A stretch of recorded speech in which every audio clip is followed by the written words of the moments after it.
At the outset, the illustrious Qin Xuanjun, the most formidable prodigy of the supreme divine lineage, the Qin family, finds himself reborn.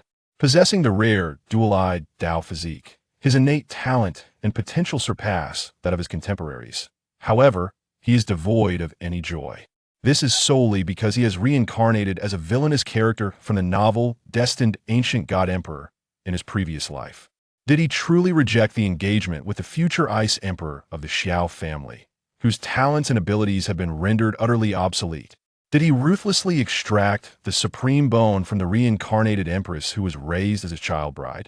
Did he not discard the talented sister of the Emperor Body clan, who harbored admiration for him, by crippling her physique and expelling her from the family?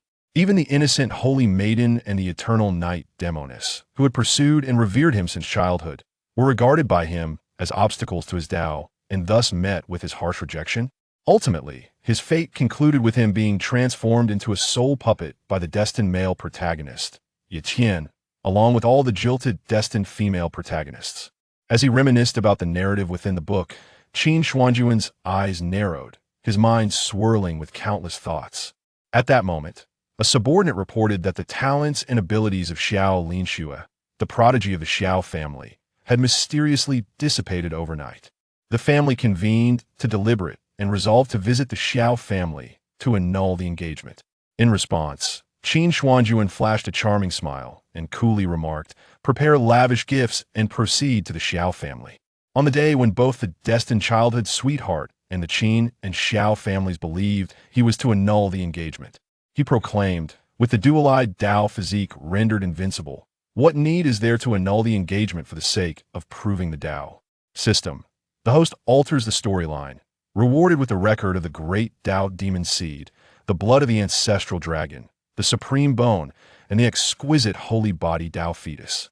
From that moment forth, Qin Xuanjun transformed the narrative, subduing all the destined female protagonists while simultaneously gaining the favor of destiny. He supplanted the original male protagonist, Yiqian, becoming the one destined by fate. Chapter 1. Reborn as the young master of the supreme divine clan. Does the annulment plot commence? Master, according to intelligence relayed by the spies embedded in the celestial realm, the prodigious daughter of the Xiao family, Xiao Linxue, had her talents and abilities mysteriously rendered void at the age of 12. Her cultivation realm plummeted from the peak of the Xianling realm to the third tier of Xian power. The family head, along with Lord Inzuan and the elders of the clan, discussed arranging for several elders to proceed to the Xiao family in the lower celestial realm to annul the engagement.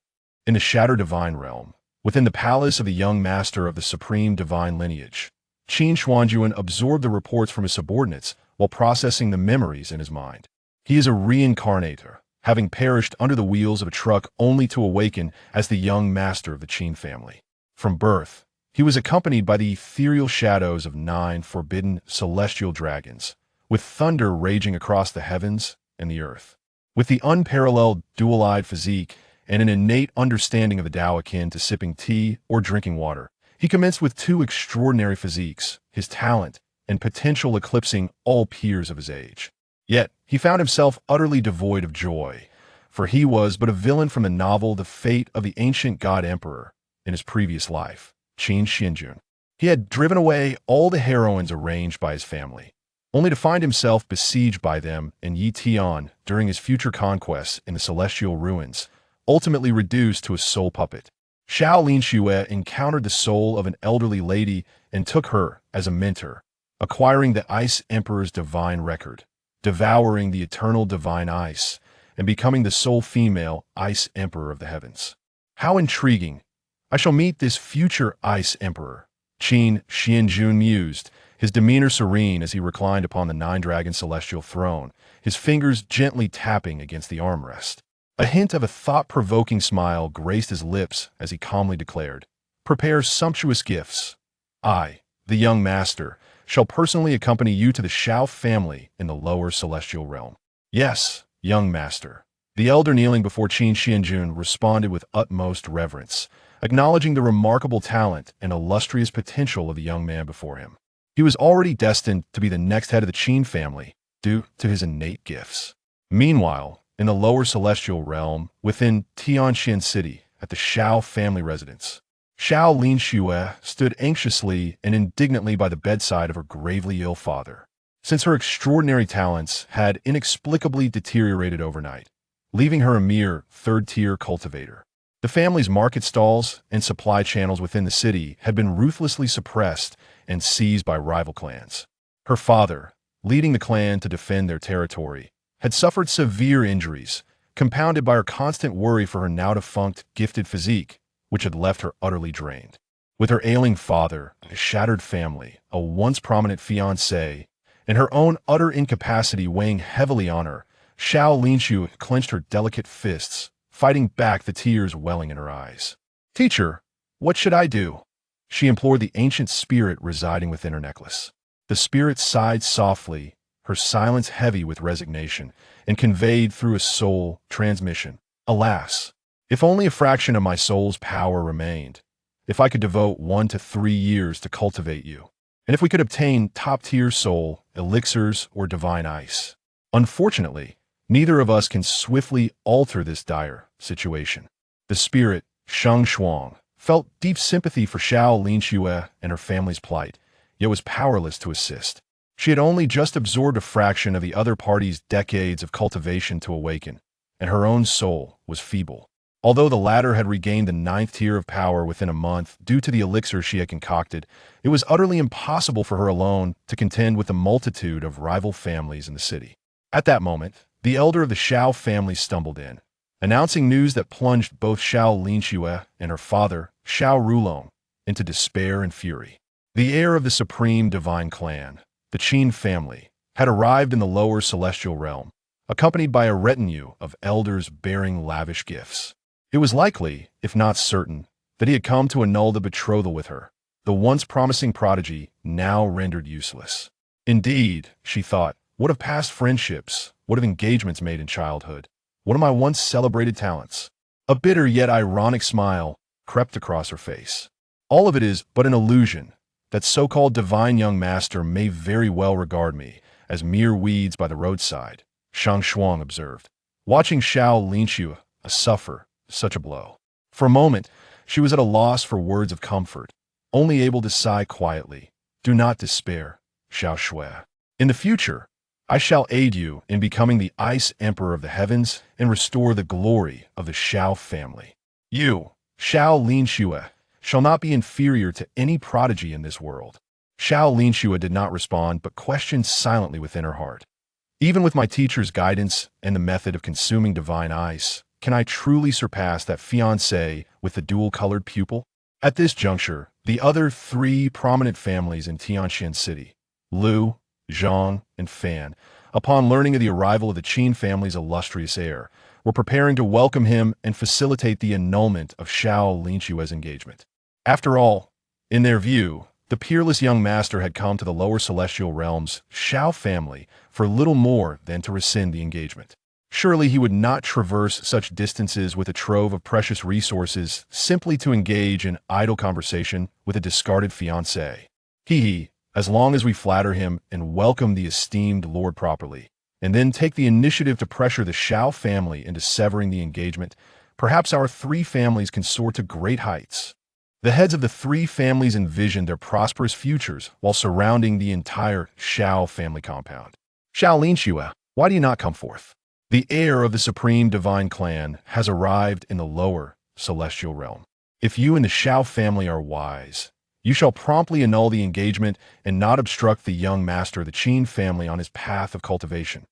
The 3 family heads scolded haughtily at the Xiao residence. Once, the Xiao family had basked in the glory of their prodigious daughter's betrothal to the young master of the divine clan, flaunting their power and even rising to become the most formidable family in Tianxian City. Now, with Xiao Linxue's talents rendered useless and facing annulment, it was time for them to divide the Xiao family's assets and reclaim what they believed was rightfully theirs. "He truly has come to annul the engagement?" Xiao Linxue helplessly clutched her dress, tears shimmering in her eyes. However, she quickly regained her composure. Meanwhile, upon discovering he had been misinterpreted as coming to call off the engagement, Qin Xuanjun. Suddenly, it It felt as though the entire sky had collapsed. What did you say? Those reckless ants have surrounded the Xiao residence, and they are proclaiming that I have come to annul the engagement. Qin Xuanjun inquired darkly of his subordinate beside him. The latter, suppressing his inner trepidation, beads of cold sweat forming on his forehead, trembled as he replied, "Indeed, young master." The three prominent families of Tianqian City are pressuring Xiao Linxue to voluntarily withdraw from the engagement with the Xiao family. Upon hearing this, Qin Xuanjun immediately recalled the disastrous opening scene from the original narrative.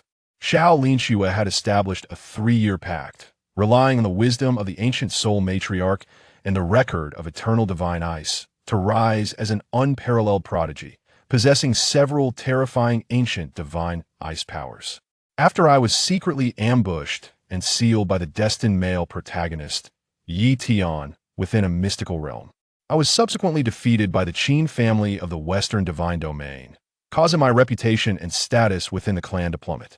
Although this did not strip me of my position as the young master, later on, my cultivation was devoured and usurped by my own cousin, who had expelled me from the family. The so-called young prodigies of the family then all emerged, publicly compelling me to relinquish my position. In my glorious days, they did not dare to utter a single word. Activate the spatial array and directly transport us above the Xiao family.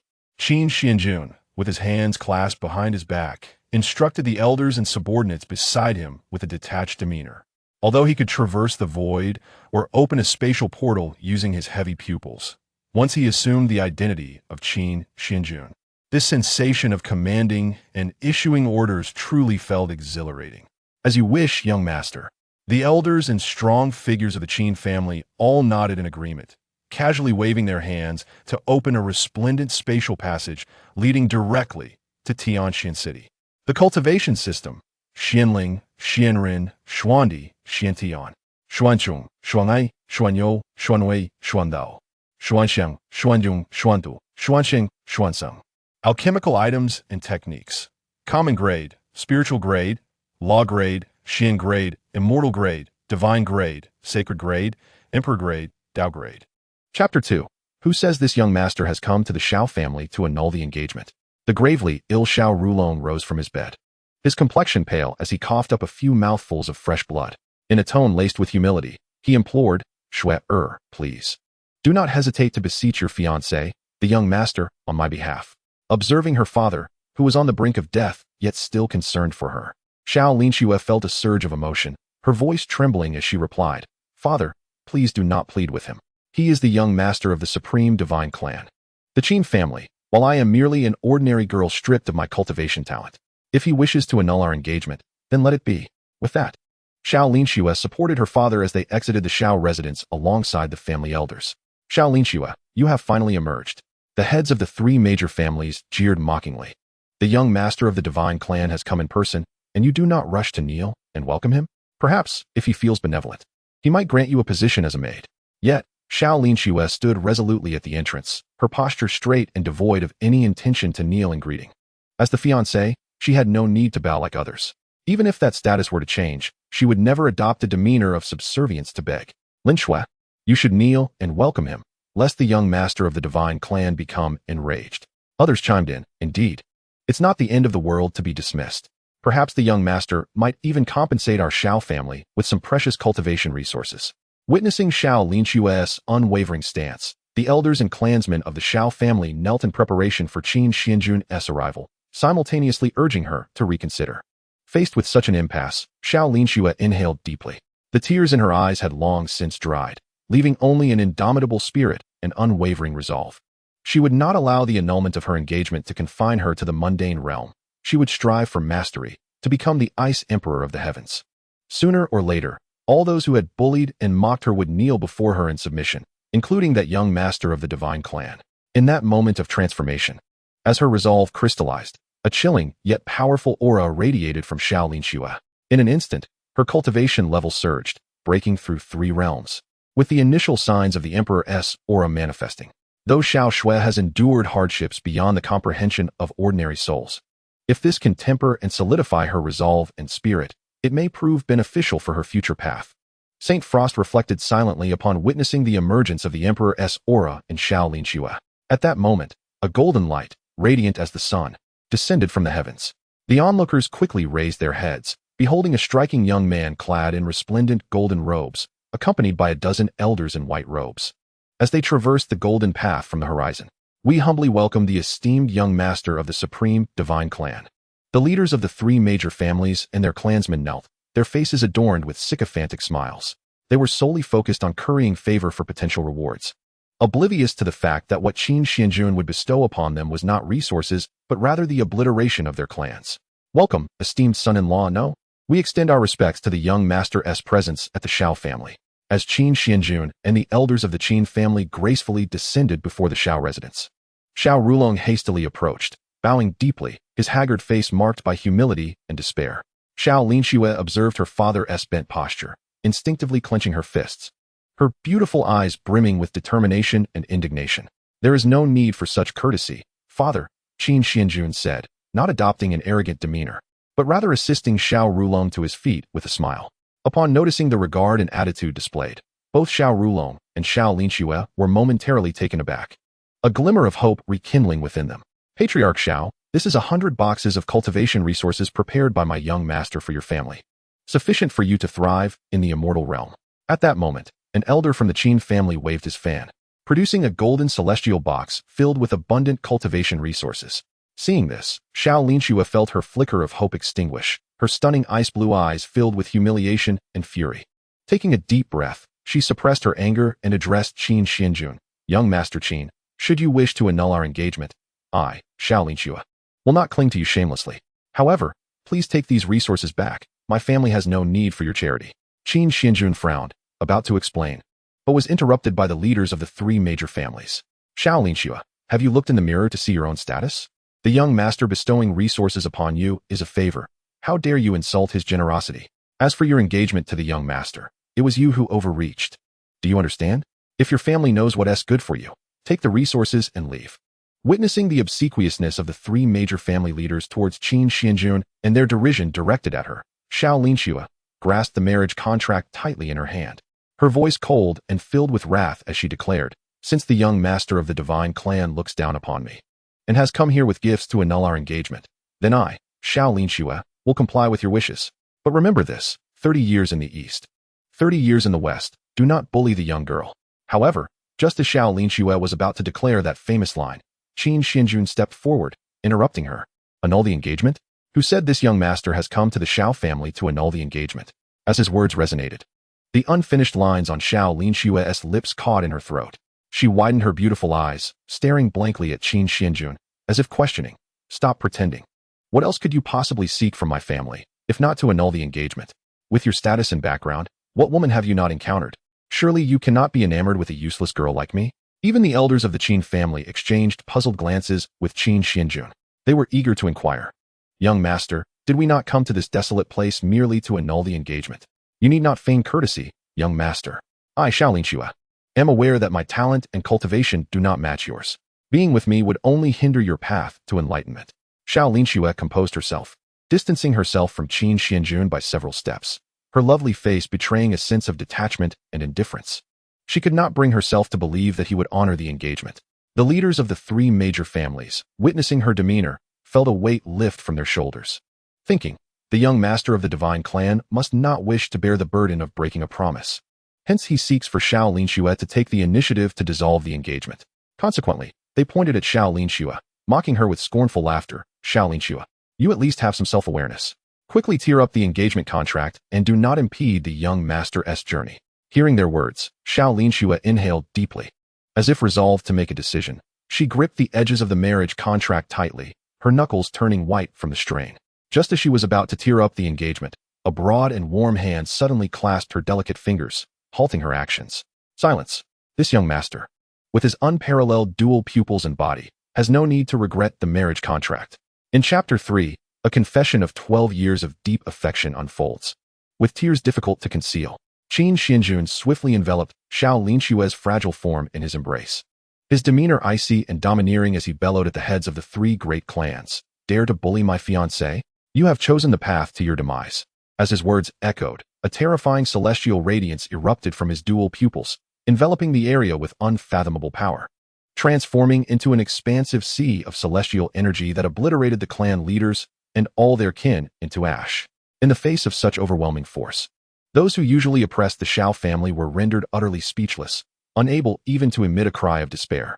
This young and noble master possessed the ability to determine the fates of countless lives with but a flick of his fingers.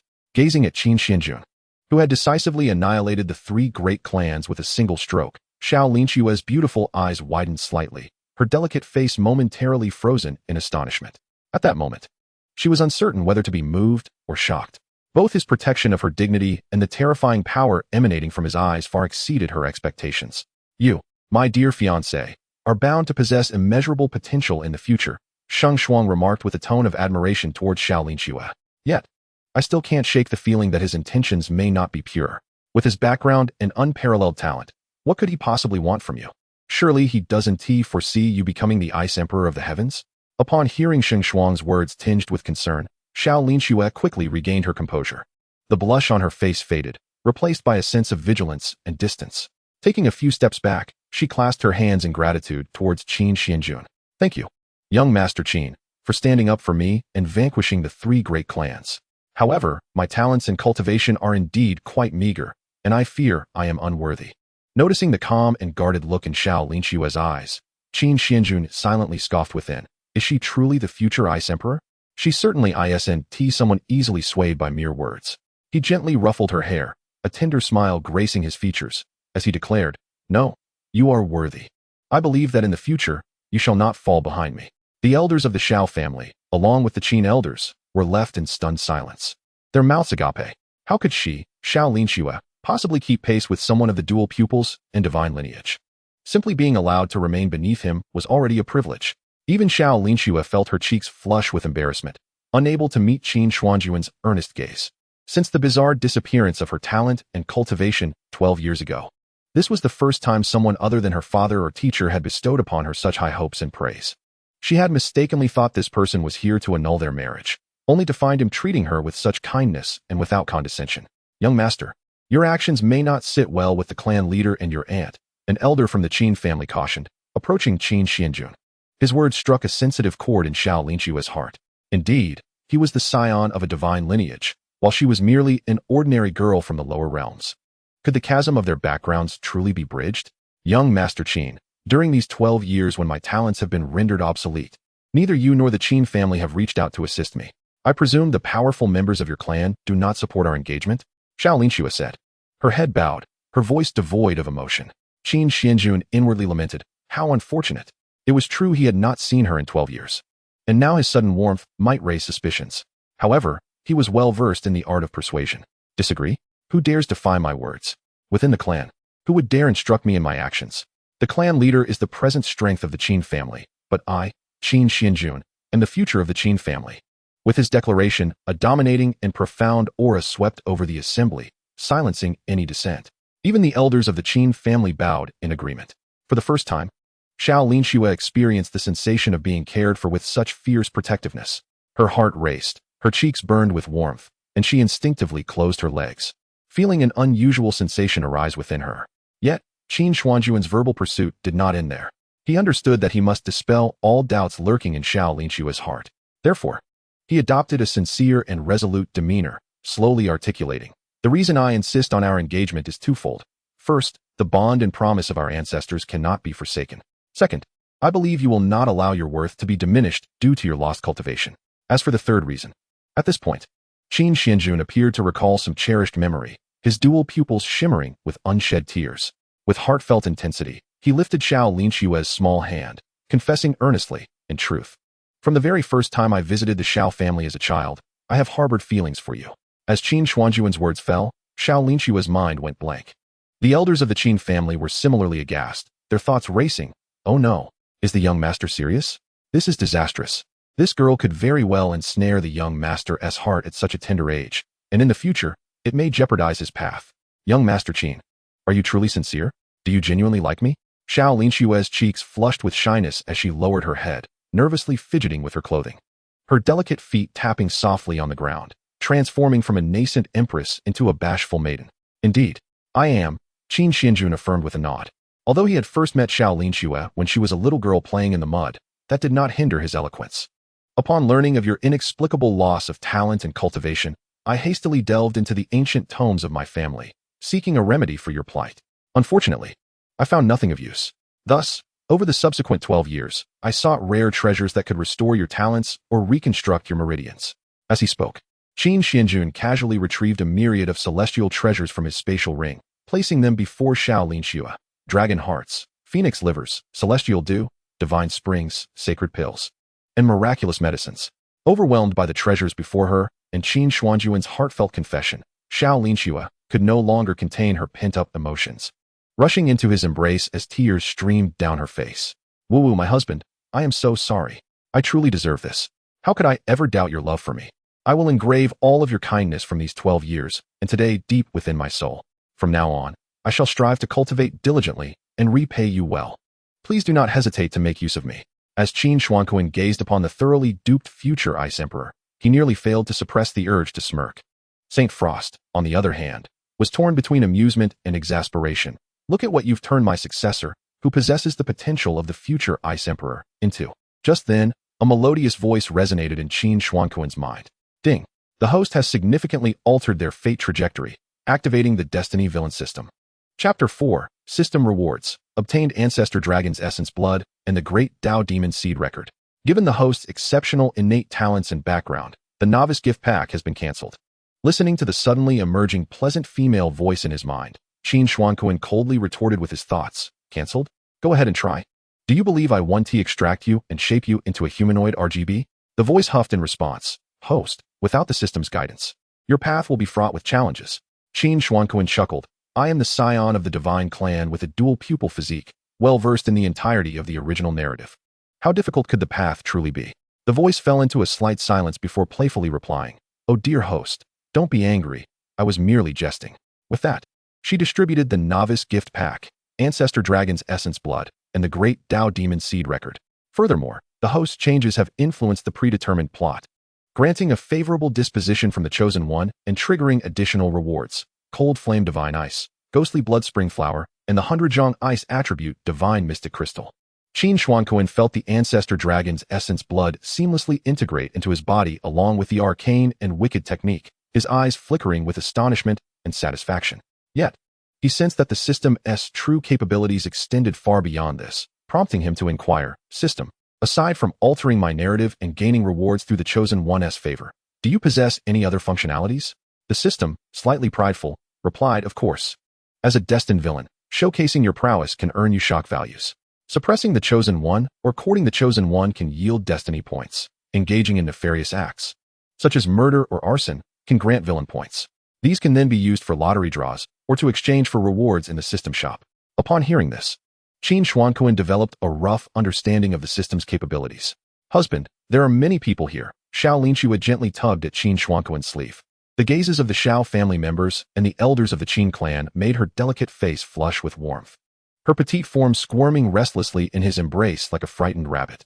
Ahem, my apologies, I was momentarily lost in thought. Qin Xuanjun awkwardly coughed and released Xiao Linxue, gazing deeply into her eyes and complimenting. It is solely because you are so exquisite. In truth, he had merely been preoccupied with accepting his system rewards and had momentarily forgotten about her.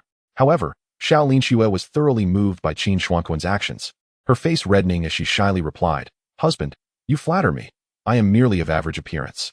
To this, Qin Xuanjun remained unconvinced. As the only female Ice Emperor across the realms, her martial prowess was complemented by her stunning beauty. In the rankings of beauties compiled by readers of the original work, she stood at the pinnacle of the icy enchantresses. After cultivating the divine ice, her waist length, ice blue hair fell gracefully, her flawless visage radiated perfection, and her azure eyes shimmered with a cold elegance, imbued with determination and an indomitable spirit. With skin as smooth as snow and a figure as delicate as a willow, she resembled a winter blossom, lovely from afar, yet untouchable. By the way, Linxue, I sense something peculiar about the ice attribute within you, with traces of a divine ice aura. Have you perhaps cultivated a powerful technique that devours divine ice? Qin Xuanjun casually inquired, causing Xiao Linxue's expression to shift. After much hesitation, she chose to trust Qin Xuanjun, opting to selectively conceal the existence of her master, Saint Frost, and the enigmatic divine ice she possessed, while divulging her practice of the devouring divine ice technique. Saint Frost, however, was on high alert, filled with wariness toward Qin Xuanjun. What if he had come for the eternal ancient divine ice record and the mysterious divine ice? Why fret? You are my fiancé. How could I possibly take anything from you? Qin Xuanjun playfully flicked Xiao Linshua's forehead and, with a mere thought, transferred the cold flame divine ice, ghostly blood spring flower, and 100 ice attribute divine mystic crystal from the system space into his spatial ring. He then retrieved them and presented them to Xiao Linshua. Witnessing Qin Xuanjun effortlessly produce and offer her 3 extraordinary items, Xiao Linshua was instantly astounded, her mouth agape and her beautiful eyes wide as saucers. Even Saint Frost was taken aback by Qin Xuanjun's generosity. The divine ice, which could greatly enhance combat prowess and mystical power, the divine flower with potent soul-nourishing effects, and the sacred crystal considered a top-tier cultivation resource for ice attribute practitioners, while she, as a teacher, was painstakingly devising a beginner's route for her disciple. Her fiancé had already casually bestowed the highest resources upon her. Xiao Linshua's shock value increased by 10,000, Saint Frost's by 25,000, Xiao Rulong and the Xiao family members by 1,000, and the Qin Clan elders by 15,000. The system's cool and melodious voice resonated in Qin Xuanjun's mind. He suppressed the uncontrollable smile threatening to break free, gently pinching Xiao Linshua's petite face. Linshua, I trust these items will be of some use to you, yes? Husband, I. Faced with the 3 supreme resources, Xiao Linshua's eyes brimmed with tears, her heart overwhelmed by waves of affection and gratitude. These items were not merely useful. For her current self, they could exponentially amplify her combat capabilities. Just the 100 ice attribute divine mystic crystal alone was sufficient for her to gradually ascend several major realms.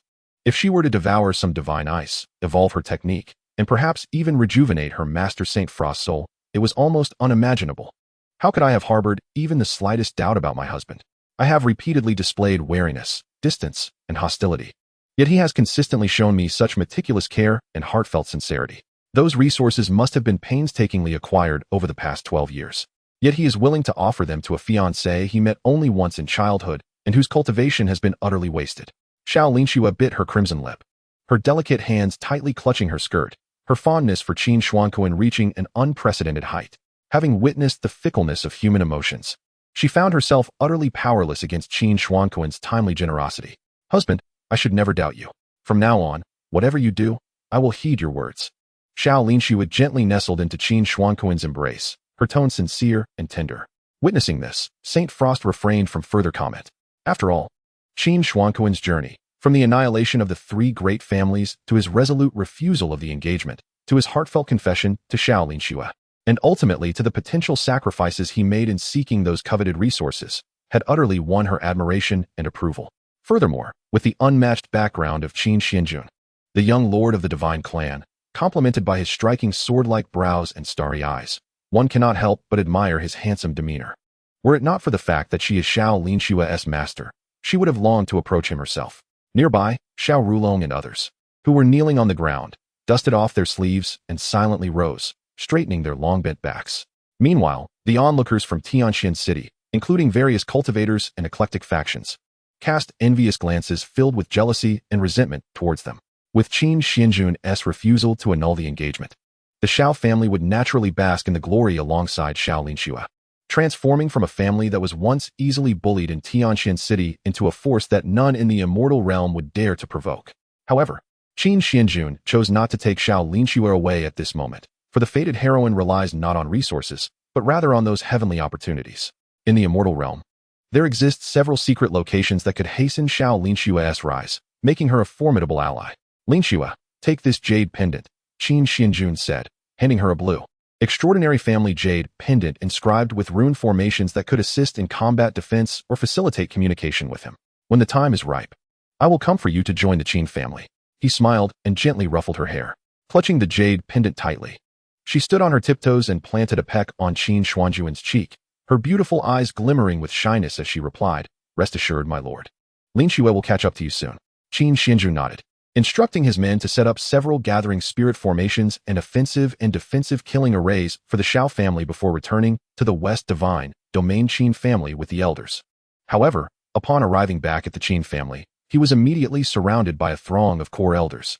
His powerful and esteemed aunt, known as the Silver Sovereign, pinched his ear in exasperation, saying, "Xianjun, I understand your past disinterest in women due to your cultivation of the path of indifference.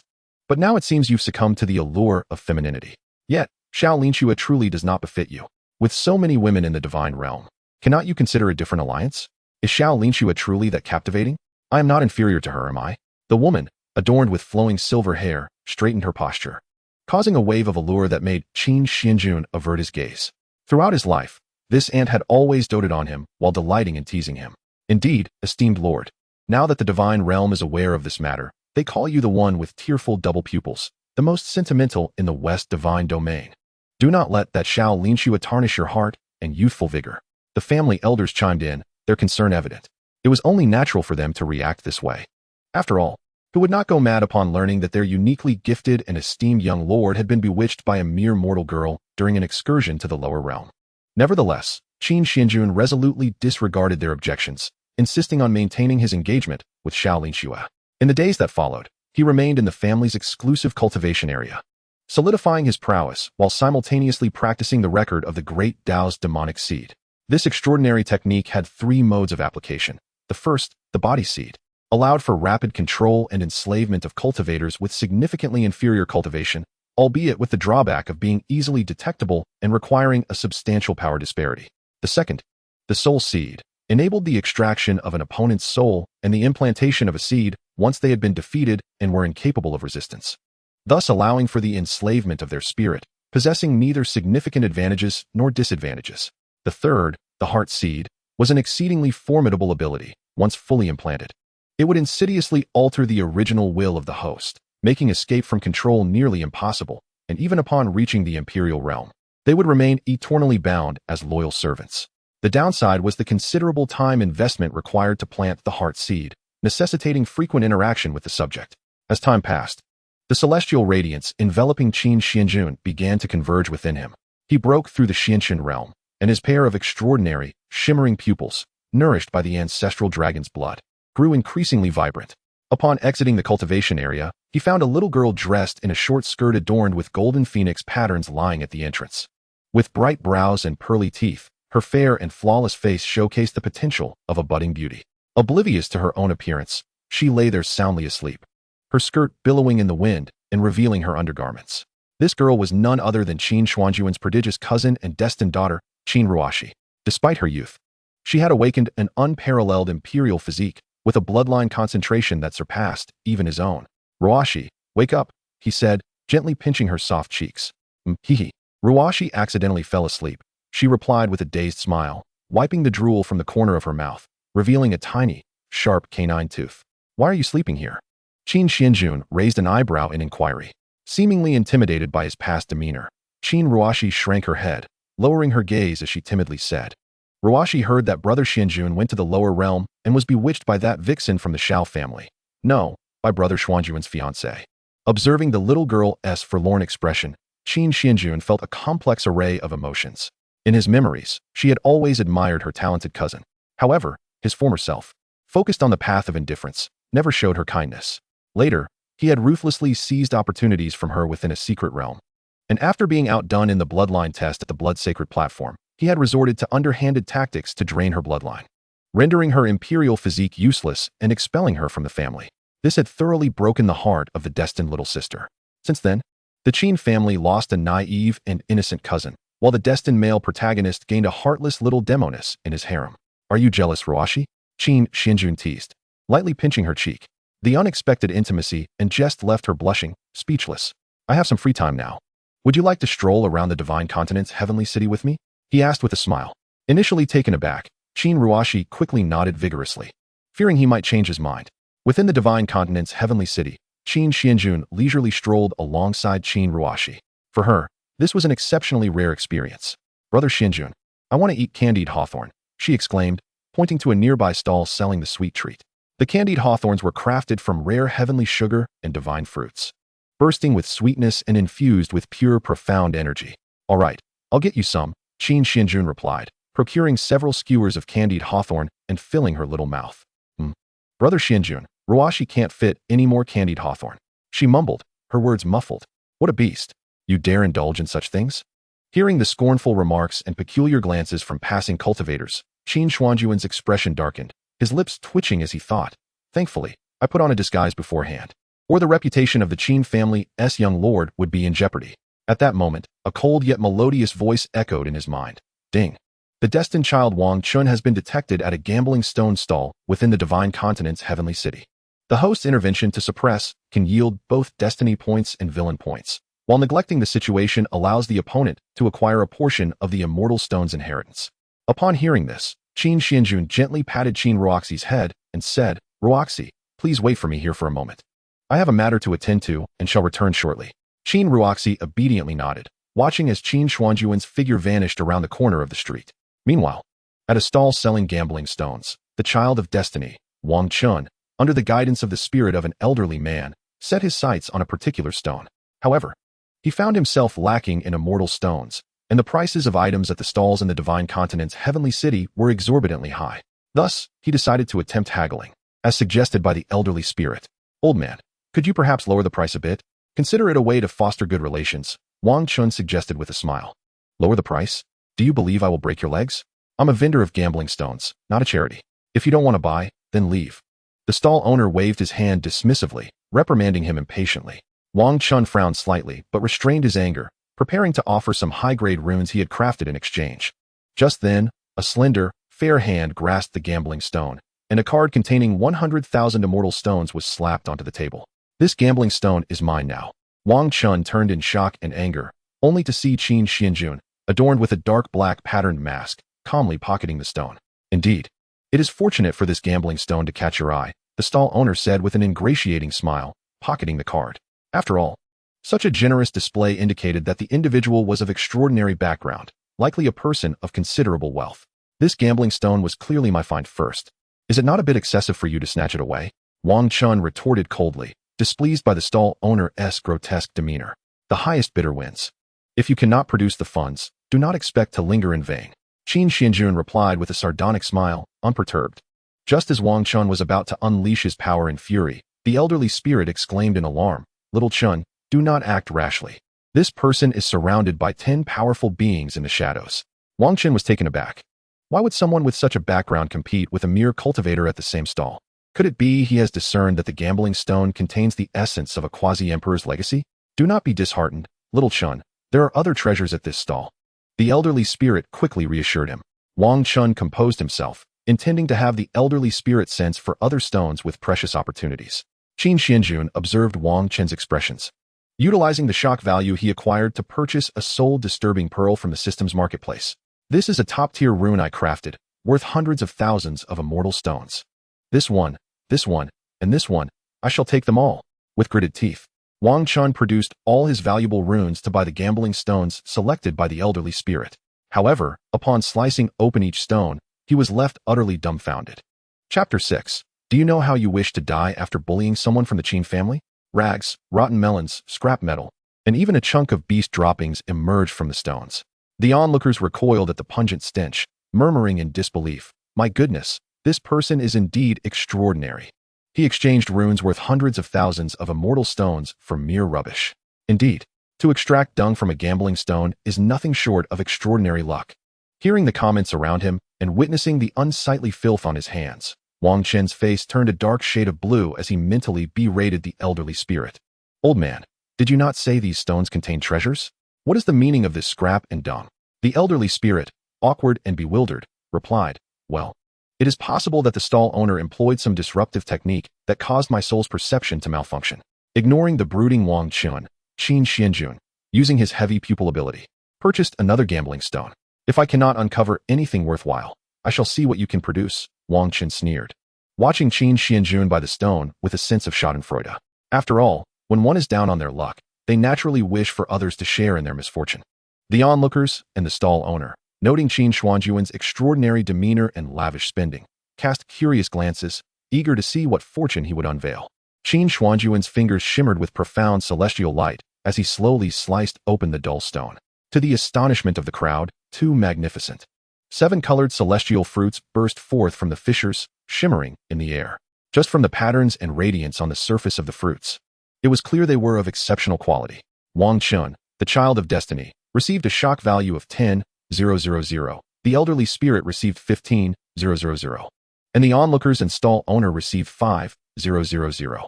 By intercepting the opportunity of the child of destiny Wang Chun and suppressing his resolve, Qin Xuanjun acquired 3,000 destiny points and 2,000 villain points. The system's melodious voice chimed in his mind. Regaining his composure, Qin Xuanjun smirked mockingly. It appears my fortune significantly surpasses that of someone who extracts beast droppings from gambling stones. With that, he pocketed the celestial fruits and turned to leave, wholly indifferent to Wang Chun's crestfallen expression. Although in the original narrative, Wang Chun had considerable backing, protected by the spirit of the elder and safeguarded by a life-preserving restriction set by the eternal immortal ancestor. Qin Xuanjun was confident in his ability to discreetly eliminate him using the seal in a subsequent storyline without alerting the eternal immortal ancestor or Wang Chun's forces from the upper realm. However, during Qin Xuanjun's absence, Qin Ruoxi encountered a significant predicament. Little sister, why not accompany this young master for a stroll? A flamboyantly dressed young man, exuding an air of superiority, leered at Qin Ruoxi with a teasing smile. No, I am waiting for someone, Qin Ruoxi retorted, stepping back in wariness and disdain. You impudent girl, our young master is fortunate to take notice of you. Do not reject his goodwill. Several guards clad in celestial armor approached with stern expressions. Stand back. Do not frighten the young beauty, the young man in splendid attire said, pushing aside the guards and addressing Qin Ruoxi with a smirk. I am Li Yushan, the son of the Heavenly Sun Palace of the Crimson Blood Dynasty. Are you certain you wish to decline my invitation? As Li Yushan revealed his identity, passers-by cast sympathetic glances at Qin Ruoxi. Alas, she is so young, and now that she has caught the attention of the son of the Heavenly Sun Palace, she will likely suffer the same fate as those delicate maidens. Faced with such an imposing figure, Qin Ruoxi's brow furrowed lightly as she removed her mask and produced the Qin family jade pendant, declaring, I care not for your title or status. Dear aunt, I too am a proud daughter of the Qin Clan. Should you dare to act with impudence, beware, for my elder brother, Qin Xuanjun, shall make you pay. As Qin Ruoxi clutched the Qin Clan jade pendant in her hand, Li Yushan's expression subtly shifted, though he quickly regained his nonchalant demeanor. And what of your lineage? Even if you hail from the Qin Clan, my Crimson Blood Dynasty remains unafraid. As for your elder brother, the one with the dual-pupil physique, he sneered derisively. The world lauds his extraordinary talent, yet none have witnessed him take action. I have recently heard whispers of him becoming infatuated with a mere wastrel from an ordinary family in the lower realms, dubbed the dual-pupil, who cannot hide her tears. The most sentimental in the Western divine domain. If you ask me, his 12 years of fervent pursuit have surely squandered his so-called unmatched gifts. As for bringing you out to play only to leave you waiting here in despair, it seems he is merely avoiding you or refusing to grow close. Listening to Li Yushan's mockery, Qin Ruoxi's heart seized, her eyes reddening, and her small hands clenched into fists as the terrifying power of her imperial physique began to surge within her. Yet simultaneously, an inexplicable sense of unease and inferiority enveloped her. After all, Qin Xuanjun had indeed never favored her as his clan sister. She did not yearn for his affection. But could she not even have the status of a sister? At that moment, Li Yushan's retainers continued to pile on the ridicule. Our young master speaks true. You should accompany him. Should you entertain him well, perhaps he might even wed you as his lady in the Tianyang manner. With that, they prepared to forcibly seize Qin Ruoxi. Just as she found herself in a predicament of despair and helplessness, the distant heavens suddenly tore open, and two brilliant beams of celestial light, infused with unfathomable power, shot forth. In an instant, they obliterated the Tianyang Manor guards who had intended to strike Qin Ruoxi into nothingness. Dare you bully my clan sister? Tianyang Manor's young master. Have you considered how you shall meet your end? Chapter 7. Tyrannical suppression of the Tianyang Manor young master. The fated clan's sister moved to tears. Qin Xuanjun, cold and indifferent, stepped through the ripples of space, and in the blink of an eye, he appeared before Qin Ruoxi. Wu, brother Xuanjun, as her protector arrived. Qin Ruoxi hurriedly buried her petite frame into Qin Xuanjun's broad embrace, pressing her nose against his chest to breathe deeply, akin to a clingy, affectionate little kitten. Are you the young master of the Qin Clan, possessing the dual-pupil physique? Indeed, there is some merit to you, Li Yushan remarked. Feeling the terrifying residual celestial power in the air, cold sweat beading on his forehead as the effects of the wine he had consumed began to wear off, and he started to regret his previous bravado. Damn it, rumors are unreliable. What nonsense about being infatuated and neglecting cultivation for 12 years. This Qin Xuanjun's power, coupled with the dual pupil, is utterly terrifying. However, upon recalling his identity as the young master of the Crimson Blood Dynasty's Tianyang Manor, he regained some composure. Qin Xuanjun, it seems this matter has been a bit abrupt on my part. Shall we both take a step back? Li Yushan said, straightening his posture and brandishing his fan before Qin Xuanjun. Upon hearing this, Qin Xuanjun scoffed and unleashed boundless, terrifying celestial energy toward Li Yushan, who granted you the privilege to speak before me. As the overwhelming celestial force surged toward him, Li Yushan's countenance drastically changed. His guards, clad in celestial armor, attempted to unite in defense, only to be annihilated along with their armor into nothingness, even as Li Yushan summoned his protective treasures and desperately channeled his celestial power.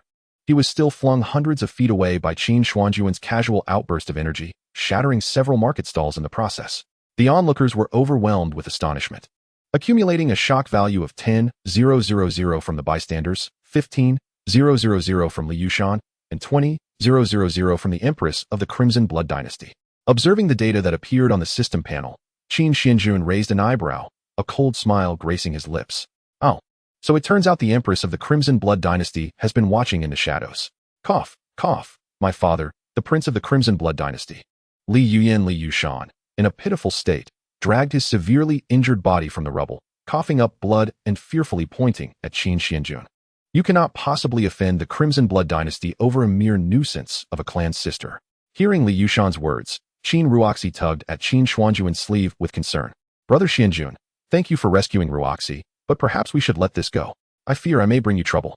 Qin Xuanjun gazed at the somewhat self-doubting and helpless girl, reached out to ruffle her hair, and, with an air of domineering pride, declared, trouble? It is my Qin family that is the true calamity. My Qin family would wage war against any force in the God of War realm. Would the Crimson Blood Dynasty dare to go to war over a worthless young master? As he spoke, he produced a divine fruit he had snatched from the destined son Wang Chun and handed it to Qin Ruoxi. I sensed this divine fruit at a stall earlier and purchased it for you. Upon hearing these words, Qin Ruoxi was instantly moved to tears. Simultaneously, she felt an overwhelming sense of shame and regret. Brother Xuanjun went to buy me a delicious treat. He cares for me so deeply. Yet I doubted he would abandon me. How could I question his love? I am truly a wretched little child. As she wept, Qin Ruoxi used Qin Xuanjun's splendid golden robe to wipe her tears and nose, garnering a transformation of 50,000 destiny points from her feelings toward her destined clan brother. This altered the previous narrative where she was merely a bystander, leading to the triggering of an upgrade reward. The inheritance of the quasi-emperor's remains upgraded to the inheritance of the great emperor's remains. Qin Xuanjun glanced at the system panel's rewards, effortlessly ignoring the sight of the little girl using his robe to wipe her nose. A destined clan sister must be cherished. Meanwhile, the onlookers cast astonished and admiring glances at Qin Xuanjun. No wonder he possesses the dual pupil physique. His demeanor and aura are entirely worthy of mastering these two unparalleled physiques. Indeed, we previously thought the young master of the Qin Clan had wasted 12 years of cultivation in pursuit of a lower realm's wastrel. Is this the embodiment of the dual pupil who cannot hide her tears, the most sentimental in the Western divine domain? The Empress of the Crimson Blood Dynasty felt the celestial energy radiating from Qin Xuanjun and sensed the bloodline power subtly flowing within him. Her heart raced, overwhelmed with astonishment, leading her to indulge in fanciful thoughts. It seems he is formidable beyond just his dual pupil, with such a potent bloodline aura. If I were to activate the 9 Nether Shintian blood record and cultivate alongside him, no, even if he is handsome, has a remarkable background, and possesses immense strength, I have never relied on shortcuts to become the dynasty's prideful empress. As the empress contemplated, she prepared to unleash her crimson blood divine power to aid Li Yushan. Just then, Qin Xuanjun seemed to sense her intentions, coldly mocking Li Yushan. Li Yushan, judging by your earlier tone regarding the Crimson Blood Dynasty, are you perhaps its prince? Or do you and your father represent the entire Crimson Blood Dynasty? As the words of Qin Xuanjun fell, the enchanting figure of the Blood Phoenix Empress, hidden in the shadows of the Crimson Blood Dynasty, underwent a dramatic change, her fair visage darkening as her divine power began to dissipate. Indeed, the Tianyang King and his estate had been brazenly dominating the realm, emboldened by their possession of 1,000,000 celestial soldiers, treating her, the newly ascended and prodigious empress, with a palpable disdain. With this thought, Blood Phoenix Empress resolved to remain a passive observer. The concealed powerhouses of the Tianyang estate, who had initially wished to avoid provoking Qin Xuanjun and the Qin family, were compelled to intervene as they witnessed their heir on the brink of demise. Gritting their teeth, one of them exclaimed, "Halt! The Tianyang king will arrive shortly. We beseech you to show him and the royal estate some respect." Observing the sudden appearance of several saint-level strongmen, Li Yushan felt a slight relief, his fear transforming into a semblance of a smile, but in the blink of an eye. That smile froze. Qin Xuanjun abruptly opened his eyes, two brilliant and terrifying beams of celestial light shooting forth, piercing through his head and lower body. Qin Xuanjun, holding Qin Ruoshi's hand with an air of nonchalance, stepped back a pace to evade the filth, coldly and arrogantly mocking, "Respect? I grant you the respect of leaving you with a complete corpse." Everyone present, witnessing Qin Xuanjun's domineering and resolute demeanor, felt their hearts race, silently vowing never to offend him again. The several saint-level strongmen of the Tianyang estate were equally infuriated by Qin Xuanjun's audacity to kill Li Yushan before their eyes. However, recalling the identity of the Qin family's young master, they hesitated, for they were not the mindless characters often found in web novels. With their heir now a lifeless husk, they saw no reason to further provoke Qin Xuanjun. After all, a mere debauched heir had the backing of several saint-level strongmen.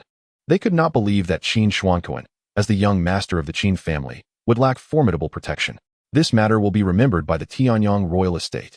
One saint-level strongman declared as he picked up Li Yushan's corpse, casting a dark look at Qin Xuanjun before preparing to leave with his companions. Yet, Qin Xuanjun had no intention of letting them depart so easily. His expression icy, he stated, "Halt. Did I permit your departure?" With those words, astonished and confused glances were cast around the assembly.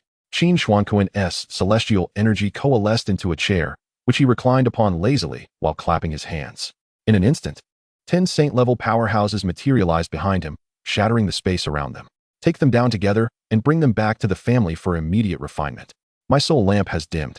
It is time to replenish it with a few flickers of light, so that the world may know that not just any rabble dares to offend the Qin family." With his legs crossed and a chilling, tyrannical demeanor, Qin Xuanjun commanded. The 10 formidable saint-level beings standing behind him displayed utmost reverence, offering no sign of dissent. "Yes, young master," they responded in unison, bowing deeply, before forcefully encircling the saint-level strongmen of the Tianyang royal estate. Although they were all saint-level powerhouses, the disparity between lower and higher tiers was as vast as the abyss. "Qin Xuanjun, do you dare to act against us? Do you truly wish to instigate a war between the divine clans and the dynasty?" One of the saint-level beings protested. However, before they could utter more, they were ruthlessly suppressed by the 10 high-tier saint-level beings of the Qin family, who sealed them with their artifacts. While this course of action might indeed provoke conflict, as long as Qin Xuanjun, the future clan leader with the dual-pupil physique, spoke, even the Blood Phoenix Empress would be treated with the same disregard.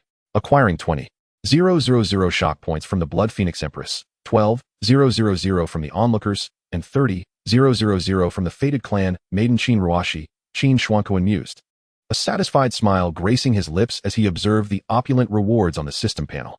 Just as he prepared to depart with Qin Ruoshi, a rift in the distant space tore open, revealing a black divine tiger, swiftly carrying a middle-aged man of imposing demeanor. "Is it you who has slain my son?" The middle-aged man narrowed his eyes, his face ablaze with fury as he glared at Qin Xuanjun. The 10 saint-level protectors of the Qin family instinctively shielded Qin Xuanjun and Qin Ruoshi, responding in a calm tone, "Your son dared to provoke our clan's young master. He met a fitting end."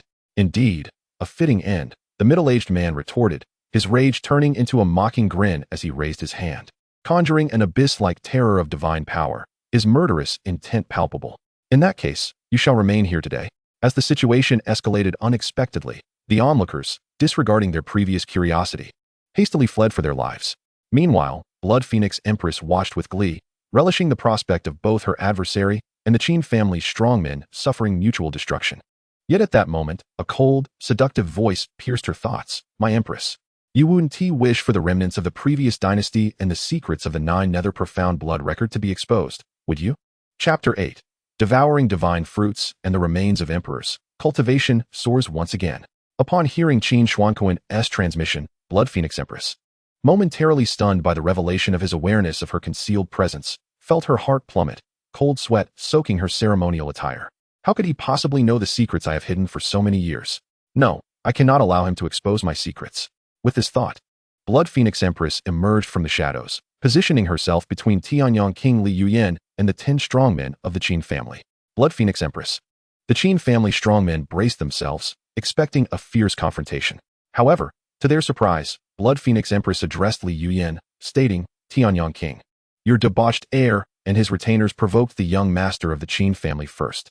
The young master's actions in ridding us of such a menace are commendable. Let this matter be laid to rest without further disturbance to the young master. Listening to Blood Phoenix Empress's cool and indifferent words, Tianyang King Li Youyan's forehead throbbed with veins, his expression a mask of fury. He had lost his son and several saint-level strongmen. And yet the Empress expected him to let it slide? However, years of experience in the cultivation world quickly tempered his rage. Anger aside, he realized it was unnecessary to involve himself and his royal estate further. After all, the threat was not merely from the Qin family. He also had to be wary of his own Empress potentially seizing this opportunity to strike against him. Since your majesty has spoken, I shall no longer pursue this matter. Tianyang King Li Youyan gritted through clenched teeth, his gaze chillingly fierce. See, I have slain their heir, and they express gratitude towards us. Qin Xuanjun, hands clasped behind his back, arrogantly turned to Qin Ruoxi with a smile. When did the proud Empress of the Crimson Blood dynasty become so accommodating? Could it be that our young master has charmed her? The 10 saint-level strongmen of the Qin family exchanged glances, evaluating the dynamic between Qin Xuanjun and Blood Phoenix Empress. Ruoxi, let us return home. Qin Xuanjun took Qin Ruoxi's hand, preparing to depart. Just then, Blood Phoenix Empress hastily called out, Young Master Qin, please wait. Qin Xuanjun paused slightly, turning to inquire, does the Empress have further matters to discuss? Blood Phoenix Empress bit her lip, her expression a mixture of hesitation and resolve as she tentatively asked, might I inquire when the young master has time to visit my secluded palace to discuss the path of cultivation? As her words fell, the 10 formidable Saint Realm experts of the Qin family widened their eyes, resembling copper bells, casting peculiar glances at Qin Xuanjun, each pondering, is it true that our young master has an affair with the Empress of the Crimson Blood dynasty? Meanwhile, the Tianyang King, Li Youyan, revealed a cold and furious expression. No wonder the Empress intervened. It turns out she has been entangled with this young dandy unexpectedly. No time. My brother is far too busy. Qin Ruoxi protectively placed herself in front of Qin Xuanjun and glared at the Blood Phoenix Princess with a watchful and hostile gaze. Apologies. My dear cousin is rather thoughtless. Qin Xuanjun replied with a calm smile. When I find the time, I shall seek your guidance. With that, he led Qin Ruoxi away. The initiative lay in his hands, and he was not yet ready to confront the Blood Phoenix Princess. This unfortunate Empress also harbored a villainous role, and in the future, she would be exposed and dethroned by the destined second princess of the Crimson Blood dynasty, Shui Fengyao. At that time, he would have already laid the groundwork to seize the fruits of her downfall. Observing Qin Xuanjun's departing figure, Blood Phoenix Princess and Li Youyan wore different expressions, each harboring ulterior motives. Upon returning to his clan, Qin Xuanjun entered his designated cultivation area, retrieving the remains of the great emperor and the remaining divine fruit to begin absorbing their essence. A pale golden imperial phantom gradually enveloped him, intertwining with the pure divine light emitted by the divine fruit, continuously nourishing his Dao body and bones. His aunt, Yuiner, sensing the otherworldly aura emanating from the space, quickly teleported over to provide him protection. However, due to her late arrival, a trace of the golden divine power released by the emperor's remains still escaped. Suddenly, Qin Xuanjun's magnificent golden robe was torn apart by the divine power, revealing his robust and perfectly sculpted muscles, particularly the 8 well-defined shark-like abs, causing Yuiner's beautiful eyes to widen in astonishment as she gulped. She instinctively trembled as she reached out to touch Qin Xuanjun's chest and abdomen. Yet, the moment her fingers made contact, he abruptly extended his hand, curling his fingers into a claw and seizing her delicate, snowy neck, pinning her to the ground with his knee pressing against her abdomen. Aunt, why are you here? Qin Xuanjun opened his eyes to find himself grasping Yuiner's throat, and he quickly stood up, apologizing. I'm sorry, Aunt. I tend to be rather sensitive during meditation.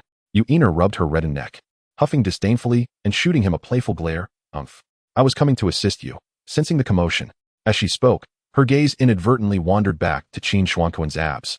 The corner of his mouth twitched slightly as he retracted the power that had spilled into the space and donned a loose robe over himself. At the 10th stage of the Xianxian realm, little Xuanjun, your cultivation has progressed swiftly. Yuiner licked her lips, a sly and mischievous smile gracing her features. How about I accompany you in some practice? Qin Xuanjun's expression darkened immediately at her words, and he turned to flee. The reason was simple. Yuiner had already stepped into the saint realm, with her possession of the 9 heavens silver dragon saint body and silver divine power. She stood as the most formidable among her peers in the clan, second only to his father. Throughout their lives, while her affection was genuine, her punishments were equally real. A Saint Realm practitioner bullying a mere Xianxian was hardly different from an eagle tormenting a chick, was it? Yet, before he could escape, Yuiner had already raised her hand, binding him with silver divine power and pinning him to the ground while playfully rubbing him. Only when she was satisfied did she forgive his earlier actions. All right, little Xuanquan, I have matters to attend to, so I won't be able to play with you any longer. The family hunting battle and the divine blood platform ritual are set for the day after tomorrow. Make sure to remember to participate. With that, she hummed a little tune as she departed. Wait for me. One day I shall surpass you, and you'll be in for it. Qin Xuanjun adjusted his robe and wiped the lipstick marks from his face, murmuring with indignation. Always relying on her seniority and cultivation to bully him, did he, the young master, have no dignity? Just as he was about to enter seclusion once more, he sensed that the jade pendant he had given to Xiao Linxue had encountered danger and activated its protective function automatically. Chapter 9. Xiao Linxue's Secret Realm Peril. Qin Xuanquan's dominant protection of his wife. Qin Xuanquan hastily activated the jade pendant from afar, summoning a luminous screen. He beheld Xiao Linxue in a state of utter disarray, unleashing her cold flame divine ice to evade a fierce battle against a white celestial phoenix, a guardian of the secret realm, which possessed the power of divine ice and exhaled chilling breath. Perspiration dampened strands of her hair, clinging to her dust-streaked cheeks, while wounds on her body and ankles bled profusely, her aura wavering in weakness. Surrounding her were hundreds of practitioners, their eyes greedily fixated on the divine ice power. With a swift glance, Qin Xuanquan recognized a man wrapped in blue-silver celestial grass, cradling a white rabbit, and a girl with cloud-like hair adorned with a dark red phoenix hairpin, half of her face obscured by a red ancient patterned mask, her hair and eyes a striking crimson. Knowing the original story well, Qin Xuanquan instantly identified them. Tang Lan, the legitimate eldest son of the Tang family, the reincarnation of the great emperor, and Tang Yuan'er, the daughter of the Tang family head and a certain brothel courtesan. In the original tale, Tang Yuan'er, dissatisfied with her father and Tang Lan treating her as a mere tool for assassination, ambushed Tang Lan in the secret realm only to be retaliated against and devoured. Meanwhile, the fated daughter, Xiao Linxue, developed feelings for Tang Lan after he heroically saved her. Reigning in his thoughts, Qin Xuanquan flew towards the family's teleportation spatial array. At that moment, within the Tianxian secret realm, Xiao Linxue found herself in an utterly dire situation. The spirit of the ancient grandmother, Saint Shuang, watched anxiously, yet felt helpless. She had previously assisted Xiao Linxue in forcibly breaching the secret realm's caverns, defeating countless ferocious beasts, but her soul power was now nearly depleted.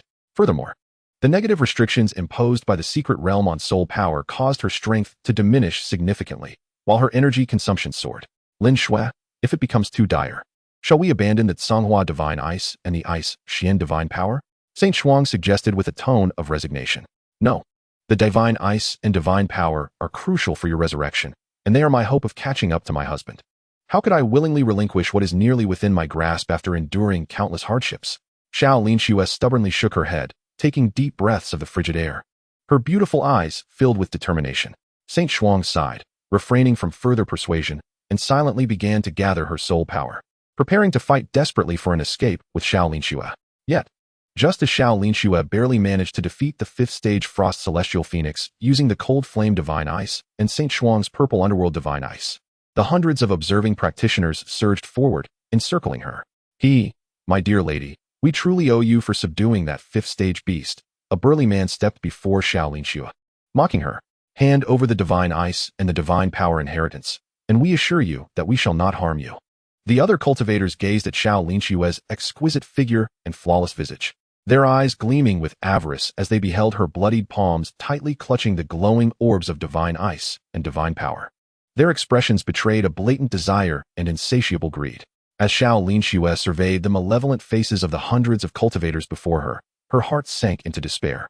Taking a deep breath, as if steeling herself for a momentous decision, she stored the divine ice and divine power orbs into her storage ring and spoke in a tone that was both calm and resolute, yet frigid. You wish to seize my fortunes? Feel free to try. The divine ice in my possession is not without its advantages.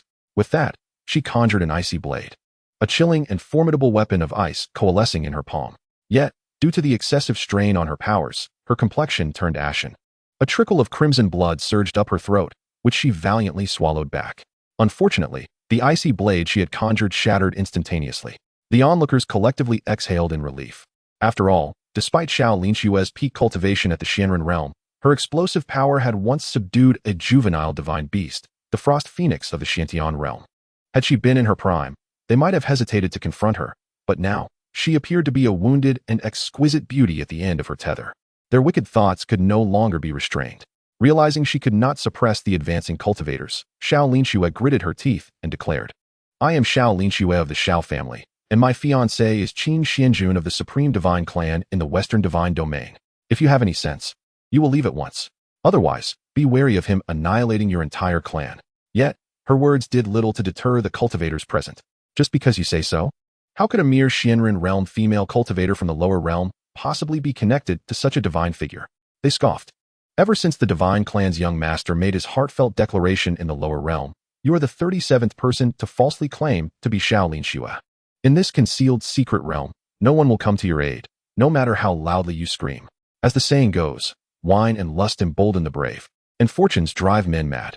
Within this hidden ancient secret realm, they all wore disguises or masks to conceal their identities. Even if the young girl truly knew such a formidable figure, they were determined to take a gamble for fortune and taste the sweetness of beauty. Tang Lan, concealed among the crowd, observed Xiao Linxue's clenched fists and her expression of despair. With a crooked smile, he spoke in a commanding tone to Tang Yuanyuan. "I will intervene to rescue her. You take my specially formulated beast-luring powder deep into the secret realm and lure some beasts our way. Then aid me and that girl in making our escape." Listening to Tang Lan's words, Tang Yuanyuan furrowed her brows, a tempest of fury igniting in her blood-red eyes. She expressed her dissatisfaction through a telepathic reply. "Why must you be the hero saving the beauty while I undertake the perilous task of luring beasts into the depths of the secret realm?" Seeing her dare to retort, Tang Lan's gaze turned icy. He swiftly struck her, invoking the restraints implanted by their family patriarch, Tang Ritian. Tang Yuanyuan felt a searing pain emanating from deep within her body and soul, collapsing to the ground in agony, clutching her head and groaning. Cold sweat poured from her brow, her hair disheveled, her eyes bloodshot. With a voice hoarse and low, she begrudgingly conceded, "I will go lure the beasts for you." Tang Lan, witnessing her submission, sneered mockingly, "A harlot's offspring is indeed a wretched being, only willing to obey after I bestow a slap." He produced a vial of the beast-luring powder and arrogantly tossed it at her feet. She remained silent, picking up the powder and preparing to venture deeper into the secret realm. Meanwhile, Tang Lan readied himself to enact his heroic rescue, saving Xiao Linxue from the encirclement of hundreds of cultivators. But just then, an unexpected turn of events unfolded. The sky above them was torn asunder by two radiant beams of celestial light, violently cleaving a shimmering spatial pathway that connected the outside world to this secret realm. A solitary, proud figure with extraordinary bearing emerged, stepping onto the spatial pathway with a pair of mystical eyes, exuding a terrifying aura that plunged all into an abyss of dread. The newcomer was none other than Qin Xuanjun. His gaze was cold and piercing, and in a tone both domineering and indifferent, he inquired, "When did the insects of the lower realm dare to lay hands on the fiancé of the young master of my supreme divine clan?" Chapter 10. Assisting Xiao Linxue in absorbing the divine ice and divine power, yet facing the catastrophe of equipment explosion. Feeling the oppressive force emanating from Qin Xuanjun, the cultivators present were paralyzed with fear. They had never anticipated that this Xianren realm girl truly knew a figure of divine stature, who could boldly breach the secret realm to come to her rescue. Yet just as they prepared to abandon the divine ice and divine power inheritance to flee, Qin Xuanjun raised his hand, unleashing a formidable force from the Xianxian realm that crushed them all to the ground, rendering them as motionless as insects beneath a shoe. "Divine Lord, please spare us. We did not know she was truly your fiancée.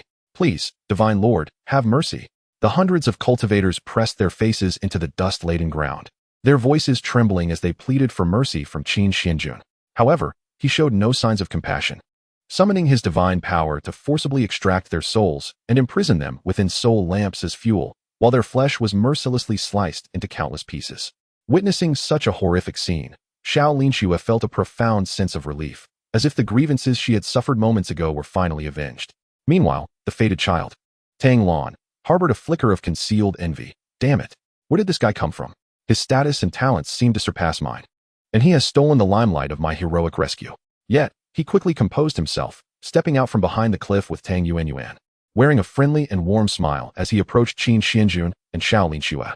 "I am Tang Lan, the young master of the Tang family from the celestial realm. Your strength is formidable and your aura extraordinary. I greatly admire it. In fact, I was just preparing to intervene from behind the cliff to assist, but regrettably, I was a step too late. How about we become sworn brothers and travel together? Hearing Tang Lan's shameless words, Tang Yuanyuan silently distanced herself from him, her heart filled with disdain. Simultaneously, she cast furtive glances at the strikingly handsome and extraordinary Qin Xuanjun, a mixture of curiosity and trepidation in her gaze. Xiao Linxue observed Tang Lan's hypocritical demeanor and the hidden desires in his eyes, her brows furrowing slightly as she turned her head to look at Qin Xuanjun. The latter's lips curled into a mocking smile, openly ridiculing. You did not intervene when my fiancée was fighting for her life against the Phoenix. Nor did you act when she was besieged by hundreds of cultivators. And now that I have made my grand entrance to suppress everything, you decide to show up? You are truly shameless. With these words, Qin Xuanjuan's eyes widened slightly, and two dazzling and terrifying beams of celestial light suddenly shot forth, mercilessly aimed at Tang Lan's heart. Damn, I have no enmity with him. Why is he trying to kill me with such ferocity right off the bat? Tang Lan's countenance changed drastically as he hurriedly dodged, conjuring the blue-silver mystic shield for defense. Yet, before those two beams of celestial light, the shield he formed from blue-silver celestial grass was as fragile as paper, instantly pierced through, leaving two gaping wounds. Witnessing Tang Lan being struck by the celestial light and suffering grievous injuries, Tang Yuaner felt a surge of satisfaction within her. How infuriating! I shall remember you. Tang Lan, struggling to rise from the ground despite his grievous wounds, hastily sacrificed a portion of his lifespan and essence blood. Invoking the legendary technique of the Tang sect from his previous life, blue-silver escape, vanishing in a flash with Tang Yuaner. Qin Xuanjun watched their disappearing figures, a mocking smirk playing at the corners of his lips. Although this reincarnated emperor and destined child had an impressive ability to flee, he had already implanted tracking divine power into Tang Lan the moment he attacked. Within this vast secret realm, his location was as conspicuous as a red dot. There was no escape. My dear husband, please descend to the mortal realm and rescue Lin Shui. Xiao Lin Shui gently rested her head against Qin Xuanjuan's chest, her delicate form nestled within his embrace. She presented the Tsanghua divine ice and the inheritance of ice mystic power, which she had painstakingly obtained, into Qin Xuanjuan's hands, softly saying, Husband, this is the divine ice and power Lin Shui has just acquired. Do see if it aids you. Saint Frost observed Xiao Lin Shui offering her divine ice and power to Qin Xuanjun, a resigned sigh escaping her lips as she thought. This girl has completely succumbed to the whims of this divine lord's heir, and they are not even married yet. What will happen when they do wed? Will she end up revealing everything to him? Gazing at Xiao Lin Shui, who devotedly offered her treasures, Qin Xuanjun felt a warmth blossom in his heart. He reached out to pinch her delicate face, smiling as he said, While this divine ice and power are splendid, they are better suited for you, who specializes in ice attributes. After all, we are family. Fortune favors us all alike. I shall first heal your injuries and later protect you while you absorb the fortune. Xiao Lin Shui, feeling the sincerity and tenderness in Qin Xuanjuan's intent, felt her heart race, and the frosty demeanor that once kept others at bay melted away into a shy, feminine charm. Yes, Lin Shui will listen to her husband, whatever my husband says. I will obediently comply, she replied bashfully. However, Qin Xuanjun suddenly knelt down, cradling her injured foot. Lin Shui, your ankle is severely injured.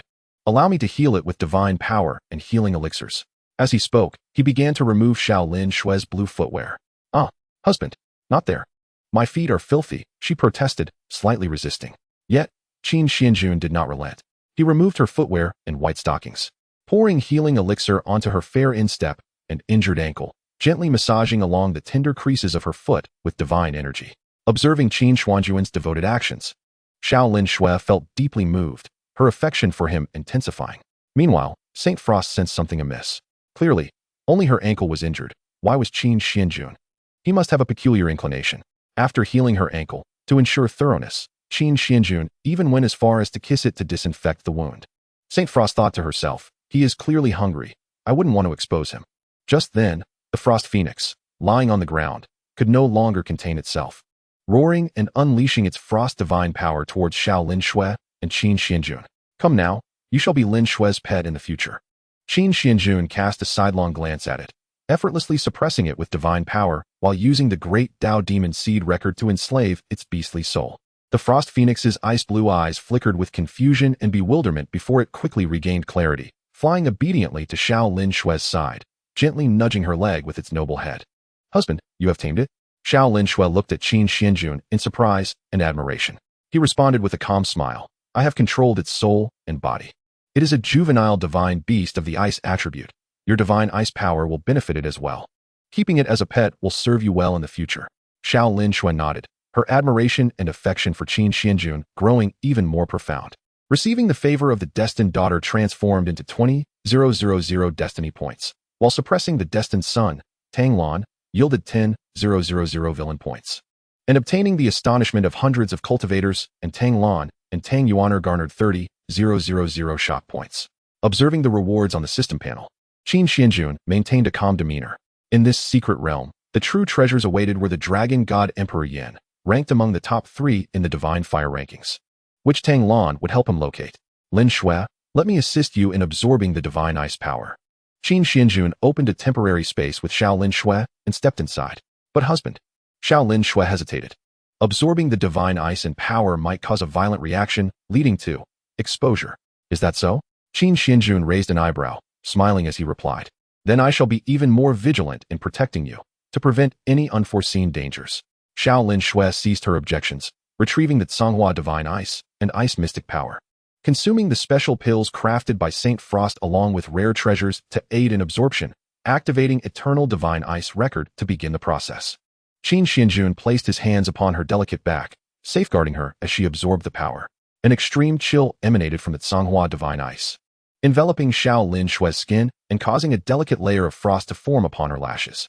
As time passed, the Tsanghua divine ice and ice mystic power were gradually absorbed through her techniques. Yet, she underestimated the ferocious nature of the divine ice and power. As her strength waned, the Tsanghua divine ice and ice mystic power erupted violently.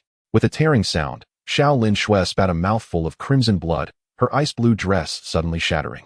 Observing her attire burst apart, Qin Xuanjun swiftly unleashed the Tianqin divine power to calm the tumultuous divine ice and power within her.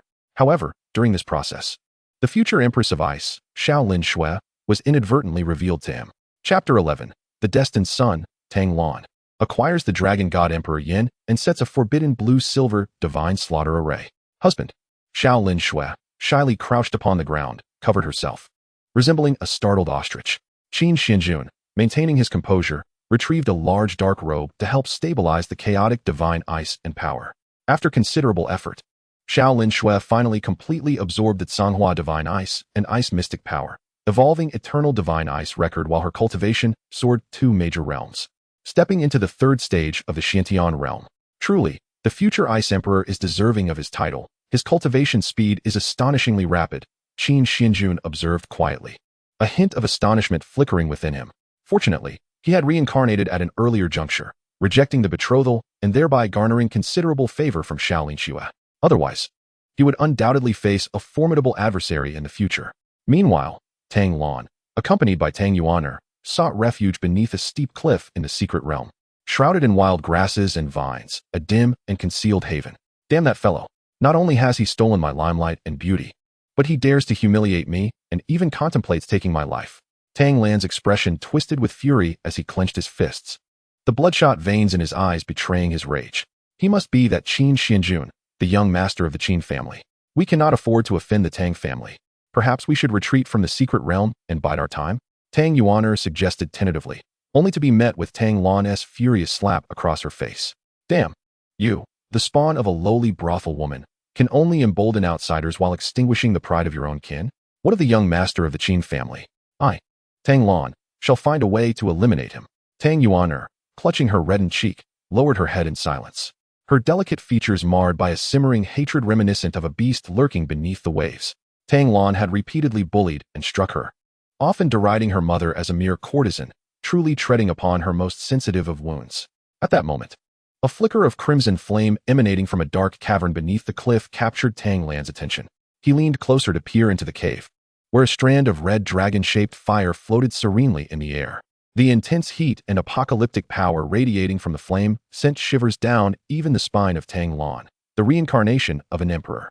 Despite the ancient seals guarding the cave, they posed no challenge to him. The Dragon God Emperor Flame, ranked among the top 3 in the Divine Fire rankings across the realms. He exclaimed with unrestrained glee, "Is it not said that heaven never truly forsakes a person? As long as I, Tang Lan, desire it, fortune lies at my feet." With a deranged grin, he boasted, Once I absorbed the Dragon God Emperor flame, using the imperial techniques I mastered in my past life. That young master of the Qin family will be nothing more than a footnote beneath my heel. And as for his stunning fiancée, I shall shower her with affection. As he spoke, he began dismantling the multiple seals within the cave using his past life as formidable skills. Tang Yuan'er, witnessing this, felt a surge of envy, yet was powerless to intervene. After acquiring the Dragon God Emperor flame, Tang Lan's gaze shifted momentarily before he coldly extracted a flicker of flame from it, disguising it with forbidden techniques to resemble the formidable Dragon God Emperor flame. Qin Xuanjun, O Qin Xuanjun, how could I, Tang Lan, be so clever and quick-witted as to sully my hands in your demise? He sneered, placing the counterfeit Dragon God Emperor flame in a forbidden area guarded by countless beasts, surrounding it with 100 blue-silver god-slaying formations, awaiting Qin Xuanjun's intrusion. Meanwhile, he settled down to consume the immensely powerful Dragon God Emperor flame. Observing Tang Lan as he began to absorb the divine fire, Tang Yuan'er took a deep breath, her gaze turning icy and blood-red. Concealed within her sleeve, her small hand swiftly conjured an evil, blazing fire technique, as if to unleash all the torment and hatred she had endured over the years. Her expression twisted in fury as she aimed it at Tang Lan's heart. Brother, Yuan'er implores you to meet your end. However, just as the terrifying technique was about to strike Tang Lan, he suddenly opened his eyes, glinting with mockery and amusement, raising his hand to effortlessly block Tang Yuan'er's full-force attack. I knew you would attempt to harm me, you wretch. In the midst of Tang Yuan'er's astonished and helpless gaze, Tang Lan retaliated with a powerful strike that sent her flying. Coughing violently, Tang Yuan'er spat out mouthfuls of blood, mingled with shattered organs, her eyes filled with despair and resentment as she watched Tang Lan approach her step by step. Countless sharp blue-silver herbs swirling in his hand, poised to strike at her head. Yet at that moment, an unexpected figure emerged. Qin Xuanjun, accompanied by Xiao Clan, stepped forth from the shadows of the cave, casually extending a divine force to shield the fallen Tang Yuan'er. No, it cannot be. How did you come to be here? Tang Lan stared in disbelief at Qin Xuanjun's noble silhouette, incredulous at the sight. Not to mention how he survived the onslaught of countless beasts and intricate formations. Merely locating him and the Dragon God Emperor flame was enough to instill fear. What? Did you truly believe that those childish tricks could deceive me? When did you begin to harbor the delusion that you could toy with me? Qin Xuanjun remarked coolly, hands clasped behind his back. Earlier, upon detecting the aura of the Dragon God Emperor flame in the forbidden area, he had surmised the ruse Tang Lan had concocted, noting that the original text made no mention of the Dragon God Emperor flame appearing in such a guarded location. Nor could the concealed aura escape the scrutiny of his divine pupils. Thus, he chose to bypass the area with Xiao Clan. Using the tracking divine power embedded within Tang Lan, soared toward his position on the cliff. At this moment, a smirk of mockery and arrogance graced Qin Xuanjun's lips as he unleashed a formidable technique toward Tang Lan without hesitation. The latter barely managed to evade, only to be kicked away by Qin Xuanjun, causing the Dragon God Emperor flame to tumble to the ground. As Tang Lan lunged to retrieve it, he witnessed a small hand enveloped in a distinct fire technique, picking up the Dragon God Emperor flame and trotting over to kneel before Qin Xuanjun, offering it up like a treasure. I beseech young Master Qin to accept this invincible divine fire. Tang Lan, witnessing this scene, felt an overwhelming rage surge within him, almost spitting blood as he roared, "Wretch, put down the divine fire. That is my Tang family's chance at fortune." Yet, Tang Yuan'er remained unfazed, still kneeling at Qin Xuanjun's feet. She understood that had it not been for Qin Xuanjun's timely intervention, she would have perished at the hands of her half-brother. Only by endearing herself to Qin Xuanjun could she hope to grasp a sliver of survival. "You are quite perceptive," Qin Xuanjun replied, accepting the Dragon God Emperor flame while affectionately ruffling Tang Yuan'er's hair. The latter, experiencing such attention from a male for the first time, flushed crimson, momentarily at a loss. Xiao Clan, observing this, merely rolled her eyes but chose not to comment. In stark contrast, Tang Lan seethed with mindless fury, cursing, "You wretched creature. You and your brothel whore mother are of the same ilk, born to ingratiate yourself to men like a shameless harlot." At these words, Tang Yuan'er retorted coldly, "And what of you? How are you any better than your father? Having committed countless heinous acts, you have betrayed me by murdering my mother, and even raised a glutton for grass and a predator of rabbits, nurturing me from a young age to become a ruthless assassin. You are the true beasts devoid of humanity." Tang Lan watched in astonishment as Tang Yuan'er dared to expose his shortcomings in front of outsiders. A tidal wave of murderous intent surged within him. Yet, at this moment, He was acutely aware that the Dragon God Emperor Yin was far more significant than eliminating Tang Yuan. Thus, he suppressed his fury and addressed Qin Xuanjun, young Master Qin. This vile woman has shunned male company since childhood, preserving her maiden purity intact. Should you desire her to take back and indulge, I can offer you a secret elixir that will lift her family's restrictions in exchange for the Dragon God Emperor Yin. Upon hearing this, Tang Yuan's eyes flickered with a glimmer of hope, quickly dimming again. After all, she did not believe Qin Xuanjun would be foolish enough to trade her for the Dragon God Emperor Yin. Chapter 12. Exchange for the Devouring Heaven Sacred Art. Did Qin Xuanjun truly intend to swallow the Dragon God Emperor Yin? Tang Yuan had nearly relinquished her hopes when she saw Qin Xuanjun standing with his hands clasped behind his back, audaciously declaring, "I want the person. And I want the divine fire as well. You are unworthy to bargain with me." Hearing this, Tang Lan clenched his teeth and retorted coldly, "Young Master Qin, I acknowledge your formidable strength and unparalleled talent. Yet, even so, you lack the specialized techniques to devour divine fire, nor have you ever practiced forbidden arts. The Dragon God Emperor Yin will turn you to ashes, and that wretched Tang Yuan, without the antidote to her restrictions, will only suffer the torment of countless insects gnawing at her heart and her soul being torn apart, ultimately dissolving into a repugnant puddle of pus mingling with the dust." With that, he produced a scroll of the blue-silver devouring technique, slightly altered from its original form, attempting to use it as a bargaining chip for the Dragon God Emperor Yin. "My dear, indeed, to devour divine fire requires a dedicated cultivation method. Otherwise, it could lead to a backlash that would end your life," Xianxiaaudiobooks cautioned, her delicate face etched with worry as she advised Qin Xuanjun. "Fear not. Is it not merely a ball of flame? I shall devour it in the blink of an eye, as one would sip tea or water," Qin Xuanjun reassured her, ruffling Xianxiaaudiobooks' little head with a calm demeanor. Listening to Qin Xuanjun's self-assured and audacious words, Tang Lan smirked, no longer attempting to dissuade him, his eyes gleaming with deep mockery and schadenfreude. He could already envision Qin Xuanjun's obstinacy leading to his demise, consumed by the Dragon God Emperor Yin. "Here are some divine-level pills that can specifically break restrictions. Try them one by one, and surely one will prove effective. After all, though I have not studied forbidden arts, if the unparalleled Qin family cannot break the restrictions of a mere family from the lower realms, then they have no business in the Western Divine region." Qin Xuanjun casually produced a collection of beautifully patterned pills, exuding a fragrant aroma, and presented them to Tang Yuan. She promptly knelt with obedience and respect, opening her mouth. Qin Xuanjun chuckled, shaking his head as he pinched the pills between his middle and ring fingers, feeding them one by one into her mouth. "Damn it. In my previous life, I was born into poverty, and in my village, I had to split a mundane pill in half to eat. How does Qin Xuanjun have the audacity to casually gift this wretched woman a trove of divine pills as if they were mere candies? One could even raise a dog to become a sage-level powerhouse with such generosity." Tang Lan watched the extravagant scene unfold before him, his jealousy boiling to the point of nearly grinding his teeth to dust. Tang Lan's shock value, 20,000. Tang Yuan's shock value, 25,000. The envy and resentment of the destined child led to a damage to his Dao heart, resulting in a fate value of 30,000. As Qin Xuanjun observed the system's accumulation of shock and fate values, he remained unperturbed. This self-promoting display would only make him and the Qin family increasingly prosperous. After consuming the divine pills, Tang Yuan found herself enveloped in a myriad of divine lights, the restrictions within her collapsing, her cultivation soaring dramatically, while even the half of her face marred by a mask began to restore to perfection.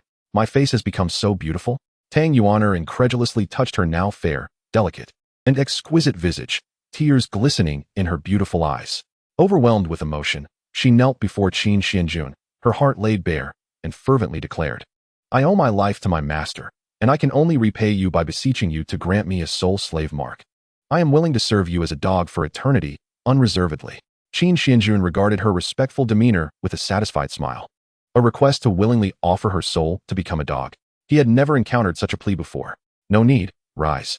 I trust in your loyalty," he replied with an indifferent expression. The reward mechanism always outweighs the punishment mechanism.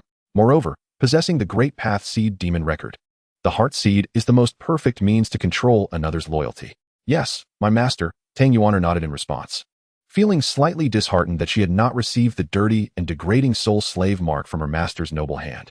Xiaolinchu's face curled in disdain as she stepped back a few paces, her vigilance diminishing. After all, a dog could never vie for the position of the rightful consort. Meanwhile, Sheng Shuang silently mused, To be so adept at manipulating the hearts of women at such a young age, Lin Xue will surely have many rivals in the future. As her mentor, I will have to spare time to help her concoct some proper potions. System, can I currently exchange all my shock values, fate values, and villain values for an imperial-level technique that devours divine fire? Qin Xuanjun inquired mentally. Indeed, host. You currently have enough to exchange 1/3 for the Burning God technique, which allows you to devour the divine fire of heaven and earth, becoming the unparalleled Flame Emperor.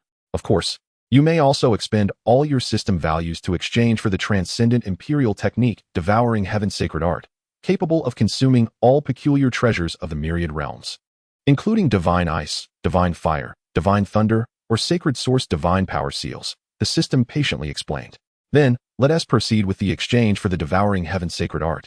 Qin Xuanjun decided without hesitation. After all, a technique that could devour all was virtually limitless, as the system values were fully consumed. A terrifying and profound technique seamlessly fused into Qin Xuanjun's body.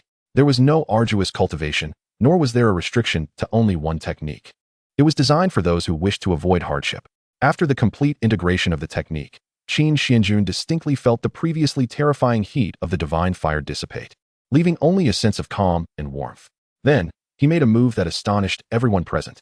He reached out with empty hands to grasp the Dragon God Emperor Yin, molding it into a ball, and then, without hesitation, swallowed it whole. Humph! He truly dares to grasp divine fire with bare hands? And swallow it. Ridiculous. Tang Lan's heart swelled with delight as he watched Qin Xuanjun consume the Dragon God Emperor Yin with his bare hands, a grin almost splitting his face. Tang Lan's shock value, 50,000. Sheng Shuang's shock value, 40,000. Tang Yuan's shock value, 15,000. Xiao Linshua's shock value, 40,000. Under the influence of Qin Xuanjun's audacious display, the system frantically harvested shock values. At this moment, Xiao Linxue and Tang Yuan exhibited expressions of profound concern. It was not that they doubted Qin Xuanjun's abilities, but rather, he was engaging with the divine fire dragon Emperor Yin. Xiao Linxue, with the assistance of her master, the Holy Frost, had painstakingly managed to devour the divine ice using the imperial-grade technique Eternal Divine Ice Record and a plethora of precious elixirs and herbs. It had nearly brought her to the brink of death, consuming countless efforts and energies to succeed. Yet now, Qin Xuanjun, with empty hands, was casually manipulating the divine fire without consuming any elixirs or making preparations, simply molding it into a ball with his hands and swallowing it whole. Suddenly, Qin Xuanjun furrowed his brow, and his expression abruptly shifted. Husband, are you? Master, how do you feel? Xiao Linxue and Tang Yuan were instantly as anxious as ants on a hot pan, frantic and worried yet helpless. Meanwhile, Tang Lan sneered derisively. Huh? Young Master Qin, your body is surely about to be melted by the Dragon God Emperor Yin. However, Qin Xuanjun unexpectedly let out a belch. The terrifyingly intense Dragon God Emperor Yin swirled around him, yet it did not even singe the hem of his garments, merely accentuating his proud and enigmatic stature.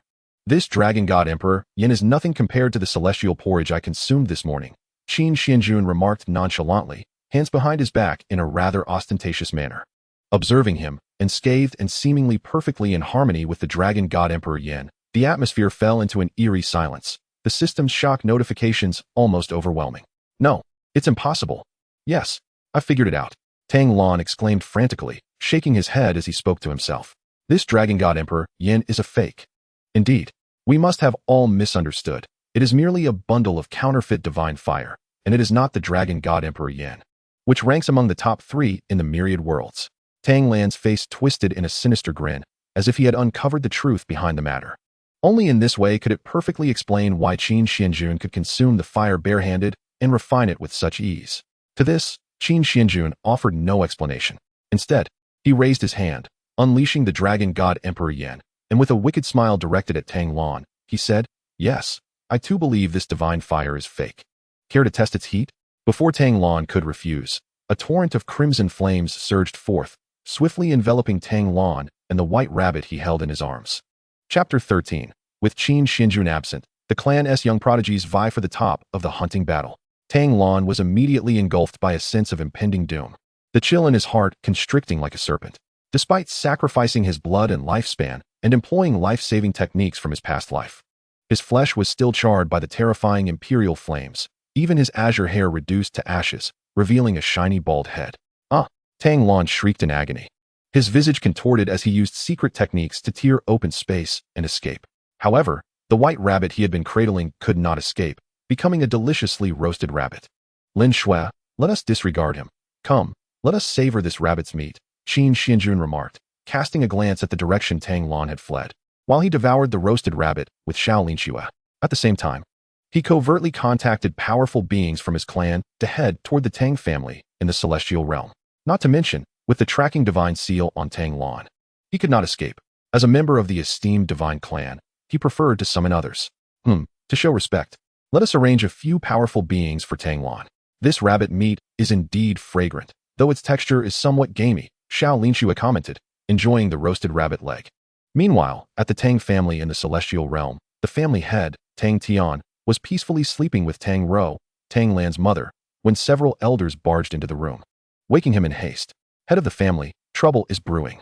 Several powerful beings from the shattered divine realm, accompanied by numerous formidable warriors clad in Qin-engraved celestial armor, have surrounded our Tang family. Hearing the elders' words, Tang Tian rushed out of the residence, gazing skyward, and indeed, he found 3 terrifyingly powerful beings and countless others in glimmering celestial armor encircling his territory, resembling celestial soldiers descending to slay mortals. Alas, what sort of entity has this rebellious son provoked this time? Tang Tian's face aged decades in an instant, and the despair and lifelessness in his eyes drained him of strength, leaving him crumpled on the ground. When Tang Lan returned to the outskirts of the Tang family's territory in the celestial realm, he found his home brutally razed to rubble, reduced to mere remnants of a bygone structure. Oh, and atop the ruins, a brand new brothel had been erected. Disguised, Tang Lan stealthily entered, only to find that the courtesan within was his mother, while his father had been castrated and thrown into a pigsty. Ah, damn you, Qin Xuanjun. Is it wrong to want to take advantage of your fiancé? Is it wrong to use counterfeit divine fire to ensnare you? Even if I was at fault, how could you treat me this way, you damned fiend? If I ever return to the imperial realm, I shall annihilate your entire clan and turn your women into servants. Tang Lan thought furiously, his eyes almost bursting with rage, even the disguise he wore nearly unraveling. He watched helplessly as his mother was summoned by someone, unable to intervene for fear of revealing his identity. Meanwhile, the Qin family was not at peace either. As the family hunting battle officially commenced, all young prodigies aged 18 to 25 were ablaze with excitement. This hunting battle was a formal opportunity to prove their strength and obtain a powerful beast mount for free. Furthermore, during the subsequent bloodline ritual, they could officially activate the bloodline power belonging to the Qin family's imperial ancestor. Once activated, their innate potential and cultivation speed would surge dramatically. Prodigies like Qin Xuanjun, who possessed the dual-pupil constitution, and Qin Ruoxi, with her imperial physique, could potentially achieve the realm of saints or even attain the status of emperor in the future with their exponential cultivation speed after activating their bloodlines. This underscores the significance of bloodlines and backgrounds in the world of cultivation. Strangely, Qin Ruoxi, Qin Lan, Qin Huang, and Qin Xia had all made their appearances. Yet where was the young master? Sigh, the young master is likely once again in the lower realms, romancing that Xiao family waste, someone speculated. No way. What charm does that Xiao family waste possess to captivate our young master? Is she destined to become an emperor or something? The Qin family members searched the crowd for Qin Xuanjun but found no trace, exchanging puzzled glances and murmuring among themselves. The elders of the Qin family felt helpless in the face of this. When Qin Xuanjun was absent, all the young prodigies of the Qin family began to harbor thoughts about that coveted first position that should not have arisen. Brother Xuanjun, Qin Ruoxi, unable to see Qin Xuanjun's appearance, clutched her skirt tightly, her heart racing with anxiety for him. As the hunting war commenced, the head of the Qin family, Qin Zhantian, along with the matriarch, Yu Ronger, found it difficult to maintain their composure while making the entire clan wait in vain. Thus, they had no choice but to initiate the family hunting competition. With a roar, as the suppression seal was lifted by Qin Zhantian, the beast prison housing myriad creatures erupted with countless beastly howls, a cacophony that echoed thunderously, accompanied by pairs of glimmering, sinister eyes, reminiscent of surging waves breaking forth from an endless deep sea, suddenly crashing through the celestial gates towards the outside world. However, before any could flee, they were once again ensnared by the spatial sealing array crafted by Qin Zhantian and the family elders, enveloped within a vast realm of beasts. A miniature world forged by generations of the family. The young elites of the Qin family felt the terrifying aura emanating from the beasts, swallowing nervously, their hearts filled with trepidation. Yet, The prospect of gaining fame, acquiring resources from the family's favor, and perhaps even obtaining a high-tier, unparalleled ferocious beast as a mount ignited a fervent passion within them. All the young talents of the Qin family could now enter the beast realm, armed with the hunting decree bestowed by the elders. Note, you may freely carry weapons or take your own mounts to assist in combat, but you are limited to no more than 3 magical weapons and only 1 beast mount, Yu Yinger declared. Stepping gracefully into the void before the entrance of the beast realm, her expression playful. You are free to select any beast you desire to tame as your mount. Of course, only if you possess sufficient skill. Even if you manage to tame a divine beast designated for the young master, the family shall not chastise you. What nonsense! How could anyone at this age tame a divine beast with mere personal strength? Scoffed the young elites of the Qin family, rolling their eyes in disbelief. Just then, Yu Yinger's expression shifted to seriousness as she added, after selecting your desired beasts, you may continue to hunt the creatures within the realm. The beasts you slay will automatically convert into hunting decree points, and the beast cores within them will belong to you as spoils of war. The family permits mutual looting. But be mindful of your limits. Do not resort to excessive force against your fellow clan members. Furthermore, should you encounter any insurmountable danger, you may infuse your hunting decree with your mystical energy, which will transport you directly out of the realm to tally your points and rewards.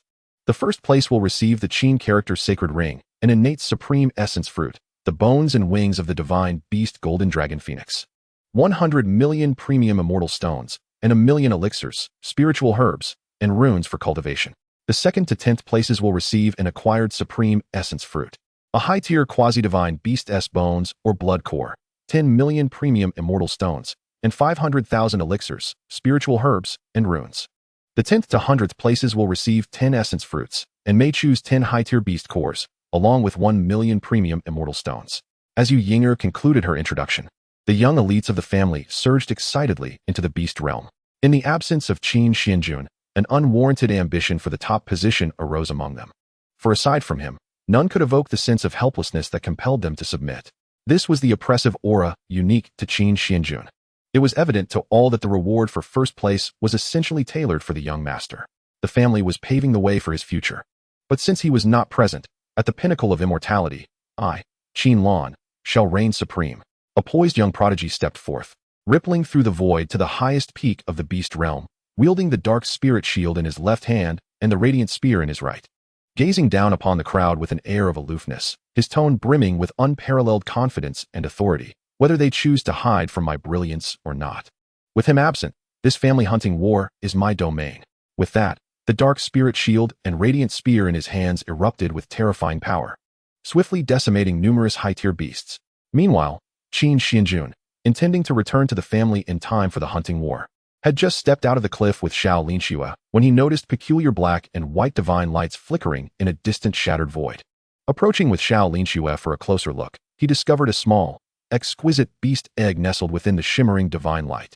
The egg's surface was covered in strange, intricate beast patterns, emanating a faint aura that sent shivers down one's spine, as if it were a remnant of an ancient demonic beast. Ding! The host has detected a fortuitous encounter through the manifestation of destiny, acquiring a chaos beast egg. The host may choose to shatter it for concoction or nurture it by keeping it close. The system's cold yet melodious voice resonated within Qin Xuanjun's mind. Before the heavens and earth were divided, chaos reigned, and the universe was an indistinct form. Once Pangu shattered the primordial chaos, clarity emerged to distinguish the pure from the turbid. The gluttonous Taotai devoured endlessly, consuming infinite spirits. Legend has it that before the universe was formed, the primal chaos existed, giving birth to Pangu. To think I stumbled upon a chaos egg, a primal beast of the ancient universe? Qin Xuanjun mused silently. This should have been a script reserved for the destined children of fate. It seems that by continuously siphoning off the fortunes of these destined ones and cultivating a bond with the destined maiden, I have unwittingly become a child of destiny, crafted by the system. After discussing his plans with xianxiaaudiobooks, a bold idea suddenly sparked in his mind. What if I bring this chaos beast egg back to the clan for the hunting war, giving those so-called prodigies and the million beasts a taste of shock from an ancient ferocious beast? Chapter 14. What? Did the hundreds of thousands of beasts in the realm kneel before Qin Xuanjun? Stop looking. Your young lord has long departed. Saint Frost sighed as she watched xianxiaaudiobooks, lost in thought, gazing in the direction Qin Xuanjun had vanished. You need not dwell excessively on him. As long as you can become the ice empress of the heavens, he would certainly not forsake you. The one with the ancient divine ice, the Empress of Ice unrivaled across the realms. Hearing St. Frost's earnest words, Xiao Linxua nodded, her beautiful eyes gradually transforming into a resolute and determined gaze.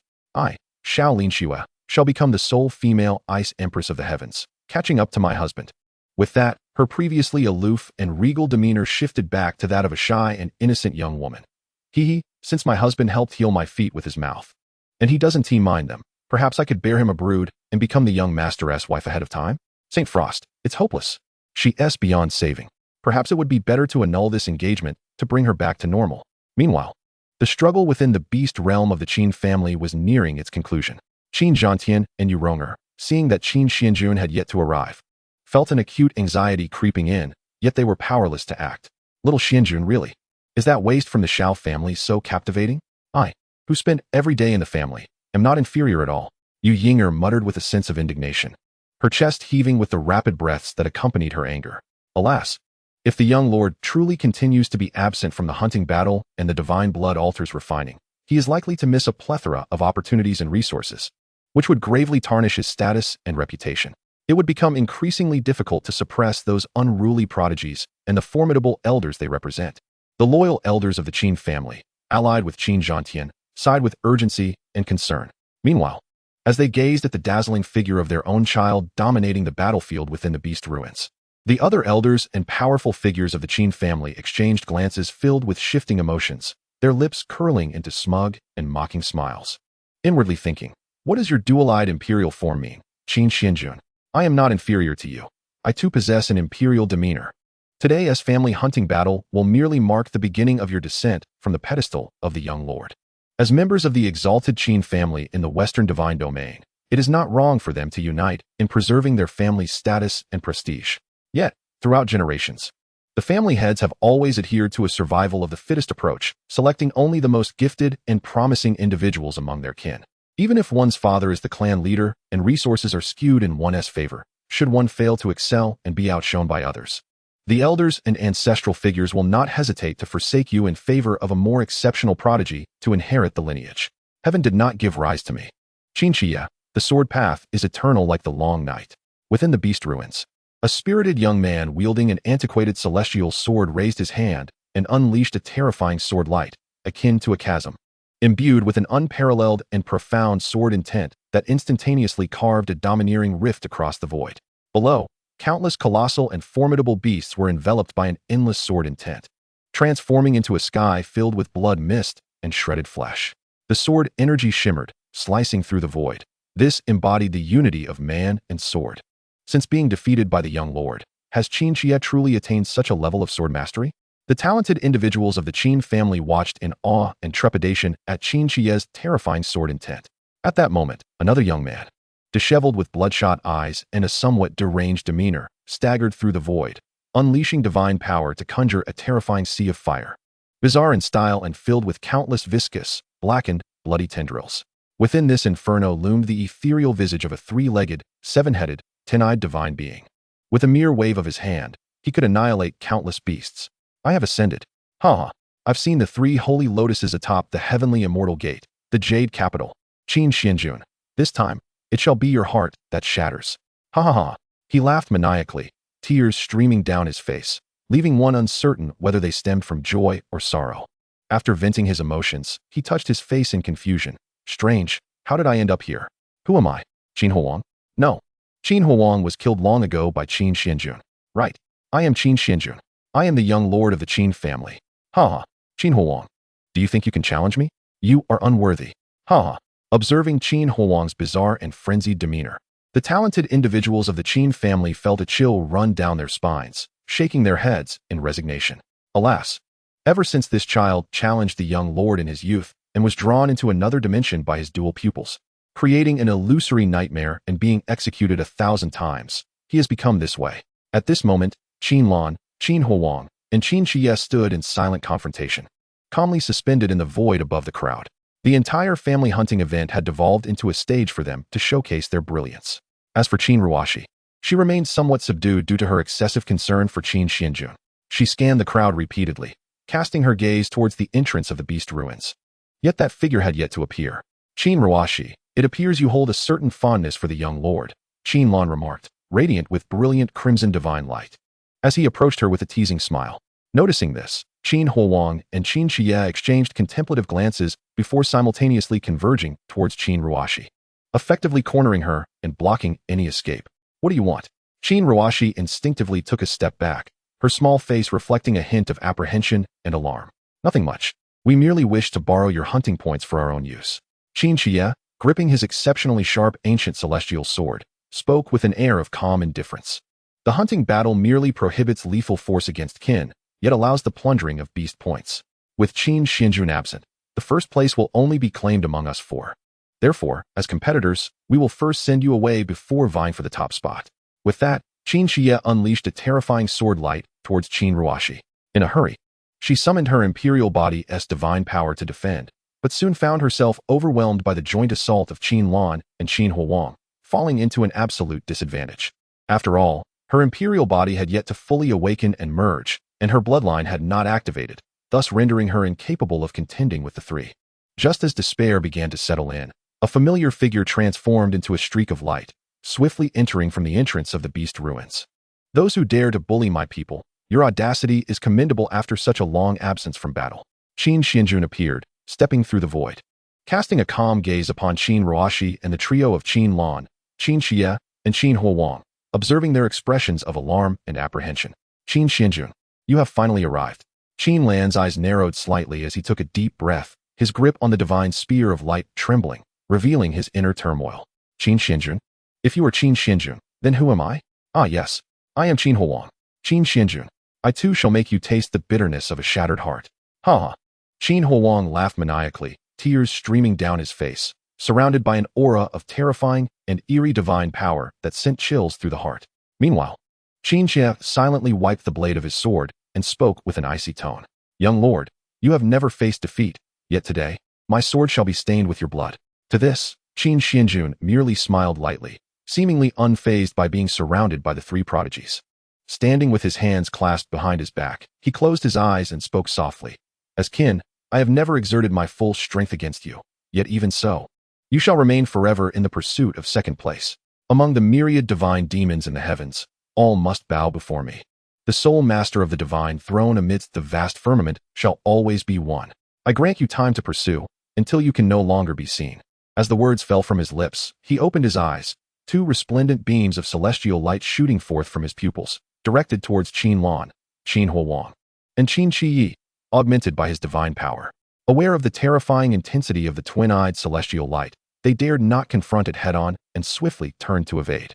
Yet, with a mere wave of his hand, Qin Xuanjun conjured a sea of flames, larger by thousands of feet than that formed by Qin Huang's divine energy, within which countless crimson fire dragons writhed and danced, consuming their figures alongside the inferno created by the dragon god Emperor Yin. He garnered an astonishing shock value of 70,000 from Qin Huang, 25,000 from Qin Lan, 20,000 from Qin Qi, and 100,000 from the Qin Clan members. Observing the continuously fluctuating figures on the data panel, a faint smile graced Qin Xuanjun's lips. Was that the dragon god Emperor Yin, one of the top 3 divine fires across the myriad realms? With his dual-eyed divine body and the dragon god Emperor Yin, how many more divine abilities did the young master possess, yet to be revealed? The Qin Clan members gazed in astonishment at the dragon-shaped divine flame coiling gently around Qin Xuanjun, their eyes filled with disbelief. No, this cannot be real. How could you possibly command such formidable divine fire? Qin Huang, in a state of utter disarray, clawed his way from the sea of flames. Fear etched across his countenance as he beheld the calm figure of Qin Xuanjun before him. The terrifying divine flame reflected in his eyes seemed to roar and advance toward him. Qin Huang, illuminated by the firelight, was once again engulfed by the dread he had previously experienced under Qin Xuanjun's dominance, his expression frenzied as he howled and fled. Qin Xuanjun chose not to deliver a fatal blow or seize his hunting order, as a member of the same clan. These prodigies could serve as his allies in the future. There was no need, nor should he, drive the clan's promising talents towards opposition. Brother Xuanjun. At that moment, Qin Ruashi hurriedly approached Qin Xuanjun, obediently presenting her own hunting order. Brother Xuanjun, there are only 2.5 minutes left in the hunting battle. Returning now, it may be difficult to achieve significant gains. I can share half of my points from my hunting order with you. Qin Xuanjun gazed at her with heartfelt appreciation, smiling as he affectionately ruffled her small head and reassured her, "Fear not. For even with just 2.5 minutes left to hunt, I, Qin Xuanjun, shall still secure the top position." With that, he activated the ancestral dragon's blood to invigorate his divine body, unleashing all his divine power to manifest the dragon god Emperor Yin. In an instant, a terrifying crimson dragon-shaped sea of flames enveloped the entire beast ruined space, driving all remaining beasts into a solitary encircled area. Roar! Provoked by Qin Xuanjun's audacious actions, the beasts snarled ferociously, their savage visages turned skyward as they fixed their gaze on Qin Xuanjun, seemingly preparing to rush forward and tear him apart. Has he gone mad? How dare he simultaneously provoke all the beasts in the beast ruins? Qin Lan and Qin Shi struggled to extricate themselves from the sea of flames, their faces reflecting sheer horror upon witnessing Qin Xuanjun's audacity.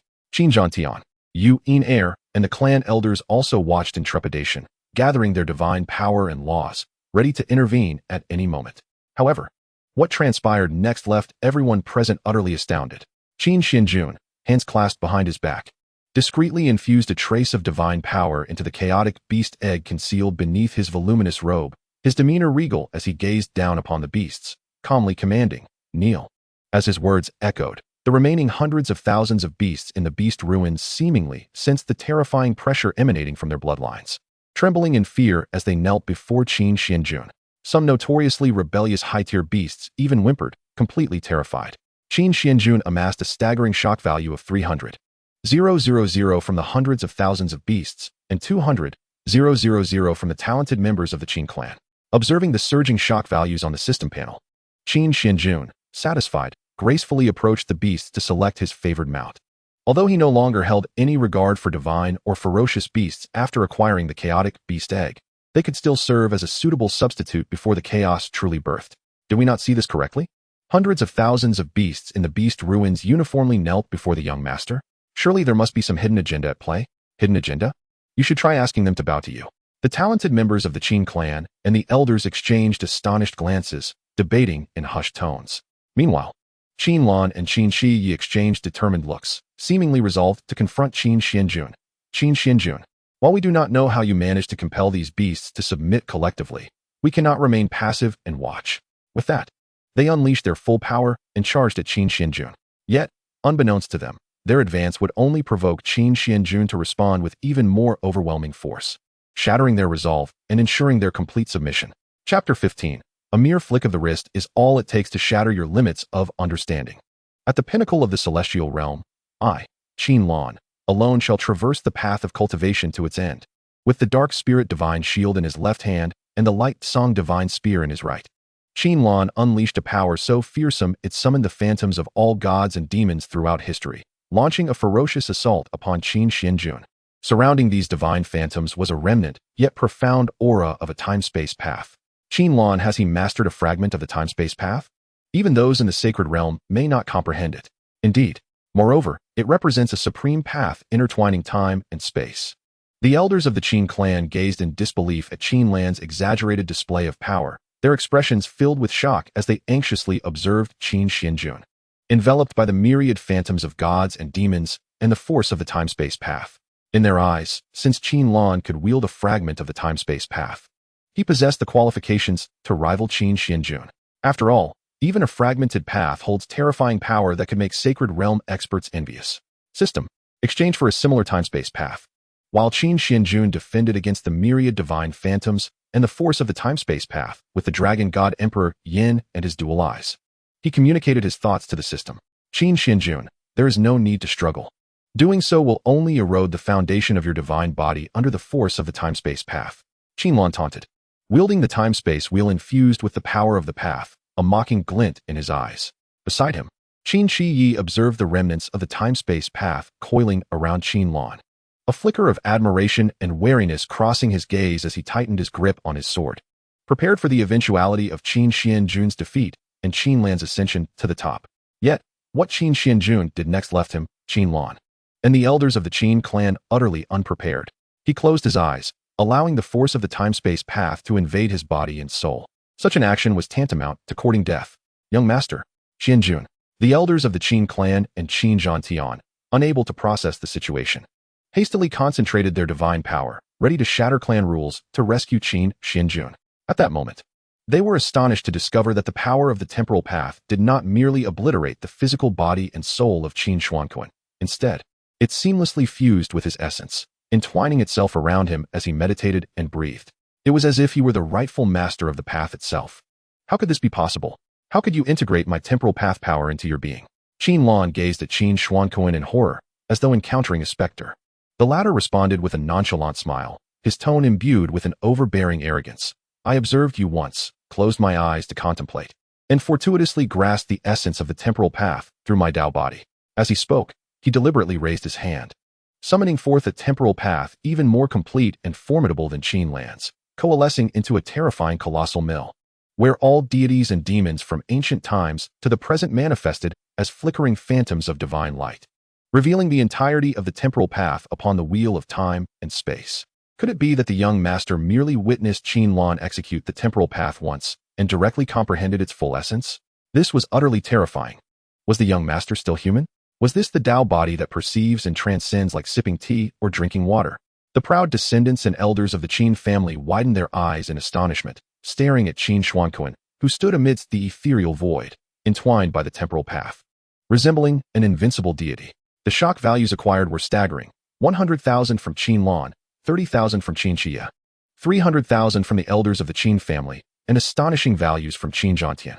Observing the rapidly surging shock values on the system panel, Qin Xuanjun maintained an air of composure, his expression unruffled. Despite possessing a Dao body, he knew that he could at most glean a mere fragment of the path's power. The path was not something that could be fully comprehended in an instant, especially one as supreme as that which represents time and space. I am defeated. I am unworthy to be your opponent. Feeling the terrifying aura emanating from the complete temporal path surrounding Qin Xuanjun, Qin Lan's pride and aloofness crumbled into despair and despondency, his Dao heart shattering in an instant, leaving him feeling as if he had lost all meaning in his cultivation. After all, who could accept that the path they had toiled for years to grasp fully could be effortlessly mastered by an adversary in battle? The youthful spirit was a fleeting treasure, and he could never reclaim the spirit itself he once was. Yet, the temporal path and innate talent of the young master were indeed formidable, but my sword, xianxia, was not without its merits. There must be a distinction between victory and defeat, life and death. Xianxia sought to challenge the young master without hesitation, his resolve unwavering. He unleashed his full potential, igniting his lifeblood, lifespan, and both spirit and body, executing his strongest sword technique, the heaven-slaying slash, infused with the unity of man and heaven, directing an unimaginably sharp beam of sword light towards Qin Xuanjun. This sword light seemed capable of cleaving the vast firmament, impervious even to the powers of the temporal path. Was this the strongest strike Xianxia could muster at the cost of burning everything? Oh no, the young master was engaging in combat. And this lad was risking his life? Was it truly necessary to fight so fiercely for a mere hunting battle? The young talents of the Qin family were taken aback by Xianxia's audacity. Simultaneously, they were curious. Could Qin Xuanjun truly withstand this ultimate strike that burned everything, embodying the unity of man and heaven? Brother Xuanjun. Qin Ruoxi nervously gripped her skirt, her charming face betraying her deep concern. Under her anxious gaze, Qin Xuanjun performed an unexpected maneuver. He drew forth the divine sword, the heavenly Qin sword, a prized artifact bestowed upon him by the clan leader, his father, on his 18th birthday.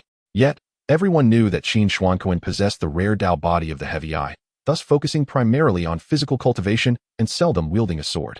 While not entirely inept, a typical sword technique would only serve to embarrass him compared to the swordsmanship of the sword prodigy, Xianxia. Young master, do you truly believe that your sword, being a divine artifact, can triumph over my sword, which is merely a pinnacle celestial weapon? Xianxia mused with a placid expression, silently contemplating. As expected, Qin Xuanjun abandoned the use of the heavenly Qin sword, placing it into the ground. Just when everyone presumed he would forego the sword and resort to his heavy eye or the divine fire path, he crouched down to pick up a withered tree branch that had fallen to the ground. With just a slight exertion, I shall reveal the limits of your understanding. Grasping one end of the branch as if it were a sword, Qin Xuanjun gently swung it, unleashing a seemingly unremarkable sword light towards Xianxia.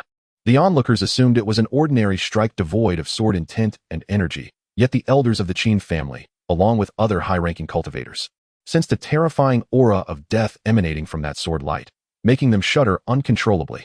As a practitioner of the sword path, Xianxia stood frozen in shock. unable to escape as he beheld the sword light approaching him with an almost ethereal grace. Just a glance at that sword light, imbued with hidden sword intent and energy, caused his eyes to sting, blood streaming from them. Transcendence, entering the sacred? That is the sword path mastery I have always pursued, yet never dared to envision. The young master. Was it all along merely a fraction of his power, treating us like mere children engaged in play? Xianxia stood motionless, his face ashen, awaiting the arrival of his demise. His spirit had withered. The aura of a proud sword cultivator was extinguished. The terrifying sword light annihilated the space around it, dissipating into nothingness just as it grazed Xianxia's neck, as if it had never existed. Do not be disheartened. Is it truly shameful to be bested by me? The one with the heavy Dao body and mastery of the divine fire path and transcendent swordsmanship? Qin Xuanjun remarked calmly, observing the despondency of Qin Xia and Qin Lan. Indeed, being defeated by the young master, who possesses a heavy Dao body and transcendent swordsmanship, seems quite reasonable. Does it not? Qin Lan and Qin Xia abruptly lifted their heads, renewed vigor and confidence igniting in their eyes. So it turns out that the young master was a hidden, unparalleled sword genius. An elder of the Qin family tugged at his beard, casting a peculiar glance at Qin Xuanjun and Yu Ronger, seemingly implying, "My goodness, you two truly have concealed your depths." To think he possesses transcendent swordsmanship and the divine fire path, yet only revealed his heavy Dao body to us. Confronted with the elder's peculiar stares, Qin Xuanjun cleared his throat, standing tall with his hands clasped behind his back, a proud smile adorning his face. Meanwhile, Qin Xuanjun felt a pang of regret over the consumption of his resources. Although he had garnered substantial shock values, he had exhausted all his accumulated fate and shock values on transcendent swordsmanship before engaging with Qin Xia. Subsequently, he had chosen a high-level beast mount, the blood magic black dragon, and allocated a portion of his excess points to Qin Ruoxi, allowing her to become the second place without any effort. Qin Lan, Qin Xia, and Qin Huang, what is this nonsense? The family hunting battle drew to a close. I hereby declare the family hunting contest officially concluded. First place, Qin Xuanjun. Second place, Qin Ruoxi. Third place, Qin Xia. Fourth place, Qin Lan. Fifth place, Qin Huang. Sixth place, gazing at the coveted Qin sacred ring, the innate superior Xianyun Dao fruit, and the divine beast golden dragon and phoenix wings bones, Qin Xuanjun's countenance remained utterly unperturbed. After all, in the original narrative, he triumphed over Qin Xia and the other three youthful prodigious supremes without any system assistance. It was merely through a harrowing alliance with Qin Ruoxi, enduring life-threatening injuries, that he emerged victorious. Given my close bond with Ruoxi, after the conclusion of the divine blood stage ritual, she should not turn against me for having drained her blood and stripped her of her imperial body, right? Qin Xuanjun cast a glance at the obedient young girl clinging to his arm, momentarily dismissing the words he intended to convey to the family elders. After all, following this battle, his position as the heir was firmly secured. The family could no longer extract the imperial blood of his younger sister to bolster his own power. Could they? Chapter 16. Qin Ruoxi displays dazzling talent. Countdown to blood extraction. The divine blood stage ritual commenced, with all prodigies ascending the stage in turn. As Yu Yinger presided over the ceremony, her gaze fell upon the solitary and aloof figure of Qin Xuanjun. She now found herself increasingly unable to fathom the heir she had personally watched grow up. With Yu Yinger announcing the commencement of the divine blood stage ritual, Qin Lan, Qin Xia, and Qin Huang swiftly ascended the expansive floating divine platform alongside their fellow prodigies. Upon this platform stood 100,000 peculiar dark red divine pillars, exuding an ancient and formidable aura.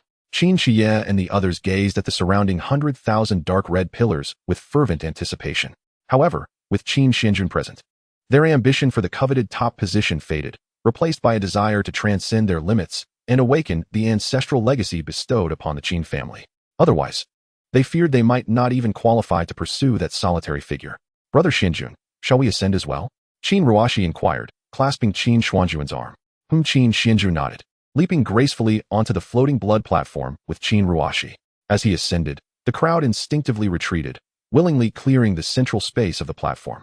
Qin Xuanjun slowly walked to the heart of the blood platform, but did not hasten to infuse his divine power to activate the pillars. Instead, he directed his gaze toward Qin Xia and the others, as the three of them unleashed their full might, infusing their divine energies. The surface of the floating blood platform erupted with countless extraordinary array patterns, resembling a spider's web that spread toward the 100,000 divine pillars. 10,000, 30,000, 50,000, 70,000, a continuous activation of dark red pillars illuminated with a blood-red divine radiance. Ultimately, their familial bloodlines were fully awakened, achieving a return to ancestry concentration of 50 to 60%, with the number of resonating pillars stabilizing between 75,000 and 80,000, evoking envy among the Qin family prodigies, though they were not overly astonished. After all, these three were merely second to the heir, Qin Xuanjun, within the esteemed Qin family. Had it not been for Qin Xuanjun, any one of them would have qualified to inherit the position of heir. Activating 70 to 80,000 pillars was certainly within their capability. Nevertheless, despite their impressive feat, they could only summon 3 ancestral spirits, receiving rewards such as quasi-emperor level sword techniques or incomplete paths of enlightenment.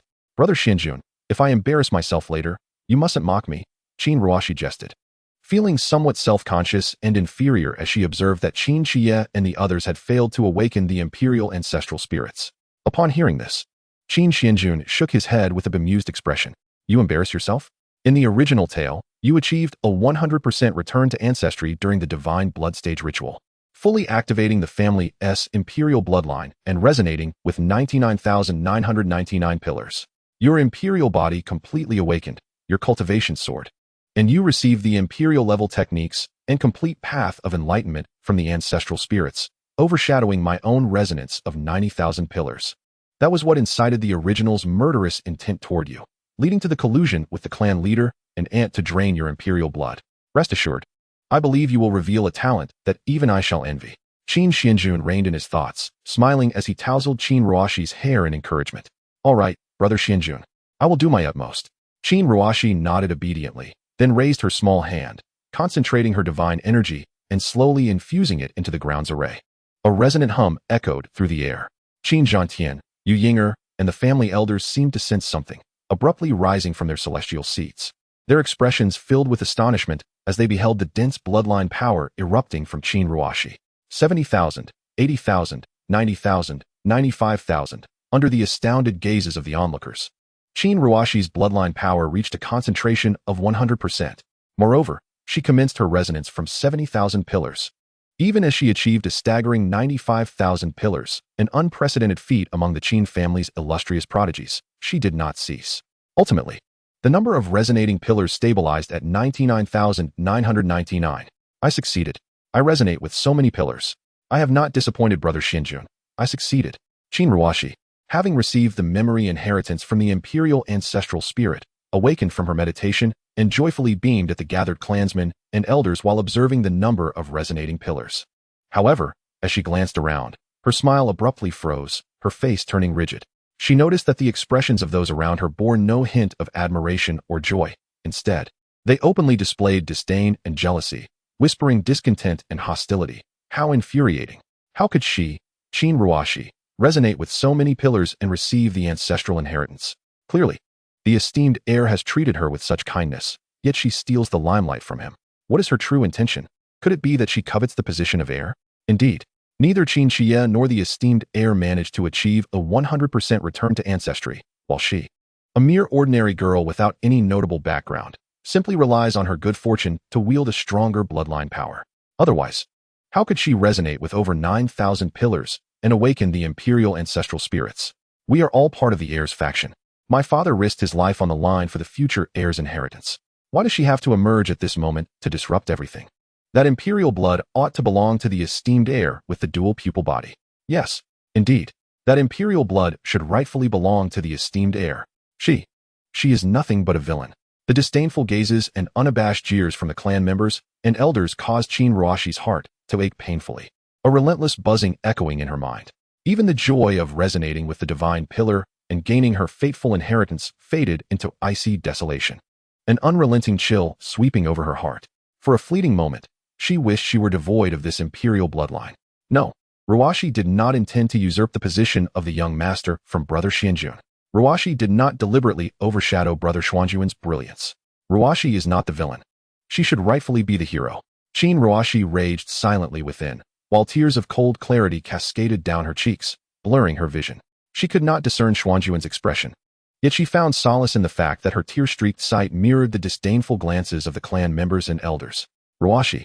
Xuanjun instinctively approached Qin Ruoxi, yearning to offer comfort, but she could not bear to face him, fleeing as if in panic. Qin Xuanjun watched her retreating figure, his expression a tumult of emotions as he gripped the armrest of the celestial chair, the terrifying force causing the indestructible armrest, crafted from exquisite divine jade, to slowly fissure. Yuiner's lovely eyes narrowed slightly, a fleeting glimmer of imperceptible malice flashing within. Master of the clan, Lord Iner, shall we? An elder aligned with Xuanjun cast a questioning glance towards Qin Xuanjun and Yuiner. She was correct. Yuiner lifted her delicate hand, her usual expression of cunning and mischief evaporating, replaced by an icy severity.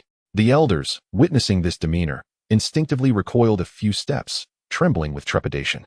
They understood that Lord Iner was now serious.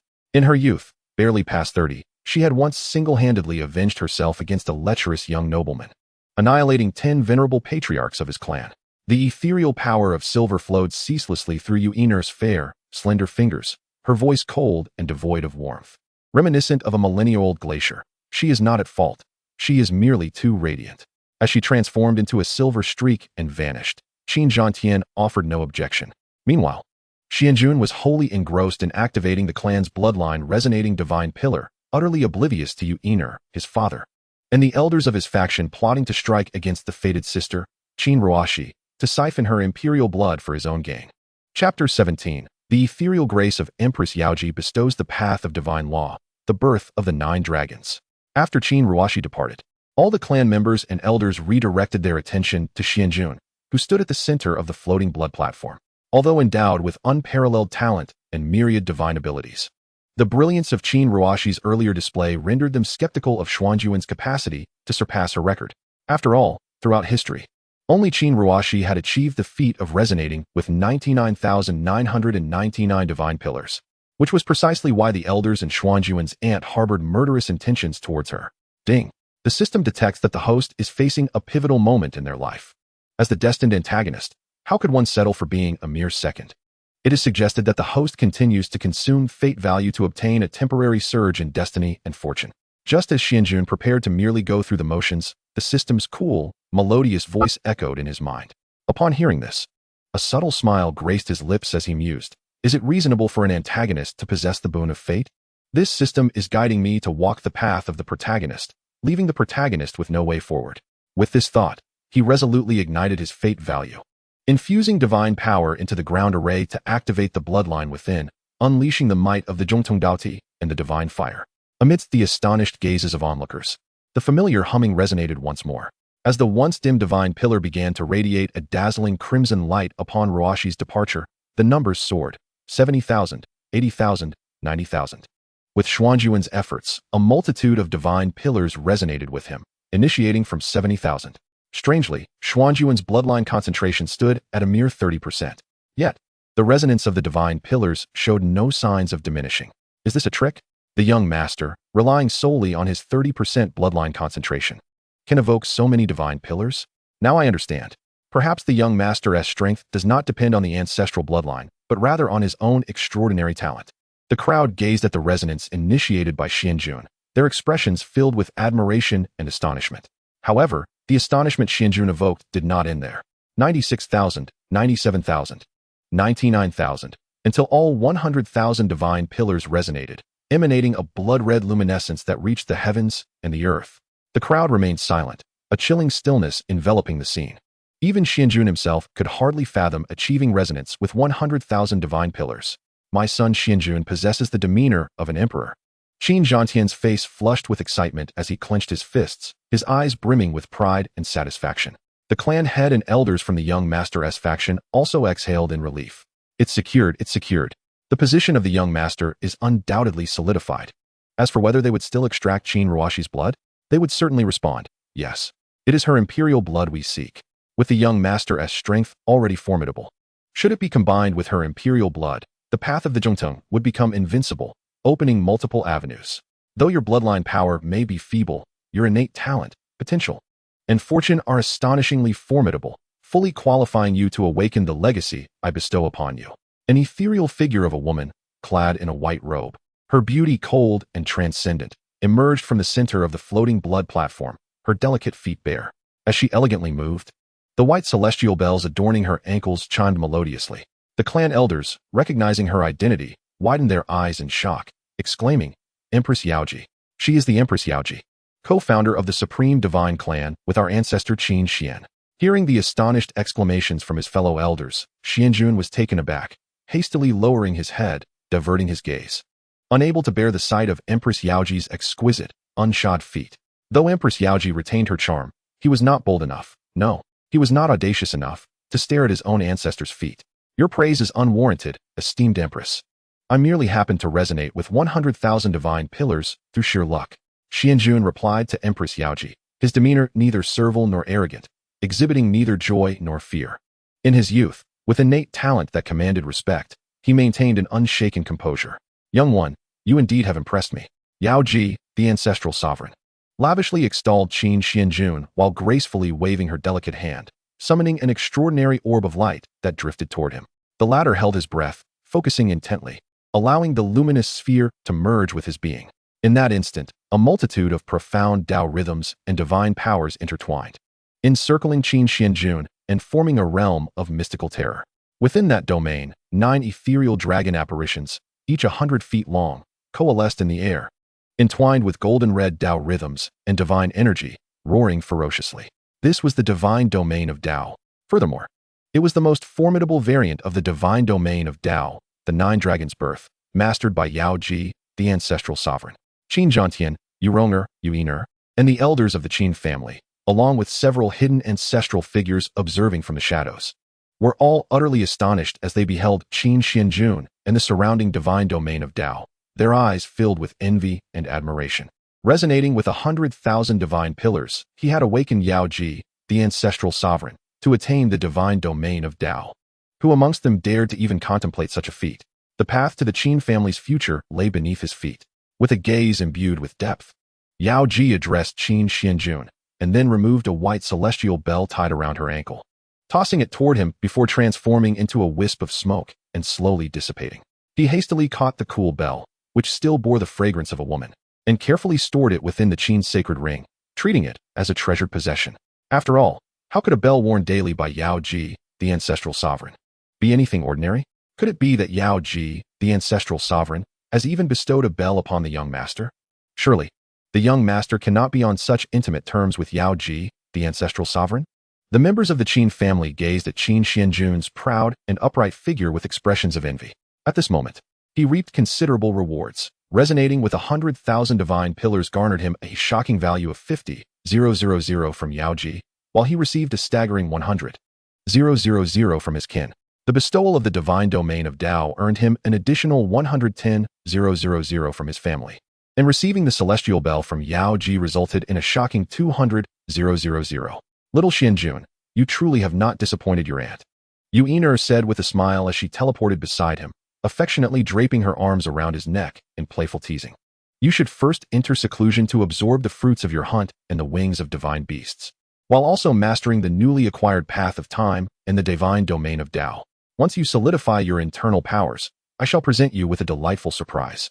Observing Yuiner's mysterious demeanor, a sense of unease unexpectedly surged within Qin Xuanjun. He scanned his surroundings and noticed that many elders from the young master faction and the patriarch faction had quietly departed.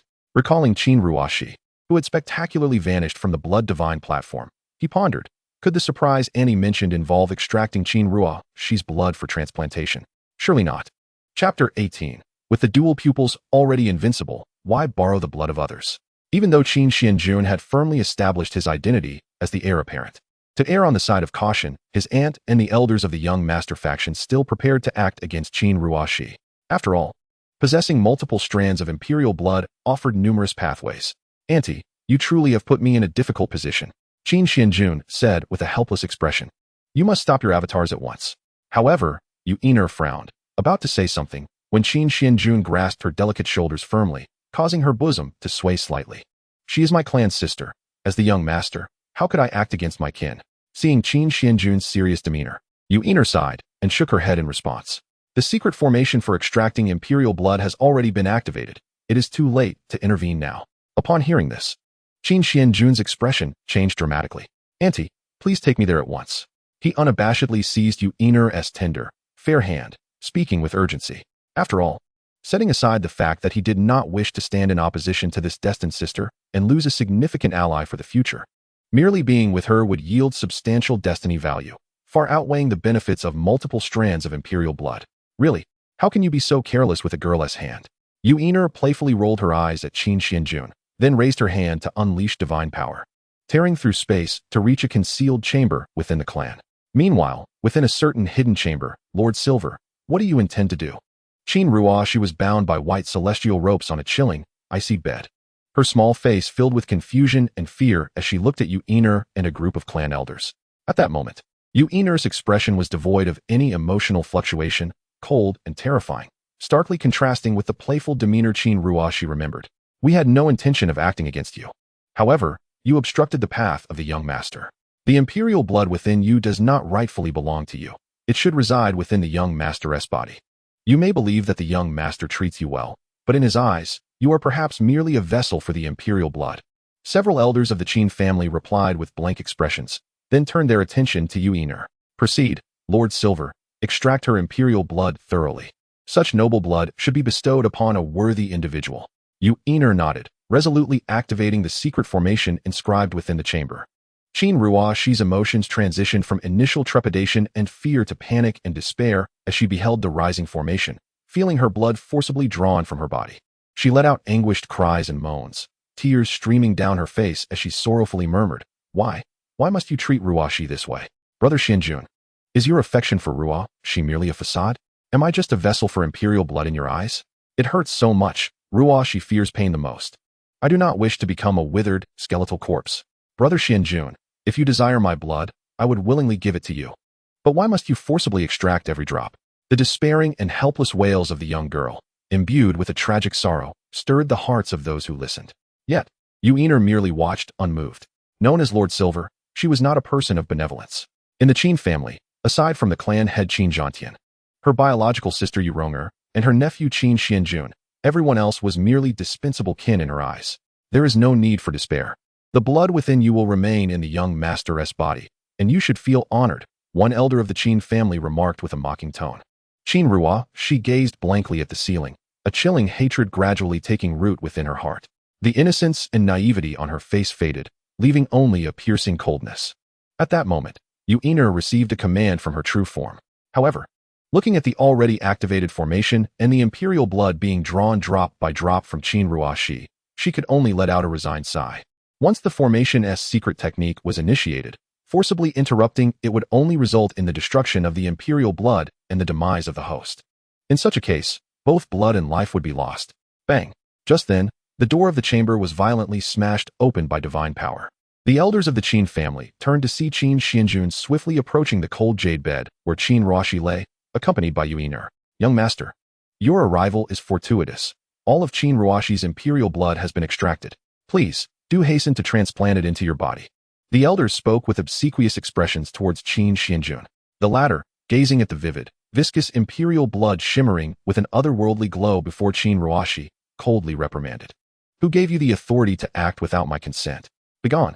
Hearing Qin Xuanjun's icy and furious words, the elders trembled, their faces betraying a mix of embarrassment and fear. Although Qin Xuanjun and Yuiner were the principal schemers, Qin Xuanjun, due to his status and familial ties, felt constrained in his response. Thus, these elders became mere outlets for his frustration. Young master, we sincerely apologize for our presumptuousness. We shall take our leave at once. Aware that their good intentions had led to a grave misstep, the elders bowed in apology and hastily exited the secret chamber. Brother Xuanjun, have you come to extract Ruoshi's imperial blood? Qin Ruoshi, upon hearing Qin Xuanjun's voice, struggled to open her eyes. Managing a bittersweet smile filled with despair and disappointment as she gazed at him, her eyes glimmering with a chilling darkness. So, Brother Xuanjun's concern for Ruoshi is not out of desire for her body, but rather for her imperial blood. I am merely a vessel for the imperial blood. Am I not? Lying on the cold bed, her face pale to the point of transparency, she had lost all color. Her once adorable and innocent eyes were now tightly shut, shrouded in a veil of despair, devoid of any liveliness. The skin exposed to the air was eerily white. Exuding a morbid chill, her delicate cheeks were reduced to mere skin stretched over bone, her garments hanging loosely about her. Her breath was so faint it was nearly imperceptible. Her body so emaciated it seemed that a gust of wind could disperse her frail form, leaving behind only a lingering aura of desolation and death. In response, Qin Xuanjun shook his head, earnestly explaining, "In my heart, Ruashi will always remain as a sister. How could she be viewed as a mere cold vessel?" The extraction of imperial blood was a decision made by the family. Upon learning of this, I rushed here, only to find that I was too late. As he spoke, he prepared to reinfuse the imperial blood back into Qin Ruashi's body. However, when his hand made contact with the shimmering, viscous blood, it reacted violently, enveloping him like a relentless leech, forcefully surging into his own body. Witnessing this, Qin Ruashi revealed a bitter smile and coldly remarked, "Brother Xuanjun, cease your pretense. The imperial blood has all been devoured by your secret arts. You cannot deny your greed for Ruashi's blood." To this, Qin Xuanjun narrowed his eyes, his demeanor calm and aloof as he replied, "With the power of the double pupils, I am already invincible. Why would I need to borrow another's blood?" With that, he drew the heavenly Qin divine sword, executing an action that left both Qin Ruashi and Yu-Iner in shock. Chapter 19. Ruashi truly deserves her fate for questioning her brother's love for her. In their astonished gaze, Qin Xuanjun plunged the sword's sharp blade into his own chest. Instantly, crimson blood stained his resplendent golden attire. "Xuanjun, what are you doing?" Yu-Iner gasped in shock and concern, attempting to intervene but was deftly evaded by Qin Xuanjun. "Even if I am fated to remain apart from the path of the emperor in this life, I will never harm my sister Ruashi," Qin Xuanjun declared with deep sincerity, tears welling in his double pupils. "Brother Xuanjun, why?" Qin Ruashi's pupils constricted sharply as she stared at him in a daze. Without further words, he summoned his divine power, forcing all his blood through the wound of the sword. Since his own blood had already merged with Qin Ruashi's imperial blood and could not be separated, he could only attempt to inject half of his blood, now infused with his essence, back into her. The system rewarded him with a shock value of 100,000 for Qin Ruashi and 70,000 for Yu-Iner. "Xuanjun, stop. This will damage your foundation," Yu-Iner urged anxiously. Yet Qin Xuanjun paid her no heed, continuing to pour his blood into Qin Ruashi with unwavering devotion. After all, he possessed the system. The purity and concentration of his blood could be compensated later with the exchange of the Ancestor dragon's essence blood. Unbeknownst to Qin Ruashi, she could only watch through tear-filled eyes as she silently wept. "Brother Xuanjun, I am sorry. I misjudged you. How foolish of her to doubt her brother's love." In that moment, the hatred and chill that should have arisen from the extraction of her imperial blood were dispelled by the warmth of Qin Xuanjun's blood flowing into her. Although the merging of their blood had balanced the bloodline concentration to 80%, the infusion of the Ancestor dragon's essence blood ensured that the power unleashed would not be diminished. On the contrary, it would be even more formidable under its influence. "Thank goodness I can act. I had to save the day, or else this girl would truly have darkened," Qin Xuanjun silently mused. Subsequently using the system to exchange 100 drops of Phoenix essence blood and Ancestor dragon's essence blood, distributing portions to Qin Ruashi. "Brother Xuanjun, is this the essence blood of the ancestral sacred beasts? For me?" Qin Ruashi exclaimed, pointing at herself, her little face a picture of astonishment. "Indeed, this essence blood can compensate for the loss and exhaustion from the extraction and significantly enhance your physical constitution and bloodline." Qin Xuanjun gently pinched her cheek, speaking in a soft tone. "Woo-woo, Brother Xuanjun, you are truly wonderful. Ruashi is the bad child. I should not have doubted you," she sobbed. Overwhelmed by a torrent of emotion, burying her face in Qin Xuanjun's embrace, her cheeks flushed, her beautiful eyes filled with nothing but his gentle and affectionate visage. Ahem. Yu-Iner, filled with jealousy, cleared her throat with a sulky expression. Observing Yu-Iner's evident envy, Qin Xuanjun, both amused and exasperated, offered her some essence blood of the sacred beasts, saying, "Although Auntie nearly made a grave mistake, she meant well. Please accept this essence blood." "Humph. Now that's more like it," Yu-Iner replied, her cheeks reddening as she accepted the essence blood and hastily departed.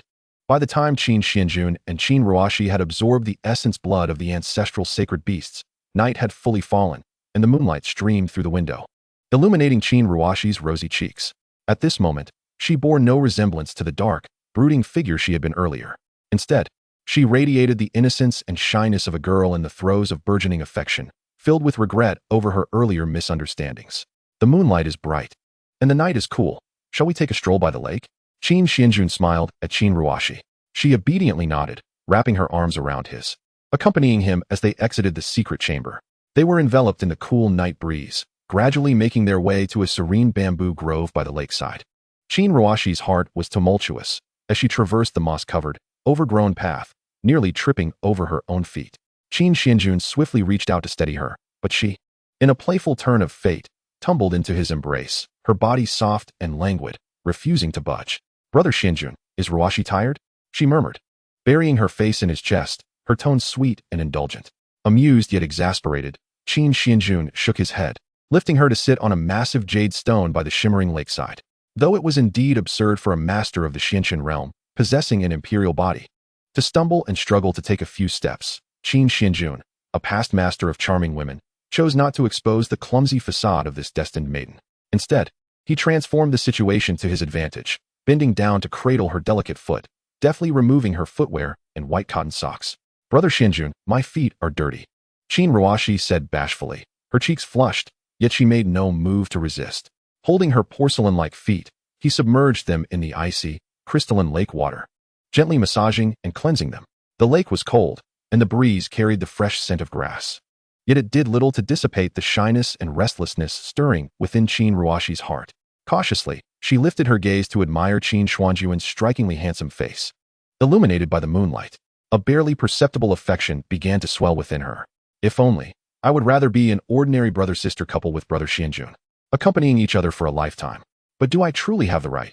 Do I truly deserve Brother Xuanjun's profound and pure love? Aside from that useless fiancé from the lower realm, even the pure maiden and the eternal knight, which are suitors for Brother Xuanjun, can I really compete with them?" As Qin Ruashi's thoughts spiraled, she involuntarily let out a shy gasp due to Qin Xuanjun's increasingly daring fingers brushing against the tender arch of her foot. Just then, Xianxiaaudiobooks sent a communication projection through the jade pendant Qin Xuanjun had given her. Upon locking eyes with Qin Ruashi, the atmosphere suddenly turned eerie and silent. Qin Xuanjun's heart sank as he swiftly withdrew his hand from the water. "My husband, what a delightful evening you seem to be having," Xianxiaaudiobooks said, her eyes narrowed, a beautiful yet cold smile gracing her lips. Ahem, Qin Xuanjun coughed awkwardly, feeling as if he had been caught in an act of infidelity. Just as he was about to explain, he noticed Qin Ruashi puffing out her chest, covering her mouth as she softly mocked. "You must be the once celebrated beauty of the Xiao family, betrothed to Brother Xuanjun? Although you are a few years older than me, you hardly seem to possess more substance." Xianxiaaudiobooks' fists clenched tightly. The emphasis on once was a veiled jab at her fallen status, while the insinuation that she was older yet less impressive stung deeply. "What a sharp-tongued little girl you are," Xianxiaaudiobooks replied, her expression turning icy as she commanded, "Remove your filthy hands. Do not tarnish my husband's clothing." In response, Qin Ruashi not only refused to release her hold on Qin Xuanjun, but pressed herself further into his embrace, provocatively retorting, "What husband? You haven't even entered the Qin household yet. I have already been with Brother Xuanjun. Who knows who will be the future mistress of the family?" Xianxiaaudiobooks' eyes widened in shock, her fair face flushing with indignation. Clenching her fists, she seethed, "You shameless little vixen, how dare you?" With tears brimming in her eyes, she turned to Qin Xuanjun, her voice trembling as she asked, "Have you two already?" No, do not heed Ruashi's nonsense," Qin Xuanjun exclaimed, his face a mix of exasperation and amusement. "Earlier, my family extracted Ruashi's imperial blood. To save her, I infused her with the blood that had mixed with mine."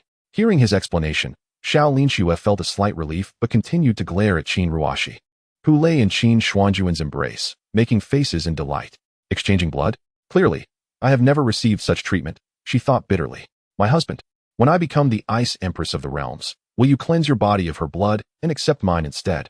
Xianxiaaudiobooks gazed at Qin Xuanjun, her face filled with envy and longing. "Become an empress? Huh, with your capabilities?" Qin Ruashi scoffed, tilting her chin defiantly. "I, Qin Ruashi, daughter of the Qin family's prodigy, possessor of imperial blood and body, at the 9th stage of Xianxian realm, surpass you in all aspects." Yet, instead of being disheartened, Xianxiaaudiobooks' expression remained composed as she raised her delicate hand, revealing spheres of chilling divine ice radiating a terrifying aura, invoking the power of a high-tier Xianxian realm. The 10th stage of Xianxian realm, neither high nor low, just enough to surpass you by one tier. Qin Ruashi fell silent, a hint of vulnerability surfacing within her. Hadn't they said that the Xiao family's once great beauty had long fallen into obscurity? How could her cultivation surpass that of a Qin family prodigy? "Lin Shui, I apologize. It must have been arduous for you throughout this journey," Qin Xuanjun said, his expression filled with concern for Xianxiaaudiobooks. Her previously icy demeanor softened into bashfulness and joy. "Brother Xuanjun, I am not weary. I am content simply to be by your side." Witnessing this exchange, Qin Ruashi felt a surge of jealousy. Even her recently augmented power from consuming the essence of a divine beast surged again. Boom. The aura of the 10th stage of Xianxian radiated from her small but charming figure. Humph. I am at the 10th stage now too, she triumphantly declared, giving xianxiaaudiobooks the middle finger while clinging to Qin Xuanjun's arm, seeing her act like a mischievous child. Even the composed and aloof xianxiaaudiobooks felt a flicker of irritation. Meanwhile, Qin Xuanjun regarded Qin Ruoxi with a strange expression. Truly, a destined maiden endowed with imperial blood could be quite the handful. It was a first for him to witness someone break through their realm out of sheer indignation. Just wait. Once I obtain another fragment of divine eyes from the celestial realm, I will head to the Qin family in the west. By then, who knows what may transpire between me and brother Xuanjun. Before Qin Ruoxi could finish her thoughts, Qin Xuanjun, with a darkened expression, interrupted, Enough. The night is deep. Let us return to our chambers and rest. With that, he turned to leave, wishing to avoid witnessing the catfight between Xianxiaaudiobooks and Qin Ruoxi. Meanwhile, in the ancestral grounds of the family, within a sealed celestial coffin, a creaking sound echoed as the coffin lid was forcefully pushed open by an otherworldly power. A flawless, alabaster hand emerged through the crevice of the coffin lid, forcefully pushing it aside, sending the heavy cover crashing into the void, shattering into a multitude of fragments. Soon thereafter, a woman adorned in a resplendent crimson celestial gown, possessing an exquisite beauty and ethereal hair, gracefully rose from the celestial coffin. With a delicate lift of her bare jade foot, she stepped forth, and after assimilating the memories of her past life, she coldly murmured, Qin Xuanjun, I have returned. In this life, I shall see to your demise. She was none other than Xianxiahan, the childhood betrothed nurtured by the Qin family for Qin Xuanjun. Gifted with unparalleled beauty and an air of aloofness, she bore the supreme bone, with a prodigious talent that was simply extraordinary. It was only due to a grievous injury inflicted by a ferocious beast during her childhood expedition that she was temporarily sealed within the divine coffin for cultivation. Now, having healed and successfully integrated with her supreme bone, she awakened with the memories of her past life, wherein Qin Xuanjun had mutilated her cultivation and cast her into the lower realms to fend for herself. In her previous life, the Empress had ascended from the brink of death in the lower realms to seize the fortunes of the divine realm, transforming into a phoenix. In this life, she was equally determined to ascend to the pinnacle and reduce him and the Qin family to ashes. Clenching her delicate fist, her fingertips pierced into her creamy palm, her eyes ablaze with a chilling murderous intent, reminiscent of frost and flame. Meanwhile, Qin Xuanjun remained blissfully unaware that he had become the target of this reincarnated empress's vengeance. As he was engrossed in a critical moment of absorbing and merging with the innate supreme essence of the Xian Yun Dao fruit and the bones of the divine beast, the golden dragon and phoenix. The mysterious power of the Dao surged through his limbs, while the golden wings of the dragon stirred behind him, reminiscent of a divine beast soaring through the azure skies. Fortunately, possessing the heaven-swallowing sacred art, he accomplished the absorption with relative ease. Boom!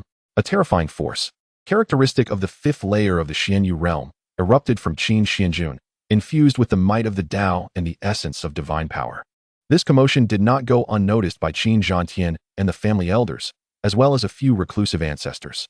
My son Xuanjun truly possesses the bearing of a great emperor. Qin Zhantian murmured with satisfaction, pride etched across his face. The elders of the Qin family, however, wore expressions of disbelief. Even with such an abundance of treasures at his disposal, the young master shattering two major realms seemed rather excessive. Alas, if only the young master were not so indifferent to women and dedicated solely to the path of coldness, perhaps he would be even more extraordinary. At this moment, Yu Yinger, filled with excitement, instantaneously appeared beside Qin Xuanjun, wrapping her arms around his neck and teasingly whispering in his ear, "Oh, little Xuanjun has broken through. Shall we practice together?" Just as Qin Xuanjun intended to make his escape, Yu Yinger forcefully pushed him down to the ground.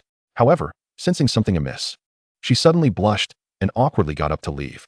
Qin Xuanjun, feeling embarrassed, bent over and recited a calming mantra, simultaneously opening his attribute panel.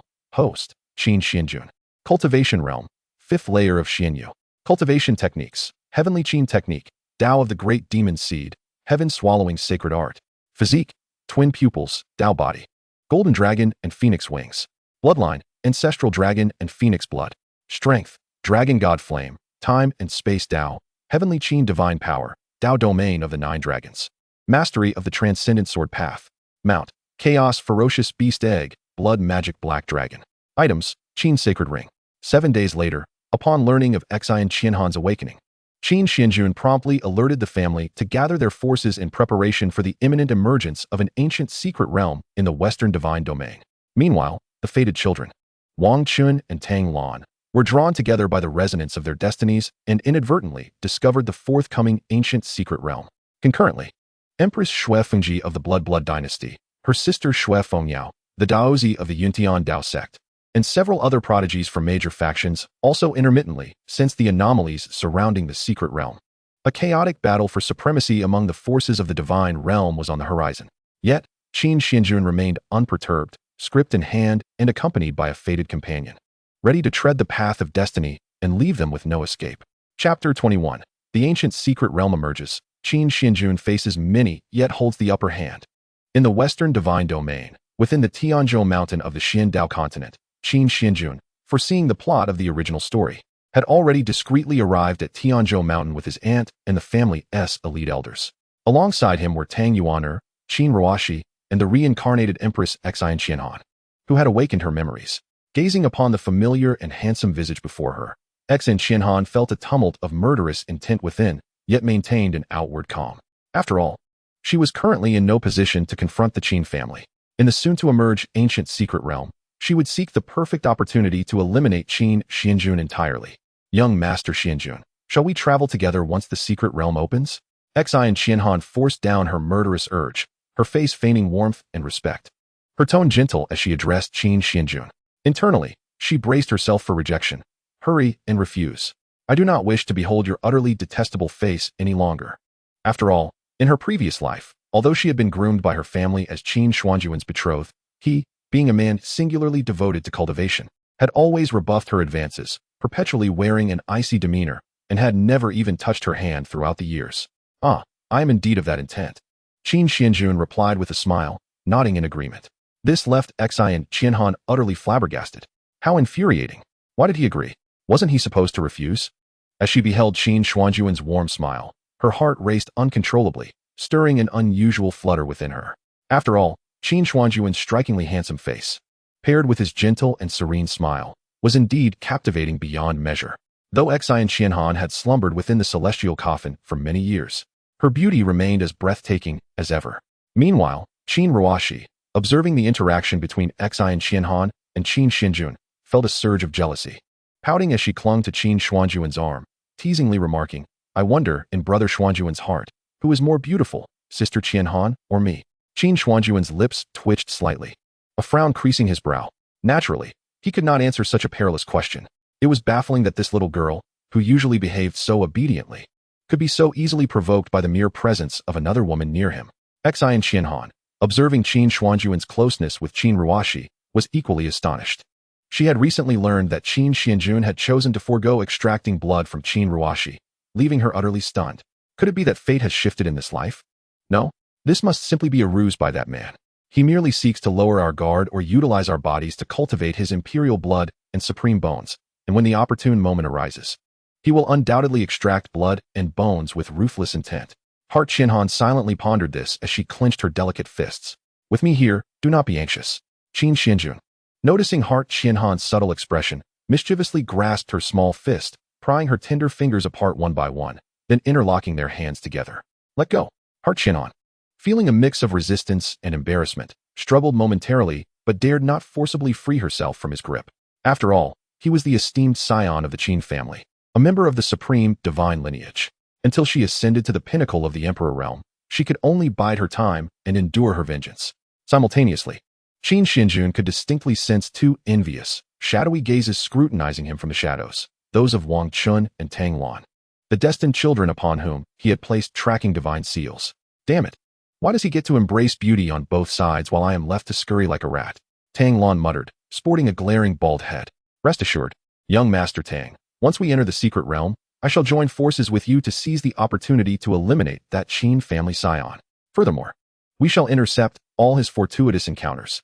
Wang Chun, the destined child, smirked confidently, offering words of solace to Tang Lan. Upon encountering each other in a forest within the Western divine domain, they quickly became brothers in arms. As time passed, the summit of Tianzhou Mountain erupted with divine light, and a profound, gigantic fissure extended from the dark void, leading to the outside world. This was accompanied by an obscure and incomprehensible sound of sacred chanting, mingled with the mournful wails of countless remnants of souls, chilling to the bone. Upon perceiving the anomaly, several other dominant forces in the Western divine domain, including the Batian divine sect, the Yuntian Dao sect, and the Bloodshed dynasty, among various other first-rate factions of slightly lesser strength, hastened to arrive. However, by the time they reached the peak of Tianzhou Mountain, Qin Xuanjun had already led his family's powerful members through the spatial fissure, having entered the ancient secret realm ahead of time.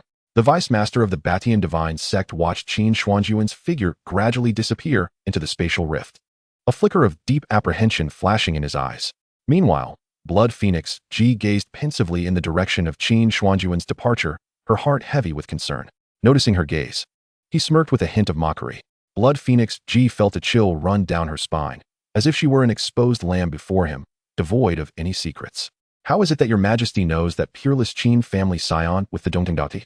Bloodwind Yao observed Blood Phoenix Ji with piercing eyes. The latter, slightly flustered, averted her gaze and coughed lightly, saying, "Ahem, I have merely crossed paths with him once. All right, let us hasten our entry into the ancient secret realm."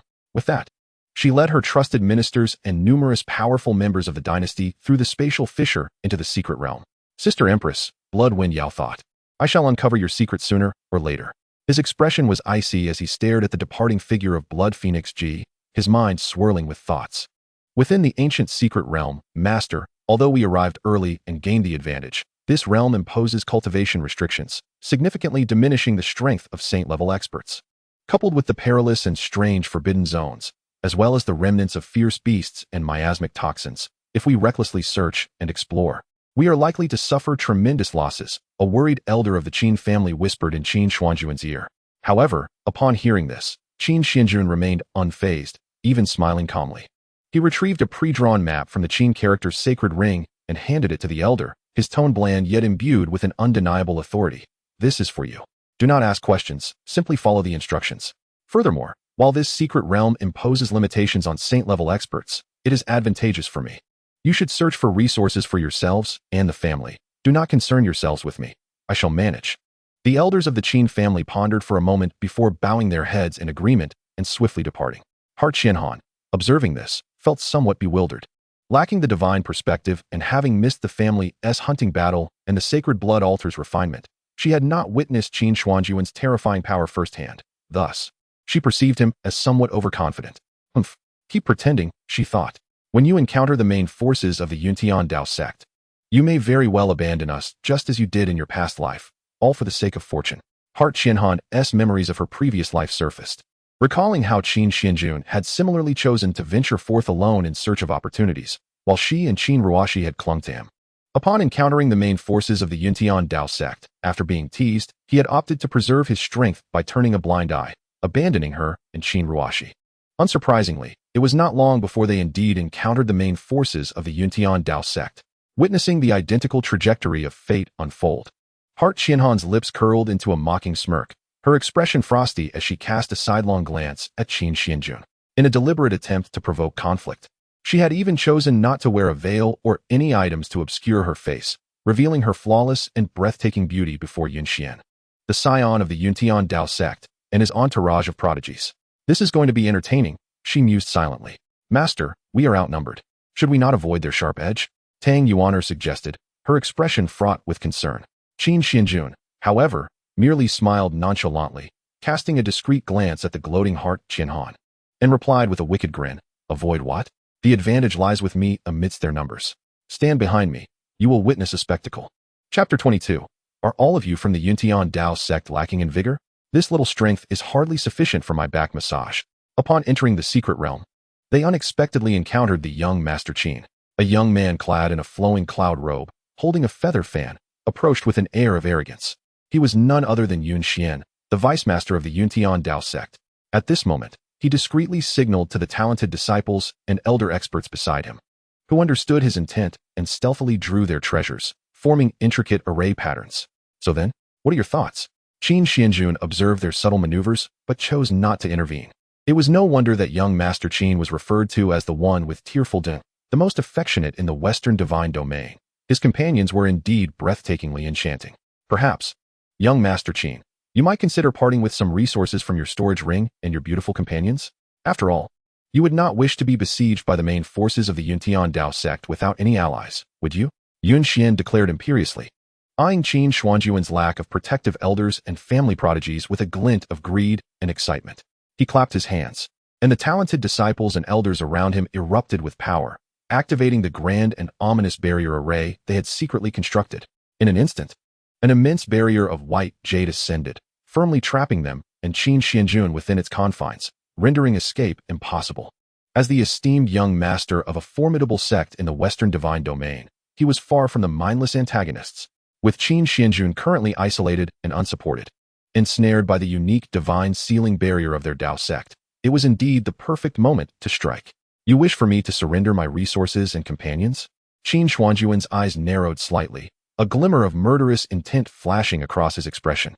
He positioned the three women of Xianxiahan behind him, responding with a calm yet unwavering tone. Have you contemplated how you shall meet your demise should you lay hands upon those dear to me? Upon hearing his earnest words, Xianxiahan's beautiful eyes trembled slightly, her heart filled with astonishment.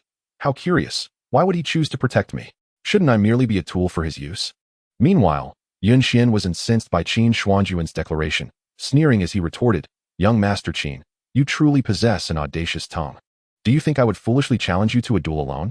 With that, he gestured for all the prodigies and elders around him to join forces, gathering divine power and profound techniques, ready to launch a joint assault against Qin Xuanjun.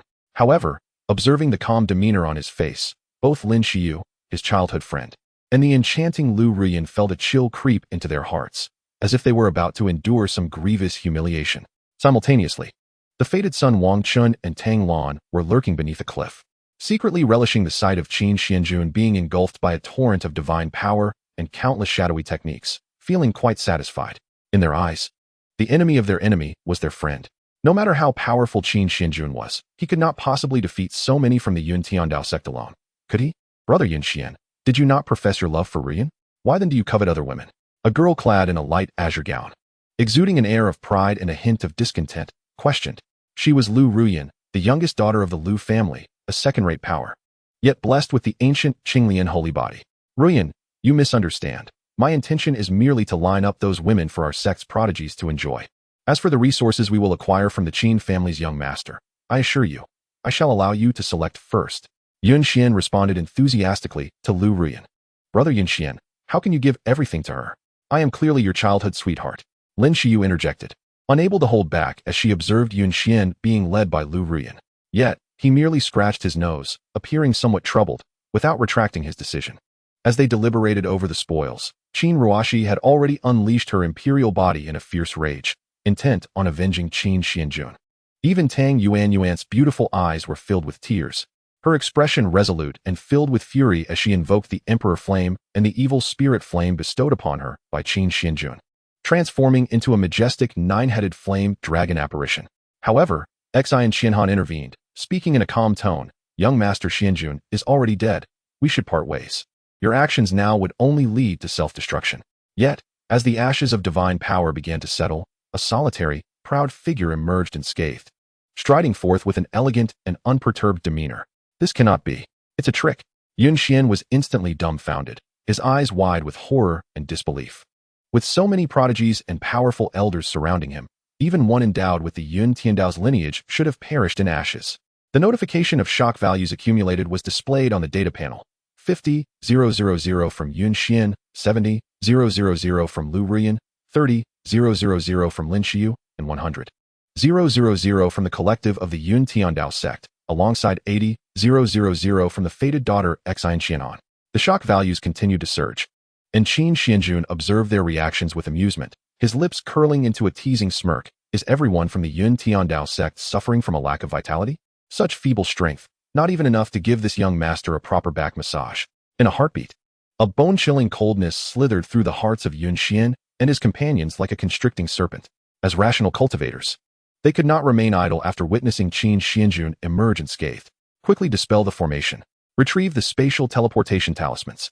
Yun Xian instinctively sought to use the spatial artifact bestowed by the sect leader to escape alone, but with so many prodigies and cherished companions at his side, He had no choice but to unleash the Yun Tiandao's power to entangle and obstruct Qin Xuanjun, while frantically calling out to the elders around him. This is impossible. The formation has been tampered with. It cannot be undone. The elders of the Yun Tiandao sect responded, their faces fraught with panic. What could it be at that moment? Yun Xian's heart jolted as he recalled the scene of Qin Xuanjun being enveloped by divine power and disappearing into the dust. It seemed he had stealthily altered the formation during that time. Damn it. It appears we must fight to the bitter end. Gritting his teeth, Yun Xian exerted himself to utilize the Yun Tiandao's essence, conjuring countless cloud beasts to strike at Qin Xuanjun. At that moment, he felt profound regret. He should never have chosen to attack en masse simply because Qin Xuanjun appeared isolated. Though they were all prodigies of the Western divine domain, this young master of the Qin family seemed to inhabit an entirely different realm of monstrosity.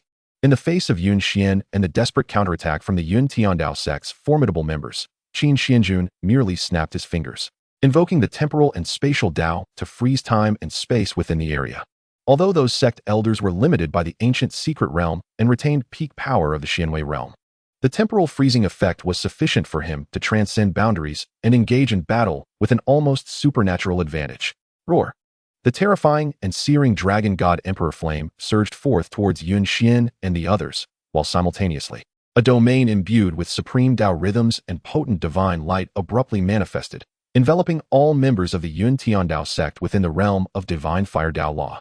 Did you not claim to possess only the reincarnation body?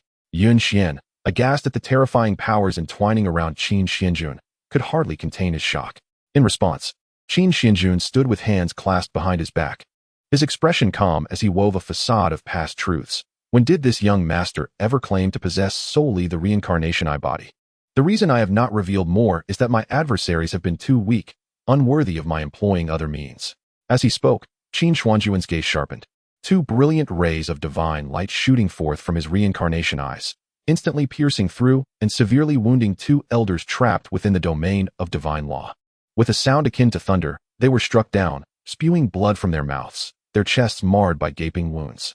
Your reincarnation eyes can actually breach our physical defenses? The two elder experts gazed at Qin Xuanjun with expressions of astonishment and trepidation. The latter scoffed, responding with a tone both arrogant and audacious. If, with the enhancement of the Dao body and the blood of divine beasts, even you low-tier holy realm elders, who have yet to refine your bodies, cannot withstand the pressure, then what use do I have for this dual eye? Observing Qin Xuanjun radiating an aura of invincibility, akin to an unconquerable deity, and glancing at Yun Xian, who was merely a backdrop being used for target practice, a glint of cunning and icy coldness flickered in Lu Ruyan's lively eyes. Young Master Qin, we are both sovereign powers in the Western divine region. This time, it was our folly to offend you. Would you consider sparing us this once? I shall ensure that my sect compensates you with abundant resources. Aware that there was no hope for redemption, Yun Xian could only temporarily lower his head and employ a strategy of delay against Qin Xuanjun. Sparing you? Qin Xuanjun replied coldly, drawing forth the Tianqin divine sword, his tone devoid of warmth. Immediately surrender all cultivation resources and storage treasures on your person, or I shall not hesitate to deliver a multitude of corpses to the Yun Tiandao sect. Yun Xian clenched his fists in fury, gritting his teeth as he retorted. None of us here lack for background. Do not deceive yourself with arrogance. In response, countless terrifying beams of sword light, imbued with piercing sword intent, erupted forth. The countenance of an elder beside him changed drastically, hastily sacrificing blood essence and lifespan to conjure a barrier to protect him, only to be cleaved along with the barrier into oblivion. Could it be that even a holy realm elder was slain by him? Even if his cultivation was severely restricted within the ancient secret realm, he was still a holy realm powerhouse. Yun Xian's mind raged in turmoil, cold sweat beating on his forehead. Though he had protective seals placed by the ancestors and the sect master of Yun Tiandao sect, others in the sect did not share such fortuity. Brother Yun Xian, why not entrust your storage ring to Ruyan for safekeeping? Lu Ruyan suggested to Yun Xian. Trusting her implicitly, he handed her the storage ring.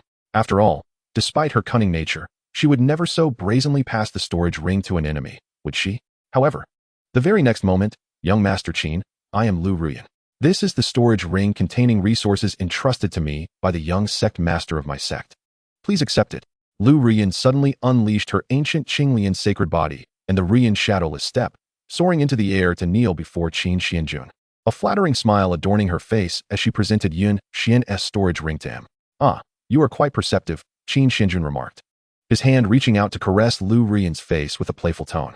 Rest assured, the resources and status you will enjoy in the Qin family will undoubtedly far exceed tenfold what you have now. In the original narrative, Lu Rian, possessing the ancient Qinglian sacred body, was a daughter of the antagonist, yet later, with her green tea and white lotus demeanor and breathtakingly pure beauty, she became the renowned Emperor Rian across the myriad realms, aided by a throng of sycophantic powerhouses. However, while she may be cunning, she was not foolish.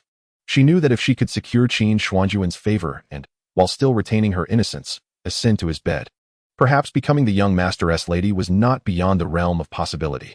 Given his displayed potential, it was undoubtedly a superior choice compared to remaining within Yuntian Dao sect. Rian, we have treated you well. Why would you betray me? Yun Xian roared at Lu Rian, his teeth clenched, an expression twisted with rage. The one he had long pursued but could not attain now knelt before his enemy, pledging allegiance in full view of all, leaving him utterly humiliated. Treated you well? Lu Rian turned to Yun Xian with a mocking smile. How much have you spent on me? Why must I hang my loyalty on your tree? You Haven Tea even offered me 1,000,000 prime ancient divine cores. Why should I remain loyal to you? As she spoke, Lu Rian knelt, rubbing her face against Qin Xuanjun's robes. Young Master Xuanjun, I desire to improve so much. Hearing her sarcastic remarks, Yun Xian's face contorted in fury. What did she mean by not spending on her? Hadn't he prioritized giving her the finest resources? Moreover, 1,000,000 prime divine cores? Such treasures could only be found in ancient lands or complete divine realms, equivalent to tens of thousands of ordinary immortal stones. Brother Yun Xian, I had warned you long ago that such a duplicitous woman cannot be trusted. Lin Xiu, her face filled with disdain, berated Lu Rian. White Lotus Vixen, is it truly gratifying to rely on men for advancement? If you go to the Qin family, you will likely become nothing more than a slave or plaything of the young master. Upon hearing this, Lu Rian feigned a look of grievance, pressing against Qin Xuanjun and whining, Young Master Xuanjun, look at her. She called me a White Lotus Vixen. His lips curled into a mischievous smile at her words. What if I were to capture her and let you deal with her as you wish? With that, Qin Xuanjun unleashed his divine power, transforming into a colossal hand that seized Lin Xiu's delicate form, dragging her over amidst Yun Xian's desperate, furious gaze. Stop! Do not harm Xiu.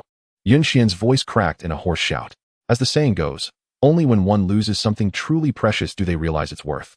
Moreover, having just experienced betrayal from the one he cherished, Lin Xiu's position and his feelings for her skyrocketed in his heart. Yet, he was powerless to intervene. Merely watching as Qin Xuanjun's massive hand grasped her tender, fair neck, his gaze unabashedly sweeping over her. Hee, now you understand the might of young Master Xuanjun, do you? Lu Rian taunted Lin Xiu triumphantly. I spit. Lin Xiu angrily spat in her direction. Lu Rian wiped the grime from her face with her sleeve, a glint of murderous intent flashing in her lively eyes, quickly transforming into a playful and teasing demeanor. What? Have you thought of something amusing? Qin Xuanjun inquired with a smile. Lu Rian playfully tapped her head and tilted it toward Qin Xuanjun, sticking out her tongue. Young Master Xuanjun, it seems Lin Xiu does not acknowledge your prowess. How about we let her truly experience your might? Upon hearing this, Lin Xiu's face turned pale, her earlier bravado extinguished in an instant. Trembling, she clutched her chest, fearful as she asked, What do you want from us? Chapter 24, Young Master. Your childhood sweetheart is truly fragrant. Having her as a cauldron slave would surely be delightful. Qin Xuanjun leaned in slightly, inhaling the delicate fragrance emanating from Lin Xiu's neck, then flashed Yun Xian a devilish smile. Young Sect Master Yun, your childhood sweetheart is truly fragrant. Having her as a cauldron slave would undoubtedly be quite appealing. As he spoke, Qin Xuanjun, under Yun Xian's furious and anxious gaze, placed his hand upon Lin Xiu's head. With the activation of the Dao magic seed record, streams of sinister and bizarre demonic energy began to flow into Lin Xiu's body. Ugh. Lin Xiu howled in agony, struggling in pain. Yet, as the endless demonic energy was implanted within her, the hatred and fear in her eyes gradually transformed into respect and loyalty. Subsequently, under the horrified and enraged gaze of Yun Xian, Lin Xiu unexpectedly knelt at the feet of Qin Xuanjun, exuding a submissive and gentle demeanor akin to that of a domesticated cat. As she spoke softly, lowly servant Xiu greets her master. Please, indulge in my body as you wish. Witnessing Lin Xiu's abject humility, Yun Xian felt as though the sky above him had turned to a verdant expanse. His expression contorted with rage as he roared, Qin Xuanjun, what have you done to her? How dare you reduce my childhood friend to a mere concubine? Are you not afraid that the Yuntian Dao sect will wage war against your Qin family? In response, Qin Xuanjun raised his hand and struck with a sword, rendering Yun Xian's lower body incapacitated. Daring to speak to me so audaciously, you think I would let you off lightly? Qin Xuanjun regarded the writhing Yun Xian, who lay on the ground clutching his injury, his countenance devoid of sympathy. At that moment, the blood pooling beneath Yun Xian transformed the ground into a gruesome crimson. A sight most pitiful. Young sect master, please do not provoke him further. What is just one woman? Whether you see her as a mere concubine or a vessel for procreation, we have the mountains to sustain us. We need not fear running out of fuel. The elder of the Yun family attempted to placate Yun Xian while dutifully surrendering his spatial rings and other treasures. My young sect master is still naive. I implore you. Qin Xuanjun, do not stoop to his level. An elder of the Yun Tian Dao sect, his expression obsequious, presented his spatial ring and treasures to Qin Xuanjun. The latter accepted them with a slight smile. You seem to be quite sensible. How about joining my Qin family? Ah, well, the Yun Tian Dao sect is my birthplace. The elder said, a hint of embarrassment creeping in as he rubbed his hands together. I would require additional resources. Triple the resources. And I will throw in a top-tier innate Dao fruit. If you perform well in the future, I might even grant you a supreme path. Qin Xuanjun confidently wheedled. Elder Zhang, are you betraying me as well? Yun Xian glared at him, his anger palpable. I apologize, young sect master. I have been shackled by my realm for far too long, and I am eager to advance. Staying in the Yun Tian Dao sect for a month yields only a few ordinary Dao fruits. What am I risking my life for? The elder spoke, his demeanor calm as he positioned himself beside Qin Xuanjun. A smirk played at the corners of Qin Xuanjun's mouth as he produced a top-tier innate Dao fruit, pre-planted with a soul seed, and handed it to the elder. Observing Qin Xuanjun's lavish generosity, the other elders and prodigies of the Yun Tian Dao sect felt their throats constrict involuntarily, their gazes igniting with fervor. Damn! You have already taken my childhood's sweetheart and my goddess, and now you wish to poach our sect's elders and prodigies as well? Yun Xian gritted his teeth against the pain, extracting a precious spatial teleportation talisman and shattering it, hastily transporting himself and the accompanying prodigies and elders out of the secret realm. Though leaving the secret realm in such a humiliating manner was deeply unsatisfactory, he feared that lingering any longer would result in his own elders and prodigies being poached. Meanwhile, the fated sons Tang Lan and Wang Chun, witnessing the scene, dared not continue their voyeurism, swiftly concealing their figures and departing. They resolved to refrain from provoking the formidable Qin Xuanjun for the time being. Outside the ancient secret realm, the sight of the Yun Tian Dao sect's main force fleeing in disarray left all major powers astounded. Pray tell, did you encounter some great terror from the ancient Deadlands? Or perhaps a forbidden array of fearsome beasts and vengeful spirits? The leader of the Ba Tian divine sect inquired, astonished. Do not mention it. The leader of the Yun Tian Dao sect, having received the messages from Yun Xian and the others, responded with a darkened expression, his sleeves sweeping dismissively. A group of our elite prodigies was single-handedly subdued by the enemy and had all their cultivation resources plundered. Even my young sect master's childhood companion has been abducted to serve as a concubine. Such disgrace is not something the Yun Tian Dao sect wishes to spread lightly. Chapter 25. I devote myself to the path of cultivation, a paragon of virtue, never indulging in females. Within the secret realm, Qin Xuanjun meticulously organized the resources he had seized from the members of the Yun Tian Dao sect, before continuing to explore the secret realm alongside the four maidens, Xi and Xianhan, and the others, in search of opportunities. As for Lin Xiyu, a concubine devoid of fated status and potential, she was temporarily cast into the Qin sacred ring. Young Master Xuanjun, over there lies a shimmering, celestial herb, Lu Rian exclaimed, her eyes sparkling as she spotted a luminous herb not far away. She hurriedly sprinted over, plucking it with her own hands, and respectfully presented it to Qin Xuanjun. Keep it for yourself, Qin Xuanjun said, merely glancing at it before dismissively averting his gaze. At this grade, I used to eat such celestial herbs as vegetables in my youth. Lu Rian chuckled awkwardly, retracting the herb. Shortly thereafter, Qin Xuanjun discovered a 7-colored spiritual fruit growing on an ancient, mystical tree at the edge of a cliff. He casually plucked it and took a bite, the purity of its power surpassing that of 100 pills. However, its taste was exceedingly bitter. Frowning, he tossed the half-eaten spiritual fruit to the ground. Witnessing his extravagant display, Lu Rian, astonished, rushed over and knelt to retrieve the fruit. Are you not ashamed to pick up something the young master has already bitten? Tang Yuan frowned, admonishing Lu Rian. Qin Ruoshi chimed in. That fruit is far too potent for you to handle. Let me have it instead. Do not misunderstand. I simply do not wish to waste food, Lu Rian replied. Yet she discerned their earlier subtle movements and, with a sly smile, remarked, is it truly a matter of not wanting to waste food, or do you both covet the young Master Xuanjun's half-eaten fruit? Upon hearing this, Tang Yuan'er and Qin Ruoxi instantly blushed crimson, their expressions akin to startled cats, unable to articulate a response. Meanwhile, Lu Ruyan squinted her eyes, resembling a triumphant little beast as she savored the fruit that Qin Xuanjun had bitten. Xianxiahan observed this scene, snorting coldly and turning her head away, silently reflecting, "For exceedingly foolish vixens, do you think that by currying favor with him, he will treat you kindly? This tender and gentle facade he presents is merely a guise to exploit you, to fleece you of your resources. When he encounters superior resources, you will soon discover his selfish and self-serving true nature." After a while, equipped with knowledge of the plot and the locations of opportunities, Qin Xuanjun feigned a casual stroll while gradually approaching a section of the secret realm filled with ruins and remnants. Upon witnessing this, Xianxiahan's pupils constricted, her mood plunging to despair. Damn it, it seems that in this life, the path of opportunity is destined to be seized by him. Gritting her teeth, her expression fluctuated. Yet ultimately, she could only let out a resigned sigh and silently follow in Qin Xuanjun's wake. After all, she could not obstruct him solely for the sake of opportunities. Could she? Soon, upon arriving at a desolate ruin strewn with broken walls and stones, they found themselves enveloped by a terrifying path radiating a pink glow. A path? This is a fragment of an ancient path? Lu Ruyan and Tang Yuan'er gasped, their eyes widening in shock. Yet Qin Xuanjun maintained an impassive expression as he silently assessed the opportunity belonging to Xianxiahan before him. Tianqin Avenue, one of the ancient supreme pathways, embodies a trace of the celestial power of the Tao and the essence of the primordial Tao heart.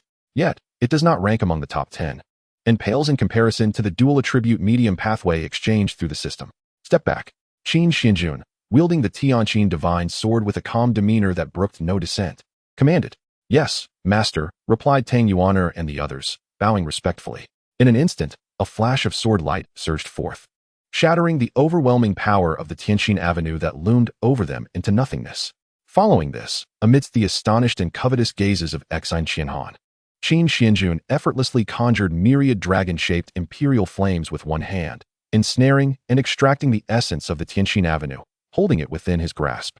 Seeing this, Xianxiahan bit her red lip, suppressing her inner indignation and shame, and in a voice barely above a whisper, she implored, young Master Xuanjun, may I have this incomplete avenue? Upon returning to the clan, I shall warm your bed." Lu Yuan Ruoyan, witnessing this, could not help but mockingly interject. "Sister Qianhan, this ancient incomplete avenue was discovered and obtained by young Master Xuanjun first. It would be rather unjust for you to expect to partake in it without any effort." Tang Yuan'er chimed in as well, declaring, "All things in this world rightfully belong to the Master. As long as the Master is present, none shall be worthy to covet the essence of the Tao." Meanwhile, Qin Ruoxi cast a hostile glare at Xianxiahan, her palm brimming with divine power, as if ready to strike should her rival dare to seize anything. As she listened to their derisive remarks, a cold glint flickered in Xianxiahan's eyes. Yet, she gritted her teeth and resolved to relinquish the Tianqin Avenue that had aided her numerous times in her past life. As the reincarnation of an empress, she possessed the confidence that even without relying on the essence of the Tao, she would, through her own experiences and insights, be able to comprehend and possess a complete Tianqin Avenue anew. Ding! The system detected the strong desire of the destined daughter Xianxiahan for the essence of the Tao that the host had acquired, triggering a choice. Option 1. Transform into a Sigma male and indulge in the essence of the Tianqin Avenue for oneself, acquiring an incomplete and rather unimpressive Tianqin Avenue, while being surrounded by swirling pink effulgence during future battles. Reward: Xianxiahan's aversion increased by 30. Option 2. Bestow the essence of the Tao to Xianxiahan. Reward: Xianxiahan's favorability converts to 50,000 destiny points, and shock value reaches 100,000. Additional critical strike reward: randomly draw one of the top 10 dual-attribute medium pathways from ancient times alongside the spatio-temporal avenue. The system's cool and melodious voice resonated in Qin Xuanjun's mind. Observing the rewards on the selection panel, a playful smirk graced his lips. He infused a trace of magic energy belonging to the Tao Demon Seed record into the essence of the Tao and presented it to Xianxiahan. His tone laced with amusement. "This incomplete avenue is yours. No need for you to warm my bed. I am devoted to the path of cultivation, a paragon of virtue, and have no interest in female allure." Chapter 26. Xianxiahan, reduced to a tool, must thank him? As Qin Xuanjun's words fell, Xianxiahan stood there, stupefied, her beautiful eyes wide open like polished copper bells, the coldness and murderous intent within her transforming into bewilderment and confusion. An unexpected flutter of emotions and gratitude stirred within her. Even Luoyuan Ruoyan and the others were left agape, unable to comprehend that Qin Xuanjun would genuinely bestow the essence of the Tao upon Xianxianan. Acquired Xianxiafan's favorability converting to 50,000 destiny points. Acquired Xianxiafan's shock value of 70,000. Acquired Luoyuan Ruoyan's shock value of 30,000. Acquired Tang Yuaner's shock value of 20,000. Acquired Qin Ruoshi's shock value of 25,000. The host infused the essence of the Tao, acquiring 3,000 villain points. The host has made a choice. Rewards have been issued. Drawing an ancient top 10 dual attribute medium pathway. Successfully drawn the Sun Moon Avenue. The avenue has been granted and automatically fused with the host. Gazing at the substantial gains displayed on the attributes panel, feeling the terrifying Sun Moon Avenue hanging in the divine sea within him, Qin Xuanjun's eyes twinkled with satisfaction. A simple act, and he had gained immensely. Meanwhile, Xianxiafans, having received the essence, felt compelled to thank the protagonist. Thank you, young Master Xuanjun. She spoke. Her lips delicately pursed, tears glistening in her eyes, her heart a tumult of complexity. Luoyuan Ruoyan, observing Xianxiafan's acquisition of the essence of the Tao, pouted in envy. Tang Yuaner and Qin Ruoshi looked on with greedy eyes. Noticing their expressions, Qin Xuanjun chuckled, shaking his head. He leaned down, grasping their chins, bestowing a kiss upon each, and said gently, I will not be partial. Should I encounter good fortune in the future, I shall bestow it upon you as well. As the three felt the masculine aura belonging to Qin Xuanjun and the lingering warmth of his lips, their cheeks flushed crimson as they exclaimed, Thank you, young Master Xuanjun. We will heed your words. Meanwhile, Xianxiafans, silently absorbing the essence of the Tao, felt an inexplicable discomfort as she watched the three receive kisses from Qin Xuanjun. A strange dissatisfaction rising within her. For reasons unknown, she suddenly found that acquiring the essence of the Tao was not as joyous as she had anticipated. It seemed she had become somewhat unfamiliar with herself. After all, she had despised that man the most. Once Xianxiafans had absorbed the essence of the Tao, Qin Xuanjun led them once more to a fabled treasure site from the original text, the Divine Fruit Orchard. However, upon their arrival, they found the orchard already besieged by numerous top-tier forces and thousands of formidable cultivators. Qin, the young master of the Qin Clan. As they beheld the proud figure of Qin Xuanjun soaring through the air, flanked by four stunning beauties, the countenances of the gathered thousands shifted dramatically. An elder from the heavenly leopard sacred sect stepped forward, a fawning smile upon his face as he clasped his hands and said, I have long heard of young Master Qin's formidable reputation, which resonates throughout the West Divine Domain. Today, I see it is indeed true. As he spoke, his sharp gaze scrutinized Qin Xuanjun's handsome, yet indifferent visage. The profound, icy aura emanating from him even sent a shiver down his spine. Knowing my name, yet you do not leave? Qin Xuanjun stood with his hands clasped behind his back, his expression calm as he regarded the myriad of cultivators and prodigies before him, each displaying various expressions. Does young Master Qin intend to monopolize the entire Divine Fruit Orchard? That would indeed be rather tyrannical, remarked an elder from the Blood Sun sect. His expression grave. The other cultivators present surrounded Qin Xuanjun with predatory gazes. In response, Qin Xuanjun let out a cold laugh, his demeanor exuding arrogance and dominance as he declared, If you refuse to leave, then prepare to be buried here. With that, he unleashed the full force of the Tianqin divine power, enacting the Tao Law Divine Domain, 9 Dragons' Birth. Instantly, 9 colossal dragon apparitions descended from the heavens, enveloping all of the thousands of cultivators and prodigies from various factions within a shimmering barrier of golden divine light. Xianyu realm. He has actually stepped into the Xianyu realm and possesses a Tao Law Divine Domain that even the mightiest of saints would envy. The crowd stood in stunned silence. They had presumed that the sheer number of them would intimidate Qin Xuanjun, who was without the support of elder powerhouses. Little did they expect that he would immediately retaliate against all of them without a moment's hesitation. Furthermore, he unleashed his formidable Tao Law Divine Domain right from the outset. Apologies, young Master Qin. Our earlier tone was somewhat harsh. We beseech you to show mercy and lift the barrier of the Tao Law Divine Domain. We shall take our leave at once. The young elites from various factions pleaded in terror, though they felt a sense of resentment. Their elders had their powers suppressed by the secret realm, and the terrifying combat prowess displayed by Qin Xuanjun left them with no choice but to submit. Now you choose to beg for mercy? It's too late, Qin Xuanjun remarked indifferently, raising his hand as the overwhelming Tianqin divine force descended alongside the Tao Law Divine Domain, suppressing the thousands of cultivators ensnared within the barrier. When the protective barrier dissipated, What remained was a sea of blood and a mountain of dismembered limbs. How could his power be so fearsome in this lifetime? Xianxiahin observed Qin Xuanjun's terrifying strength. Stepping back in fright, her eyelids twitching, and a chill running through her heart. Was she truly capable of achieving revenge? Stop dawdling. Gather all the divine fruits and spiritual dew from the orchard and distribute them. Qin Xuanjun instructed nonchalantly to Xianxiahin and the other 3 women. Master, can we really share? Lu Rian inquired eagerly, her delicate face brimming with anticipation. Yes, as long as your bodies and souls can withstand it, you may consume as much as you desire. Qin Xuanjun declared grandly with a wave of his hand. Simultaneously, he discreetly infused some demonic energy into the divine fruits and spiritual dew. Xianxiahin was taken aback by Qin Xuanjun's generous demeanor. She hastily stuffed some premium spiritual dew and divine fruits into her mouth, as if fearing he might retract his offer. Thus, after 2.5 minutes, she lay on the ground, her stomach distended and full, remnants of food still lingering at the corners of her mouth. Qin Xuanjun shook his head helplessly upon witnessing this, while Lu Rian teased with a smile, Sister Qianhan, are you truly that hungry? Why consume so much at once? No one will compete with you later. Xianxiahin opened her mouth to retort, but found herself too stuffed to speak.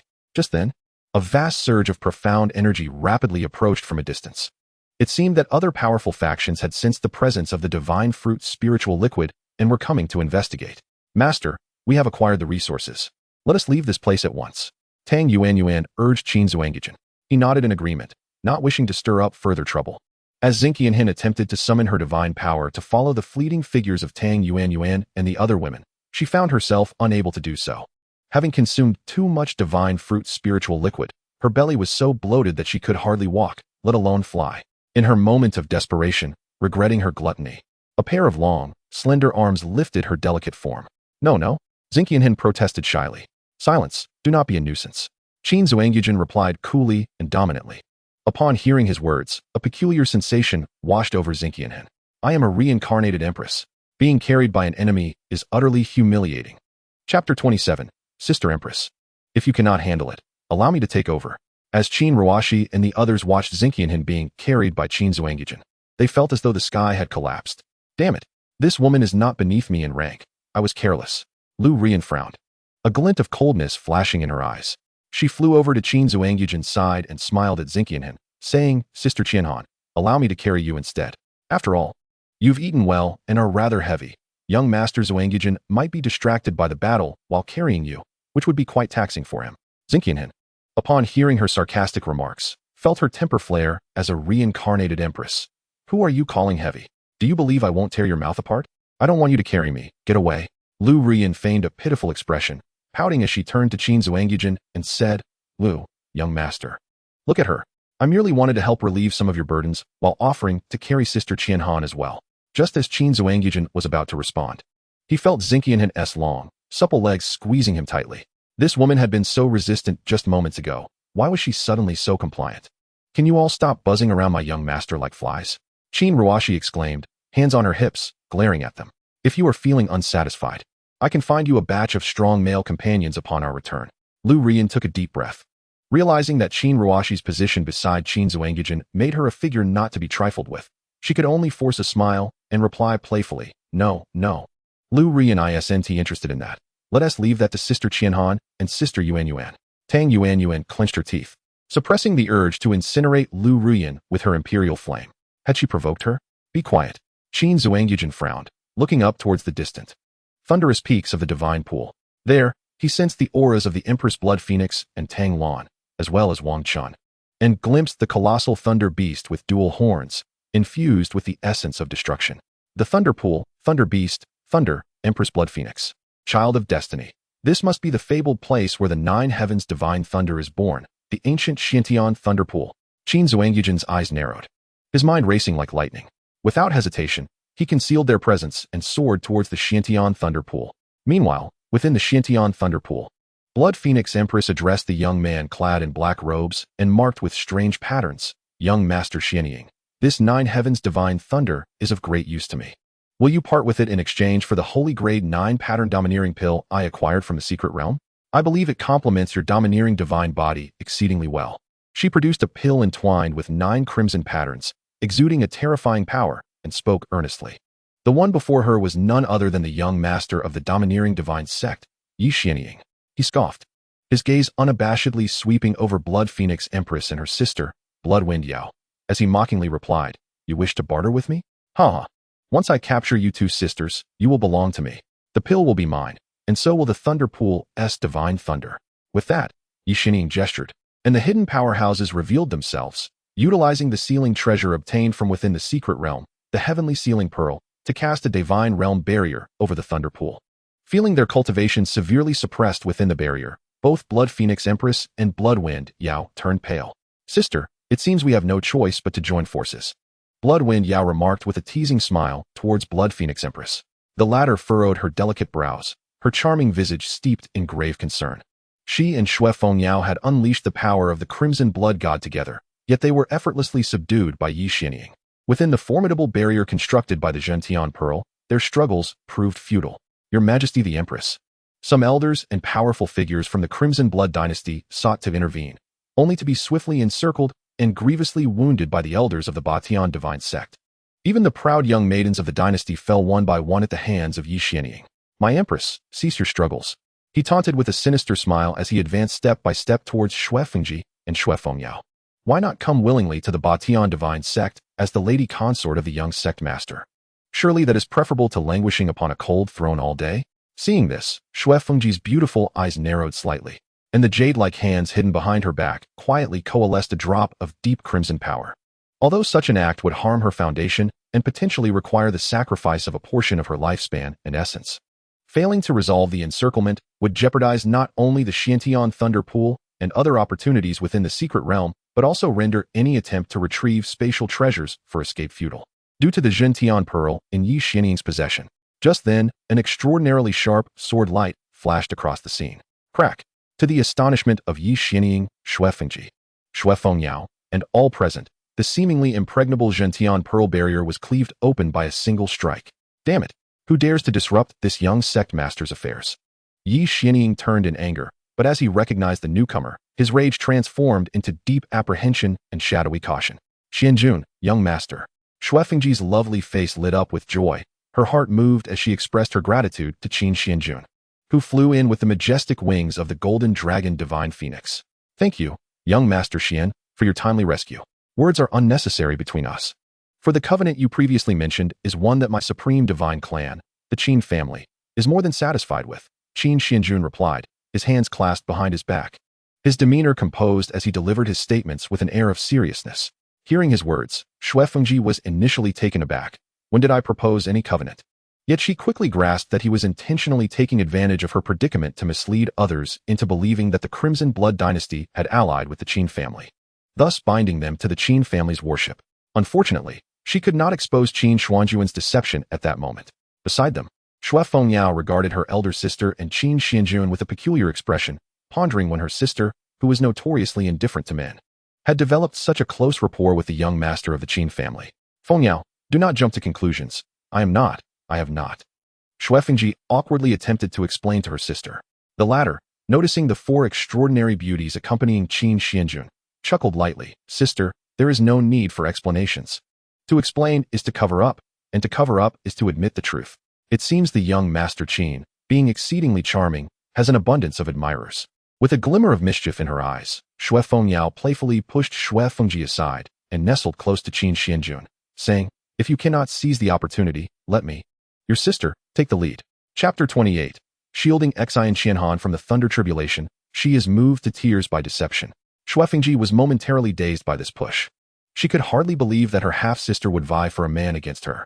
Yet, she quickly realized that her younger sister must have recognized the potential of Qin Xuanjun and the Qin family, aiming to establish a favorable relationship with him in place of the empress herself. With such unparalleled talent and extraordinary character, how could I not seize the moment? Shuefengji, hands clasped behind her back, looked down upon Shuefeng Yao with a disdainful expression. "As the royal younger sister, you should focus on your own affairs. My matters do not require your concern." Shuefeng Yao, upon hearing this, scoffed lightly, her gaze sweeping over Shuefengji's unremarkable physique before glancing at her own ample curves. And she teased, "Sister, I think you might benefit from indulging in more papaya soup to nourish your body." Hearing her unabashed words, Shuefengji clenched her delicate fists in embarrassment and indignation, but she merely turned her head away, choosing not to engage further. Who could have anticipated that the renowned young Master Qin, famed for his deep affections, was also a man of many sentiments? Yi Xianying, observing the rivalry between Xue Fengji and Xue Fengyao, could not resist interjecting. Since the Crimson Blood Empress has forged a close bond with the young master of the Qin family, I must apologize for my prior transgressions. I harbor no intentions towards your sister. I shall even permit your departure, provided you share half of the Thunder Pool's divine lightning with me, along with the Ba-Tian divine pill. Listening to Yi Xianying's shameless proposition, even Qin Xuanjun found himself both angered and amused. Do you think I lack the presence of powerful elders from my family to prevent you from seizing the opportunity? As he spoke, Qin Xuanjun summoned the Tianqin divine sword, gripping it firmly, his expression one of domineering indifference as he fixed his gaze upon Yi Xianying. The latter's eyes narrowed slightly, a sense of foreboding washing over him. Damn it! Why do I feel an overwhelming sense of impending doom? What manner of monstrous supreme being is this Qin Xuanjun? Yi Xianying inhaled deeply, his murderous intent transforming into a radiant smile. Young Master Qin, you jest. I would never dream of forcibly taking what is yours. Wiping the cold sweat from his brow with his sleeve, he retrieved a Tian Ling Jiu Xian divine pill and offered it to Qin Xuanjun, stating, I propose this pill in exchange for the Ba-Tian divine pill. As for the Thunder Pool's divine lightning, let us forego it. Upon hearing Yi Xianying's unexpected concession, the members of the Ba-Tian divine sect exchanged astonished glances. One of the prodigies opened his mouth to persuade, but Yi Xianying silenced him with a glare. Qin Xuanjun accepted the pill, and upon inspection with his divine sense, he discerned that it had been tampered with. However, he chose not to expose it. Instead, he took the Ba-Tian divine pill from Xue Fengji's delicate hand, infused it with a trace of divine power, altered it in kind, and tossed it back to Yi Xianying with an air of unparalleled arrogance. Take your pill and scurry away with your pitiful sect. With that, Qin Xuanjun soared towards the center of the Xiantian Thunder Pool, accompanied by Xian Qianhan and the four others, treating the Ba-Tian divine sect and its young sect master as though they were nothing more than insignificant insects. Observing Qin Xuanjun's haughty demeanor, Yi Xianying and the members of the Ba-Tian divine sect displayed expressions of icy fury. Yet, recognizing the depth of Qin Xuanjun's formidable strength, Yi Xianying was not foolish enough to challenge him recklessly, as lesser antagonists might in web novels. Just as he prepared to withdraw his forces, an unexpected turn of events occurred. As Xian Qianhan approached the center of the Xiantian Thunder Pool, countless purple-black lightning pillars erupted from the depths of the pool, followed by the emergence of terrifying thunder beasts that had been gestating for centuries, roaring ferociously as they charged towards Xian Qianhan. Were those the most potent thunders birthed from the depths of the Xiantian Thunder Pool, the Jiuxiao divine lightning? Xian Qianhan's pupils constricted sharply, sensing that her Qin Xuanjun body was spiraling out of control, beginning to backfire against her as her divine power ran amok. Yi Xianying, witnessing this, smirked and thought, Qin Xuanjun, truly, the heavens have favored me. As long as I have taken your woman hostage, I cannot believe you would remain unconcerned. With this thought, his expression erupted with madness as he harnessed a terrifying divine power, coalescing into a fearsome palm of dominance directed towards Xian Qianhan. Damn it! I have yet to exact my revenge. I have yet to rise to the pinnacle of my path. Am I to perish here today? Xian Qianhan clutched her chest in agony, as the undigested divine fruit essence within her and the backlash from the Thunder Pool's influence on her heavenly heart's annihilation body struck simultaneously. In despair, she could only close her eyes. At that moment, a solitary and imposing figure suddenly shielded her, intercepting Yi Xianying's attack while simultaneously braving the onslaught of the celestial thunder and the thunder beast. With a cough, Qin Xuanjun felt that Yi Xianying's strike and the thunderous assault were akin to mere tickles, causing no pain. Yet, he feigned great suffering, spitting out a mouthful of blood he had secretly held in his mouth, all the while discreetly tucking several packets of blood into his robe. Young Master Xuanjun, Master, Brother Xuanjun, Tang Yuaner and the others were taken aback, rushing towards Qin Xuanjun in anxious distress. Stay back, he admonished softly. This nine heavens divine thunder is an ancient divine lightning capable of effortlessly annihilating the souls and bodies of cultivators. Even I cannot withstand it. As she observed Qin Xuanjun's robe, gradually stained red with blood, and his body swaying under the thunder's relentless assault, Xian Qianhan's eyes brimmed with tears. A strange, unwarranted emotion surged within her heart, compelling her to lift her face, her beautiful eyes glistening with tears yet dried by the fury of divine power. Her expression transformed into one of wrath akin to that of a vengeful deity, her voice hoarse and low as she addressed Yi Xianying. If you dare to harm him, I will see you dead. Ding. detecting a significant increase in xianxiafan's affection towards the host, converting destiny points, 100,000. The system's cold yet melodious voice echoed in Qin Xuanjun's mind. Upon hearing this, he struggled to suppress the corners of his mouth, quickly manifesting a pained expression under the onslaught of divine thunder. With the backing of the bloodline of the ancient beast and the heavenly body, the golden dragon and divine phoenix wings, the nine heavens, divine thunder, merely a toy. Beside him, Lu Rian quietly shielded Qin Ruoxi and the others, delicately dipping a pale jade finger into a drop of blood splattered from Qin Xuanjun, tasting it with curiosity. The next moment, her expression morphed dramatically. Why does this blood taste sweet? Is that ketchup? It seemed she recalled something, hastily moving Qin Ruoxi and the others behind her, her fair face displaying a resolve akin to facing death as she shouted at Yi Xianying. With me, Lu Rian, here, you shall not harm Brother Xianjun. Chapter 29. The young master of the dominant heaven sect. He dares to refine his body with the nine heavens, divine thunder? Observing Lu Rian's fierce determination to protect, Qin Ruoxi and the others found their prejudices against her dissipating significantly. Yi Xianying frowned at this, but did not relent in his murderous intent. To him, Qin Xuanjun shielding his woman from the nine heavens' divine thunder, only to be severely injured by his casual strike, was akin to a dying ember, an opportune moment to eliminate him. If he could slay him, the thunder pool, the beautiful women, and the ancient secret realm's opportunities would all belong to him and the dominant heaven sect. With this thought, he boldly sacrificed his blood, exerting all his strength to unleash the dominant heaven technique and the path of supremacy, coalescing a terrifying spatial arcane skill, the heavenly wheel divine shift, aimed at Qin Xuanjun. As he was struck, both he and Yi Xianying vanished from sight. Meanwhile, Tang Lan and Wang Chun, lurking in the shadows, exchanged sinister smiles. Spatial arcane skill? It seems that Qin Xuanjun and the young master of the dominant heaven sect are destined for demise in that isolated space. Now is the perfect moment for us to strike fiercely, seize opportunities, and exact revenge on his woman. They immediately leaped from the shadows, appearing before Qin Ruoxi and the Blood Phoenix Princess. Qin Xuanjun, we shall take this thunderpool opportunity for ourselves. Your woman will be well taken care of. Wang Chun declared with arms crossed, a smug grin on his face. Who are you to dare lay claim to what belongs to us, the dominant heaven sect? A formidable figure from the sect attempted to intervene, but was swiftly obliterated by Wang Chun's hand, wielding the eternal path. Simultaneously, Tang Lan deployed his signature technique, Blue-Silver Bind, temporarily ensnaring the elite disciples of the dominant heaven sect. My foolish brother, you possess some skill.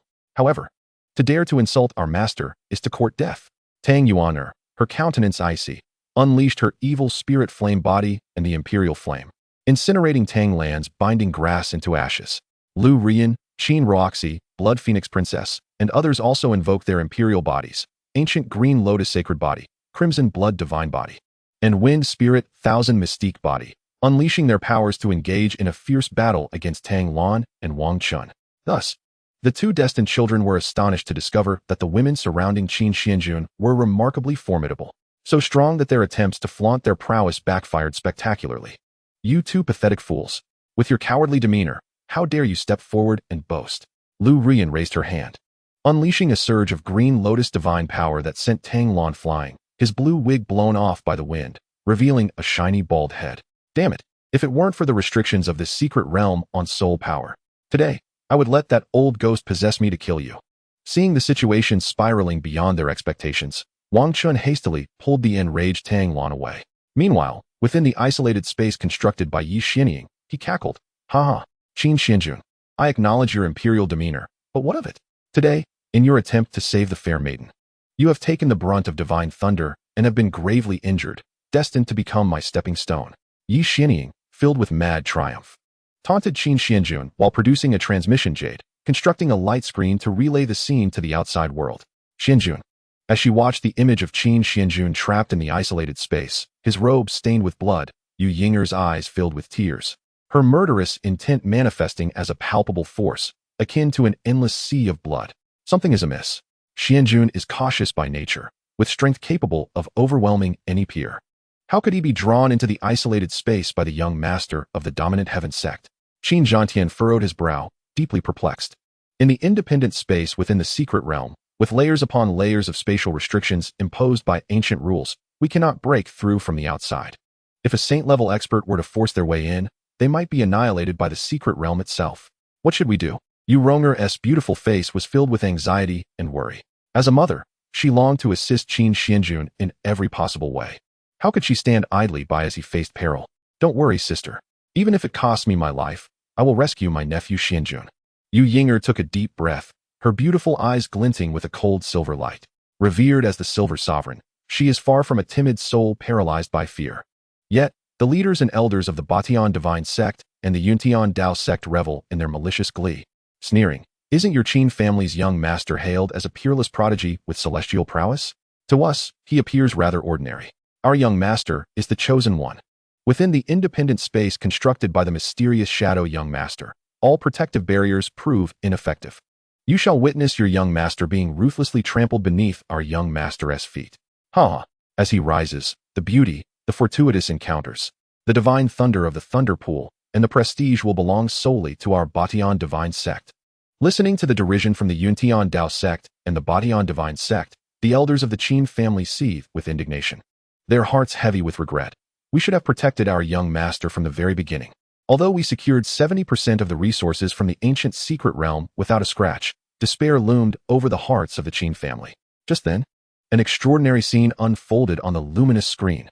Qin Xuanjun suddenly shed his blood-stained dark robe, revealing an unscathed upper body. He tousled his slightly disheveled hair from battle and fixed a gaze upon Yi Xianying that was akin to observing pitiful ants. "When did you harbor the illusion that you could severely injure me with your thunder?" Upon finishing his words, the feeble aura surrounding Qin Xuanjun surged back to its zenith, crackling with countless terrifying purple-black divine thunderbolts. There was no trace of the supposed injuries he had sustained. At this sight, a chilling realization dawned upon Yi Xianying and the others. You actually used the Nine Heavens divine thunder to temper your body?" Trembling, Yi Xianying staggered back a few steps, his face painted with terror as he beheld the Nine Heavens divine thunder obediently coiling around Qin Xuanjun. Outside the secret realm, the expressions of those from the Yuntian Dao Sect and the Batian Divine Sect morphed into one of utter dismay. Meanwhile, the young prodigies and elders of the Qin family erupted into uproarious laughter, not forgetting to raise a middle finger in mockery.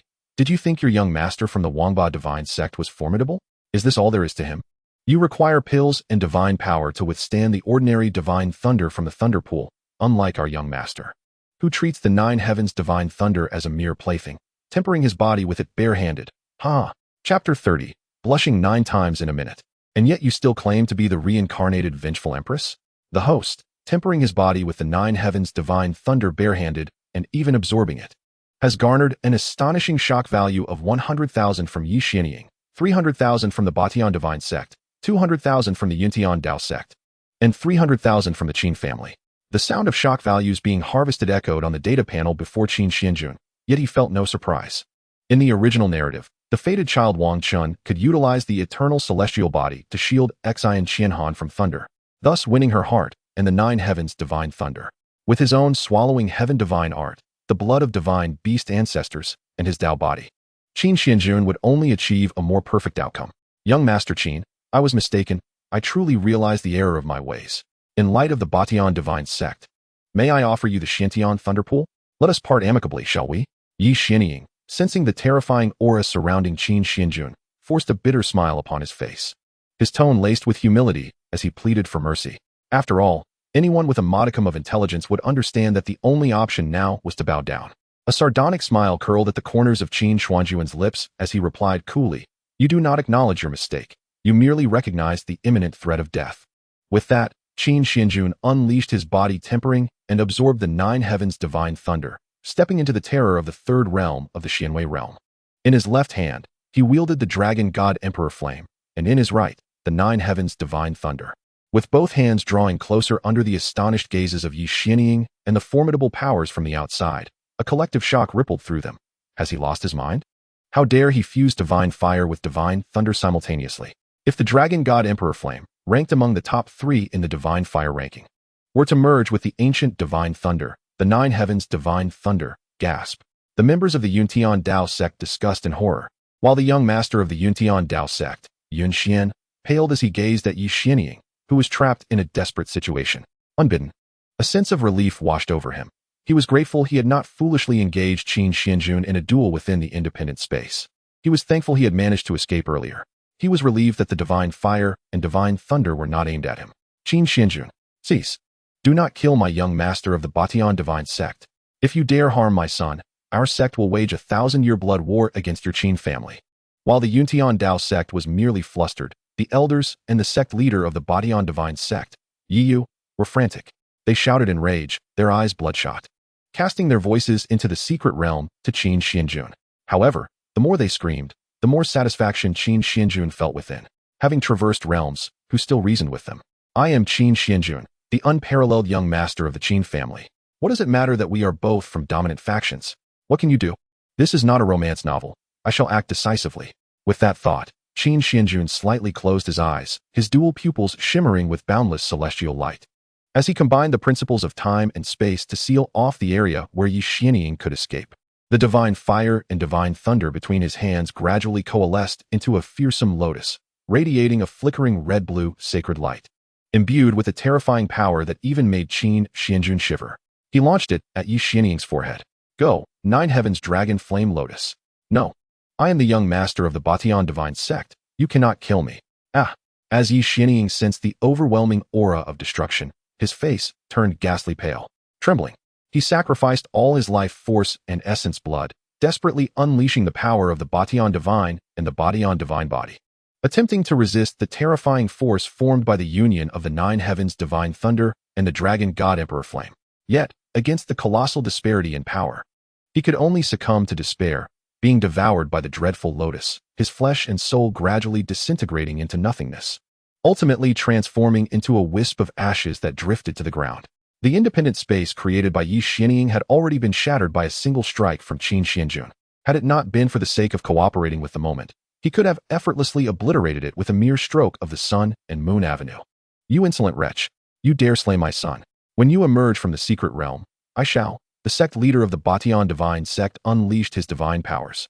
Projecting his shadow into the secret realm, his expression twisted in rage as he roared at Qin Xuanjun. Yet, the latter merely scoffed, standing with hands behind his back, his demeanor exuding arrogance as he calmly replied, if you wish to fight, then fight. Your incessant prattle is tiresome. Though your Batian divine sect may be powerful in the Western divine domain, my Qin family's ancestral sword is not without its own might. The cultivation world is harsh and indifferent. What does it matter if you are an emperor? In death, you are but a handful of earth. As the words fell, Qin Xuanjun reached out to smooth the disheveled strands of hair from his forehead, his expression composed as he declared, from this day forth, I shall trample upon all the peerless talents of the divine realm, standing unparalleled above them. There shall be no rivals for the Qin family ahead. Observing that his ethereal projection failed to intimidate Qin Xuanjun and instead only served to amuse him, Yiyu's face turned ashen, akin to having swallowed a fly, filled with frustration. However, this ancient secret realm bore terrifying restrictions, unless one was an emperor of the 8th or 9th transformation. Any formidable being above the sacred realm attempting to intrude would merely be obliterated into ashes by the power of the rules. Young Master Xuanjun, you are unharmed. Oh, how truly wonderful. Qin Xuanjun stepped upon the path of time and space, his figure instantly teleporting to the void above the Xiantian thunder pool. Yet, as soon as he appeared, he was unexpectedly pounced upon by Xianxiahan, who forcefully pushed him into the thunder pool.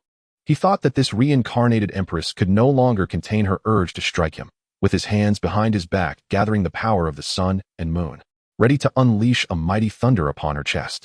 Instead, she cried, I'm really fine, how wonderful. Wait, weren't you seeking vengeance? Qin Xuanjun was taken aback, yet he still displayed a deeply affectionate expression, tenderly touching Xianxiahan's tear-streaked face, reassuring her with a warm smile. With me here, there is no need to fear. While speaking, Qin Xuanjun seized the opportunity to infuse a strand of grand Dao demonic energy into Xianxiahan's body. The latter felt her heart racing uncontrollably. The person she had previously found utterly detestable suddenly appeared remarkably handsome and gentle, making it difficult for her to extricate herself from the enchantment.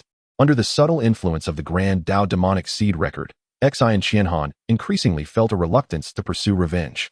No way. He is the enemy of this empress's past life.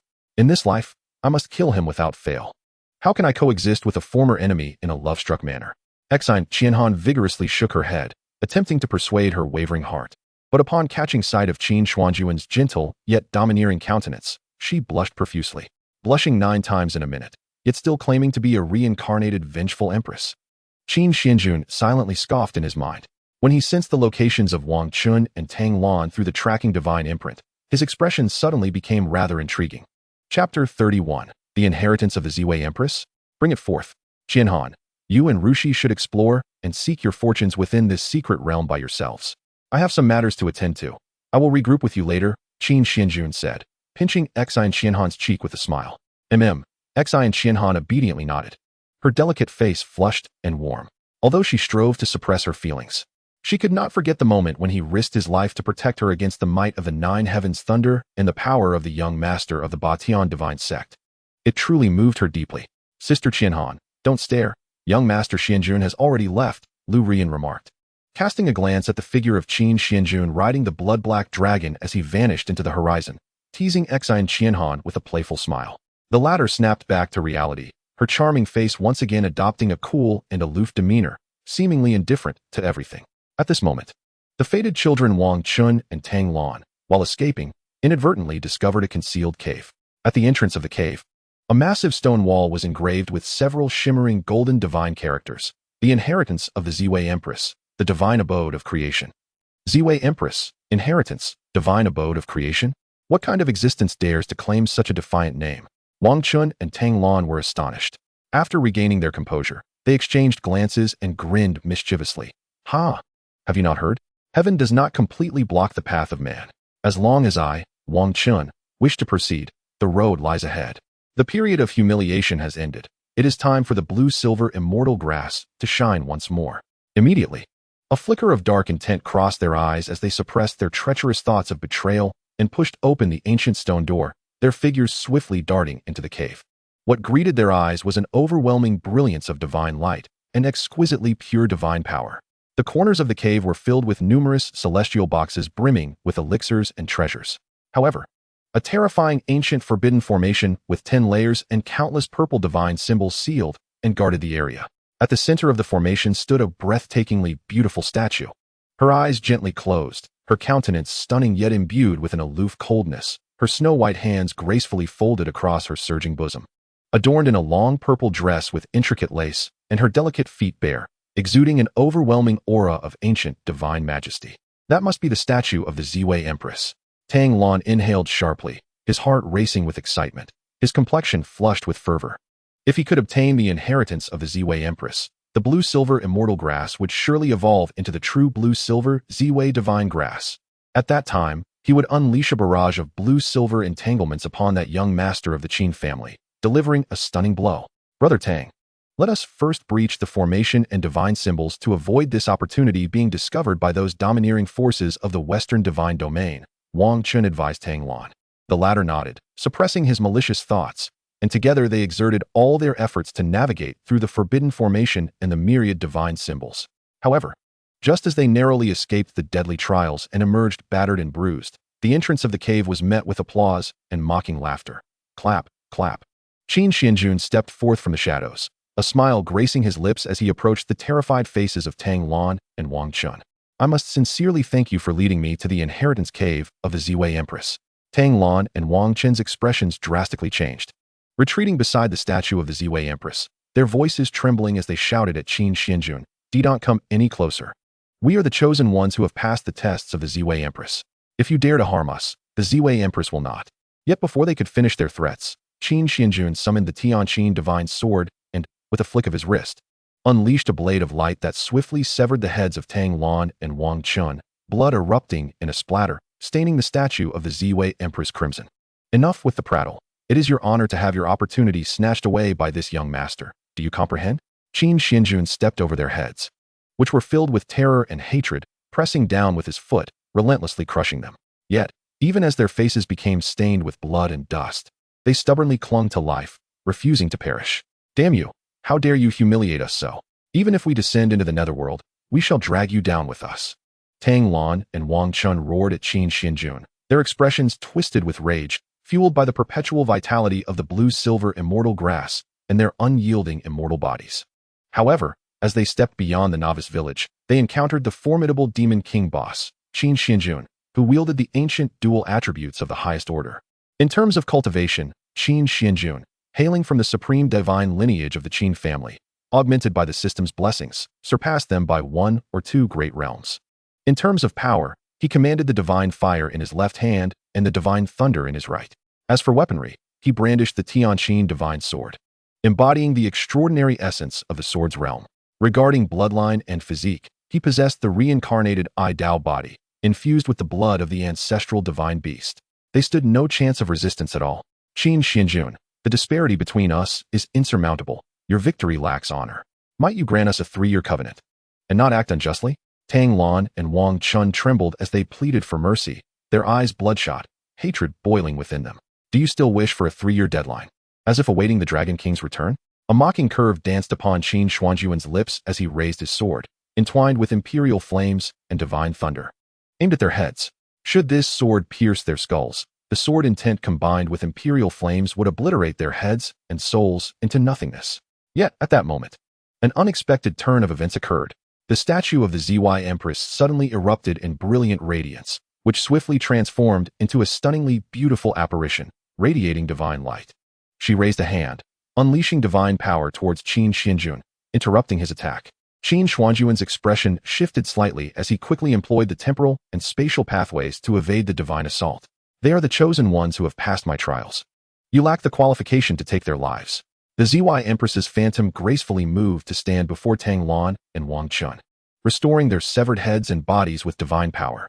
She then produced a white jade vial containing a myriad of the purest, most ethereal essence of ZY's blood, along with a purple ancient sword inscribed with the characters for ZY and a similarly inscribed purple jade seal, presenting them to Tang Lan and Wang Chun. With an expression of cold detachment, she declared, "This is the legacy of my empire. You may choose one. As for the enemy before you, I shall intervene. Feel free to devour at your leisure." Upon regaining their forms, Tang Lan and Wang Chun, upon hearing her words, erupted into maniacal, triumphant laughter as they taunted Qin Xuanjun. Are you truly skilled in combat? Skill holds no value here. In the realm of cultivation, one must possess a legacy and background. We are the chosen descendants of the ancient supreme deities. What do you have to contend with us? As Tang Lan grinned mischievously, his gaze fell upon the ethereal essence of the ZY Empress's blood. If that blood were to nourish the blue-silver immortal grass, he could scarcely fathom the strength that might yield. Meanwhile, Wang Chun eyed the shimmering ZY Dao seal, preparing to absorb its power while watching Qin Xuanjun meet his end at the hands of the ZY Empress. Young one, though your talents are extraordinarily terrifying, even capable of rivaling the ancient deities, you should not lay hands upon the descendants of my empire nor attempt to seize my legacy. The ZY Empress raised her hand, conjuring a projection that illuminated the entire secret realm, intending to reveal the price of offending her, while simultaneously establishing the reputation of her 2 chosen ones. Yet, to her astonishment, Qin Xuanjun exhibited no signs of panic. Rather, he approached the ZY Empress with an air of composure and confidence. Leaning closer, he whispered with a devilish grin, "ZY Empress, you surely do not wish for." At this moment, when the secret realm and the outside world were illuminated by the resplendent light emanating from the ZY Empress, everyone was left in a state of astonishment. Initially, they felt envy towards Tang Lan and Wang Chun for being recognized by the ZY Empress, despite their status as mere cultivators. Then, they marveled at Qin Xuanjun's audacity to brazenly seize the ZY Empress's legacy. Humph! This brat dares to offend the ZY Empress's dignity. He surely cannot escape death now. The members of the Yun Tian Dao sect and the Ba Tian Divine sect smirked, delighting in the misfortune. Meanwhile, the Qin family members were filled with anxiety for Qin Xuanjun, particularly Qin Zhantian and Yu Yi'er. They knew the ZY Empress was one of the foremost deities of ancient times, possessing power that surpassed even that of emperors. As for the strength of the apparition conjured from her statue, its true might was uncertain. Suddenly, they beheld the ZY Empress, her expression a mixture of indignation and rage, drawing close to Qin Xuanjun and whispering fervently, her brows furrowed with a hint of fear. "Aunt, how did you come to know of such matters?" she demanded, her voice laced with vexation. Qin Xuanjun, maintaining his calm demeanor, replied lightly, "Not only do I know, but I also possess a recording stone that captures the essence of those moments. As for how I acquired it, let us not dwell on that. Do you truly believe that, given my qualifications, I am merely a prodigy of a shattered divine realm?" With a hint of ambiguity in his tone, he coaxed her further. Noticing her wavering demeanor, he continued, "If I were to be your chosen heir, you would not be at a loss. And I guarantee that such matters will remain sealed within my lips. And if I refuse?" The ZY Empress fixed her gaze upon Qin Xuanjun, her expression cold and lethal, her divine energy flickering ominously. In that case, I assure you, you will ascend to the top of the contrast rankings across all realms. Qin Xuanjun responded with a playful smile, his tone laced with a teasing threat. Qin Xuanjun, your attempts to manipulate the Empress with charming words are futile. Even if you proclaim the heavens, she will never accept you as her heir. Tang Lan and Wang Chun, observing the exchange between Qin Xuanjun and the ZY Empress, stood with hands on their hips, mocking him. Yet in the next moment, what the ZY Empress uttered left them utterly speechless. I shall not accept him as my heir, she stated firmly. Before Tang Lan and Wang Chun could rejoice, she added, however, I have decided to take him as my adopted son. As for the legacy you two seek, young ones should strive harder and refrain from seeking shortcuts. Your painstaking cultivation over the years will surely surpass these ephemeral inheritances. Upon hearing these words, Tang Lan and Wang Chun, as well as all the divine forces within and beyond the secret realm, were left in a state of shock. The ZY Empress intended to adopt the young master of the Qin family? Did this mean that she would become the adoptive mother of that monstrous prodigy? Could it be that Qin Xuanjun was actually the reincarnation of the ZY Empress's long-lost illegitimate child? The elders of the Qin family exclaimed in astonishment. The young master has even managed to conquer the ZY Empress? Clearly, age had not diminished their capacity for joy, revealing their ignorance. Empress, how can you go back on your word? Tang Lan and Wang Chun knelt before the ZY Empress, pleading desperately. How dare you instruct me on my decisions?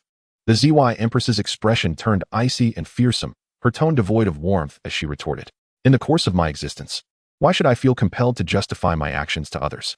Considering that you have managed to pass the trials of the formation's divine patterns, I shall ensure your safe departure. However, before the words of the Empress of Ziwei could fully escape her lips, Qin Xuanjun shattered the skulls of the two fated children with the sacred lotus of thunderfire and the path of sun and moon. What a disgrace! Such needless prattle. Qin Xuanjun scoffed, lifting his foot to stomp forcefully upon their headless corpses. The path of time and space entwined and erupted, obliterating both their physical forms and souls, even erasing the spirit of the old man concealed within Wang Chen's body. The Empress of Ziwei gazed upon Qin Xuanjun's arrogant demeanor, her lips pressed tightly in indignation. Yet she found herself at a loss for words. Consequently, she inscribed the mark of inheritance beneath her feet, elegantly lifting her lotus-like steps. Looking down her nose at him with a haughty disdain, and coldly taunted, obedient child, the mark of inheritance lies right here. Come and claim it yourself. I can even allow you to select an additional form of inheritance. After all, in her eyes, even if Qin Xuanjun threatened her with his mysterious background and terrifying potential, as well as the leverage of her own century-old secrets, she felt that if she were to concede, she would first need to trample upon his pride to feel a sense of vindication. She wanted him to understand that the Empress of Ziwei was not to be desecrated, nor underestimated. Throughout history, countless deities and demons had not even dared to lick her toes. What audacity did this man possess to humiliate her so brazenly? Chapter 33. Only children make choices. I desire them all. You wish to humiliate me? Do you not realize that this is a reward for me? Qin Xuanjun grinned wickedly, extending his hand to grasp the Empress of Ziwei's delicate, unblemished foot, lifting her long, jade-like leg without the intention of releasing it. The Empress of Ziwei's beautiful eyes instantly filled with indignation as she glared fiercely at Qin Xuanjun. She hurriedly deactivated the projection to prevent any damage to her image. The Empress of Ziwei actually shut off the projection? What on earth are they doing? Who knows? Although the young master of the Qin family was renowned for his deep affections in the Western divine realm, he seemed to harbor sincere feelings for every enchanting beauty he encountered. The various factions in the Western divine realm buzzed with speculation, while the elders of the Qin family silently praised their young master's prowess. It is growing cold. Once we return to the clan, we must hastily adorn the young master with the family's imperial robe. At that time, let the young master personally request the clan leader to step down. After all, the clan leader is aging, his punches no longer swift, nor his strikes fierce enough. They mused internally. Little lecher, are you satisfied now? The Empress of Ziwei, with disheveled hair and disarrayed attire, glared at Qin Xuanjun in a fit of rage. The latter responded with a nonchalant smile. It is tolerable. Though only 7 or 8 parts of my enjoyment have been satisfied. To truly please me, Empress, you still have a long way to go. Upon hearing this, the Empress of Ziwei clenched her delicate fists in fury, her pearly teeth biting down as if she wished to devour this exasperating man. I have traversed from ancient times to the present, and myriad deities and demons only dare to observe from afar, yet you possess such audacity. Can you not fathom what an extraordinary existence I truly am? The Empress of Ziwei crossed her arms, casting a haughty sidelong glance at Qin Xuanjun. her tone dripping with arrogance, as if this could absolve her of the humiliation she faced. In response, he displayed no fear whatsoever. Instead, a mocking smile curved his lips as he retorted, "Is that so? Then how is it that you are now dead?" At Qin Xuanjun's words, the Empress of Ziwei fell into silence. She was furious, incensed, desperate to refute him, but at a loss for words. After all, she was indeed dead, left with only fragments of her soul and thoughts drifting in the corners of the myriad realms. The war of the gods had proven to be too devastating. The waves wash away heroes, the figures of renown. Let us see who stands tall today. Qin Xuanjun spoke with a calm demeanor. You shall grant me the opportunity of inheritance, and I will not disappoint you. With the path of time and space at my command, upon reaching the supreme, transcendent realm, resurrecting you, no, merely warming your bed, will be but a fleeting thought. Warm, she thought. Was he just implying that he wanted to resurrect me to warm his bed? The Empress of Ziwei, in a fit of rage and embarrassment, bit her teeth tightly, offering other forms of inheritance to Qin Xuanjun with a resolute expression. Choose for yourself. Even without you, I can find other successors to aid in my resurrection. Oh, I shall accept the inheritance, but as for resurrection, seek someone else for that. Qin Xuanjun replied indifferently. The Empress of Ziwei retorted, let us pretend I never said that. Ultimately, the temptation of resurrection compelled her to bow her noble head.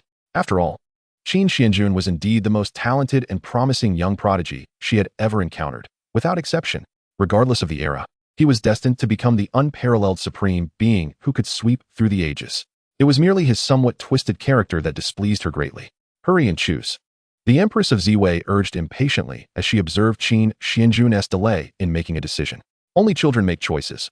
I want them all, Qin Xuanjun responded, gathering all the items into his embrace while maintaining his composure.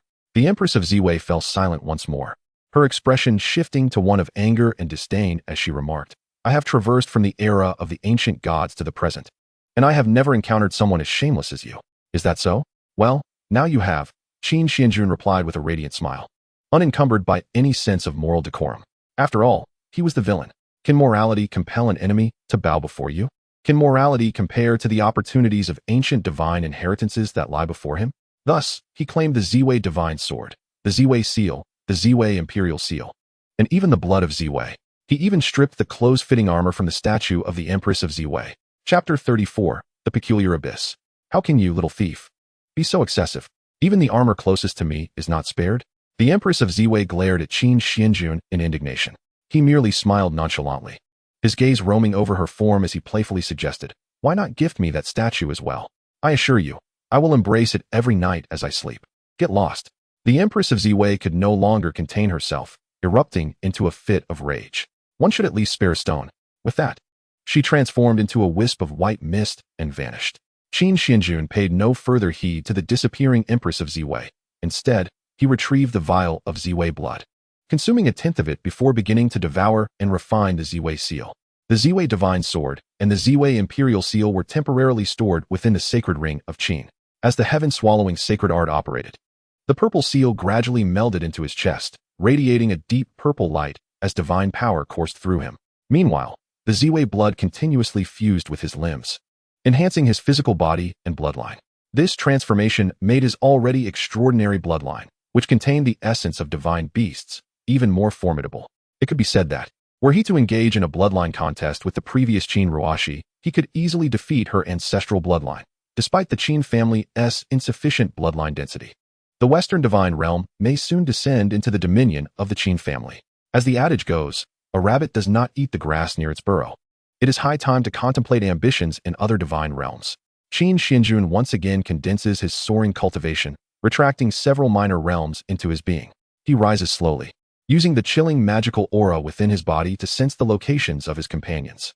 Upon locking onto their positions and discerning that they are engaged in a fierce battle against numerous cultivators and powerful beings, Qin Xuanjun steps onto the path of time and space, vanishing from his original spot in an instant. Meanwhile, within a magnificent silver-white divine palace in the complete divine realm, a dignified middle-aged man sits upon a resplendent celestial throne, his expression icy as he commands the elders around him, utilize the eternal divine transmutation technique to resurrect Xian'er, and proceed to annihilate those lower realm pests at the location of his demise. However, an elder, after attempting the secret technique, returns with a bitter expression, Patriarch. Young Patriarch's divine body, soul, and powers have all been obliterated. It is evident that the adversary acted with great malice and is aware of the unique traits of our eternal celestial clan. Upon hearing this, the man on the throne erupts in fury. Gather 10 peak Saint Realm experts. Forcefully break through the myriad restrictions with the divine artifact of Eternal Realm and directly lock onto their location for teleportation. Those who dare to harm my son shall find no rest in death. Faced with the impending might of the Eternal Celestial Clan, Qin Xuanjun remains unfazed. In fact, being well-versed in the unfolding plot, he has long devised a countermeasure. If Wang Chun wishes to perfect the eternal divine body, he must split into 3 avatars: the human form, the weakest yet bearing the fate of destiny, dispatched by the family to the lower realm for trials, aiming to seize the opportunities of heaven and earth to transform into a human dragon. The other 2 avatars lie dormant in the ancestral grounds of the family, absorbing the power of the eternal spring to refine the 4 domains of spirit, soul, heart, and body. Before their awakening, Qin Xuanjun is confident in drawing the calamity towards the eternal celestial clan to bolster his strength. By the time they awaken to the truth, the Qin family would have already risen to prominence. In a certain dark, boundless abyss of the secret realm, curses abound. Damn it. Why are these young women so overwhelmingly powerful? Indeed, each one could easily subdue all the prodigies of our sect. The prodigies from various factions within the Western divine realm gaze at Xianxiahan and her companions, who are enveloped in terrifying divine powers and paths. Their faces a mixture of shock and trepidation.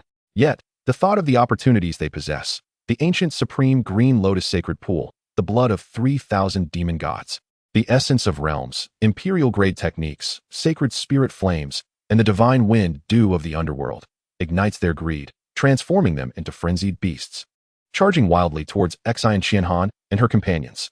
Seeing this, Lu Rian furrows her delicate brows, her charming face growing solemn. Although the women beside her are no pushovers, they cannot withstand the sheer numbers of the opposing force. Thus, she resorts to invoking the identities of Qin Xuanjun and Blood Phoenix Empress. Halt! Do you know who stands beside me?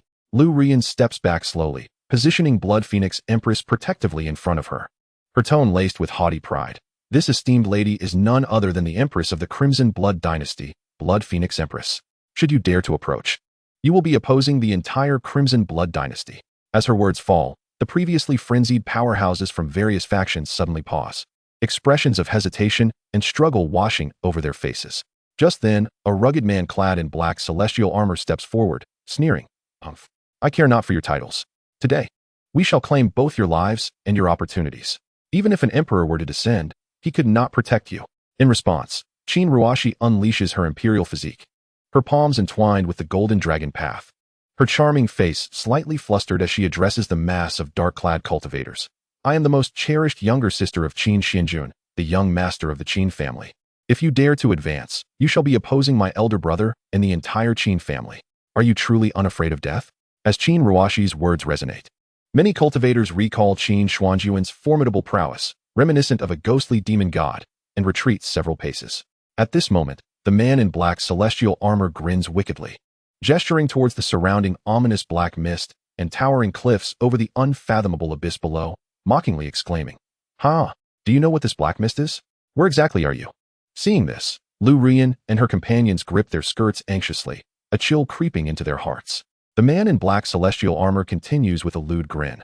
"This is one of the forbidden dead zones deep within the secret realm. Numerous talented disciples of our sect have perished here, as the elders commanded me to never trespass.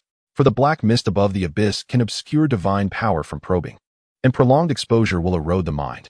Below lies countless slumbering terrifying beasts and ancient divine demons that slay remaining souls." Beside him, a heavily made-up woman suppresses her fear, casting envious glances at the exquisite beauty of Xianxiahan and her companions, coldly declaring, "If you do not wish to descend and become food for the beasts, hand over your opportunities and indulge those brainless men. For you see, sisters, your stunning beauty is meant to be toyed with and ravaged by men." The man in black celestial armor embraces her, his tone filled with arrogant satisfaction. "Fear not. Here, divine power is obscured, and there are spatial barriers, making it exceedingly concealed. Unless one is already familiar with this location, otherwise, at that moment, a deep voice emerges from the enveloping black mist. Otherwise what? The man in black celestial armor instinctively replies, but soon his expression shifts to one of terror as he looks up, witnessing a figure entwined with countless terrifying powers. Wielding 2 extraordinarily divine golden-purple swords, stepping through the rippling void from the black mist. Behind him, the space barrier shrouding the abyss and the steep mountain ranges is ruthlessly shattered. Why the silence? Why do you not laugh? Qin Xuanjun gazes calmly at the once manic crowd that had previously erupted in sinister glee towards Xianxiafans and her companions. The man in black celestial armor swallows hard, instinctively gulping down a lump in his throat. At the moment Qin Xuanjun truly appears, he cares not for any so-called opportunities or imperial inheritances. He desires only to survive. Young Master Qin, this is my partner. If you would not mind, please spare my life after your enjoyment. I am willing to serve you and the Qin family as the most loyal of dogs. The man in black celestial armor pushes his partner towards Qin Xuanjun, bending his back and offering his soul's essence in a groveling gesture, pleading for mercy. To this, Qin Xuanjun merely replies with indifference.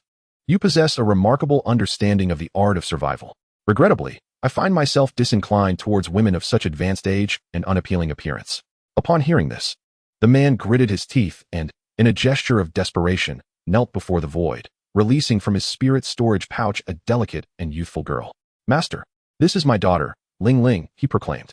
Qin Xuanjun furrowed his brow, a shadow of displeasure crossing his visage. Though I am not a paragon of virtue, I have not sunk to such depths. With that, he unleashed an imperial flame, obliterating the man clad in black celestial armor and the heavily made-up woman beside him. However, just as he was about to eliminate any trace of the matter, he discovered that the little girl, Ling Ling, was in fact one of the ancient, extraordinary divine beasts endowed with the rare abilities of treasure-seeking and healing, the sacred spirit beast. It seemed even in the face of death, he remained unrepentant. Qin Xuanjun let out a cold laugh, scooping up the girl despite her struggles and casting her into his Qin character Holy Ring. She's still quite young, murmured Lu Ruyan, glancing at Qin Xuanjun with an unusual expression, her head bowed in shyness. If you are in such a hurry, Master Qin. Upon hearing her words, the others, including Xianxiafans and the other women, regarded him with expressions of suspicion and concern. With a darkened countenance, he struck Lu Ruyan's jade-like shoulder, exclaiming irritably, I am not the kind of person you think. I intend to keep that girl for future purposes. Indeed, indeed. Master Qin, you are certainly not that sort of person. Even if you have a fondness for women, it does not extend to. Master Qin is certainly not a lowly enthusiast. We have seen nothing. We vow to remain silent. The assembly of cultivators fervently pounded their chests in assurance. To this, Qin Xuanjun offered a sardonic smile, replying, only the dead would keep such secrets. With that, he suddenly unleashed the powers of space-time and the sun-moon pathways, annihilating all present, save for himself and Xianxiafans, burying them in the abyss. However, just as they prepared to depart, a cacophony of terrifying beast roars erupted from the depths of the chasm. The chaotic beast egg within his Qin character Holy Ring began to tremble slightly, as if sensing a delectable morsel, eager for nourishment. Chapter 35, Chaos emerges, transforming into a young girl. Daddy, who among them is my mother? A deafening chorus of beast roars shattered the silence of the abyss. Moments later, several formidable monsters of the profound realm, accompanied by countless beasts of the mysterious sea realm, surged forth from the dark mists of the chasm, confronting Qin Xuanjun and his companions. Human vermin, how dare you invade our territory and disturb our slumber? Have you contemplated how you shall meet your end? A terrifying creature resembling a hybrid of dragon and bull from the profound realm fixed its lantern-like scarlet eyes upon Qin Xuanjun, roaring in rage. Nearby, several other deep and fearsome monsters, observing Qin Xuanjun's nonchalance, echoed their mockery. Ha ha ha. It appears these human insects are so paralyzed by fear that they cannot even flee. The other beasts chimed in, their expressions sycophantic. Boss, those young girls are so tender and delicate. Can we save some juicy parts for ourselves? The beast with the peculiar visage snorted derisively, grinning maliciously. Do not rush. We have lingered in this desolate abyss for far too long. We have finally encountered living creatures, so line up orderly, one by one, witnessing the monstrous beast's sinister glee. Qin Ruoxi and Tang Yuan Air felt a surge of panic. Yet Lu Ruyan cast a glance at Qin Xuanjun, and upon seeing him with his hands clasped behind his back, his demeanor calm and collected, she felt her anxiety dissipate, silently assuring herself, if Master Xuanjun remains unperturbed, then neither shall I. His innate potential and formidable prowess were unparalleled. Even if he suffered grave injuries, he could surely lead them out of the abyss. With this thought in mind, a subtle smile graced her lips as she cast a sidelong glance at Xianxiafans and the others, discreetly tightening her grip around a vial of phantasmal powder concealed within her sleeve. At that moment, she planned to take advantage of Qin Xuanjun's injuries, leading him to a secluded spot to heal, and then administering the potion. By then, the die would be cast, and what could these women do to contest her? Even if that fiancé from the Xiao family arrived, she would likely be left to humbly address her as Lady Young Master. Is this woman deranged? Xianxiahan thought, observing Lu Ruyan's excessively animated expression, instinctively distancing herself. Meanwhile, Tang Yuan heir and Qin Ruashi silently approached Qin Xuanjun, their faces set with determination. Just as they prepared for a fight to the death, Qin Xuanjun retrieved from his Qin character Holy Ring and Egg, smooth and gleaming with black and white patterns, exuding a terrifying aura. Human, what creature's egg do you hold? Why does it emanate such a formidable and inscrutable presence? The moment Qin Xuanjun unveiled the chaotic beast egg, the monstrous beings present, along with countless other beasts, turned ashen. Their previously greedy expressions replaced by sheer terror and apprehension. Crack! At that moment, fissures appeared on the surface of the chaotic beast egg, releasing an even more terrifying aura of bloodline power and racial essence, overwhelming all the beasts present and compelling them to instinctively bow in submission. They were high-ranking ferocious beasts birthed from the ancient secret realm, many bearing the bloodlines of the Dragon Clan. Yet even so, they felt their dragon bloodlines rendered insignificant before the aura emanating from the egg. Though unaware of the egg's origin, the beast with the peculiar visage thought, "If I consume you, I shall surely ascend to an existence that surpasses the four great beasts." It charged towards the chaotic beast egg, determined to prove its might. Brother Xuanjun, we. As the terrifying beast charged at alarming speed, Qin Ruashi instinctively prepared to unleash the golden dragon path to sweep away the threat. But Qin Xuanjun halted her, saying, "Do not worry, merely observe." Then, before the astonished eyes of Qin Ruashi and the others, an extraordinary scene unfolded. The moment the great beast approached the chaotic beast egg, it was seized by an irresistible, supernatural force, rendering its body immobile in midair. Its eyes filled with dread as it struggled in vain, its ferocious power dissipating into the void. The other beasts, witnessing this, cast aside their hesitation and attempted to flee. Yet they too were ensnared by that same supernatural force, immobilized as if laid bare upon a butcher's block. Subsequently, a murky orb of black and white light erupted from the egg, gradually coalescing into a tangible form, transforming into an adorable little girl with twin ponytails. A stunningly beautiful face, large sparkling eyes, and a petite frame. "Daddy!" She suddenly embraced Qin Xuanjun's waist. Her cherubic face gleefully nestled against him as she playfully rubbed her cheek, exclaiming with uncontained joy, "Daddy, Hun is hungry. Can Hun eat them?" One finger was in her mouth while her other hand pointed towards the multitude of demonic beasts nearby, each frozen in place by her earlier sealing gesture. Their expressions painted with despair and terror. The name Hun was bestowed upon her by Qin Xuanjun during the days when he held her as an egg, nurturing her through cultivation and slumber. This was precisely why she clung to him so affectionately from the moment she was born. "Of course, you may eat to your heart's content, but be sure to help Daddy deal with the bad guys afterward," Qin Xuanjun replied, retrieving a black skirt to dress her and affectionately ruffling her hair. Internally, he marveled, truly, she is a being of chaos. Even born in this lower realm, malnourished, she still possesses the strength to vanquish unparalleled ancient demons. Others have spent millennia cultivating to attain such power and realms, yet she emerged with it naturally. Her little hands, though so soft, caused me quite a bit of pain when she hugged my waist. If not for her possessing the Dao body and the blood of the ancestral divine beast, coupled with the tempering of the nine heavens' divine thunder, that embrace might have crushed my waist. As Qin Xuanjun silently lamented, the demonic beasts had already been dispatched, their heads exploding from her punches and kicks. She then transformed into her primordial chaotic beast form and swiftly devoured them all. Ding! Acquired 3 destined daughters and 3 villainous daughters, earning 50,000 shock points. Acquired 3 profound realm great demons and countless profound sea realm demons, earning 500,000 shock points. The shock points surged wildly on the panel as Hun, sated and content, transformed back into her twin-tailed lowly form and leaped toward Qin Xuanjun. "Little girl, be gentle, you're going to crush Daddy," Qin Xuanjun gasped, being knocked down by her petite frame, feeling as if he had been crushed under the weight of ancient mountains, the pain rendering him momentarily immobile. Lu Ruyan watched this scene with wide, incredulous eyes, unable to fathom that Qin Xuanjun was being subdued on the ground by a freshly born fierce beast in the guise of a little girl, unable to even rise. "No, no, Hun wants to play horsey," Hun exclaimed, standing atop Qin Xuanjun's waist, her face brimming with excitement as she prepared to bounce. In a panic, Qin Xuanjun gritted his teeth, unleashing all his divine power to barely lift Hun off him. Resignedly, he exchanged some system points for a large ice pop from his previous life on Blue Star and offered it to Hun, coaxing, "Be good. Daddy will accompany you to play horsey after we return to the clan. All right?" "Yes, yes. Hee hee hee. Daddy is the best," Hanan exclaimed, her eyes sparkling with delight as she accepted the ice pop, promptly putting it in her mouth. Suddenly, she seemed to recall something and pointed her chubby little finger at Xianxiahan and the others, asking, "By the way, Daddy, which one of them is my mother?" Upon hearing this, Qin Xuanjun's lips twitched slightly, feeling a headache coming on. Meanwhile, Xianxiahan's face flushed 9 times in a second, grasping her skirt tightly, her little head racing with thoughts that made her blush profusely. To admit her identity as a childhood bride recognized by the enemy's daughter is simply too much. Xianxiahan's mind was a flurry of chaotic thoughts.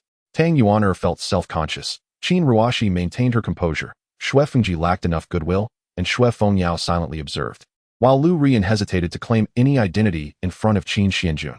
For a moment, the atmosphere grew awkwardly silent. Cough, cough. They are all our allies. Let us first venture into the depths of the abyss, Qin Xuanjun said, clearing his throat as he affectionately patted Hun's little head, cradling her delicate form as he led Xianxiahan and the others deeper into the abyss. In the original text, it was recorded that within the depths lay a legacy from the demon gods and a beautiful woman. As for who that beautiful woman was, Brother Xuanjuan's smile seems mischievous. He must be up to something. Qin Ruoxi mused silently, observing the teasing curve of Qin Xuanjuan's lips. A chilling wind, laced with the power of the underworld, howled past them, shrouding the surroundings in impenetrable darkness. Time passed unnoticed until they finally reached the abyss's floor, where a cavern illuminated by a dim, flickering light revealed a stunningly beautiful woman, pale yet radiant, her skin as tender as a lotus flower, her voluptuous form exuding an air of grace. In a corner of the cavern lay a piece of black armor, dust-covered and stained with blood, emanating a terrifying aura of power. Brother Xuanjun, no matter where you go, fortune seems to find you. You must be the destined child. We are truly blessed to be following you. Qin Ruoxi exclaimed, her hands cradling her face in adoration as she gazed at Qin Xuanjun. He chuckled, pinching her cheek playfully without providing further explanation, slowly making his way towards the lotus platform. As he approached, a dark, malevolent light flickered, and a terrifying realm manifested, engulfing the entire lotus platform. Noticing this, Qin Xuanjun furrowed his brow, raising his hand to unleash a forceful attack to shatter the barrier. However, upon observing the crumbling cliffside around him, he reluctantly abandoned that thought. Hanan, can you assist Daddy in breaking this barrier? Hearing this, Hanan eagerly finished her ice pop and nodded with a smile, saying, "Sure, Daddy," with a wave of her little hand. A terrifying chaotic force obliterated the barrier enveloping the lotus platform, all without a trace of energy leaking out. Hun, that source light, Qin Xuanjun began. But before he could finish, Hun reached out her small hand and devoured the source light of the Dao Law Divine Domain. He hurriedly pried open her mouth, reaching inside, but found nothing and ended up with drool all over his hand. Hee, I couldn't help but eat that light, Hun admitted. Her cheeks flushed with embarrassment as she lowered her head, her dainty fingers fidgeting together, appearing guilty and anxious. Never mind, it's all right, what's done is done. Qin Xuanjun chuckled, shaking his head. Show me how you manifest the Dao Law Divine Domain. Hun obediently nodded, waving her tiny hand as she softly recited. Dao Law Divine Domain, Abyssal Demon Burial. In the blink of an eye, darkness enveloped the entire secret realm, countless ancient demonic shadows materializing beneath the dome. Their expressions twisted in rage as they roared, their surrounding magical energy reminiscent of a bottomless abyss, instilling terror and trepidation. The various sects and cultivators within the secret realm were nearly frightened to the point of losing control. Quickly, retract your powers. Qin Xuanjun collected his thoughts, instructing Hun to dispel the Dao Law Divine Domain. Truly, she was the embodiment of chaos, her manifestation of the Dao Law Divine Domain, leaving him utterly astonished. His gaze then shifted to the corner of the lotus platform, where the remnants of the black armor lay. In the ancient texts, it is recorded that the formidable weapon known as the demon god armor was forged by the primordial demon deity Qiyu. However, after countless brutal divine wars, it was shattered and subsequently abandoned. Despite being merely a fragment of an extraordinary imperial weapon, its amplifying capabilities and defensive attributes far surpass those of any ordinary celestial artifact. Qin Xuanjun meticulously cleansed the blood and dust from the armor before donning it directly. He then cast his gaze upon the beautiful woman lying serenely at the center of the lotus platform. Stirred by the commotion, she fluttered her eyelashes and slowly opened her eyes, revealing a flicker of fear and confusion. Who are you? How did I end up here? She inquired, her hands instinctively clasping protectively over her chest as she warily scrutinized Qin Xuanjun, whose expression bore an insidious smile. "Fear not, madam, we are benevolent souls." Qin Xuanjun replied with a calm smile, gradually approaching her. "Do not come any closer." The beautiful woman's pupils constricted in alarm, and in a reflexive response to her fear, she unleashed a terrifying surge of power from her Xian immortal realm towards Qin Xuanjun. "Wretched woman, you shall not harm my father." Huan hastily interposed herself in front of Qin Xuanjun, employing her Taoist techniques to invoke the abyssal demon burial, overpowering the beautiful woman to the ground. "Release me at once. I am the wife of the head of the Yi family in the divine realm. If you dare to harm me, my son Yi Tian will not spare you." Yet, she did not anticipate that upon hearing her words, the man before her would not display any sign of fear. Instead, he wore a grin that hinted at amusement. "So, you are indeed the mother of the fated child Yi Tian," Qin Xuanjun remarked with an audacious and arrogant demeanor. Seizing the fair neck of the beautiful woman and lifting her delicate form into the air, a wicked smile gracing his lips. "If you refuse to comply, do not blame me for resorting to force, esteemed one." With that, he unleashed the great Tao demon seed record, flooding the beautiful woman's body with boundless demonic energy. He cackled, a sense of excitement bubbling within him at the thought of the impending clash between mother and daughter.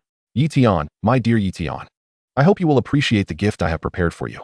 The situation was becoming increasingly intriguing. Mother of Yi Tian. Chapter 37. Various forces converge in the depths of the secret realm. Qin Xuanjun and the beauties play in the water. "Stop. The beautiful woman writhed in agony and fury, but was rendered powerless as Huan sealed all her cultivation with chaotic energy, leaving her as helpless as a frail maiden. Seizing the opportunity, Qin Xuanjun completely enslaved her soul and body with the great Tao demon seed record, brazenly rummaging through her soul memories and altering them at will. The once proud wife of the head of the supreme celestial clan was now transformed into the childhood nurse and foot servant of the young master of the Qin family, a sworn enemy of her son Yi Tian, who had slain her entire family. The humble maid Ling Yu pays her respects to the young master. As the influx of demonic energy subsided, the fear and confusion in Ling Yu's eyes morphed into reverence and awe. She willingly knelt at Qin Xuanjun's feet, humbly and attentively using a handkerchief to wipe the dust from his golden embroidered shoes. "There is no need for such formality, Yunyang," Qin Xuanjun replied with a serene smile, the corners of his mouth curving into a teasing and contented grin. The onlookers, including Xianxiahan, were left in stunned silence. Yet they held no intention of exposing the unfolding spectacle. Subsequently, Qin Xuanjun examined Ling Yu, and the results astonished him. The mother of this fated child was indeed still untouched. This suggested that the male protagonist Yi Tian might have conjured her into existence using divine power or some mystical waters. Alternatively, she could simply be the unfortunate wife of the inept head of the Yi family. In any case, he mused, a pure and unblemished existence makes things all the more interesting. Qin Xuanjun smirked, leaning down to whisper a few instructions to Ling Yu. He then proceeded to set up several formations within the abyss alongside Huan, camouflaging the aura of the demon god armor and the abyssal demon burial, allowing it to pervade the depths of the abyss. Simultaneously, he employed secret techniques to disseminate Ling Yu's bloodline aura to the outside world. He was confident that Yi Tian, having searched for his mother for many years, would undoubtedly sense the essence of his birth mother once the barriers of the abyss were lifted. "You are quite wicked, young Master Xuanjun, but I must admit, I rather like it," Lu Rian playfully teased, her small hand tucked behind her short skirt, her body leaning forward with a charming and mischievous demeanor. Qin Xuanjun, captivated by her enchanting presence and exquisite figure, felt a flicker of warmth in his heart. "Indeed, one cannot deny the allure of the Empress Rian," he replied, regaining his composure. "The chilling winds and corrosive demonic energies here continuously erode the soul and body. We cannot linger. Let us find a concealed place to absorb and refine our fortunes." With that, Qin Xuanjun led Xianxiahan and the others away. Meanwhile, in the divine realm, within a certain tavern, a youthful figure with a striking appearance and resolute demeanor, adorned with a disguise and a wide-brimmed hat, was dining. Suddenly, a red jade pendant on his chest began to emit a flickering crimson light. "Master, what is it?" the youth swiftly inquired telepathically. The flickering red light gradually coalesced into the ethereal visage of a stunningly beautiful woman, materializing within his mind's eye. "Tianer, did you not request me to assist you in locating your mother?" The woman's apparition floated gracefully, her expression slightly jubilant as she addressed Yi Tian. "I sensed her presence within a secluded space in the shattered divine realm to the west. Not only that, but I also detected the aura of a fragment of the imperial weapon and the essence of ancient supreme Taoist techniques." Upon hearing this, Yi Tian could no longer remain seated. He sprang from his chair, his figure darting out of the tavern like a bolt of lightning, indifferent to the curses of the tavern owner echoing behind him. Damn it! You little rascal, you've dined and dashed without paying? Aren't you afraid your mother will be avenged one day? At this moment, within the secret realm, the Yuntian Dao sect and the Batian Divine sect were deliberating on how to eliminate Qin Xuanjun and the prodigies of the Qin family. This young master of the Qin family is extraordinarily gifted, transcending the realm of mere talents. If we do not extinguish him in his infancy, he will undoubtedly become a thorn in the side of our dominant forces in the Western divine realm. Indeed, however, we did not anticipate that this young master of the Qin family would not only possess frightening talents and strength, but also excel in the art of charming women. Look at this. Even the empress of the Blood Moon dynasty, Blood Phoenix, and her royal sister, Blood Wind Yao, have been captivated. If the Qin family allies with the Blood Moon dynasty, what will become of our standing in the Western divine realm? The elders and prodigies of the Yuntian Dao sect and Batian divine sect exchanged grave discussions. Just then, they sensed the aura of the imperial weapon and the essence of the Daoist techniques emanating from deep within the secret realm. The opportunity is paramount. Let us set aside the young master of the Qin family for now. The members of the Yuntian Dao sect and Batian divine sect rushed towards the depths of the secret realm. The 10 elders of the eternal celestial clan, having descended to the lower realm and breached the spatial restrictions, also abandoned their pursuit of the assailants targeting the young master and soared towards the depths of the secret realm. After all, it was merely one of the 3 incarnations of the young master who had perished. Death had already claimed him, and even if the enemies were slain, he could not be resurrected. It would be far more prudent to seize this opportunity to snatch an imperial weapon of extreme path or the essence of a divine realm. As the esteemed elders of the Yuntian Dao sect, the Batian divine sect, and the eternal immortal clan, including Yi Tian, surged into the depths of the secret realm, the elders of the Qin clan stood quietly on a cliff at the periphery of the secret realm, engaging in idle banter with the formidable warriors of the Blood dynasty. Your Blood Empress is indeed unparalleled in beauty, truly a prodigy of youth. She is worthy of her status as the Empress of the Supreme Dynasty. And your young master of the Qin clan is exceptionally handsome. His talent, potential, and power are nothing short of terrifying. If our sovereign were to unite with your young master and bear offspring, how astonishingly formidable they would be. Both parties exchanged flattery while revealing a shared, knowing smirk. Clearly, due to the lack of clarification from Qin Xuanjun and Blood Phoenix G, they mistakenly believed that Qin Xuanjun had conquered the Blood Empress and had secretly forged an alliance between the Qin clan and the Blood dynasty. They expressed concern that the young master might be isolated and vulnerable, possibly in danger. One elder of the Blood dynasty tentatively cautioned. In response, an elder from the Qin clan stroked his beard and laughed heartily. Ha ha ha. Our young master can easily manipulate the Yuntian Dao sect and the Batian divine sect. He must have a countermeasure in place. Our young master is carefree and charming. He is likely reveling in the company of exquisite beauties at this very moment. It would be best not to disturb his enjoyment. In a secluded forest, within a verdant natural divine spring. Achoo! Qin Xuanjun, soaking in the divine spring, sneezed. How strange, who is speaking of me? He raised an eyebrow in confusion, only to hear faint footsteps behind him. Turning around, he beheld Lu Ru Yin approaching the divine spring, loosening her garments to don a delicate light blue gauze nightgown, her long, graceful legs adorned with a pair of pale green silks. Ru Yin, what brings you here?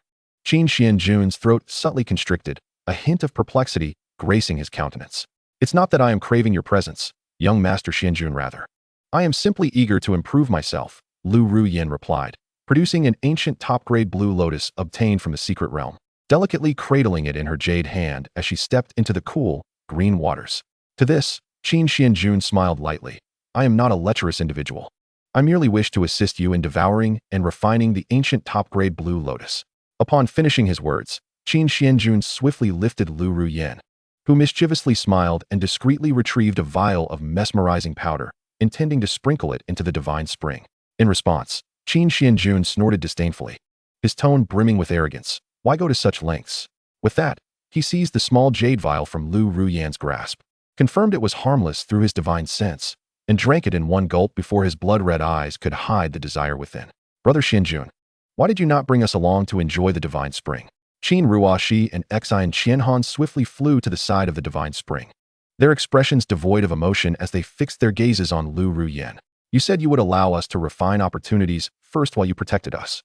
We thought you were selflessly assisting us, but it seems you intended to use the guise of protection to sneak ahead and partake for yourself. Seeing this, Lu Ruyan awkwardly yet politely tilted her head, playfully tapping her forehead with her small fist, and innocently winked at them. I swear I saw a cat demon doing backflips near the divine spring, and I was worried it might harm young Master Xianjun. So I came to drive it away. Do you believe me? Xi and Xianhan and the others scoffed silently, clearly having made up their minds. Henceforth, they resolved that even if pigs could fly, they would never trust Lu Ruyan's innocence again. Chapter 38. Yi Tian, require no explanation to others. In the depths of the secret realm, above a certain area surrounding the abyss, the main forces of the Yun Tian Dao sect and the Ba Tian divine sect, along with a host of prodigies, were hastily flying toward the deeper regions of the abyss. Concealed in the shadows, Qin Xuanjun observed this scene. A playful smirk gracing his lips, he expended his system points to exchange for an imperial-grade disguise technique, Phantom Face of 1,000 Spirits, and, having transformed into the appearance of the fated child Yi Tian, as recorded in ancient texts, he also spent all his points to acquire Yi Tian's exclusive ancient forbidden formation. Eternal God and Demon Array, along with the secret technique, 7 transformations of God and Demon. These 2 formations and techniques were exceedingly powerful, the result of Yi Tian's decades of arduous cultivation.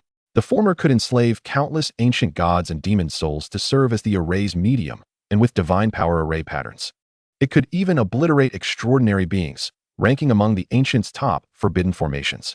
The latter could manipulate life force, blood essence, divine power, physical form, soul, fortune, and reincarnation. Possessing 7 transformations, Yuan Yu, blood cascade, divine profundity, body burning, underworld, sacred lotus, and others sure. Furthermore, the techniques acquired through the system bore minimal side effects. The array's divine souls would not erode the host's soul or body, and the life-threatening techniques would not lead to one's soul and body being torn asunder. After digesting the techniques in his mind, Qin Xuanjun activated the first transformation of the 7 transformations of God and Demon, his cultivation strength surging several small realms. This life-draining technique relied heavily on one's own power. For someone of his extraordinary physique, merely igniting a portion of his lifespan would yield tremendous strength. Qin Xuanjun slowly raised his hand, sketching out a terrifying forbidden array, then suddenly unleashed it upon the Yun Tian Dao sect and the Ba Tian divine sect. Instantly, the disciples of the Yun Tian Dao sect and the Ba Tian divine sect were pulverized by the phantoms of gods and demons within the array, becoming the blood and sustenance for the myriad souls of the formation, the blood-red and eerie array patterns growing increasingly sinister. Who are you to dare ambush our Ba Tian divine sect and Yun Tian Dao sect? Seeking death. The members of the Ba Tian divine sect and Yun Tian Dao sect were infuriated. They found the sudden attack bizarre. Yet having been humiliated and oppressed by Qin Xuanjun, their suppressed rage was already boiling. How could they tolerate an unknown rogue launching an attack against them? Especially when it had resulted in the downfall of many of their own talented compatriots. Yi Tian, require no explanation to others. Qin Xuanjun, disguised as Yi Tian, deliberately adopted an arrogant and disdainful demeanor, speaking with an air of superiority. I perceive that this abyssal fortune is destined for me. You may leave. Hearing his haughty and overbearing tone, the last vestiges of rationality among the members of the Yun Tian Dao sect and Ba Tian divine sect extinguished. They no longer cared about any potential schemes. He dared to launch a surprise attack and act so brazenly. They would slay him first and address the matters of his terrifying formations and enhancement techniques later, perhaps even utilizing them to compensate for their significant losses in this secret realm. Come find me in the depths of the abyss if you have the ability. Qin Xuanjun chuckled with a hint of mockery, his figure bursting forth with divine power as he swiftly soared into the depths of the abyss. Veiled by layers of enigmatic black mist, his silhouette soon became elusive. Lu Ruyan and others, observing this scene within the Qin character Holy Ring, felt a chill of trepidation wash over them, coupled with a fleeting sympathy for the impersonated individual. After shaking off 2 formidable practitioners from major sects, Qin Xuanjun rubbed his lower back and sighed with a tinge of resignation. Alas, after just a few fierce battles, I must once again play the cat-and-mouse game of speed and adrenaline. Were it not for the essence blood of divine beasts and the Dao body, I would surely be at my wit's end. As he lamented, he utilized his divine power to explore the surroundings of the abyss. Upon sensing the approach of 10 peak elders from the eternal immortal clan, he couldn't help but smirk at the impending calamity that awaited the destined male protagonist. Yi Tian, oh Yi Tian, when you finally break through countless dangers and hardships to find your birth mother and the fated opportunities, I hope your resolve does not shatter too swiftly, lest it become exceedingly dull. Chapter 39. The chaotic beast, Mengting, enters Qin Xuanjun, defying the heavens with numerical mechanisms. Subsequently, Qin Xuanjun removed the Qin character Holy Ring and donned Wang Qin's storage ring, affixing a few strands of the eternal divine power he had preserved during battle onto himself. After completing these actions, he voluntarily dispelled his concealed aura, allowing the 10 Saint Realm powerhouses of the Eternal Immortal Clan to sense his presence.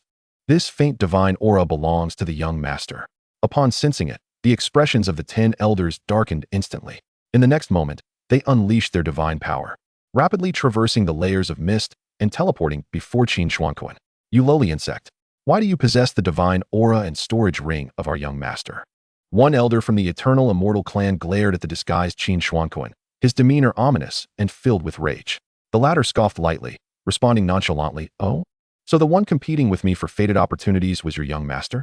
I have already dispatched him." He claimed to be the young master of the Eternal Immortal Clan. But in comparison to my supreme divine realm Yi family, he is nothing. As he spoke, Qin Xuanjun abruptly unleashed his divine power and flew deeper into the abyss. Damnable insect, you seek your own demise. If we do not capture you alive today, flay your skin and break your bones. Then our Eternal Immortal Clan's name shall be read backward. The 10-peak Saint Realm powerhouses were enraged. They each employed secret techniques combined with their clan's treasures to forcibly lift some restrictions of the secret realm, then unleashed terrifying power as they charged towards Qin Xuanjun. The latter glanced back indifferently, noting that the distance between them was visibly diminishing. This was hardly surprising, after all. The Saint Realm powerhouses of the Supreme Divine Realm far surpassed their counterparts in the lower realms, and with the forced lifting of restrictions, they could restore their strength to that of the Xian Master Realm. Qin Xuanjun activated the third layer of the 7 transformations of divine demons, simultaneously condensing the eternal divine demon array to delay and withstand their onslaught. "Father, do you need Mengting to lend you some strength?" Mengting observed Qin Xuanjun, who was embroiled in a fierce battle, and asked sweetly. "Really? Mengting, you can share your power with me?" Qin Xuanjun inquired, slightly astonished. Yes. Mengting can lend father strength, and Mengting can also devour father's power. I am the embodiment of chaos, the origin of all power," Mengting proclaimed proudly. She then temporarily shared the majority of her power with Qin Xuanjun, even allowing him to utilize her Dao domain's dark abyssal magic.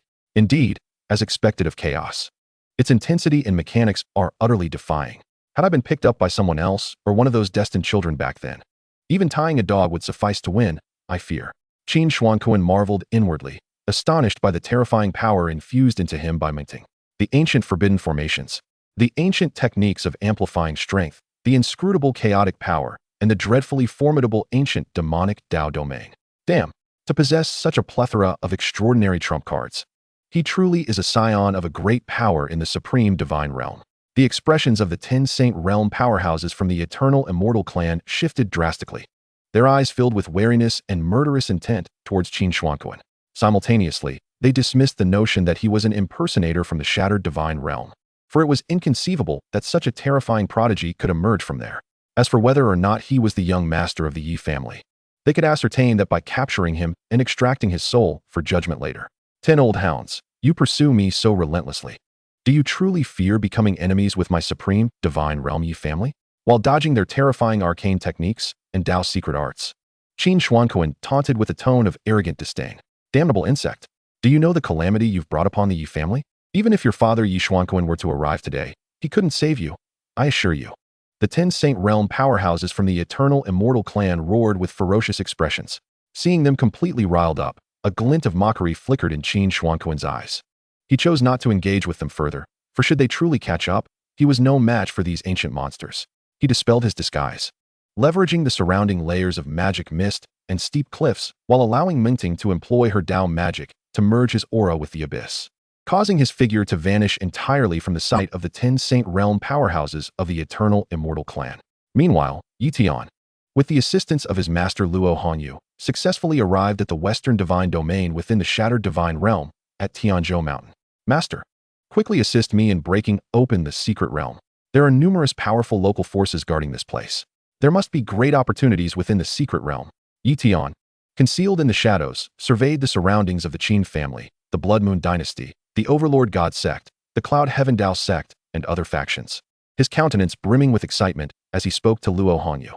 Rest assured, Tian'er, I guarantee that not only will you successfully rescue your mother, but you will also acquire a plethora of extraordinary opportunities.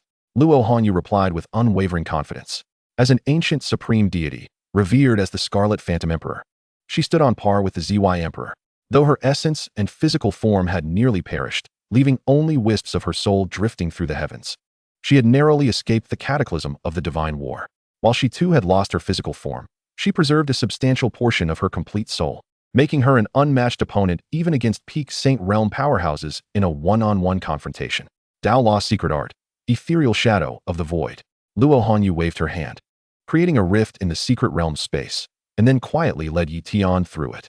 Their figures transformed into afterimages as they instantaneously teleported into the secret realm. Opportunities and fortunes, here I come. Mother, wait for me to rescue you. Yi Tian, filled with exhilaration, unleashed the eternal divine demon transformation taught to him by Luo Hanyu. Channeling divine power as he surged towards the depths of the secret realm, he envisioned himself clad in the supreme imperial armor, wielding the Dao domain, trampling upon a multitude of prodigies as he ascended to the pinnacle of the ultimate path. However, just as they reached the abyss, Luo Hanyu seemed to sense something, her expression shifting dramatically as she urgently exclaimed, "Tianer, come back quickly. It appears that numerous individuals are honing in on your essence." Chapter 40. What is it like to compel the mother of the destined child to kneel and polish shoes? Upon hearing these words, Yi Tian's expression darkened considerably. Just as he intended to turn and flee, it was already too late. Damn those petty cultivators. Come to me. How dare they ambush the disciples of Yun Tian Dao sect and Ba Tian Shin sect, while also attempting to lay claim to the opportunities within the abyss. Today, we shall ensure your dismemberment. The elders, powerful figures, and prodigious disciples of both Yun Tian Dao sect and Ba Tian Shin sect, with faces flushed with anger, unleashed a torrent of divine powers and arcane techniques towards Yi Tian, shattering the very fabric of space along their path into dust. How abominable! When did I provoke these forces from the fragmented divine realm's western domain? I must have been wronged and set up, but I have not offended anyone in the fragmented divine realm. At this moment, Yi Tian was utterly bewildered, surrounded by numerous cultivators from two major factions. He resolved not to flee any longer. Suddenly, he erupted with the power of the 7 transformations of the divine demon, forging the eternal divine demon array to confront his adversaries. Upon witnessing his displayed capabilities, the members of Yun Tian Dao sect and Ba Tian Shin sect grew even more furious. "You little wretch. Today, we shall shatter you into 1,000 pieces." On a cliff within the abyss, Qin Xuanjun concealed his presence, silently observing the fierce battle between Yi Tian and the two sections. Given the presence of the eternal immortal clan's powerful figures, he chose not to intervene directly, instead opting to contact the elders of the Qin family and the formidable beings of the Crimson Blood dynasty for an alliance. "Young master, we have successfully plundered 70% of the resources from the secret realm according to the map and instructions you provided." An elder of the Qin family reported respectfully to Qin Xuanjun. The latter's expression remained calm as he slightly nodded, responding coolly, "Well done. Upon our return, I will allocate resources based on your contributions to you and the prodigies of our clan. As for now..." Qin Xuanjun glanced at the surging waves of divine power erupting in the distance, a wicked smile forming, while the clam and the snipe contend. "It is the fisherman who profits. Let them battle for now. We shall set some surprises for them at the periphery of the secret realm." Half an hour later, with the aid of his destined aura, the divine demon body, and the blood of the dragon emperor, along with assistance from his master, Luo Hanyu, Yi Tian sustained grievous injuries but managed to severely wound countless powerful figures from the two sections. He then combined the eternal divine demon array with abyssal demonic energy, temporarily sealing them within a barrier. "Damn you little beast. Release us at once." The elders and powerful figures from the two sects bellowed in fury at Yi Tian. Their hearts brimmed with indignation. Were it not for the restrictions of the secret realm, they would not be trapped here. But Yi Tian felt equally aggrieved. Who had he offended? He had traveled a great distance from the supreme divine realm, only to be met with a brutal assault upon entering the secret realm. "I shall remember this grudge against my ambushers." Yi Tian glared coldly at them, his figure darting swiftly towards the depths of the abyss. He knew that the opportunity and rescuing his mother were paramount. The grudge against his assailants would have to wait for another day. However, he had not flown far before his master, Luo Hanyu, called out anxiously, "Alas, Tur, you are being targeted again. The other party seems to be peak Holy Realm experts." Yi Tian took a deep breath, forcing a smile that was more painful than bitter, and addressed the 10 powerful elders of the eternal immortal clan encircling him. "I am Yi Tian, the son of the head of the Yi family from the supreme divine realm. I no longer seek the opportunities of the abyss. I implore you, esteemed ones, to allow me a path to safety and permit me to rescue my mother trapped in the depths of the abyss. In response, the 10 powerful figures of the eternal immortal clan glanced at the ancient divine aura radiating from Yi Tian, sneering coldly. Yi family's Yi Tian? It is you we intend to kill.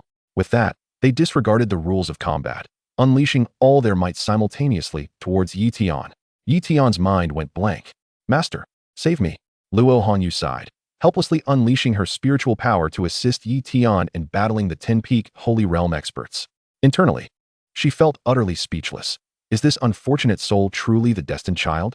Why does he resemble a mere pawn of the antagonist? Thus, Luo Hanyu ignited her soul and fought on behalf of Yi Tian, who activated the 7 transformations of the divine demon. Together, they engaged in a fierce battle against the 10-peak Holy Realm experts of the eternal immortal clan. The entire abyss, along with the space of the secret realm, trembled under the weight of their cataclysmic clash, as if poised to collapse into oblivion at any moment. To think that beneath your youthful exterior lies a remnant soul of an ancient supreme deity. Although we cannot deal with you now, prepare yourself and the Yi family for the wrath of the eternal immortal clan once you exit the secret realm. The powerful figures of the eternal immortal clan threatened Yi Tian with icy expressions. They glanced at the surrounding phenomena, which were crumbling into nothingness, before vanishing like fleeting light within the secret realm. After all, in their view, risking their lives for a meager offering was not worth it. They would rather remain outside the secret realm, waiting for an opportunity without the restrictions of its rules. They were confident that Yi Tian could not escape. Even if he did, what of the entire Yi family? Tian, hurry. Now is your chance to venture into the depths of the abyss, Luo Hanyu urged anxiously. Yet, even if he obtained the opportunities and fortunes, what would happen once they exited the secret realm? Yi Tian hesitated, feeling a hint of unease. Do not worry. I will do everything in my power, even at the cost of burning my soul, to bring you back to the divine realm, Luo Hanyu reassured him, her tone weak as she bore the pain of her soul's exhaustion. Having chosen Yi Tian, she could only tread this path to the end. After all, he bore immense destiny and fortune, serving as her hope for resurrection and the inheritor of her power. Yi Tian's eyes reddened, and his nose tinged with sorrow. He had not anticipated that while he viewed Luo Hanyu as a mere tool and a coveted beauty, she genuinely cared for him so sincerely. Once I seize the opportunities and rise, I shall ensure that my master receives great rewards. Yi Tian smirked, secretly resolving within his heart. He then retrieved a bottle of healing and restorative pills, swallowing them all before activating the arcane technique Fleeting Shadow, racing towards the depths of the abyss. Upon descending into the depths, he stumbled upon a dilapidated cavern that vaguely emanated a purple divine radiance. The aura of the Supreme Emperor's weapon and the essence of the Dao Law's divine realm resonated from within. In the midst of towering mountains and turbulent waters, a path emerges. I, Yi Tian, am indeed the chosen one. Yi Tian grinned, his spirit soaring as he dashed into the cavern. As he entered, he beheld a beautiful woman reclining gracefully upon a lotus platform. Unlike the pale, lifeless visage he had seen before, she now exuded a vibrant, rejuvenated glow. Her complexion adorned with rosy hues, her skin radiant and luminous. This sight left Luo Hanyu utterly astonished. Despite being a fellow ancient spinster like the Empress of ZY, she had never witnessed such a transformation. In this desolate and remote abyss, how could the woman's demeanor be so composed when she was utterly alone? Yet, at this moment, Yi Tian was completely engulfed by the ecstasy of fortune and the joy of discovering his biological mother, leaving him oblivious to the surrounding circumstances. As he approached the beautiful woman, his expression radiating delight and his eyes brimming with tears, trembling as he reached out to assist her, she suddenly opened her eyes. From the depths of her sleeve, she produced a celestial dagger, tempered with demonic energy and various lethal toxins for 49 days by Qin Xuanjun. In the midst of Yi Tian's shock and disbelief, she plunged it forcefully into his chest. His tattered, blood-stained robe was once again soaked in a layer of crimson. Fortunately, the spirit of Luo Hanyu managed to shield his heart vein with her soul power, preventing him from being fatally struck by the dagger. Mother! Yi Tian trembled as he grasped the dagger, about to utter a word, when a proud and transcendent figure emerged from the shadows. Before him, the mother he had longed for was kneeling at this man's feet, showing deference akin to that of a servant, using her fair, snow-like hand and the embroidered sleeve of her plum blossom garb to wipe the dust from his footwear. In an instant, Yi Tian was rendered numb. Chapter 41. Luo Hanyu. He actually has ties to my 2 ancient friends? Ding. The destined child Yi Tian's heart is wounded, gaining 100,000 shock points and 100,000 villain points. The system's cold yet melodious voice resonated in Qin Xuanjun's mind. A smirk played at the corners of his mouth as he slowly approached Yi Tian, saying, "Little mouse, your life truly is remarkable." Hearing Qin Xuanjun's malicious and mocking words, Yi Tian's pupils constricted, flashes of being hunted by the might of the Batian divine sect, Yun Tian Dao sect, and the eternal immortal clan flickering through his mind. Instantly, a conjecture formed in his heart. "You, the one who has been secretly scheming against me, it was you all along." Yi Tian hastily picked up the black, tattered armor and the orb of Dao Law essence from the ground, infusing it with divine power to investigate, only to find it was indeed mere scrap metal and ordinary divine power in disguise. In that moment, his fury and hatred surged, nearly transforming into a tangible force.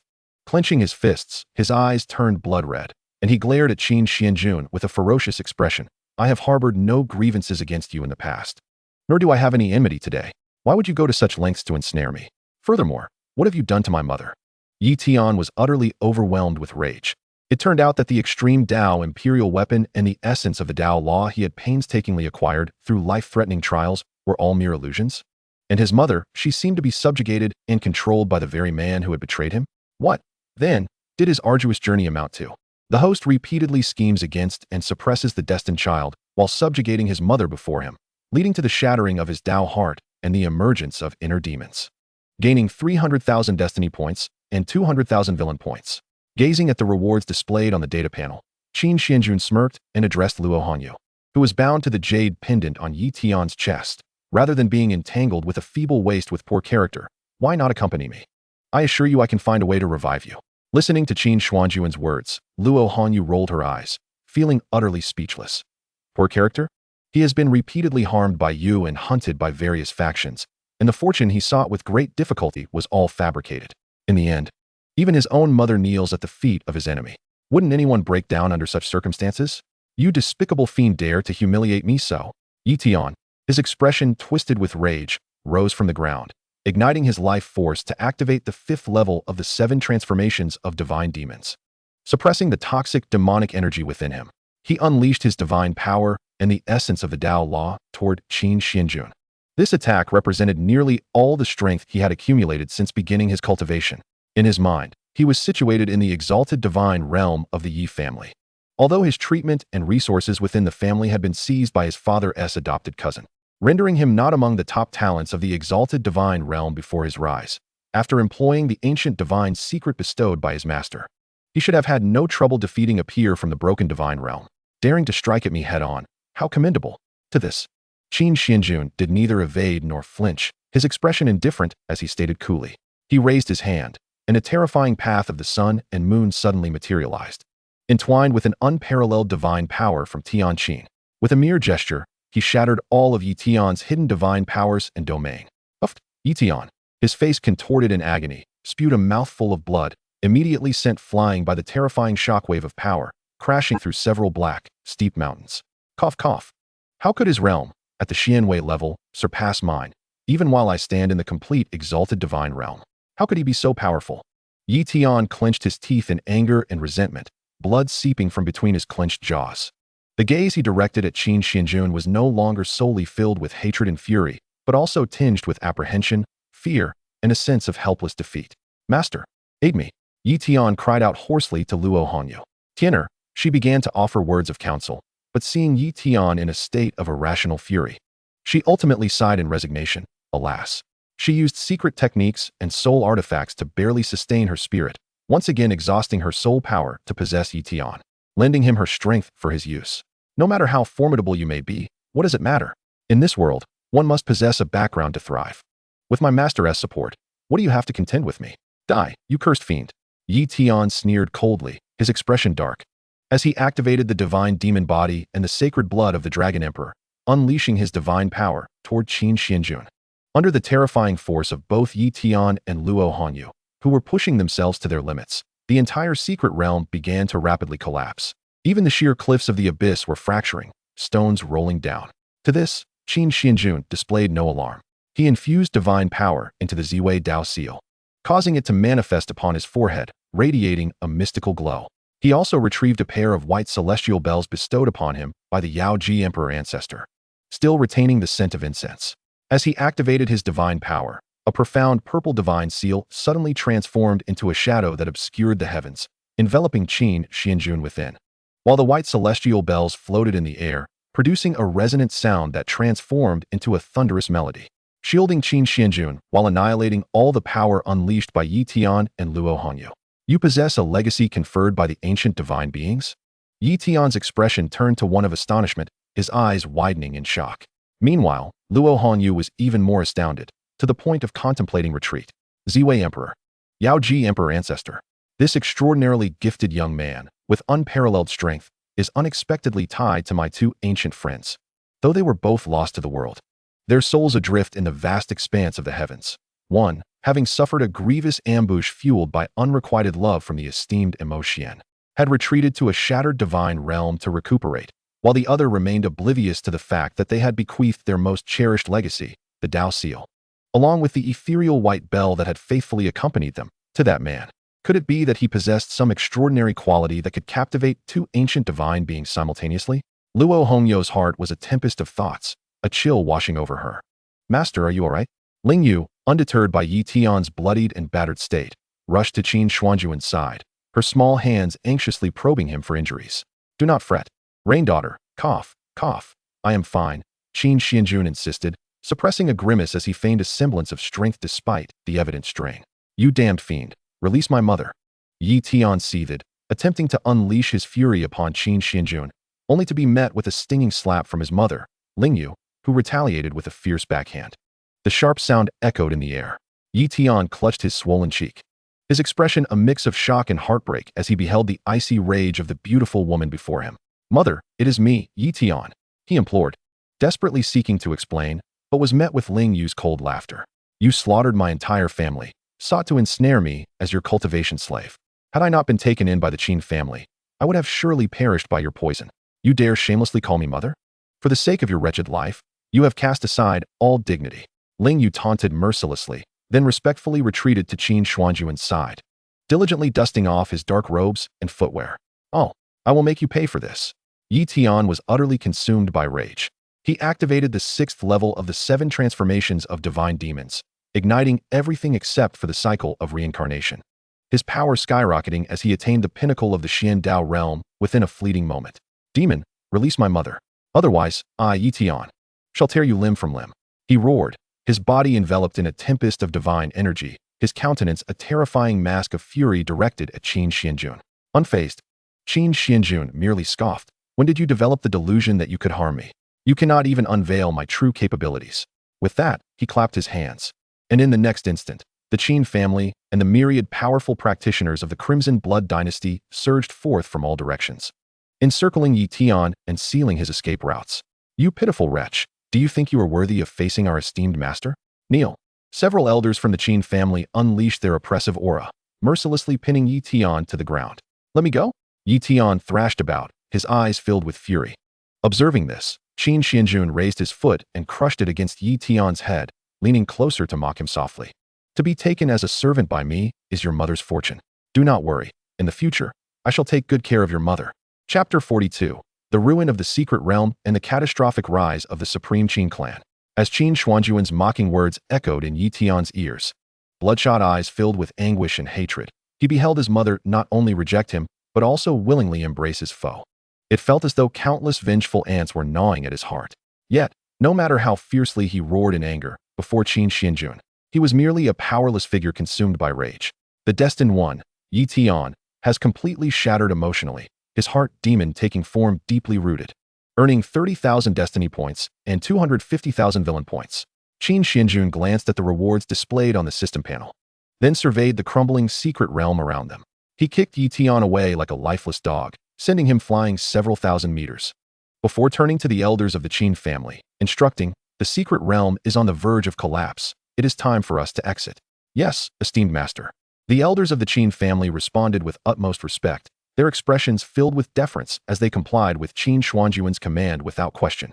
Watching Qin Xuanjun depart with his mother, Yi Tian felt a mixture of unwillingness and hatred, alongside a strange sense of relief at having survived.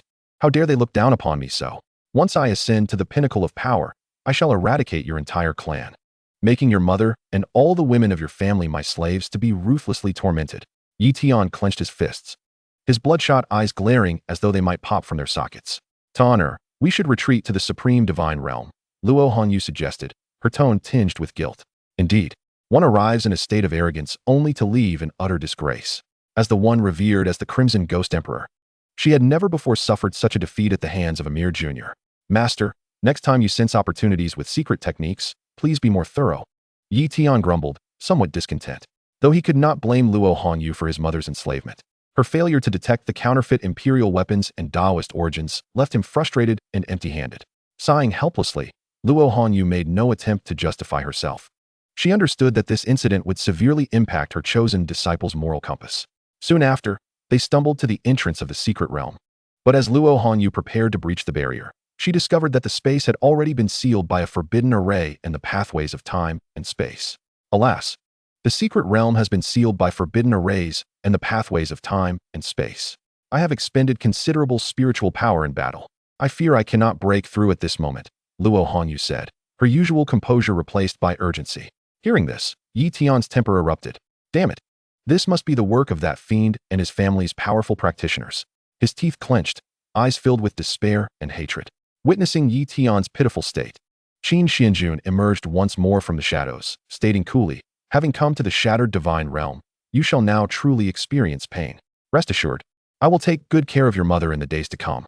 With that, he vanished into the secret realm alongside the strong from the Qin family and the Crimson Blood dynasty. Whether Yi Tian could escape by virtue of his destiny, or if he would be hunted down by the eternal immortal clan upon his emergence, was beyond Qin Xuanjun's concern. We still have many outstanding elders from the Batian divine sect and the Yuntian Dao sect within the secret realm. How could you be so ruthless and merciless? Willing to conspire with the elder strongmen to preemptively set up spatial pathways and formations, thus sealing the secret realm and allowing the ancient beasts within to tear them apart, erasing them into nothingness alongside the realm?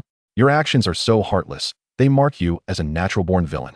The elders of the Batian divine sect and the Yuntian Dao sect glared at Qin Xuanjun, their faces contorted with fury as they lamented the loss of their own talented disciples, now buried within the secret realm. Qin Xuanjun, upon hearing their words, remained unfazed, devoid of sorrow or joy, and replied coolly, "A villain? Thank you for the compliment." With a wave of his hand, the elders of the Qin family erupted with divine power, their aura unmistakably reaching the pinnacle of the saint realm. Instantly, an eerie silence enveloped the scene. Hee. Young Master Qin, please forgive our earlier tone. Their demise in the secret realm is merely due to their lack of strength, not our young Master Qin's fault. The elders of the Batian divine sect and the Yuntian Dao sect stammered, their bravado evaporating. The once proud disciples of the two sects now drooped like wilted flowers, unable to hold their heads high. But aren't the elders of the Qin family around the 30th tier of the saint realm like the elders of the other three major hegemonic forces? How could they all suddenly ascend to the pinnacle of the saint realm? The members of the Yuntian Dao sect and Batian divine sect were filled with dread and confusion. Even the elders of the Blood Phoenix dynasty were left in a state of shock. Once they regained their senses, they resolutely decided that in the future, they must bind their empress to the bed of the young master of the Qin family. No, one was insufficient. They needed to ensure that Princess Shui Fengyao was included as well. Young Master Qin, we shall take our leave now. The elders of the Batian divine sect and Yuntian Dao sect awkwardly chuckled, preparing to turn away and lead their people to exit. Observing this, Qin Xuanjun exchanged a knowing glance with the elders of the Qin family and the Blood Phoenix dynasty. In an instant, the space and route for the retreat of the Yuntian Dao sect and Batian divine sect were sealed off. A playful smirk danced on Qin Xuanjun's lips as he took leisurely steps towards them, saying, I preferred the rebellious demeanor you once held. Leave all your storage treasures and resources from the secret realm behind, and then be gone. Chapter 43. The Sisters of the Dynasty Empress following to the Qin family? Shaolin Shui could no longer sit still, listening to Qin Xuanjun's domineering words. The members of the Yuntian Dao sect and Batian divine sect could not contain their indignation. They had already bowed their heads and admitted their faults. So why could they not simply be allowed to leave? Young Master Qin, your domineering demeanor seems a bit excessive, the leader of the Batian divine sect said. Straining to suppress his anger, his expression dark. The leader of the Yuntian Dao sect echoed his sentiments, equally aggrieved. Many of our elders and geniuses have perished within the secret realm, yet you still demand all our resources? Are you suggesting that all the forces in the Western divine domain must similarly surrender the hard-won opportunities and materials they possess? As the leaders of the two major sects spoke, the powerful factions within the Western divine domain exchanged wary glances. instinctively huddling together to scrutinize Qin Xuanjun and the Qin family. The leaders of the Yun Tian Dao sect and Ba Tian Divine sect exchanged glances, smirking with satisfaction. After all, they reasoned that no matter how domineering Qin Xuanjun and the Qin family were, they could not afford to offend all the forces in the Western divine domain simultaneously. As long as they aligned themselves with the other factions, they could surely devour the wolves and tigers. The elders of the Qin family, upon hearing this, raised their hands to condense terrifying divine power, only to be halted by Qin Xuanjun's gesture. With a calm smile, he addressed the various factions of the Western divine domain, saying, I, Qin Xuanjun, am not an unreasonable person. I only target the Yun Tian Dao sect and Ba Tian Divine sect, who have offended my Qin family within the secret realm. As for the other factions, you need not surrender your resources. In fact, we will even share a portion of the resources we collect from the Ba Tian Divine sect and Yun Tian Dao sect with you. At Qin Xuanjun's words, the members of the Yun Tian Dao sect and Ba Tian Divine sect were utterly dumbfounded. Damn it, he actually retaliated in kind, pushing our two sects into the spotlight. It seems we are truly destined to become the targets of public scorn. The leaders of the Ba Tian Divine sect and Yun Tian Dao sect were seething with rage. Their fists clenched tightly, filled with helplessness and frustration. Young Master Qin is magnanimous. We are all willing to abide by his decisions. Right, fellow Taoists? An elder from the Blood Phoenix dynasty stepped forward with a smile, supporting Qin Xuanjun. Indeed, the powerful figures from various factions in the Western divine domain responded with excitement. To them, it mattered little who won or lost among the four dominant forces, as long as their own faction could secure a share of the spoils. Very well, the leader of the Ba Tian Divine sect gritted his teeth, eyes bloodshot. We shall surrender the resources from the secret realm and our storage treasures. The leader of the Yun Tian Dao sect glanced at the dire situation surrounding them. Encircled by the Qin family, Blood Phoenix dynasty, and other factions of the Western divine domain, sighed in resignation and likewise chose to submit. After all, they faced the choice of either surrendering completely or burning out their own lives in a futile attempt to perish alongside the Qin family and Blood Phoenix dynasty. As long as there is still a mountain, we need not fear the lack of firewood. Just wait. Since your Qin family is so powerful, we shall resort to underhanded tactics and seek external aid from those around you.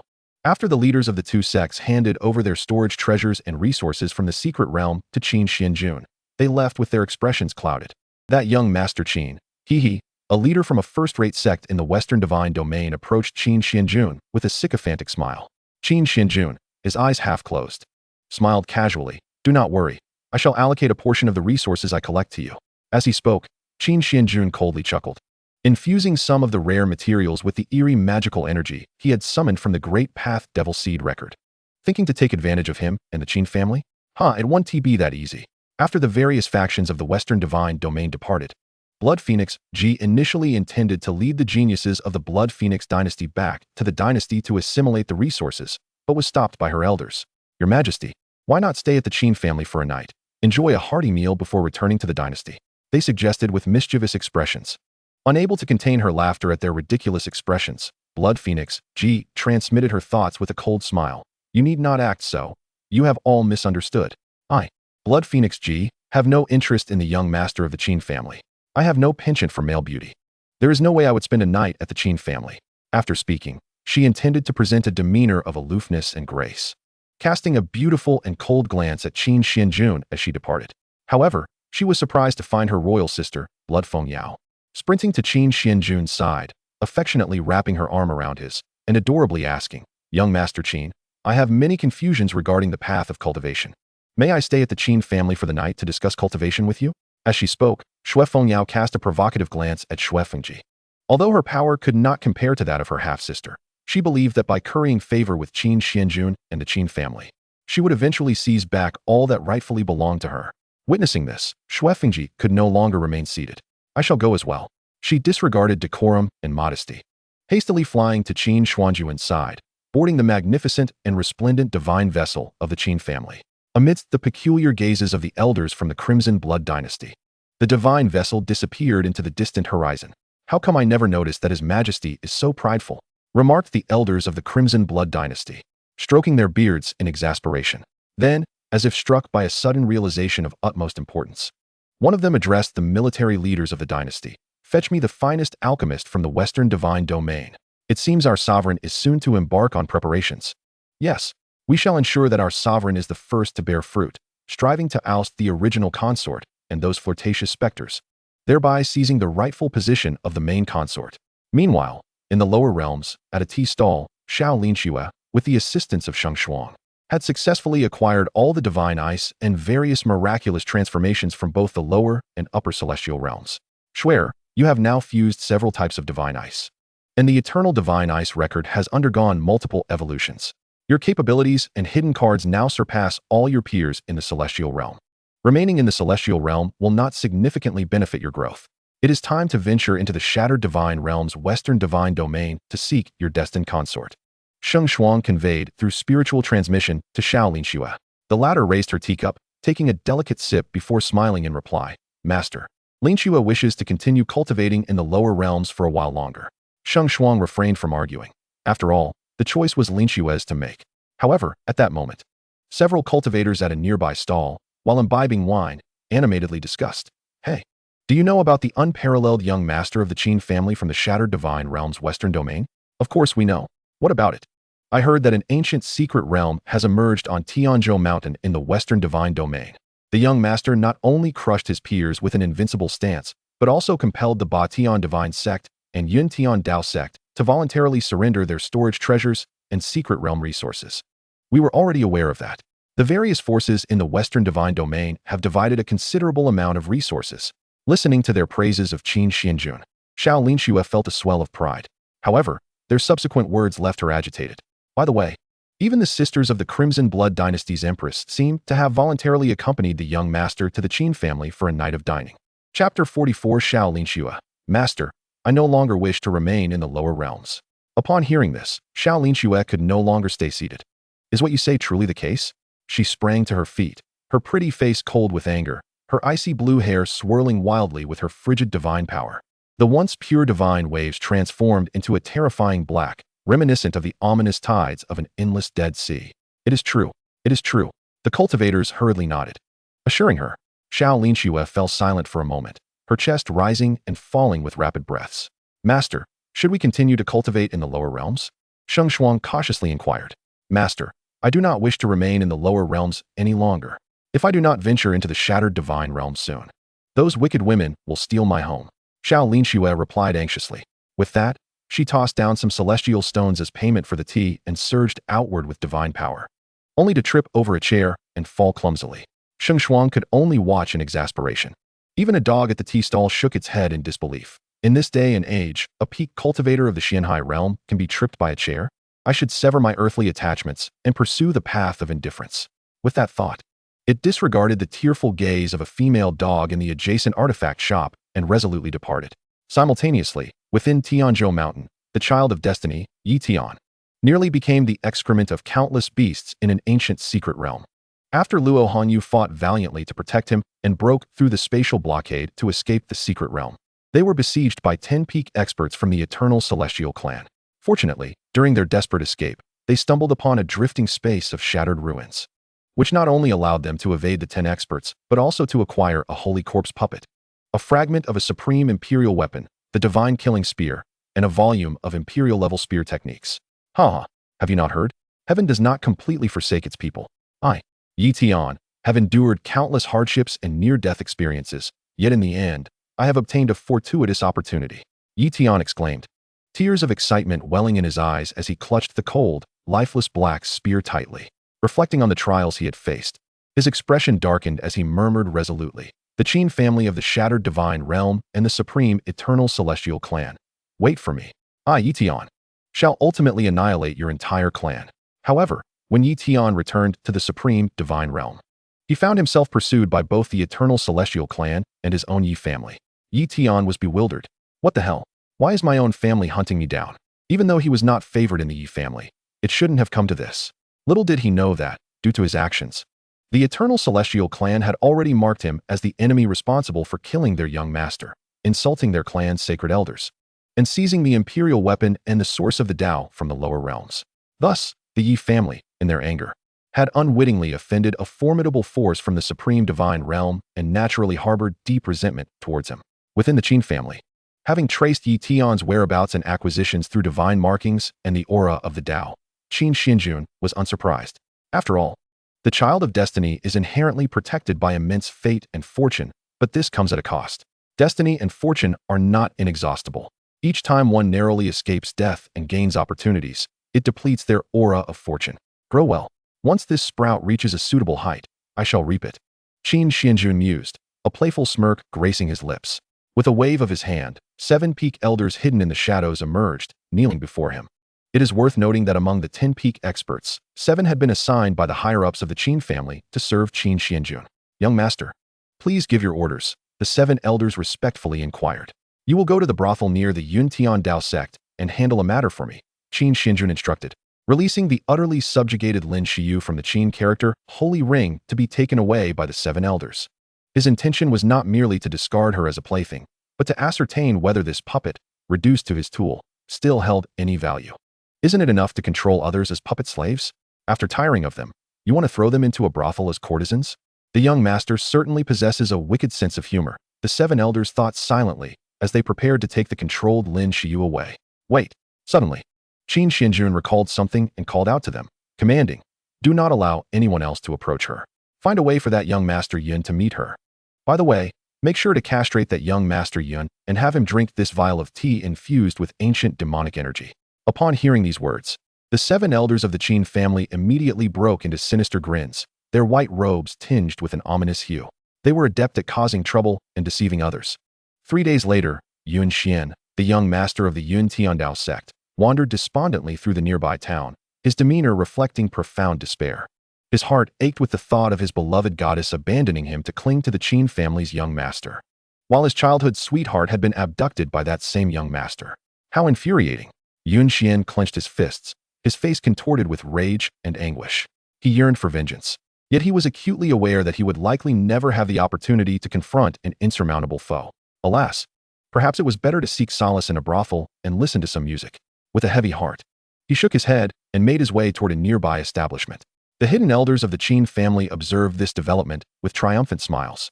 Bring forth the most beautiful courtesan here to perform for this young master, Yun Xian proclaimed, suppressing his sorrow and indignation with bravado. Inside, a female elder of the Qin family, disguised as a matron, beamed widely and promptly summoned the courtesan. As a figure clad in a flowing azure gown, her hair like mist and her beauty akin to a rare orchid, gracefully emerged. Yun Xian's eyes widened in shock and disbelief. Sure you, how is it you? Chapter 45. The young master of Yuntian Dao sect encounters his childhood sweetheart at the brothel. Yun Xian stood frozen as he beheld Lin Xiu, his long-cherished childhood friend, stepping out from the brothel. Wah, brother Yun Xian, that perverse demon released his control over me and cast me into this brothel. He has ruined my life. I am no longer worthy of you, brother Yun Xian. Lin Xiu wept, her delicate features marred by despair and heartbreak. Sure you. Yun Xian rushed forward, filled with compassion, intending to embrace Lin Xiu in comfort. Do not be disheartened. I do not mind. However, Lin Xiu silently evaded his outstretched arms, a flicker of eerie black light flashing in her eyes. I am sorry, brother Yun Xian, I no longer deserve you. With that, she unsheathed a sharp dagger laced with potent poison, preparing to take her own life. Yun Xian swiftly lunged forward, grasping her wrist despite the dagger's cut inflicting pain and poison into his body. He refused to release his grip. Young master, the elders of Yuntian Dao sect, bewildered, attempted to intervene. They sensed something was amiss but could not articulate it. Stand down, Yun Xian instructed the protective elders. Yes, faced with their young master's unwavering determination, they reluctantly complied and retreated outside the pavilion to wait. The subsequent events were orchestrated by the hidden elders of the Qin family within the brothel. Once inside the room, the foolish young master Yun Xian unwittingly consumed the cup of demonic poison tea that Lin Xiu had handed him. The outcome was grim. He was rendered impotent by several elders of the Qin family and became a puppet controlled remotely by Qin Xuanjun. Even if he were a slave weary of our young master's whims, he is not worthy of our attention. The elders of the Qin family sneered disdainfully at Yun Xian, spitting in contempt. They then departed silently, leaving Yun Xian to exit the brothel under Lin Xiu's influence. Young master Yu. The elders of Yuntian Dao sect were utterly confounded. Return to the sect, Yun Xian replied coolly. At that moment, the sect leader of Yuntian Dao remained oblivious to the fact that his beloved son had been rendered a mere shell of his former self. Meanwhile, Qin Xuanjun was busy distributing the vast resources plundered from the secret realm among the family. All the talented youths and meritorious elders received their rewards. while Qin Xie and his two companions stood empty-handed amidst the crowd, filled with dejection. Even though Qin Xuanjun intentionally withheld resources from them, they had no grounds to protest. Anlin, Xie, Huang, come here. Qin Xuanjun called out to the three figures among the young talents of the clan. They were momentarily taken aback, but eventually gathered the courage to step forward. I apologize. We were unable to accomplish anything for the young master and the family in the secret realm, Qin Xie admitted, clenching his fists and lowering his head in shame. It is regrettable. We focused solely on securing opportunities for ourselves in the secret realm and failed to obtain any extraordinary fortune. Instead, we were forced to remain passive due to the overwhelming prowess displayed by Qin Xuanjun and the elders of the Qin family. Please punish us, young master. Qin Anlin and Qin Huang bowed, their expressions filled with guilt. Qin Xuanjun was not surprised by their admission. After all, possessing knowledge of the original narrative, along with so many fated daughters drawn to his side, even if the fated sons Tang Lan, Wang Chun, and Yi Tian did not garner extraordinary opportunities, it was not the prerogative of Qin Xie and his companions. As members of the Qin family, they should strive together toward the pinnacle of their path. With a calm expression, Qin Xuanjun extended his hand to assist Qin Xie and the others to their feet, presenting them with some divine blood sacred pills and secret techniques that were perfectly suited for them. Speaking earnestly, in the past, I may have loomed over you like a mountain, casting shadows during family hunts and at the divine blood altar. Yet everything I have done has been for the Qin family, to forge your resolve and inspire your growth. If you lack the courage to even keep pace with me, how will you ever ascend to greatness? How will you uphold the dignity of the Qin family?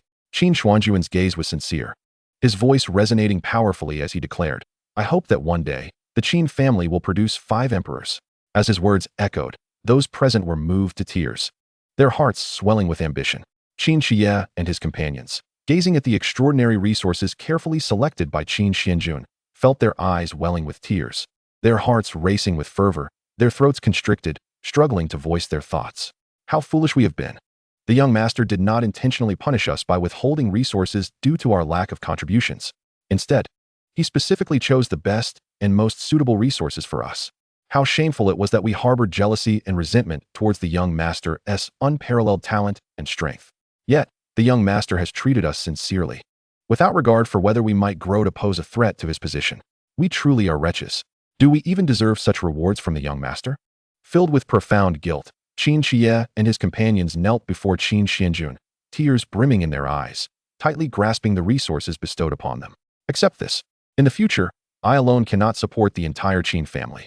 The domineering and audacious expression on Qin Xuanjun's face transformed into a smile as refreshing as a spring breeze. In the future, you shall be the pillars of the Qin family. Qin Xie and his companions exchanged glances and took a deep breath, as if making a resolute decision, and responded earnestly, to convey your noble intentions atop the golden terrace. We are willing to wield the jade dragon and lay down our lives for you. We shall dedicate ourselves to training diligently, and in due course, we will assist the young master and the Qin family in vanquishing all adversaries in the world. Qin Xuanjun nodded in satisfaction. Although he possessed a system, he remained grounded. To navigate the realm of cultivation, a robust family background and a strong bloodline were indispensable. A villainous family must unite as one.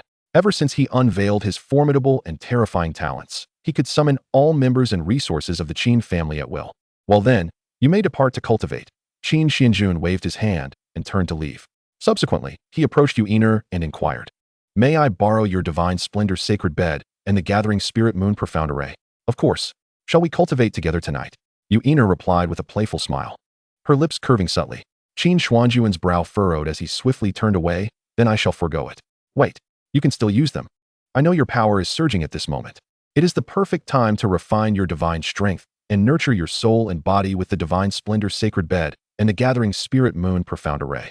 That night, Qin Xuanjun and Yuiner exchanged rooms, unbeknownst to Lu Rian and the others. Young Master Qin, oh young Master Qin, I, Lu Rian, am a beauty of unparalleled grace and charm. Tonight, clad in my delicate light blue nightgown, I shall not believe you can resist. Lu Rian could not help but smirk, a sly smile gracing her lips. She envisioned herself conquering Qin Xuanjun, ascending to the position of the main consort, and leading a glorious life under his abundant resources. The wicked woman. She dares to sneak away again. Qin Ruoxi and the others, concealed in the shadow of the night behind the house, cast furious glances as they witnessed Lu Rian, barefoot, stride to Qin Xuanjun's door and push it open, stealthily following her lead. Meanwhile, Qin Xuanjun, who sensed everything through the demonic seed embedded within them, was soaking in the moon's spirit profound mysterious tub, a peculiar expression crossing his face as he sighed. Ah, commendable bravery. Chapter 46. You indeed seek my supreme bone, do you not? Young Master Xuanjun, do I appear beautiful? Lu Rian inquired, lifting her delicate leg to rest it beside the pillow on the bed, her tone laced with softness and allure. However, upon catching sight of the figure on the bed, she froze in shock. Yu Einer, glancing at the jade foot resting near her face, rose with a frosty countenance and seized Lu Rian by the neck. Her voice icy as she questioned, do you wish to perish? Consequently, Yu Einer dragged Lu Rian out as if she were a mere chick, unceremoniously kicking her into a pond adorned with lotus flowers. Lordine, we merely came out to admire the moon. The moonlight tonight is truly enchanting. Ha ha ha. Qin Ruoxi, observing the icy demeanor of Yu Einer, who was enveloped in terrifying divine power, awkwardly scratched her head and, with a forced smile, hurriedly departed alongside Xian Qianhan and the others. Yet, they silently pondered, why is Lord Yin in young Master Xuanjun's room? Could it be that she? At this moment, Qin Xuanjun paid no heed to the commotion they had caused. Instead, after soaking in the precious spiritual dew, he reclined on the divine splendor's sacred bed, utilizing the gathering spirit moon profound array to refine his divine strength and soul. Hun is hungry. Hun fluttered from the space beside Qin Xuanjun, adorably nestling in his embrace, her cherubic face pouting in a display of affection. All right, let me give you some divine spiritual dew to drink first. Qin Xuanjun affectionately tousled her little head and retrieved a bottle of viscous white spiritual dew to satiate Hun. The following morning, upon concluding his cultivation, Qin Xuanjun found his divine power had ascended to the pinnacle of the profound shadow realm, with both his divine soul and strength remarkably tempered and fortified.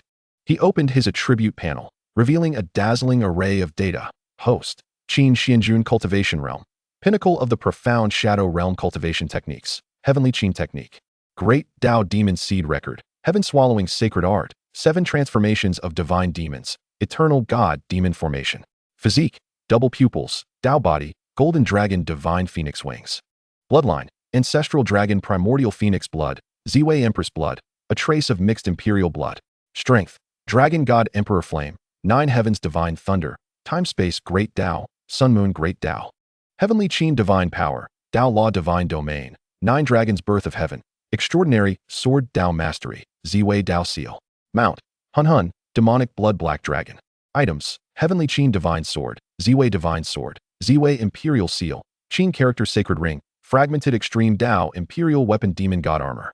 Just then, Qin Xuanjun sensed through the demonic seed within him that Xian Qianhan's heavenly heart, sacred calamity body, and supreme bone were undergoing a backlash into demonic energy. In the original text, Xian Qianhan's supreme bone was damaged and mutated due to her injuries in the secret realm and prolonged slumber within the ancestral land's immortal coffin, leading to a frequent rejection with her other extraordinary physique, the heavenly heart 10 calamities body, resulting in a backlash. In the original work, the reason the protagonist excavated her supreme bone without conflict with their own Dao body was likely due to the presence of Qin Ruoxi's imperial blood within him, which nourished and repaired the supreme bone, thus averting rejection and backlash. Gathering his thoughts, Qin Xuanjun summoned the time-space great Dao to shift spaces, instantly arriving at the room where Xian Qianhan resided. Young Master Xuanjun. Xian Qianhan writhed on the ground in agony, her body entwined with crimson supreme bone runes, while her heavenly heart 10 calamities body erupted in a continuous rejection reaction with the supreme bone. Ding! Detecting the backlash of the supreme bone of the destined daughter. Xian Qianhan. Triggering choices. Choice 1. Ignore it. Reward. Heartless Dao. 30 million ancient spiritual dew. Choice 2. Affectionate Dao. After the fusion and evolution of the supreme bone and imperial blood, obtain supreme imperial blood. The fusion and evolution of the supreme bone and Dao body yields supreme Dao body, supreme divine technique, reincarnation calamity light. Gazing at the choices displayed on the system panel, Qin Xuanjun made his selection without hesitation. Rest assured, the pain shall soon dissipate. Qin Xuanjun drew a remarkably sharp celestial dagger and approached Xian Qianhan step by step, as her expression morphed into one of astonishment, sorrow, and rage. The cold celestial blade plunged fiercely into her ample chest, instantly staining her garments with crimson blood. With a twist of his wrist, the sharp dagger cleaved open a gory gash in her chest, revealing the supreme bone pulsating with a terrifying crimson radiance within. Indeed, you seek my supreme bone, do you not? Xianxiafan's bitter smile, laden with disappointment and hatred, fixed upon Qin Xuanjun's handsome visage. All prior affection had transformed into despair and sorrow. Memories of being cast aside to perish in the lower realms flooded her mind. Her eyes began to blaze with a crimson hue, as sinister and tumultuous demonic energy swirled around her. Even her usually calm and composed beauty was now marred by expressions of hatred and malevolence. Qin Xuanjun, you are truly heartless. Xianxiafan let out a cold, mocking laugh as a tear of blood streamed down her cheek, her heart brimming with vengeance. Whether succumbing to madness or suffering the backlash from the supreme bone being extracted, it mattered little now. She was engulfed in pain and hatred. Since you only covet my supreme bone, why then did you shield my physical form from lightning within the secret realm? Qin Xuanjun, I despise you. Xianxiafan gritted her teeth, struggling desperately against his hold, yet Qin Xuanjun restrained her with unwavering strength. It was only when the shimmering crimson supreme bone was forcibly extracted from his chest and transplanted into his own body that she felt an emptiness within her heart, not from the pain of losing the bone, but from the absence of any emotion or joy, leaving only an overwhelming, icy disdain for the man before her. However, his subsequent actions left Xianxiafan utterly astonished. Rooted in disbelief, she watched as Qin Xuanjun, after fully merging with the supreme bone, plunged a celestial blade fiercely into his own chest. Chapter 47. Xianxiafan. He actually uses his own blood to nurture the supreme bone for me? Ding. The chosen rewards for the host have been dispensed. Supreme Imperial Blood, Supreme Body, Supreme Divine Technique, Reincarnation Emperor's Light, among others, have been automatically integrated for the host. As he felt an influx of terrifying powers surge within him, Qin Xuanjun struggled to maintain a facade of extreme weakness while he used the celestial blade to carve open his chest, extracting the blood-soaked supreme bone and returning it to Xianxiafan's body. He even tenderly utilized his divine power to heal her injuries, facilitating the reintegration of the supreme bone with her body. Young Master Xuanjun, what are you doing? Xianxiafan was left in a daze, her beautiful face frozen in astonishment. She could hardly believe her eyes as she gazed at the supreme bone, now glowing with a crimson light upon her chest, tainted with Qin Xuanjun's thick, crimson blood. Moreover, the supreme bone, which had previously rejected her body, now bore no trace of malice, its supreme power magnified as it perfectly melded with her heavenly heart's eternal body. Cough. Cough. Xianxiafan, try it. See if the supreme bone can fully integrate with you. Qin Xuanjun exerted all his strength to suppress the backlash from the blood of the ancestral divine beast and the purple star scriptures, even deliberately manipulating the temporal pathways to temporarily regress his cultivation level to a month prior, barely maintaining a pale and weak appearance as he inquired tenderly about Xianxiafan. I'm sorry, Xianxiafan stammered, her trembling voice unable to contain the torrential tears that streamed from her eyes. The endless hatred that once filled her heart dissipated like a summer storm, leaving behind only boundless guilt and regret. Even the frigid, malevolent aura that had engulfed her due to her descent into madness had completely vanished. Young Master Xuanjun, I am truly sorry. Xianxiafan struggled to suppress her overwhelming emotions, but ultimately could not resist the impulse to throw herself onto Qin Xuanjun, her small face pressed against his chest, her voice choked with sobs. Woo, I am truly despicable. For the sake of healing the supreme bone's rejection, young Master Xuanjun has even gone so far as to use his own blood to nurture it, resulting in severe damage to his foundation and a significant drop in his cultivation. Xianxiafan lamented, feeling utterly wretched for having doubted Qin Xuanjun's feelings for her, which had driven her to madness and incited boundless hatred and murderous intent. I am truly despicable, she cried, overwhelmed with remorse and guilt. At this moment, she felt utterly taken in by Qin Xuanjun's manipulation. First, he had shielded her from lightning within the secret realm, and now he had used his own blood to nurture the supreme bone, alleviating its rejection. Moreover, the ancient forbidden technique Great Dao Demon Seed Record, which transcended imperial quality, had been eroding those around them. Though Xianxiafan maintained her proud and aloof demeanor before others, in Qin Xuanjun's presence, she was stripped of her previous imperiousness, revealing instead the bashfulness and admiration of a budding young girl. Lord Silver, young Master Xuanjun has sacrificed his own blood to nurture the supreme bone for me, leading to a decline in his foundation and cultivation. Please, I implore you to think of a way to restore young Master Xuanjun's physical foundation. Xianxiafan sought the assistance of Yu Yinger, her expression filled with guilt and helplessness. Uffed, Yu Yinger nearly burst into laughter, quickly covering her face with her sleeve and clearing her throat. It's all right, you should go and cultivate. I shall intervene. Watching the utterly bewildered Xianxiafan, she could hardly contain her amusement. Not to mention, she had been observing Qin Xuanjun while he was with her in that divine vessel, using ancient spirit due to temper his body. Even if she were unaware of the details, she could never believe that Qin Xuanjun, a man who never suffered losses, would act so foolishly. This little Xuanjun truly knows how to toy with a woman's heart. As she gazed at Qin Xuanjun flying toward the chamber of the Blood Phoenix Empress, Yu Yinger shook her head, her delicate face adorned with a mix of admiration and contemplation. "Young Master Xuanjun, what brings you here?" Blood Phoenix Empress inquired, her eyes reflecting a blend of curiosity and surprise at his approach. Simultaneously, she suppressed the backlash from her own technique, which had absorbed the blood of divine demons. But Qin Xuanjun still perceived it. "Is it the backlash from your technique?" Qin Xuanjun stepped closer, grasping the delicate, boneless hand of the Blood Phoenix Empress. Realizing she could no longer hide the truth, she bit her lip and nodded helplessly. "Perhaps you have already disowned it. I shall not conceal it any longer. My technique, though of imperial quality, does indeed possess certain flaws. Whenever I absorb powerful blood and vital essence, I experience a period of backlash, which can be quite painful." Listening to her explanation, a smile danced upon Qin Xuanjun's lips. He knew that the Blood Phoenix Empress was not being entirely truthful. In the original narrative, her technique, 9 Nether Profound Sky Blood Record, was derived from a legacy within the ancient ruins of the Blood Soul Emperor's blood pit. However, due to the incomplete nature of the technique, significant flaws arose during cultivation.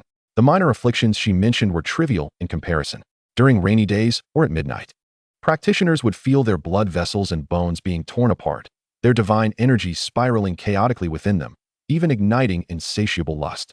This was precisely why only female cultivators thrived within the Blood Phoenix Empress's palace. She wished to avoid any untoward incidents. "I may have a method to assist you in addressing the flaws in your cultivation technique," Qin Xuanjun suggested with a knowing smile. The Blood Phoenix Empress initially looked taken aback, but then shook her head with a wry smile. "I appreciate your concern, young Master Xuanjun, but I truly cannot conceive of any solution aside from abandoning the technique. After all, I have already exhausted countless methods."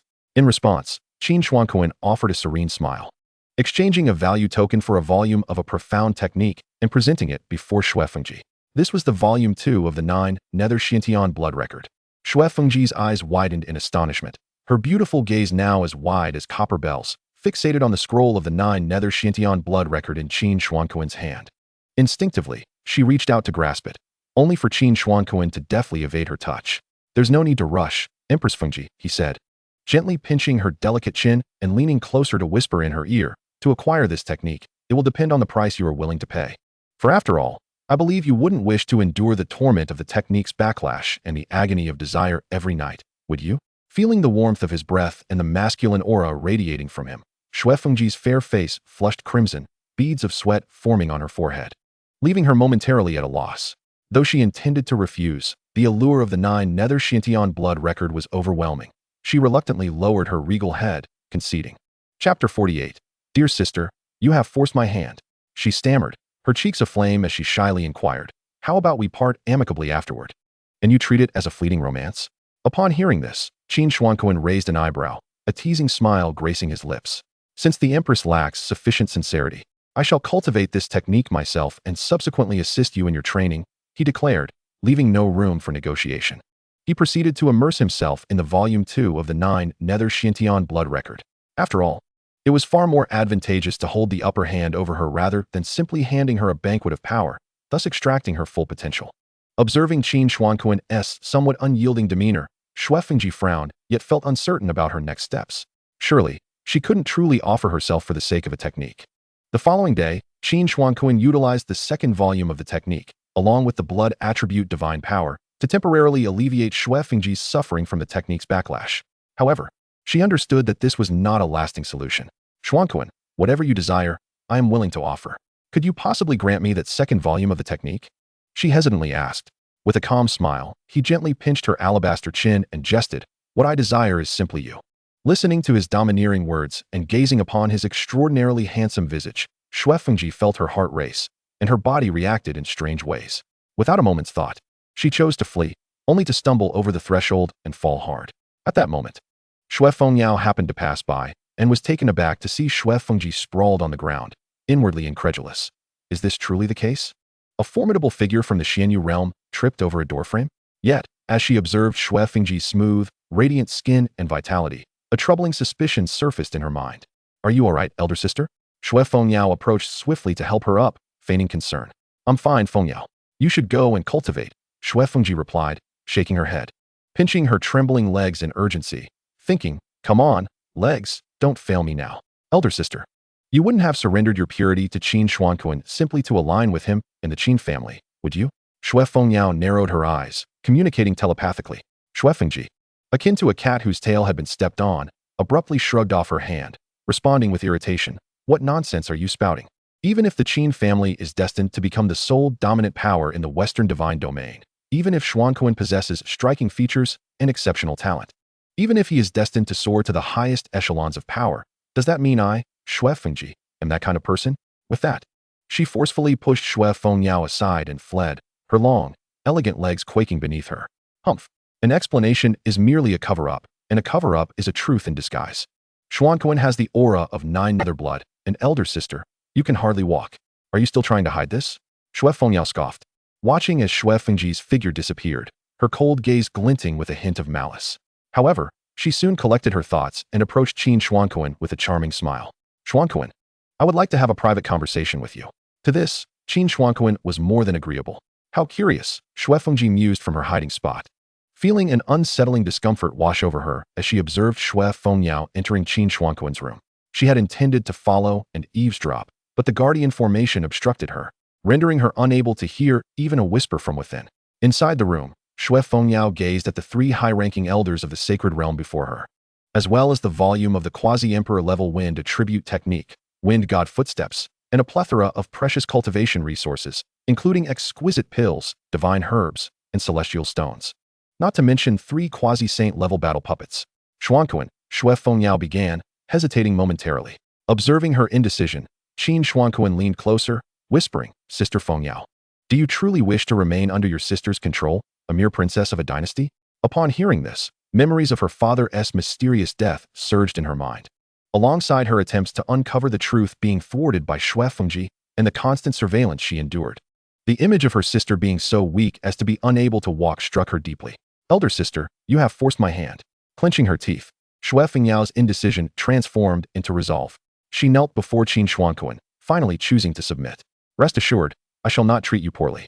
Qin Xuanjun's eyes shimmered with unshed tears, his expression tender as he caressed Xue Fengyao's face. Yet unbeknownst to her, the core inscriptions within the puppets were unalterable, and Qin Xuanjun's commands would always take precedence. The quasi-emperor level technique and the vast resources capable of swiftly elevating an ordinary family to a formidable force in the shattered divine realm were all imbued with concealed demonic energy, undetectable without careful scrutiny by an emperor realm expert. He wagered that Xue Fengyao would be rendered powerless within the dynasty, unwilling to expose these resources to her sister's imperial attendants for inspection. In this world, there is no such thing as a free lunch. Qin Xuanjun regarded the blushing Xue Fengyao with an unmoved heart. Whether she was a destined child or a villainess, she was merely a tool to satisfy his desires and alleviate his boredom amidst his cultivation.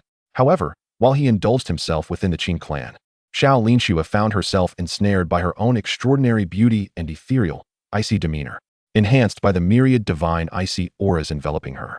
She encountered the heir of the domineering Tianyao Xiangui, who, captivated by her allure and divine ice, dispatched numerous formidable cultivators to pursue and besiege her.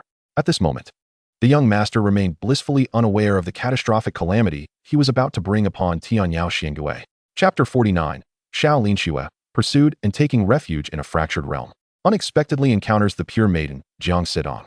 Little beauty, do not flee. I am Tianhui, the second son of Tianyao Xiangui, the sovereign power of the southern divine domain. It is an honor for you to be noticed by me. Surrender willingly and hand over the divine ice, and perhaps you might enjoy some pleasant company with me. In a certain expanse of the southern divine domain, a corpulent man clad in resplendent, oversized garments leered lecherously at the fleeing Xiao Linxue. Accompanying him were countless cultivators and several formidable saint-level experts. What audacity you have to utter such vile words.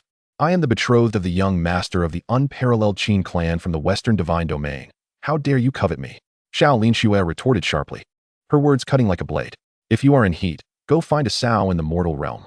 Hearing her scathing taunts, Tianhui's lecherous demeanor morphed into an abyss of rage and murderous intent, for he detested being ridiculed regarding his physique. Just as he was about to retaliate with foul language, Xiao Linxue effortlessly unleashed a fusion of divine ice and sacred lotus towards his face. Second young master, be careful. The saint-level experts surrounding him hastily shielded him, deploying defensive techniques to dissipate the enormous lotus radiating an array of ominous colors and imbued with destructive energy.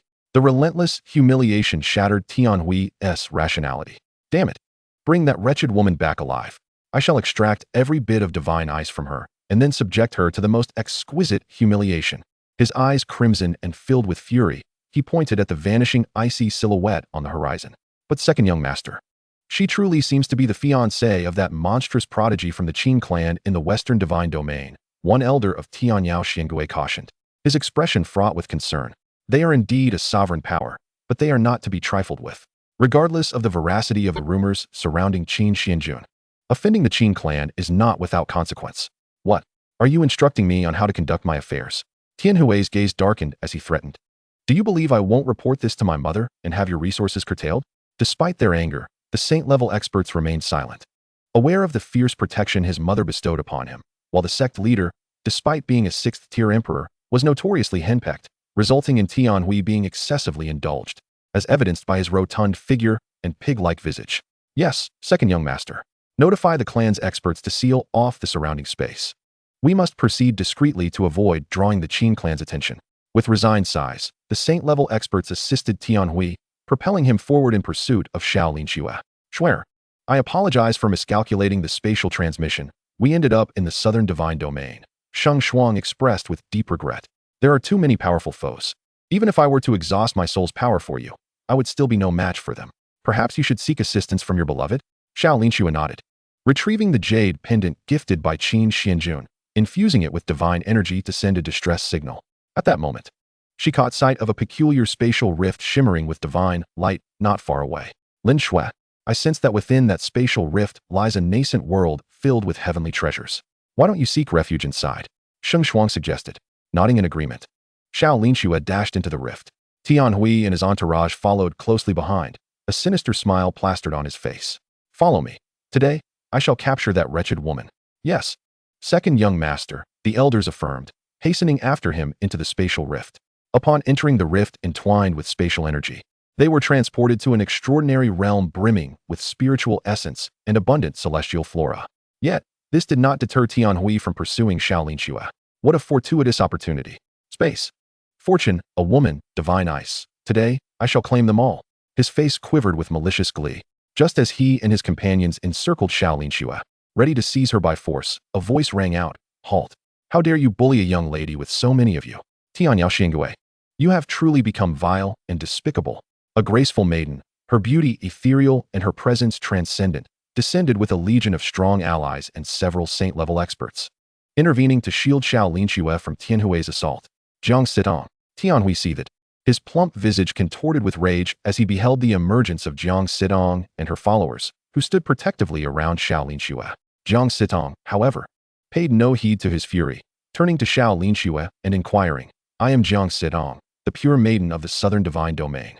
Are you unharmed? Xiao Linxue shook her head, swallowing a restorative elixir and gratefully responding, Thank you for your timely intervention.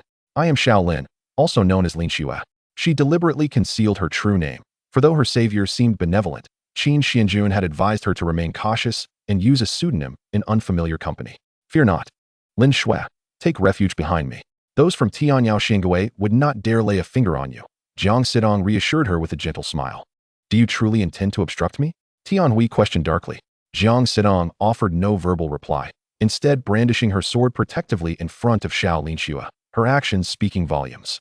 Perhaps it was destiny or the innate compassion of her pure saint body that compelled her to rush to Xiao Linxue's aid upon witnessing her plight. Very well. Tianhui's eyes blazed crimson as he gritted his teeth in fury. This Jiang Sitong dares to meddle in my affairs. Send someone to borrow reinforcements from my elder brother. Today, I shall ensure they all pay the price. Tianhui conveyed his instructions to an elder nearby through a mental transmission. The elder nodded and vanished from sight.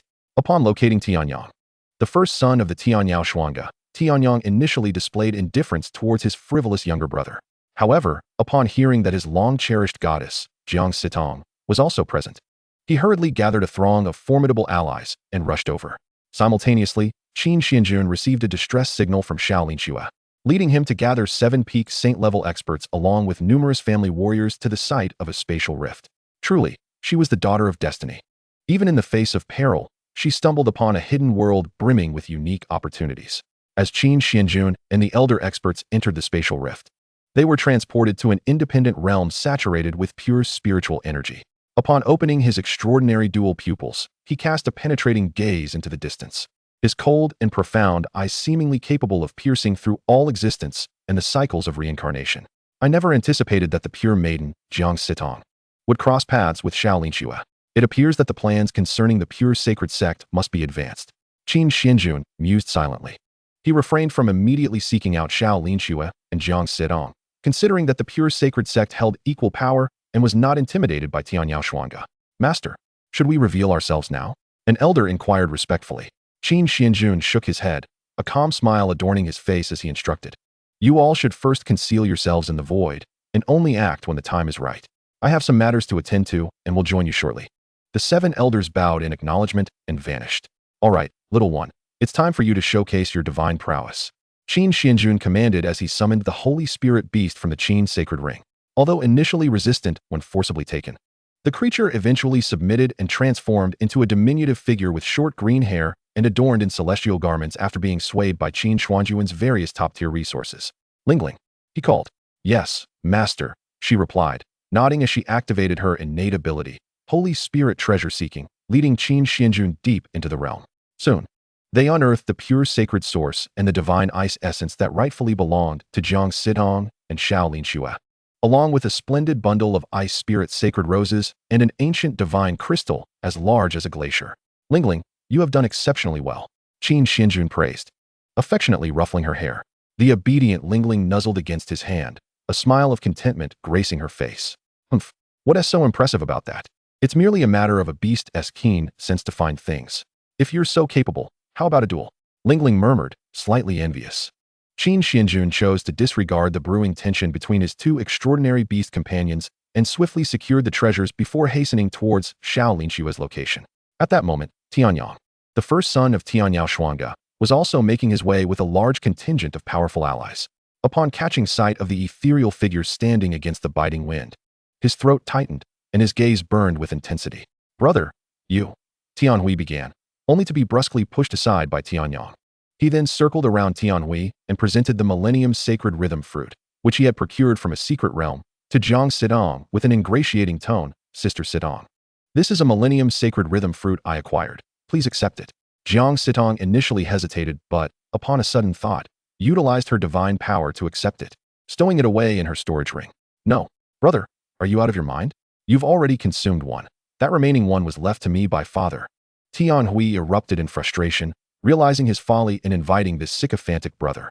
Brother, I want to interfere with how you treat Jiang Sidong. But that woman beside her dared to insult me.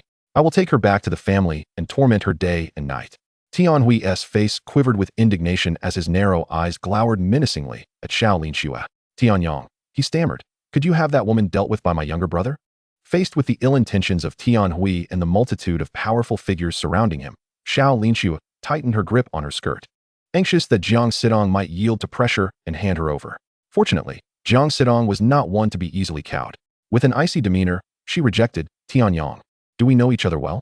What gives you the right to demand anything from me? With that, she prepared to take Xiaolinxue and leave. I am grateful for your kindness. I shall remember this favor, Xiaolinxue sincerely expressed to Jiang Sidong. The latter smiled lightly. There is no need for such formality. Those of the pure sacred sect are inherently kind-hearted and cannot bear to see innocent maidens suffer. As Tianhui watched Jiang Sidong and Xiaolinxue converse and laugh amiably, his fury intensified. You think you can take her away? Dream on. He bellowed, commanding the elder experts beside him, charge. Capture both of them alive and bring them back to the tower. With Tianhui's words, the elders and numerous cultivators from Tianyao Shuangge surged forward, unleashing their divine power towards Xiaolinxue and Jiang Sidong. Tianyang, caught between his younger brother and his beloved goddess, felt paralyzed, uncertain of how to act, knowing that whichever side he chose would irrevocably alienate the other. I'm sorry, Sister Sidong, he murmured, retreating to the sidelines, yet deep down, he harbored an intense anticipation of capturing Jiang Sidong and bringing her home, having pursued her for so many years without even being able to hold her hand, often being driven away at first sight. Just as a confrontation seemed imminent, the 7 elders of the Qin family, who had been concealed in the void, suddenly shattered the space and emerged, shielding Xiao Linxue and Jiang Sitong behind them. Their peak saint-level presence weighed heavily on all present, rendering them unable to lift their heads. Concurrently, a solitary and transcendent figure descended from the heavens, riding a blood-black dragon, the surrounding space-time distorting under his aura, allowing him to swiftly arrive before the assembly of Tianyao. Standing atop the black dragon, he looked down with a frigid demeanor at Tianhui and declared, "Dare to lay hands on my woman. Today, even if your father, the lord of Tianyao, were to arrive, he would only be fit to collect your remains." At the sound of Qin Xuanjun's menacing words and feeling the oppressive presence of him and the 7 peak elders of the Qin family, Tianhui's heart sank, terror and unease coiling around him like a serpent. Xiao Linxue gazed at her long-yearned lord making a grand entrance, her face lighting up with astonished joy. However, just as she was about to step forward to embrace him, she noticed that Jiang Sitong had unexpectedly taken a step ahead. With a graceful leap, her delicate feet touched the ground lightly, and she soared into Qin Xuanjun's arms like a nimble bird, her face flushed with shyness.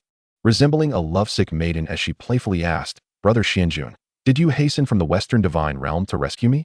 Faced with this question regarding whom he had come to assist, Qin Xuanjun awkwardly cleared his throat and explained, "The girl you saved earlier is actually my fiancée, Xiao Linxue, from the lower celestial realm.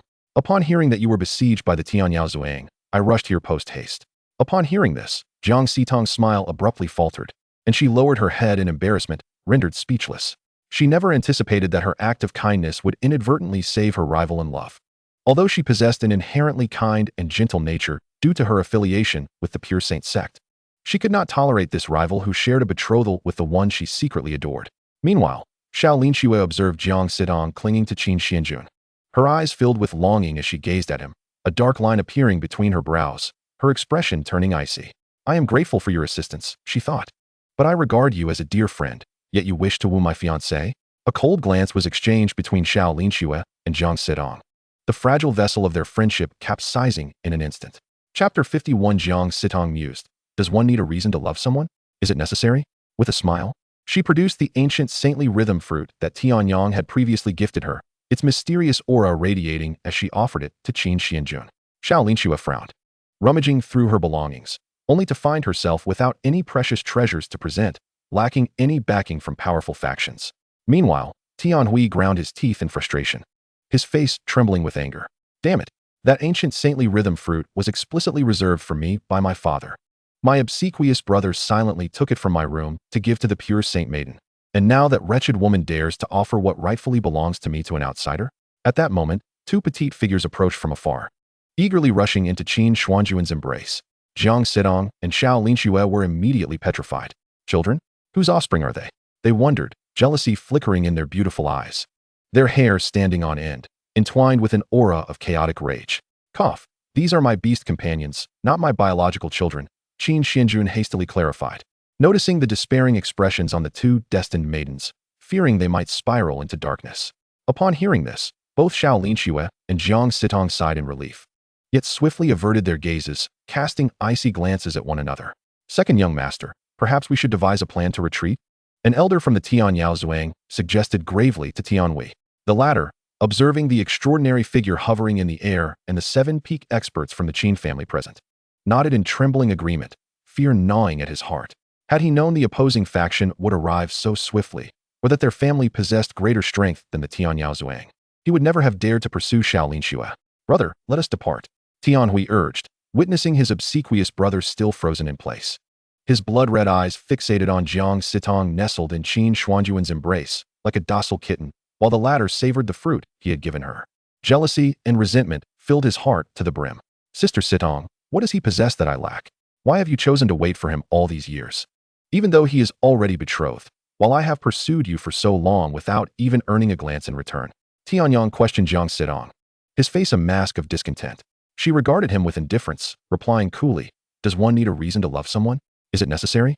As her words struck him, Tianyang felt an icy chill envelop him, as if he had been cast into a cold rain after suffering a complete breakdown of his cultivation, utterly devoid of strength.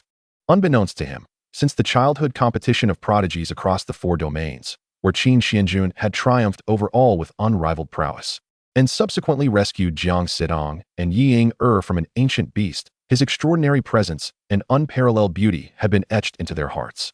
After all, the innocent and naive hearts of youth are the most easily swayed. Brother, for heaven's sake, let us leave. Can you not simply stop pining here? Tianhui urged telepathically, exasperated. Although often chastised as a spoiled heir and a troublemaker, he was not foolish enough to provoke someone stronger than himself.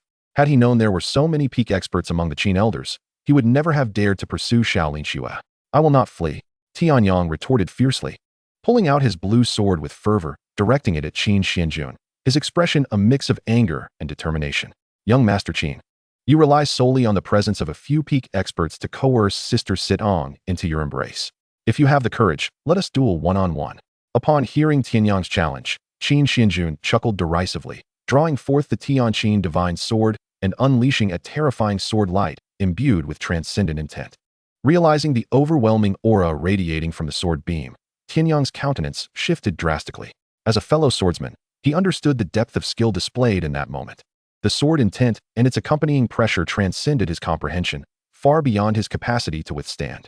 Eldest young master, be careful. The elders of the Tianyao Zhuang cried out anxiously. They had intended to intervene and shield Tianyang from that strike, but found themselves encircled by the 7 peak experts of the Qin family, with no opportunity to act. They could only secretly shatter the communication talismans to inform their leader and the matriarch. I refuse to submit, Tianyang shouted, his eyes ablaze with fury as he unleashed his own surge of power alongside his sword, attempting to counter the impending sword light. After all, even if he were to lose face through cheating, it was better than being outright slain in one stroke.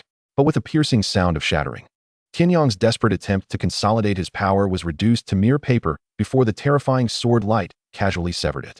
The fierce and menacing beam continued to magnify before Tianyang's horrified gaze. As the sound of flesh being severed echoed through the air, Tianyang collapsed to the ground, unleashing a heart-wrenching wail. How dare you humiliate me in such a manner? I will kill you. At this moment, his lower half, clad in dark trousers, was already drenched in blood, veins bulging from his neck, cold sweat beading on his forehead, and his face contorted with agony and rage. He had not anticipated that Qin Xuanjun's strike was not aimed at his vital organs, but rather at his very essence as a man. Although he was not dead, he found himself in a state worse than death, having lost all dignity before the goddess he adored. Jiang Sidong observed Qin Xuanjun's ruthless demeanor, feeling a tumult of conflicting emotions within her. As the embodiment of purity and compassion, she should have been repulsed by such brutality, yet under Qin Xuanjun's influence, she found herself experiencing an unsettling sense of satisfaction. Was it truly right to torment and destroy others as he did? She gazed blankly at Qin Xuanjun's solitary figure, radiating an air of arrogance. Qin Xuanjun, noticing her lack of intervention as in the original narrative, allowed a hint of mockery to flicker in his eyes. While he had no desire to oppose the destined women, he was prepared to strip Jiang Sitong of her sanctity if she conformed to the overly virtuous archetype presented in the story. He was not so starved for power that he would resort to subjugating a saintly figure.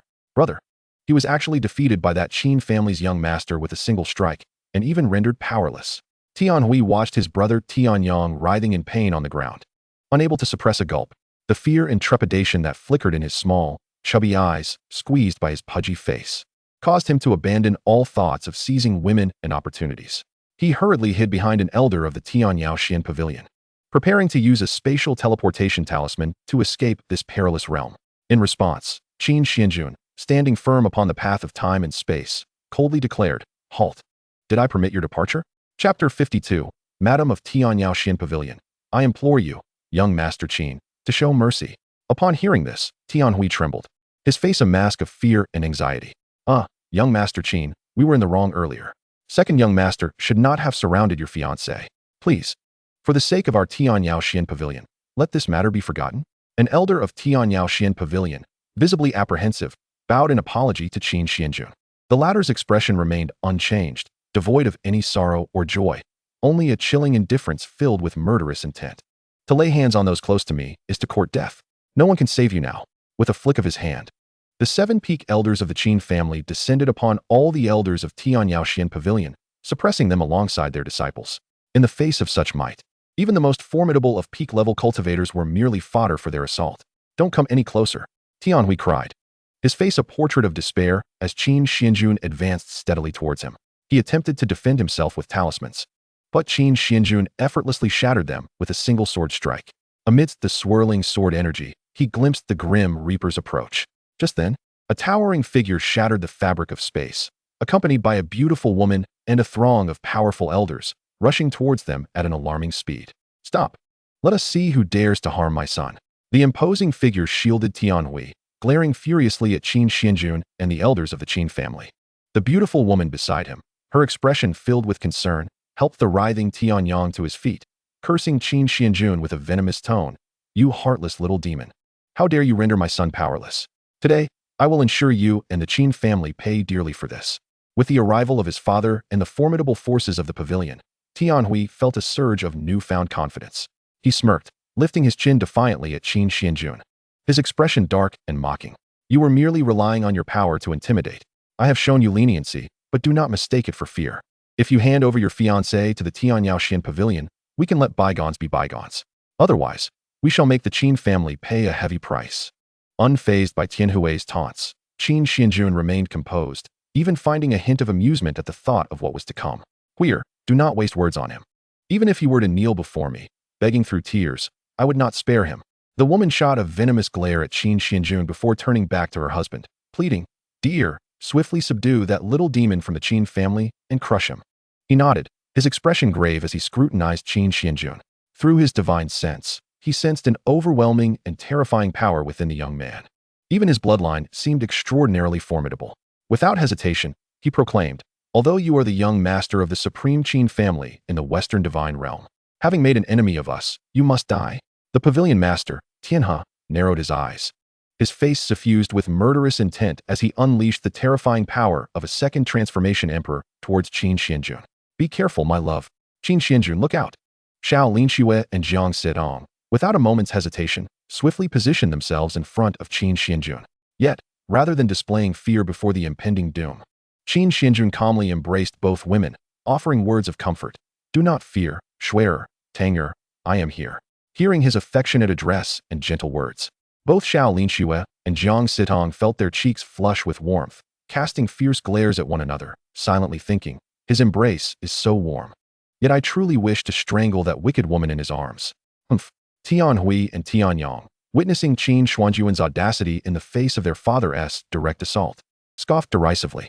Even at death's door, he still dares to act so affectionately. Once he is gone, the women beside him will meet a grim fate.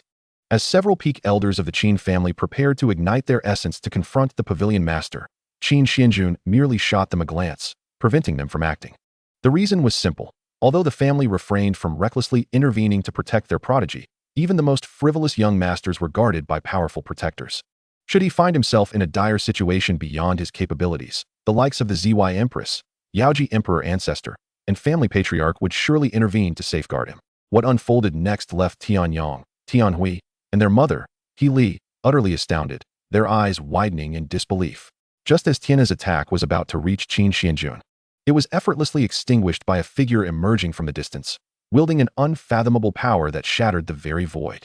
He swiftly positioned himself to shield Qin Xuanjun, casting a frosty gaze upon Tianhe and the others as he declared, I would like to see who dares to lay a hand on a member of my supreme divine clan, the Qin family.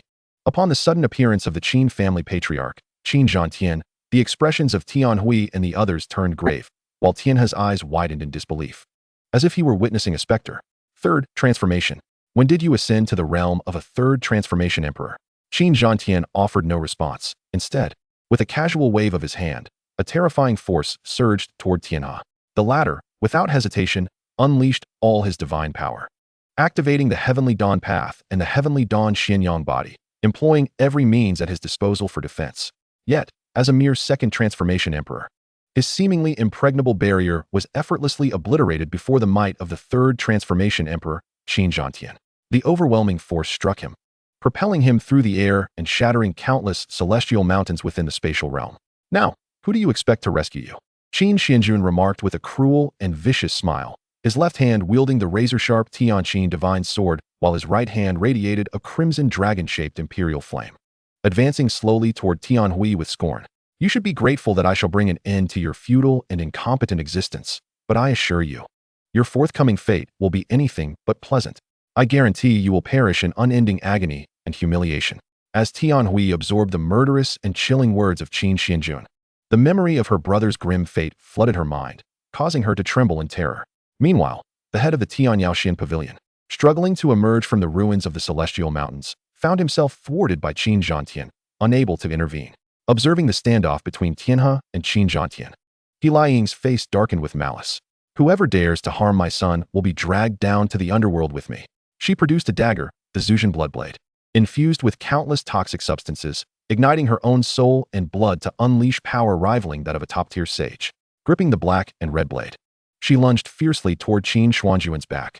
Yet, before she could strike, Yu Yinger emerged from the void, seizing her wrist with an iron grip while her other hand unleashed the newly attained quasi-emperor power, slamming it against Helaying's chest, rendering her divine core and cultivation null.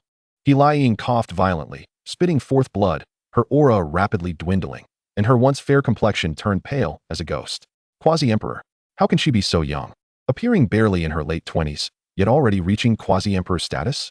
With 1/3 transformation emperor, 7 peak sage realm experts, a young quasi-emperor, and a prodigious young master with terrifying potential, how could their supreme divine clan, the Qin family, not be under the protection of the heavenly Dao? The elders and young talents of the Wugong sacred sect gazed in shock and disbelief at Qin Zhantian and Yu Yinger, whose terrifying presence shattered the void with a mere gesture.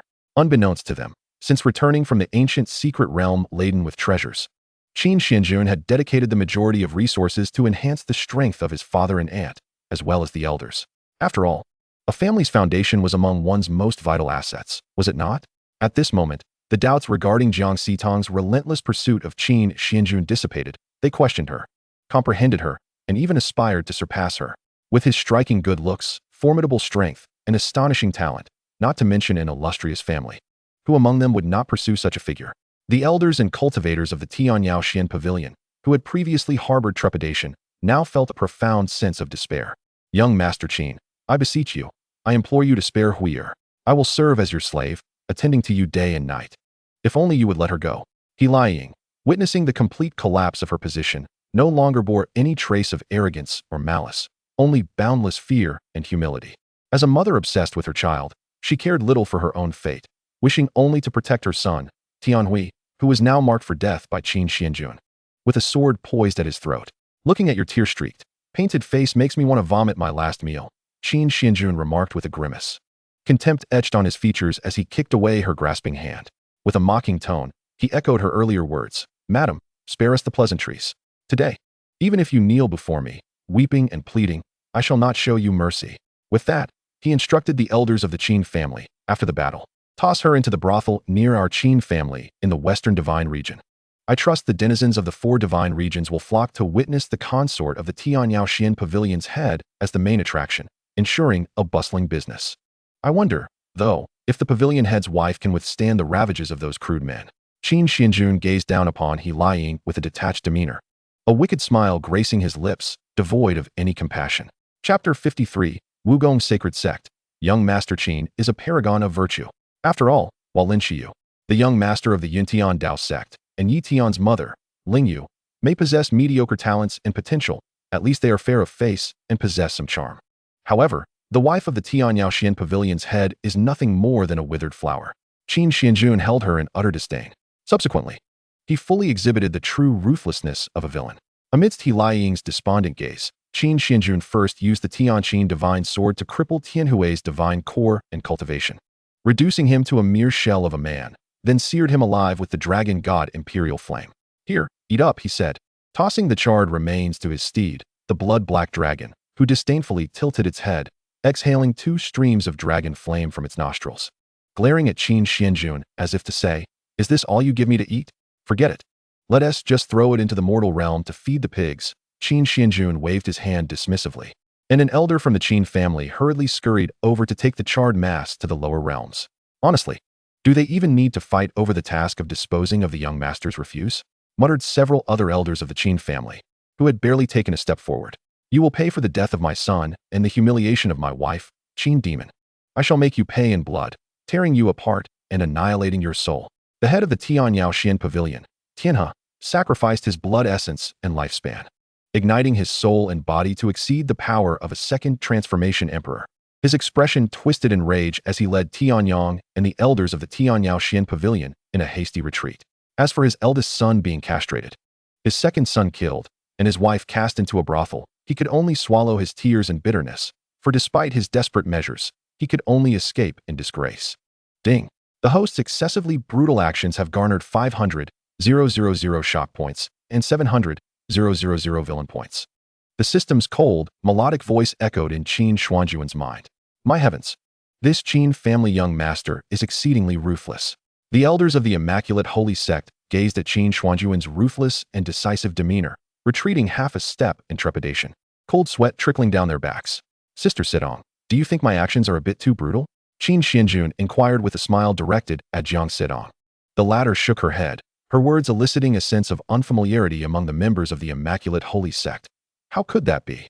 Anyone who dares to provoke Brother Xuanjun deserves such treatment. A faint smile curved Qin Xuanjun's lips as he nodded in satisfaction. He retrieved the source of the divine ice and handed it to Xiao Linxue, speaking gently. Schwerer, this is the divine ice source I risked my life to obtain in an ancient secret realm. Take it and absorb it. It will surely elevate your strength. Beside them, Lingling observed Qin Xuanjun borrowing her hard-earned opportunity to win over the beautiful sister, rolling her eyes in silent protest, musing. I knew he would use my achievements to impress the ladies. He speaks of risking his life, yet I have no desire to expose him. Jiang Sidong, witnessing this, felt a pang of jealousy, lowering her head in silence. Had I known, I would not have saved her. A sudden, unwarranted malicious thought flickered through her mind, only to be quickly extinguished. Suppressing her bitterness, she consoled herself. Even if I have pursued Brother Xuanjun for years without his acknowledgement, even if he came to the southern divine domain solely to rescue his fiancée, I still. Observing Jiang Sidong's expression of jealousy, Qin Xuanjun's smile widened as he reached for the immaculate celestial source and presented it to her, teasingly pinching her fair, jade-like face. Rest assured, everyone receives a gift. This immaculate celestial source, obtained at great peril from a forbidden realm within an ancient ruin, is most compatible with your immaculate sacred body. As Jiang Sidong gazed at the shimmering, white celestial light emanating from the source, her eyes welled with tears. Ding! The destined daughter Jiang Sidong feels touched by the host, converting 20,000 destiny points. Brother Xuanjun must have paid a heavy price to acquire this immaculate celestial source for me, she thought, guilt washing over her. How could I doubt Brother Xuanjun's feelings for me? Jiang Sidong stifled a sob, her eyes glistening with tears. Suddenly, she rose onto her toes, leaning forward. Fortunately, Xiao Linxue pushed Qin Xuanjun aside just in time, but in the process, she accidentally got kissed by Jiang Sidong. Saintish Jiang, I was thinking. If you are consumed by desire, the 10 types of divine ice I possess can transform you into an eternal glacier, effectively cooling you down. Xiao Linxue remarked with a disdainful expression, wiping her face with her sleeve and addressing Jiang Sidong in a frigid tone.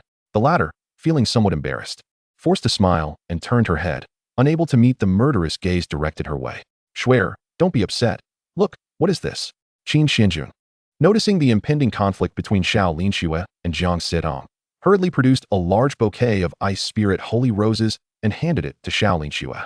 The latter, upon seeing the bouquet sparkling with snow-like ice blue crystals, imbued with the essence of icy divine power and fragrant aroma, blushed deeply, shyly throwing herself into Qin Xuanjun's embrace and pouting.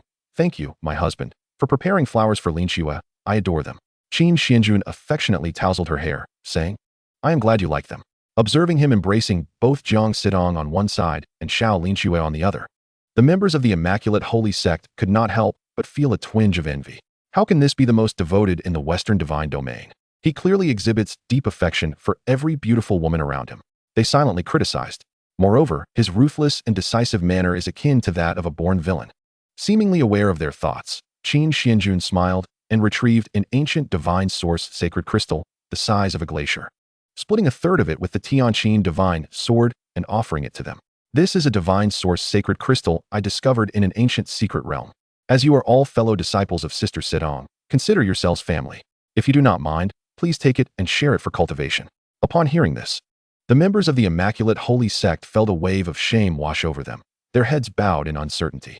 Thank you, young Master Qin, for your generous gift. You are truly a remarkable person. One elder from the Immaculate Holy Sect stepped forward to accept the divine source sacred crystal, expressing gratitude to Qin Xuanjun with a sycophantic demeanor. The latter merely nodded with a smile. Only he, with his extraordinary dual pupils, could perceive the subtle, profound demonic energy flickering within the divine source sacred crystal, reminiscent of the record of the great Dao demonic seed.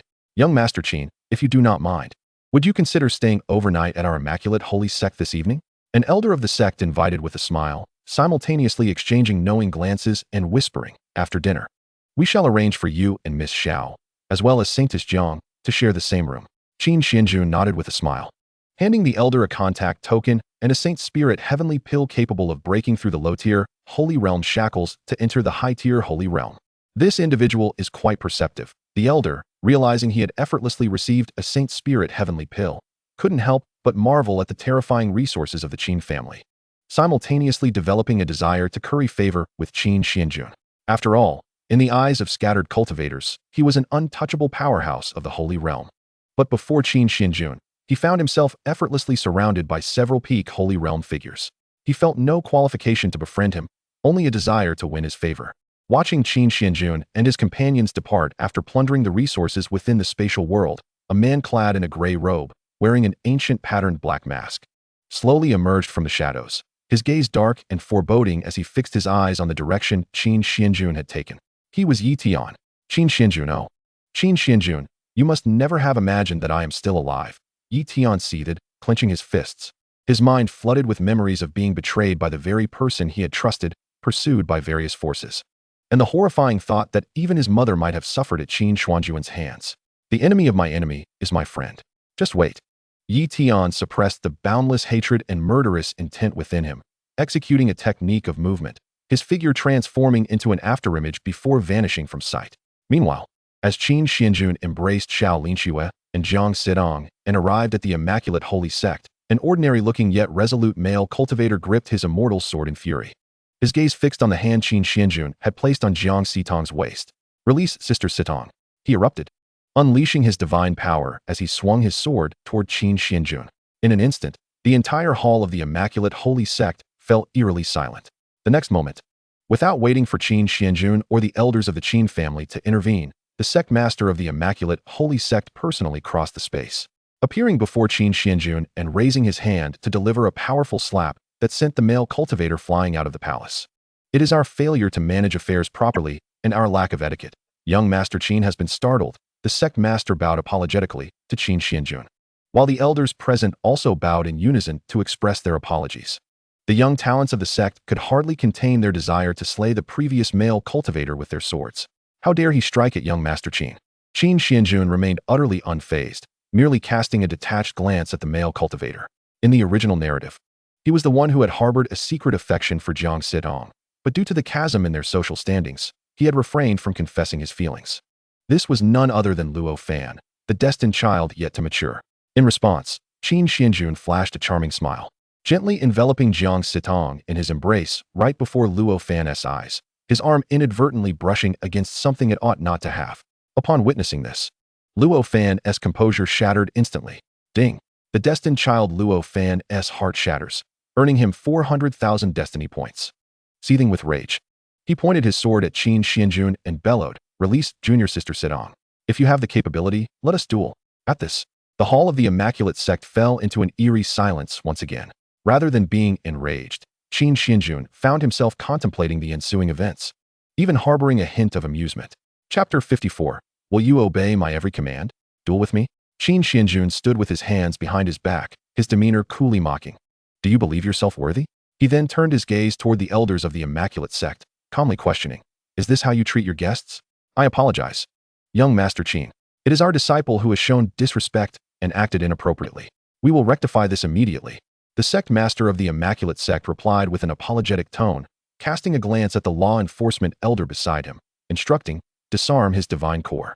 The elder nodded, his divine power shimmering as he prepared to act, only to be halted by Qin Xuanjun. Just as the members of the Immaculate Sect anticipated his intervention, he smiled and defended Luo Fan, saying, to disarm a worthless individual seems excessively cruel. Hearing his gentle and magnanimous words, both the holy frost clinging to Xiao Linxue and the members of the Immaculate Sect widened their eyes in astonishment, their faces betraying a mixture of disbelief and confusion. Excessively cruel to disarm a worthless individual. Yet you previously castrated the eldest son of the Tianyao Shuanggu, reduced the second son to a mere stick. and sent the sect master's wife to a brothel in the western divine domain. And that was not considered cruel? They silently lamented to themselves. Even Luo Fan felt a sense of bewilderment. He never expected that this young Master Qin would plead on his behalf. However, the subsequent words of Qin Xuanjun completely shattered his composure. Qin Xuanjun took Jiang Sidong's icy hand and approached Luo Fan, brazenly declaring, "If you kneel and pass beneath my legs, then bow to me 9 times, and finally serve as my chair for 3 minutes. I shall overlook your previous attempts to ambush and offend me."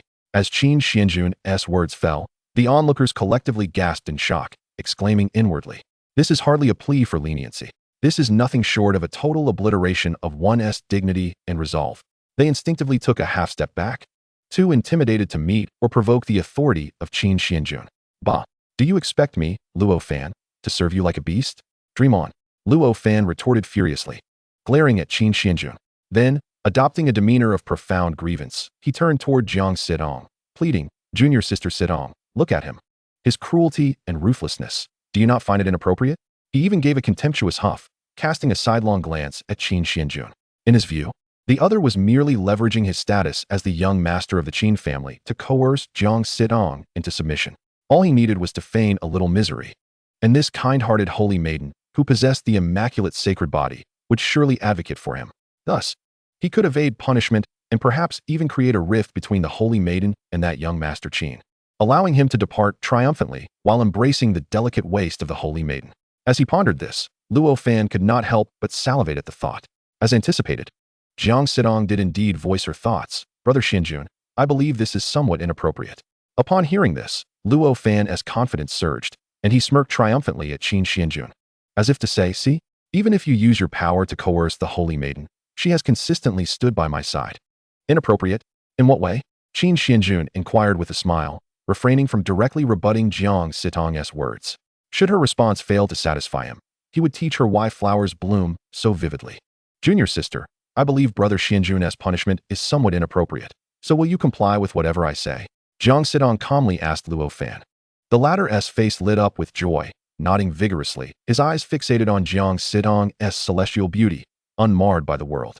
Yet, he failed to notice the chill in her expression, which lacked the affectionate address of senior brother. Chapter 55.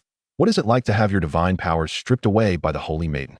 "I think it inappropriate because the punishment is too lenient," Jiang Sidong stated emotionlessly to Luo Fan and the law enforcement elder. "He has repeatedly offended and assaulted Brother Xuanjun and even dared to attack him with a sword. At the very least, he should bow 1,000 times and then crawl out of the hall, circling the entire sect 10 times to serve as a warning." As Jiang Sidong's words echoed, not only Luo Fan, but the entire immaculate sect stood in stunned silence. They had assumed Jiang Sidong would, in her compassionate nature as the immaculate sacred body, plead for senior brother Luo Fan to be absolved of punishment. Little did they know, she harbored no intention of mercy and was prepared to subject senior brother Luo Fan to severe consequences. How had their holy maiden suddenly adopted the demeanor of a demonic cultivator? Her approach was reminiscent of that ruthless demoness from the Eternal Night Demon Clan. Only Qin Xuanjun did not find this particularly surprising. Did they think he, Qin Xuanjun, was a lecherous man, drawn to Jiang Sidong's form, which was why he constantly held her hand and embraced her? No, ever since they began their intimate contact, the heart-seed demonic chi from the record of the Great Path had been surreptitiously corroding Jiang Sidong's heart, coupled with her childhood admiration for him as her savior. This led to an exceptionally rapid rate of corruption, and since the destined child Luo Fan dared to brandish a sword against him in her presence, he was essentially dancing on a minefield. How could Jiang Sidong possibly regard him favorably? "Junior sister, you must be joking, right?" Luo Fan stammered, cold sweat beading on his forehead as he nervously smiled at Jiang Sidong. "Will you kneel or not?" Jiang Sidong asked, her expression devoid of any compassion. "I will not kneel." Luo Fan gritted his teeth, forcing the 2 words through clenched jaws. Witnessing this, Jiang Sidong signaled the law enforcement elder.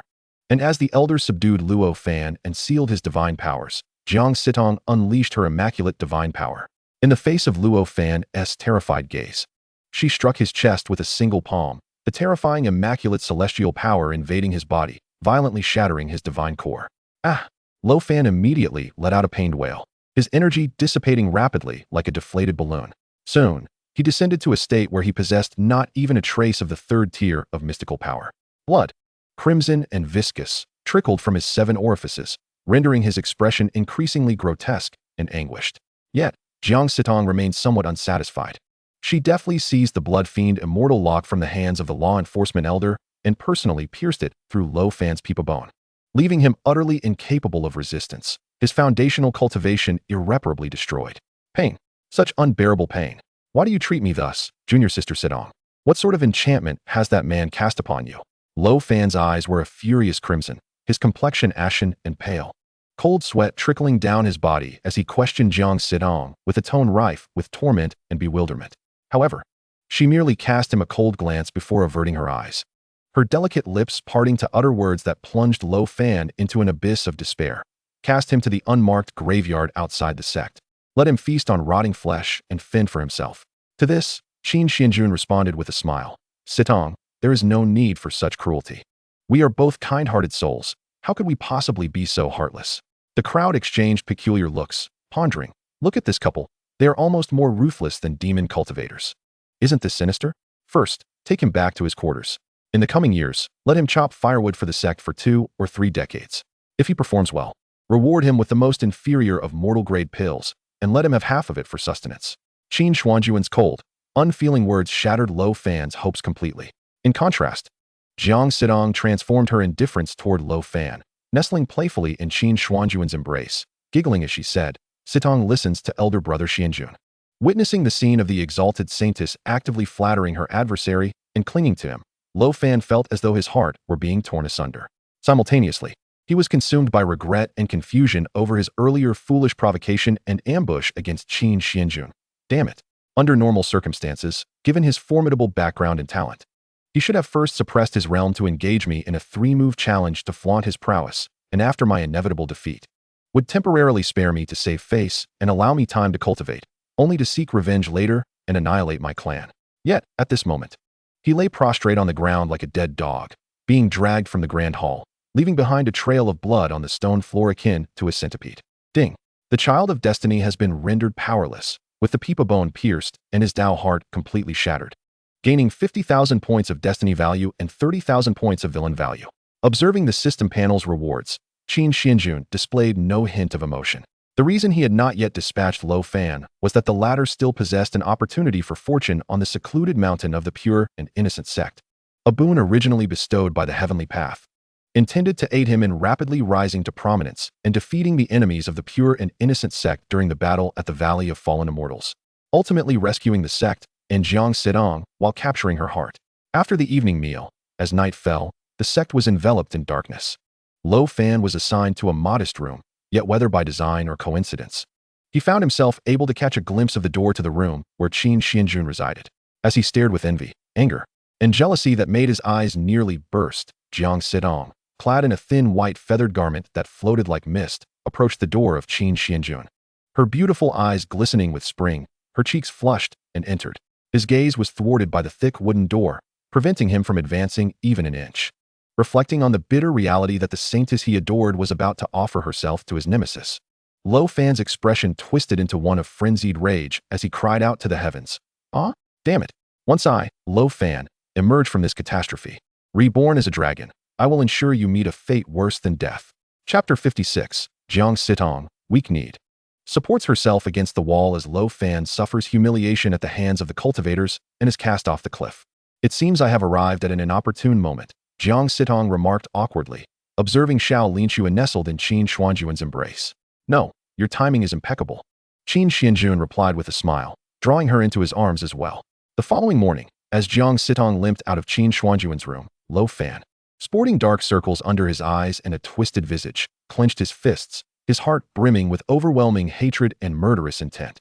Yet, he was acutely aware that his powers had been obliterated, his peepa bone pierced, rendering him incapable of vengeance. He could only bide his time. The day I return will be the day of reckoning for the Qin family and the pure and innocent sect. Lo Fan gritted his teeth, silently making his vow. With that, he staggered to his feet and stealthily exited his room, hoping to escape the pure and innocent sect. But how could he, a mere mortal devoid of power, evade the perception of the sect's elders and cultivators? Oh, isn't that senior brother Lo Fan? A few cultivators from the sect, witnessing his disheveled, bloodied appearance, approached him with malicious glee, mocking, "What are you sneaking off to do? When you were brandishing your sword against young Master Qin, you were quite brave, weren't you?" Do you truly believe you could challenge him, a mere toad? And you still pursue the Saintess? Have you looked in the mirror? The only one worthy of walking the path of love with the Saintess is young Master Qin, who is akin to a celestial dragon. You don't even deserve to cheer him on from the door. Last night, the Saintess spent a passionate night with young Master Qin, and this morning, she can barely stand. And you can only cower in your room, shedding tears. I imagine that must be quite the bitter experience, huh? Ha ha. Listening to their taunts laced with malice. Lo Fan's eyes burned with fury, his face a grim mask. He clenched his fists and charged at them, only to be swiftly knocked to the ground by their combined might. In his prime, he could have easily dispatched these ordinary cultivators with a single sword strike. But now, with his powers stripped away and his peepa bone pierced, he was no match for these practitioners. Once I, Lo Fan, ascend to the pinnacle of my path. You shall pay dearly for your words today. Lo Fan vowed silently as he crawled back to his feet and fled toward the back mountain of the sect. Senior brother Lo, where are you running off to? You were quite valiant when you attacked young Master Qin. The cultivators jeered, pursuing him relentlessly. After all, Lo Fan had always sought to win the favor of the Saintess, Xianxiaaudiobooks, and his earlier ambush on Qin Xuanjun had thoroughly tarnished his reputation. They chased him all the way to the precipice of the back mountain, where one of the cultivators, having been injured by Lo Fan's sword, unleashed his full power and, without restraint, delivered a forceful kick that sent Lo Fan tumbling into the abyss. Bah, just a toad. The Saintess will never look your way. By the time you are reborn, I imagine the Saintess will have already given birth to young Master Qin's second child. A group of monks disdainfully spat towards the edge of the cliff and sneered derisively for a moment before departing as if nothing had transpired. Unbeknownst to them, however, Luo had not perished in the fall. Instead, he landed upon the boughs of a towering ancient tree that flourished with lush foliage. Despite being cushioned by the branches, Luo Fan winced in pain, inhaling sharply. Presently, he possessed no strength within him, unable even to heal his own wounds. Curse it, he seethed. If I survive this calamity, I shall become an unparalleled powerhouse and eradicate the entire pure holy sect. His expression twisted in rage as he clenched his fists, his eyes brimming with hatred and murderous intent. At that moment, blood from his wounds dripped onto the ancient tree, which suddenly erupted in a dazzling light. The trunk split open, revealing an extraordinary hollow space within. Could it be that within this hollow lay immense fortuity? A flicker of joy crossed Luo Fan's countenance as he, battered and bruised, hastily crawled into the tree hollow. Little did he know, an aloof and transcendent figure loomed above the cliff. Observing him with eyes that sparkled with celestial brilliance, a mocking expression upon their face. Chapter 57. Seizing the innate sacred embryo, evolving the innate sacred body path embryo. Upon entering the hollow, Luo Fan discovered 3 ethereal doors shimmering with celestial light, accompanied by a line of grand characters inscribed with divine power. Those who pass through the 3 doors shall gain defiance against the heavens. Defiance against the heavens? Ha ha ha, truly. I, Luo Fan, am destined for great fortune. A crooked smile spread across Luo Fan's face, filled with fervent desire and anticipation for the unknown opportunities that lay ahead. He envisioned himself acquiring supreme fortuity, annihilating the pure holy sect and the exalted Qin family, ultimately embracing the beautiful Saintess as his own. Thus, he promptly pushed open the first door, a mirage woven of ethereal energies and twisted mystical light, and stepped inside. Upon entering, a distressing vision unfolded before him, achingly vivid. As if he were experiencing it firsthand, he beheld Jiang Sidong being swept into a room by Qin Xuanjun, while he himself lay outside, his core shattered, bones broken, and drenched in a pool of his own blood, powerless to intervene. The haunting sounds of Jiang Sidong's enchantments echoed from within, tormenting him further. All he could do was shed blood tears, silently enduring the immense agony. Eventually, he was cast down to the lower realm, dumped into a filthy, damp alley, reduced to a state lower than that of mere mortals, forced to scavenge for scraps of food to survive. One day, he chanced upon a pair of strikingly handsome young cultivators strolling hand in hand through the bustling mortal city. The male was none other than Qin Xuanjun, the object of his deepest hatred, while the female was Jiang Sidong, the unattainable saintess he longed for. At that moment, she was radiant with pregnancy, cradling a petite, adorable girl, nestled happily in the embrace of the very man he despised. Ah, I shall kill him. I want him dead. Luo Fan's expression crumbled as he roared in rage, yet he was utterly powerless. Even the slightest flick of the man's hand bore enough divine might to obliterate him countless times over. All he could do was kneel and weep, watching helplessly as the woman he loved walked away, hand in hand with the man, their child in tow. An endless hatred consumed him, gnawing at his very soul. Qin Xuanjun, hidden in the void, observed Luo Fan's anguished outburst within the mirage door, a smirk curling at the corners of his lips as he murmured, "Little mouse. Do hold on tightly. After all, though my Zhongtong can shatter mirage doors in an instant, and my innate acuity can resolve complex scenarios with a mere thought, I'd rather not be disgusted by the visions I dread most within." As he spoke, he recalled a certain novel he had encountered in his childhood, a narrative that had struck a heavy blow to his heart. Fortunately, fate had shielded Luo Fan, allowing him to endure the trials of the mirage, albeit on the brink of collapse. "One day, I shall ensure you experience this hellish torment as well." Luo Fan, with bloodshot eyes, wept tears of anguish, his voice hoarse with rage. Yet, unbeknownst to him, that opportunity had slipped away. Regaining his composure, Luo Fan continued onward to the second wooden door, the gateway to the enigmatic Xianmen. Inside, the celestial chessboard was perplexing and intricate, filled with countless complex variations. It took him a full day and night to unravel its mysteries. Divine fortuity, here I come. Luo Fan's face radiated with joy and exhilaration as he gazed upon the final gate of fate. The pain he had endured within the mirage seemed to dissipate, leaving only boundless anticipation and delight. Trembling, he raised his hand and gently pushed, and under the influence of his own destined luck, the door to fate and causality swung open. Beyond lay no further trials, only a white embryonic mass pulsating, enveloped in an endless glow of celestial light. Surrounding the mass was an abundance of pure, divine power, as though consuming it would allow him to undergo a profound transformation.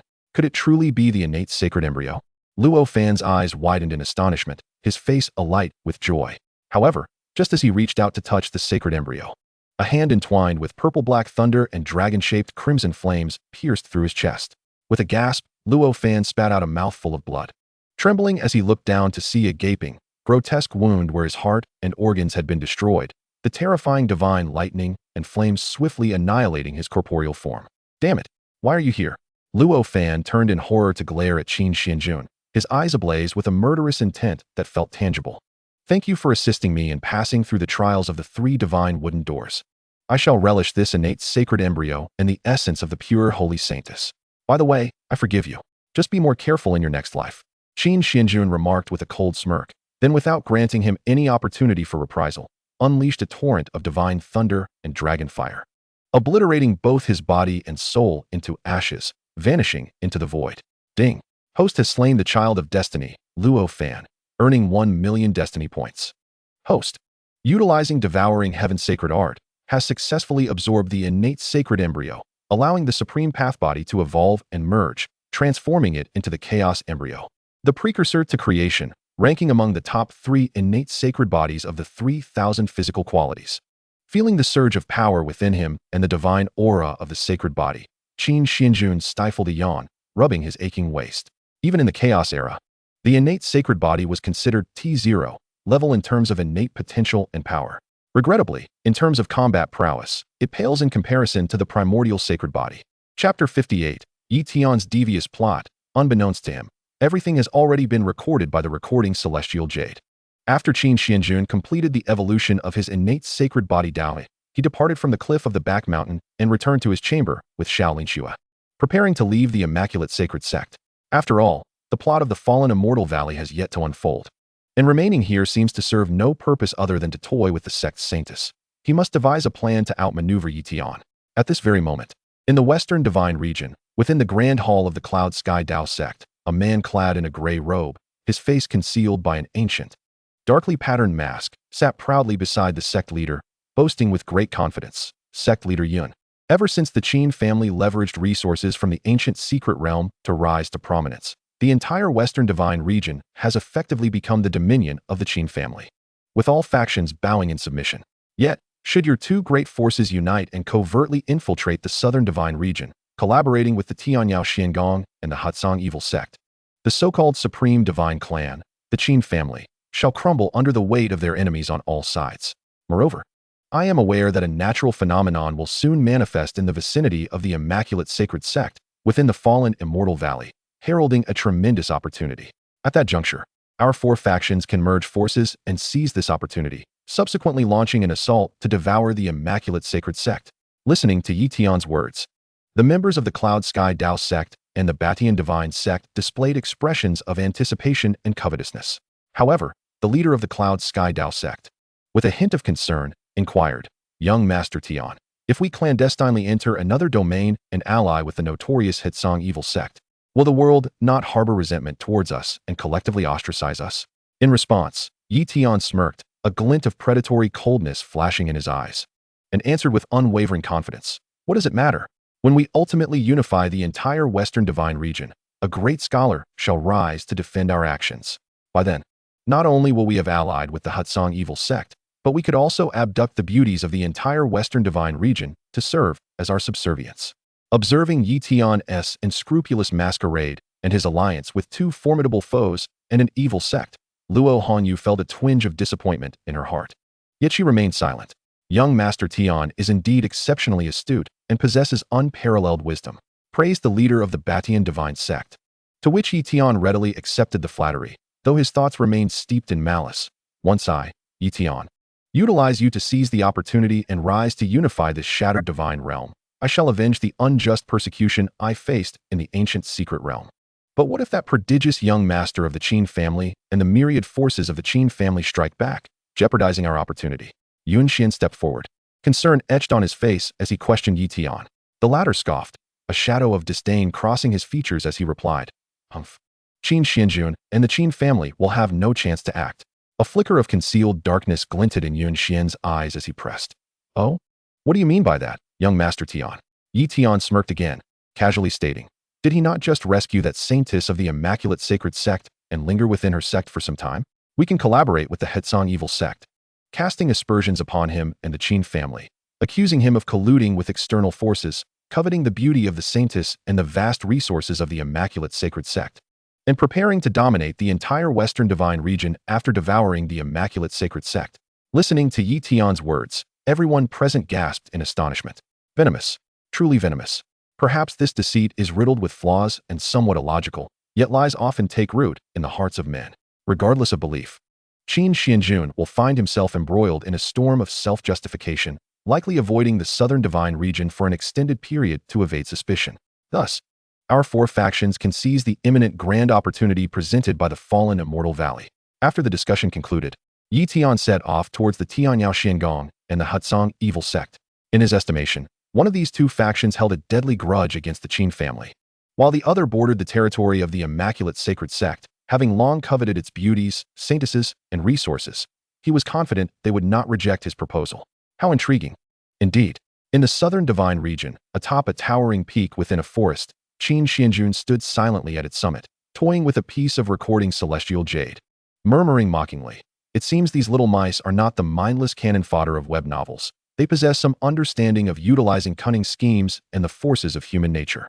On either side of Qin Xuanjun knelt a man and a woman, namely Yun Xian and Lin Xiyu. Master. The words and scenes of Yi Tian conspiring with those two great forces have all been recorded. Shall we reveal the contents of this recording celestial jade now? Yun Xian inquired respectfully. Having been utterly enslaved by the demonic aura of the great Tao, he had become a mere puppet in Qin Xuanjun's hands. Not yet. The time is not ripe, Qin Xuanjun replied, a subtle smile gracing his lips, as if everything were under his control. Rather than revealing the recorded content now, it would be more advantageous to wait until Yi Tian goes to great lengths to stage a grand performance, and at the moment of his pride, expose him. At that time, those various factions shall harbor even greater disdain for him and his parasitic alliances. Continue to return to your place, and take good care of your beloved, Qin Xuanjun instructed, his hand caressing Lin Xiyu's unresisting beauty, speaking to Yun Xian in a tone devoid of urgency. Yes, master. Watching his childhood friend succumb to Qin Xuanjun's whims, Yun Xian felt a pang of bitterness and pain rising in his heart. Yet it was swiftly refined away by the demonic aura of the great Tao, leaving only unwavering loyalty and reverence for Qin Xuanjun.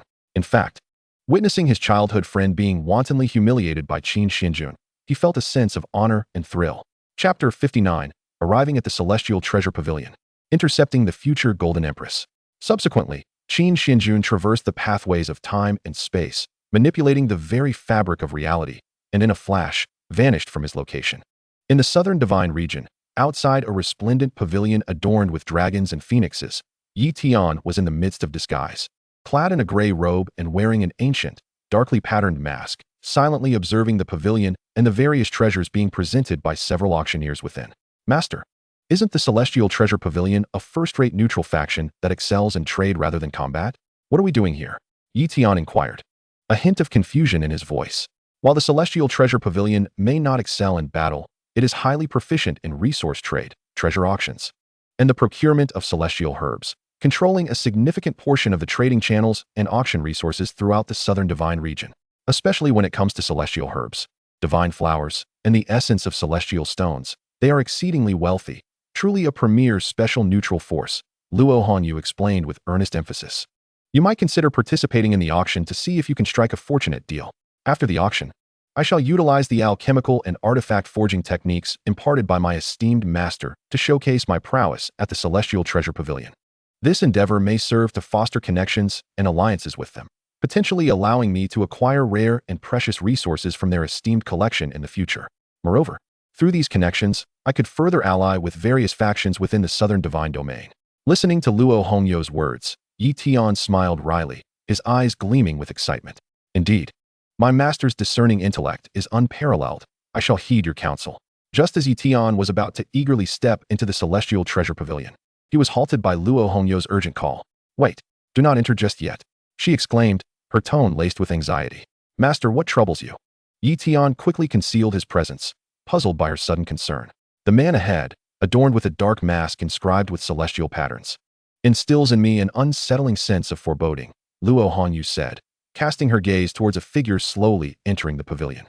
Upon hearing this, Yi Tian felt an acute sense of vigilance arise within him. Moreover, he could not shake the feeling that the figure bore an uncanny familiarity. Just then, a cacophony of voices from within the pavilion drew their attention. Young Master Tianjing, I must proceed with the auction. I implore you to cease your entreaties, for I hold no interest in you. A young woman, clad in an ancient-style gown adorned with golden floral patterns, rebuked the persistent suitor before her with icy indignation. It was Fian. The man, undeterred, blocked her path, insisting, I merely invited you to admire the lanterns tonight. Is it too much to ask for a modicum of courtesy? Do you truly look down upon my Tianling sect? Qin Xuanjun, witnessing this scene, recalled the narrative from the original text. The woman, known as Fian, had been abducted by slave traders in the mortal realm and managed to escape to the celestial realm, where she fortuitously acquired some resources in a hidden domain, becoming a practitioner of modest abilities. Through a series of fortunate events, coupled with her exceptional intelligence and innate charm, she captured the attention of an elder from the Celestial Treasure Pavilion, who subsequently brought her in as an auctioneer. With her innate aura of fortune, she would later complement Yi Tian, evolving into the Golden Empress, leading the Celestial Treasure Pavilion towards unparalleled glory, becoming an indispensable ally in his endeavors. Additionally, her siblings included one with extraordinary talent destined to become a formidable figure and another reincarnated spirit capable of unlocking an ancient cave. Disciple, I sense that the woman possesses a profound aura of fortune. Luo Hongyu communicated telepathically to Yi Tian. You should intervene to assist her. Perhaps you could win her favor and cultivate a friendship. Yi Tian furrowed his brow and glanced cautiously at the masked figure, clad in an unremarkable black robe, Qin Xuanjun. But master, did you not just warn me that the man over there poses a great danger? You advised me to avoid attracting attention. Luo Hongyu smiled serenely, her confidence reassuring. Fear not, my child. Aside from myself, few can perceive the presence of such fortune. That man's aura is indeed formidable. Likely a prodigy from a major power or a reclusive yet powerful rogue. Why would he risk antagonizing the Tianling sect to defend an ordinary female auctioneer? Reassured by Luo Hongyu's words, Yi Tian felt emboldened. His gaze roamed over Fian's enchanting form, envisioning a heroic scene where he gallantly intervened to rescue her, winning her heart in the process. However, just as he prepared to step forward, another figure preempted him, positioning himself protectively in front of Fian. His expression as cold as steel. She is of interest to me. You may leave, Qin Xuanjun declared, addressing the spoiled young Master Tianjing.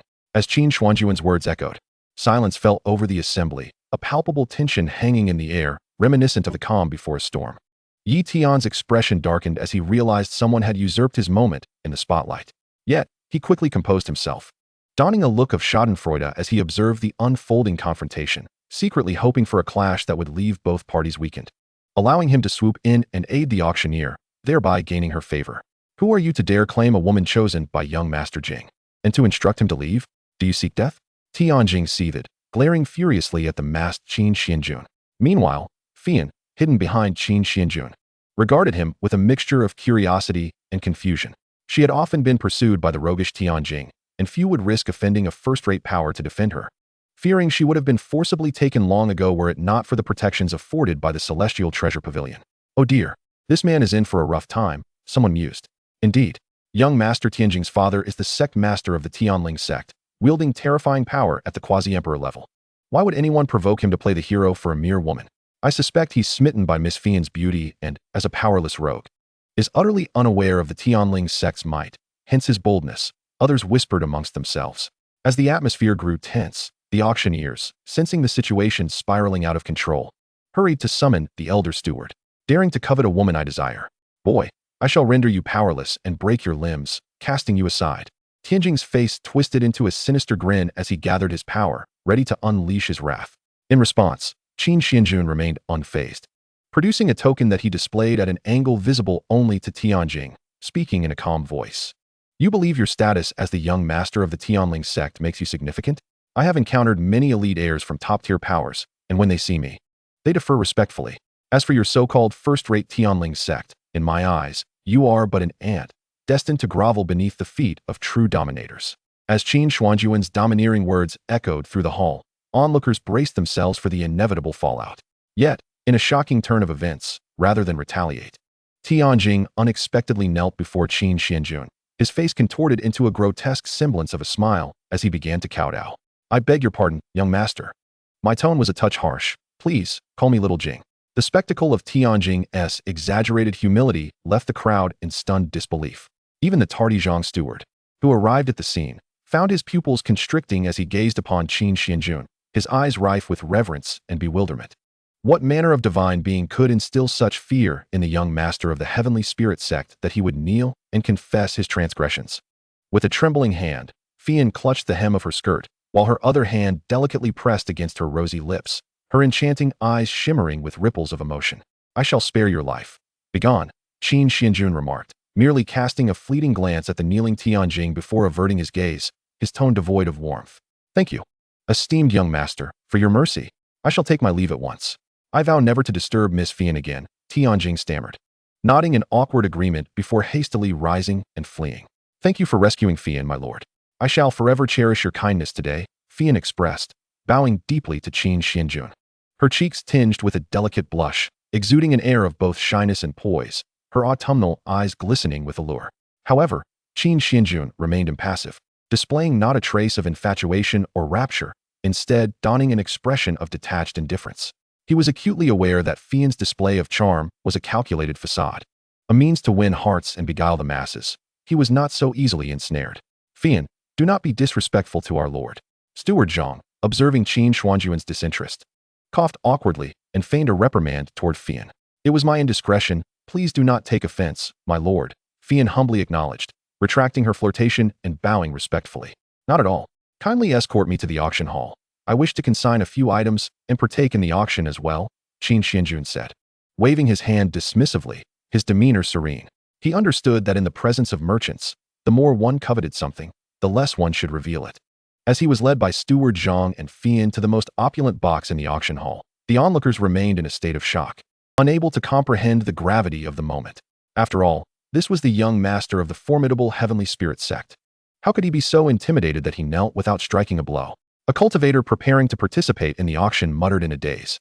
How can it be that the young master of the supreme force, the Tianyao Shuanga, could simply declare a life forfeit and carry out such threats? Even the sect leader and his wife could not protect their interests, leading to the disgraceful sale of Madame Healing to a brothel. Just days prior, Tianjing and his numerous companions had severely undermined her business. How could one dare confront Qin Xuanjun? However, as Tianjing journeyed back to his sect, believing himself to have narrowly escaped a calamity, several saintly beings suddenly descended upon him from the heavens. That very night, flames engulfed the heavenly spirit sect, obliterating it at the hands of an unknown force, leaving no survivors and ravaging all their resources. Our Lord has decreed mercy, but we have not, proclaimed a figure clad in a white robe emblazoned with the character for Qin, standing atop a mountain peak, silently observing the once thriving heavenly spirit sect crumble into charred ruins. Within the confines of the auction hall, Fian did not preside over the auction as usual. Instead, she took it upon herself to serve Qin Xuanjun, pouring him tea. while Steward Zhang informed Elder Lin, a figure of higher standing, to personally oversee the proceedings. What? The Heavenly Spirit sect has been annihilated? Upon hearing the telepathic message from Steward Zhang, Fian's beautiful eyes widened in shock and disbelief. After all, that was a first-rate power in the Southern Divine Domain. Just half a day ago, everything was well. How could it have been utterly destroyed so swiftly? Moreover, it appeared they had put up no resistance, leaving not a single soul alive. A torrent of thoughts flooded Fian's mind, causing her to become somewhat distracted while serving tea to Qin Xuanjun. When she finally regained her focus, she realized the tea had overflowed, spilling onto his hand. "My lord, I am deeply sorry. I have accidentally scalded your hand. Please forgive me," she exclaimed, her face paling as she knelt at his feet, pleading for mercy. "Not a concern. Simply dry it," Qin Xuanjun replied, casting her a placid glance. The warmth was negligible to him, for with his constitution and strength, even the divine flames listed among the celestial fire rankings were merely utilized to warm his hands in winter. Upon hearing this, Fian felt not a wave of relief, but rather an increased sense of trepidation. Although she had not yet discerned Qin Xuanjun's true identity, she could surmise that the devastation of the Heavenly Spirit sect was undoubtedly linked to him. He had explicitly promised not to harm Tianjing. Yet the latter had met a gruesome fate shortly thereafter, with the sect itself facing obliteration. She feared that if Qin Xuanjun were to grow enraged, he might strike her down without a second thought. "My lord, permit me to clean the tea stains for you." Fian knelt before him, a seductive smile gracing her lips as she blushed, attempting to cleanse the tea stains from his palm and sleeve, albeit without a handkerchief. This act left the occupants of the other boxes wide-eyed in astonishment. At that moment, Yi Tian, situated in a common box, and even standing, burned with jealousy as he watched, his eyes turning red with envy. "Damn it, that beauty was meant for me," he seethed internally, clenching his fists. "Do not be disheartened, Tenor. It is likely that the enigmatic gentleman was merely captivated by her beauty and has yet to recognize the fortune she possesses. You will have opportunities to win her over in the future," soothed Luo Hongyu, who sensed that her companion's encounters with his master had become increasingly burdensome. Yet, unbeknownst to her, today's visit to the auction hall would transform into a haunting memory she would prefer to forget. Qin Xuanjun reclined comfortably in a chair crafted from xianxian blood wood, relishing Fian's service, while his peripheral vision caught sight of Yi Tian in the ordinary room below, where the jade pendant imbued with Luo Hongyu's essence lay against his chest. The latter felt as though his very being was being scrutinized under an unfiltered gaze of insatiable greed. Chapter 61. The Auction. Is there ancient demon ancestors' blood hidden within the stone? Bring it forth. Next, the auction will be presided over by this old man personally. A venerable elder, his brows and beard white as snow, and exuding an ethereal aura, emerged from the golden passageway made of celestial stones, accompanied by several stewards who reverently carried trays laden with treasures and precious resources. Good heavens, what kind of auction items could warrant the presence of Elder Lin, a peak saint at the 30th level, to personally preside? Indeed, it seems we have stumbled upon great fortune today. Even if we cannot afford to purchase the items presented by Elder Lin, merely catching a glimpse or inhaling their celestial essence would be a stroke of immense luck. As the cultivators awaiting the auction gazed upon the array of shimmering treasures beside Elder Lin, their faces illuminated with excitement and longing. Even Yi Tian found his attention diverted entirely to the auction. Observing this, Qin Xuanjun's lips curled into a teasing arc, resembling a hunter in the night. Silently watching the eagerly restless Yi Tian, Elder Lin, on the other hand, wasted no time and began presenting the carefully prepared auction items on the stage. The Blood Sun Divine Stone, obtained from the secret realm, though somewhat diminished in its blood and divine essence, remained an invaluable treasure for blood attribute cultivators, capable of refining blood attribute divine power and significantly enhancing blood attribute arcane techniques. The starting bid was set at 300,000 premium immortal stones. Elder Lin retrieved a fragmentary, ancient stone, its surface still marred by dried, dark red bloodstains, and stated in a calm voice, "Although this Blood Sun Divine Stone is indeed a commendable treasure, in comparison to the grand finale items, it may merely be regarded as a worthless stone." The cultivators in the audience initially brightened at the sight, but soon shook their heads. Apart from a few practitioners of blood attribute techniques, nearly no one participated in the bidding. In response, Luo Hongyu first sensed with her spiritual force and secret techniques, then excitedly exclaimed to Yi Tian, "Tenor, it seems there is ancient demonic ancestral blood within that Blood Sun Divine Stone." Upon hearing Luo Hongyu's words, Yi Tian's pupils dilated, a fleeting expression of shock and ecstasy crossing his face, quickly concealed. Demonic ancestral blood. How can such blood be hidden within that seemingly worthless stone? Taking a deep breath, Yi Tian raised his bidding paddle, determined that even if it cost him his life, he would acquire that demonic ancestral blood. 700,000. Guest number 2,100 bids 700,000 premium immortal stones. The auctioneer, a few elegantly dressed young women, excitedly called out. However, within, they harbored disdain for Yi Tian, who bore the number 2,100.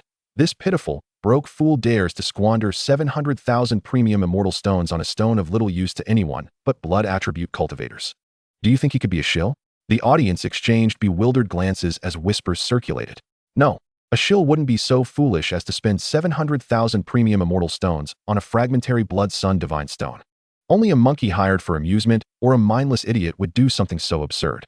Listening to the derisive remarks and feeling the weight of the peculiar stares, Yi Tian snorted in disdain, clenching his fists, his eyes filled with scorn and murderous intent, thinking, laugh all you want, but once I, Yi Tian, acquire the ancient demonic ancestral blood and consume it, let us see if you can still laugh. Just as Elder Lin prepared to strike the gavel for the third time, a calm yet deep voice resonated from the most opulent box on the top floor. 1 million premium immortal stones. My table leg is broken, and I need a stone to prop it up. Hearing Qin Xuanjun's nonchalant delivery of such a grand proclamation, the entire auction hall fell into an eerie silence. Yet it quickly erupted into a cacophony, with attendees whispering amongst themselves, wow, 1 million premium immortal stones for a mere table prop? The wealthy scions of great powers are indeed different.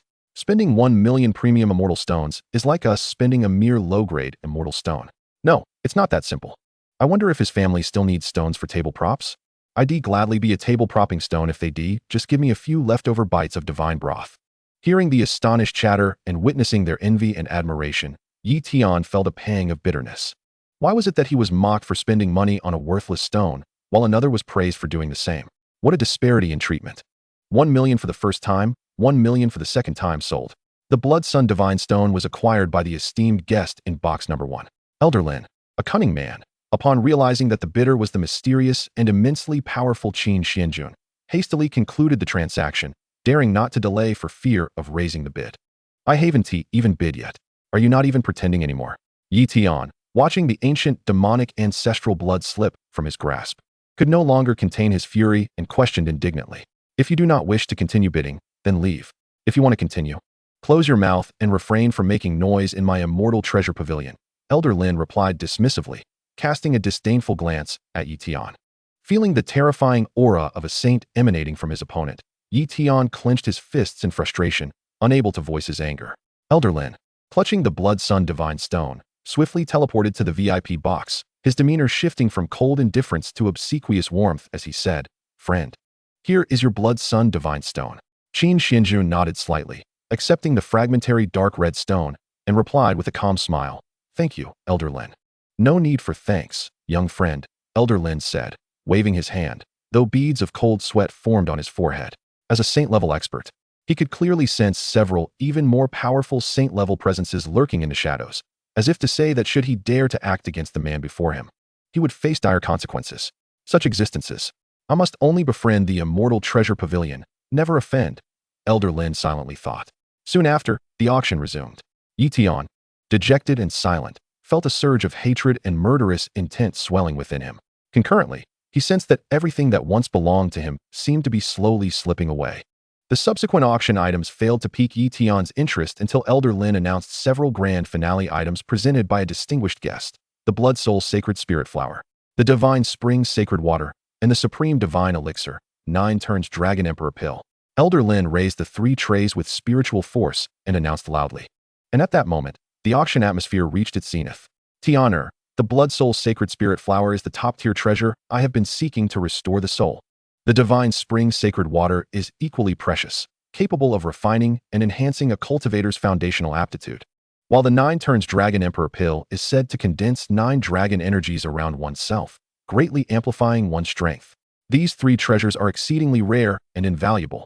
You must secure them, Luo Hanyu urged Yi Tian excitedly. He nodded, grinning with confidence, his eyes gleaming with determination. Qin Xuanjun, standing in the VIP box, watched Yi Tian's eager expression and could hardly contain his mirth, for the 3 auction items were all deliberately presented to ensnare Yi Tian with counterfeit goods. As for the real treasures, they had long since been swapped out by a peak saint elder from the Qin family, adept in the secretive art of heavenly theft. Just as the attendants of the Immortal Treasure Pavilion prepared to present them for auction. Triggering choices. Choice 1. Ignore. Chapter 62. As the esteemed heir of the supreme divine lineage. Rich. How could I steal something from a mere rogue cultivator? The identity of the esteemed guest who entrusted the auction remains a mystery, yet their generosity is undeniably remarkable. I am Kai Kuan, the junior master of the Su Kuan Immortal Sect. I kindly request that you refrain from competing with me in this bidding war. In return, I shall introduce you to the sect to practice the Divine Body Technique, Iron Mountain Lean, and the Sound Wave Technique Ritual of the Reversed Beauty. Please, do not contend. Do you not see the formidable and enigmatic powerhouse seated in the VIP box on the top floor? Are you truly determined to compete against such an individual? The crowd below was abuzz with excitement and trepidation as they cast wary glances at Qin Xuanjun, who sat by the window on the top floor. The memory of the young master of the Tianling sect, Tianjing, who could only kneel and plead for mercy in the presence of this formidable figure, flooded their minds. The latter's extravagant display of wealth, casually spending millions of top-tier immortal stones, instilled a fear that temporarily overshadowed their yearning for rare treasures. Observing the crowd's hesitance, Qin Xuanjun smiled faintly and spoke in a calm tone. Dear friends, there is no need for concern. In my household, the sacred spring water is merely used to soak my feet, the blood soul sacred spirit flower is used in cooking, and even the 9 transformation dragon emperor pill is treated as mere candy. Although I may only have enough to indulge for 100 or so years, I am not in one of these mundane items. Please, bid with confidence. As those present heard Qin Xuanjun's nonchalant remarks, which dripped with an air of lavishness, they were momentarily at a loss as to whether to feel fortunate or envious. I bid 5 million top-tier immortal stones. I bid 5,500,000. I bid 6 million. I bid 7 million. I bid 20 million. With Qin Xuanjun showing no intention of joining the bidding, the crowd collectively exhaled, embarking on a fervent escalation of bids for the 3 extraordinary treasures on the auction block. Ah, Tian, do you not still possess the immortal stones you stealthily acquired from the Yi family in the Supreme Divine Realm? Coupled with the savings you've meticulously gathered and the various talismans and treasures your master has refined for you, surely a conversion to 100 million top-tier immortal stones would suffice? Luo Hong, you conveyed this through telepathy to Yi Tian. Shall we take a gamble? Upon hearing this, Yi Tian raised his gaze to the auction table, where each of the items was nearing bids of several tens of millions. Gritting his teeth, he resolutely raised his bidding paddle and shouted, 100 million. His determined voice cut through the previously raucous atmosphere, plunging the venue into an eerie silence. 30 million ancient spiritual dew. Even Elder Lin was momentarily taken aback. Yet, when he regained his composure, he responded coldly, my friend, as a mere loose cultivator, do you truly possess 100 million top-tier immortal stones?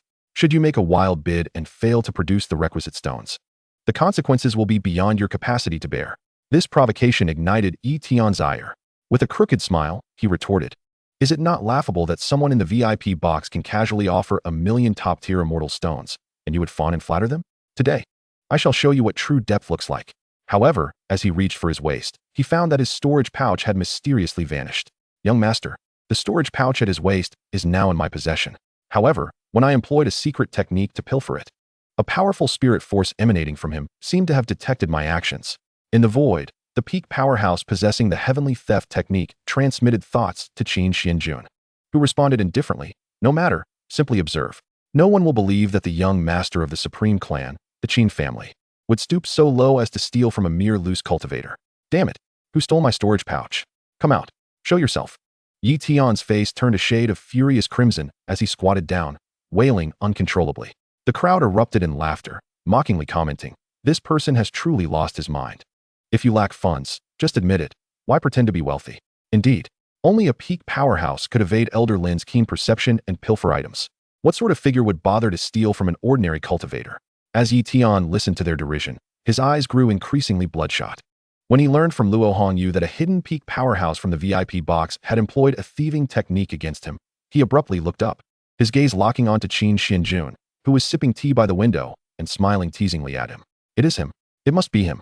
It is undoubtedly the hidden peak powerhouse beside him who stole my storage pouch. Yi Tian's expression twisted with rage as he pointed accusingly at Qin Xuanjun. In response, Qin Xuanjun chuckled, removing his disguise and gazing down with indifference at the now blood-red Yi Tian. The latter's pupils constricted in shock. He is actually my sworn enemy. Qin Xuanjun, in disguise. No wonder he attempted to seize my blood son, Divine Stone, earlier. But how could he possibly know I would come to the Immortal Treasure Pavilion? As Yi Tian remained frozen in place, his expression contorted with rage. Qin Xuanjun stood with his hands clasped behind his back, appearing before him in an instant, and instead of addressing Yi Tian's myriad questions, he coldly remarked, "Interesting. Do you truly believe that the young master of the Supreme Clan, the Qin family, would be impoverished enough to steal from you, a worthless loose cultivator?" Chapter 63, 9 Departures and 13 Returns. The Child of Destiny owes a high-interest debt to the Immortal Treasure Pavilion. This chapter is also titled, Unable to Pay? Then let your master repay the debt tonight. The beautiful master, the incompetent disciple. Please, senior, assist me in my cultivation. With Qin Xuanjun revealing his true identity, the entire Immortal Treasure Pavilion erupted in commotion. Elder Lin, Elder Zhang, and others were left agape, while the attendant, Fei Yin, gazed on in awe and surprise, her beautiful eyes wide with respect. She had never anticipated that the one who came to her aid and obliterated the Tianling sect was none other than the renowned prodigy, the young master of the Qin family. It was no wonder that the Immortal Treasure Pavilion held him in such high regard. After all, with the heritage of the Supreme Clan, the Qin family, it was unsurprising that they could easily annihilate the first-rate force of the Southern Divine Domain, the Tianling sect. How absurd that this fool would dare to accuse the young master of stealing his storage pouch. The very water and nectar from his family were used to soak his feet. The crowd looked on derisively, pointing fingers at Yi Tian, their words laced with disdain and mockery, as he realized that no one believed his words, and he had no means to confront Qin Xuanjun. Yi Tian's entire face flushed with anger and humiliation. He had intended to find an opportunity to leave the Immortal Treasure Pavilion before making further plans. But he discovered that his escape route had been thoroughly blocked by the elders of the Immortal Treasure Pavilion. What do you intend to do? Yi Tian clenched his fists, glaring angrily at Qin Xuanjun and the elders beside him. To this, an elder of the Immortal Treasure Pavilion coldly snorted and spoke in a grave tone, to dare to bid recklessly without the means to produce the immortal stones, while disturbing the order and offending young Master Qin. If you fail to present the 100 million top-tier immortal stones today, we shall extract your soul and enslave you for 100 lifetimes. And your body shall be crafted into an indestructible puppet to labor for our Immortal Treasure Pavilion for 10,000 years. Upon hearing this, Yi Tian's anger intensified. Yet he found himself utterly helpless as he gazed at Qin Xuanjun, who stood nonchalantly by, revered as a guest of honor by the elders of the Xianbao Divine Pavilion. In that moment, he suddenly grasped the significance of identity and background. Esteemed elders, I have a suggestion, though I am uncertain of its feasibility, Qin Xuanjun remarked, observing Yi Tian's predicament with a smile directed towards Elder Lin and the others. Speak freely, young Master Qin, Elder Lin replied respectfully. To enslave his soul and torment his body would indeed be somewhat cruel, Qin Xuanjun said, his demeanor radiating a refreshing charm. Why not allow him to borrow 100 million supreme immortal stones from your esteemed pavilion, to be repaid gradually with interest? As Qin Xuanjun's words resonated, Yi Tian's eyes gleamed with a cunning light. Before the elders of the Xianbao Divine Pavilion could utter a word, he boldly waved his hand and declared, "What is 100 million? I shall borrow it." Simultaneously, he mused to himself, what is this talk of debt and interest? Once I secure the money and obtain those 3 treasures, I shall make my escape. Not only will I have swindled them, but I will also cause this wretched pavilion to incur a loss of over 100 million supreme immortal stones. Truly, I am a genius. As he listened to Qin Xuanjun's proposition and observed Yi Tian's triumphant expression, the elders of the Xianbao Divine Pavilion exchanged glances, their brows furrowing slightly. Just as they were about to speak, Qin Xuanjun interrupted, "Do not be too hasty in your delight. First, you must establish a life oath, a soul oath, a body oath, a cultivation oath, and a heart oath." Qin Xuanjun, noticing Yi Tian's unrestrained delight, could easily discern his inner thoughts. Upon hearing this, the elders of the Xianbao Divine Pavilion felt as though they had unlocked the doors to a new realm. To impose a binding oath for the loan, and then reap long-term interest. This was a method through which they could cultivate their own resources. Yi Tian's smile faltered as he realized his intentions had been uncovered. "Tianer, you ought to comply. At worst, you shall repay the Xianbao Divine Pavilion 100 million in the future," Luo Hongyu advised him with a tone of resignation. "After all, if you refuse to swear the oaths to borrow the immortal stones for the auction, even if I were to unleash my soul's power, it would be difficult to ensure your safe departure." With a heavy sigh, Yi Tian gritted his teeth and acquiesced. "Fine, I shall borrow it." He proclaimed, "I, Yi Tian, hereby borrow 100 million supreme immortal stones from the Xianbao Divine Pavilion, and I vow to repay it in full. Should I fail to do so, may my soul shatter, my body perish, and my existence cease." Yi Tian established several life-binding oaths in succession, ready to receive the 3 treasures from the elders of the Xianbao Divine Pavilion. However, Qin Xuanjun suddenly interjected with a cold smirk. Wait a moment. You still owe an additional 10 million supreme immortal stones. Yi Tian was taken aback, both bewildered and furious. What do you mean? Did I not already borrow 100 million supreme immortal stones? He retorted angrily. After all is said and done, you borrow 100 million supreme immortal stones. Yet you shall receive only 90 million. In due course, you will need to repay a total of 130 million supreme immortal stones, Qin Xuanjun observed. Amusement written across his face as he watched Yi Tian's complexion redden with rage. If you truly cannot afford it, then you may forfeit that jade pendant of yours, along with the remnant soul contained within, as collateral. At this, the elders of the Xianbao Divine Pavilion collectively fixed their gazes upon the jade pendant radiating an unusual luminescence from Yi Tian's chest. His countenance paled, and he instinctively shielded the pendant with both hands. It was not that he held any particular affection for Luo Hanyu. Rather, she held immense value to him and was crucial for his survival. To honor, Luo Hanyu said with a resigned sigh, her voice tinged with melancholy. If it comes to that, you might as well hand over the jade pendant to me. Yi Tian ground his teeth, about to enact a scene of master and disciple loyalty. When Qin Xuanjun seized him by the throat, his expression devoid of empathy. Refuse, and you shall perish. With that, an overwhelming force erupted. And under the oppressive weight akin to an abyss, Yi Tian made a swift decision between life and Luo Hanyu. I will comply. I shall comply. Though he had prepared himself mentally, witnessing Yi Tian relinquish her for the sake of his own life filled Luo Hanyu with a sense of disappointment. Yi Tian, suppressing his resentment, handed over the ancient red jade pendant to Qin Xuanjun. Simultaneously, he presented the Blood Soul Sacred Spirit Flower to Luo Hanyu to restore her soul power, as if this act might alleviate some of his guilt for sacrificing his master to save his own life. Farewell, my disciple, Luo Hanyu sighed softly, ascending into the jade pendant in Qin Xuanjun's grasp. This pendant, crafted in ancient times to house her soul, was essential for her survival. Prolonged absence from it would lead to her soul dissipating into nothingness. Take your auction items and depart. As for your master, this young master will engage her in an in-depth discussion regarding the path of cultivation tonight. Qin Xuanjun sneered, clutching the jade pendant. Yi Tian clenched his fists in a fury, feeling as though countless ants were gnawing at his chest, hatred and anguish threatening to overwhelm his reason. The host has intercepted the fateful opportunities of the child of destiny, repeatedly ensnaring him and forcing him to humiliatingly surrender his beautiful master's soul, earning 100,000 destiny points and 700,000 villain points. Qin Xuanjun cast a glance at the rewards displayed on his system panel, relishing the sight of Yi Tian's disheveled retreat. Is this despair? This is merely the beginning. With the jade pendant in hand, Qin Xuanjun turned and exited the auction hall, flanked by the respectful elders of the Xianbao Divine Pavilion, and took residence in the finest chamber within the pavilion. Young Master Qin. This room is equipped with soundproof barriers and numerous spatial defense arrays. Whether you wish to meditate or indulge in more amusing pursuits, you shall be undisturbed. Elder Lin said with utmost reverence. Indeed, Qin Xuanjun replied with a nonchalant nod, and once inside, he eagerly removed his ceremonial robe. What are you planning, you impudent whelp? Luo Hongyu's face paled at Qin Xuanjun's actions, her voice trembling with indignation. Fear not, esteemed elder.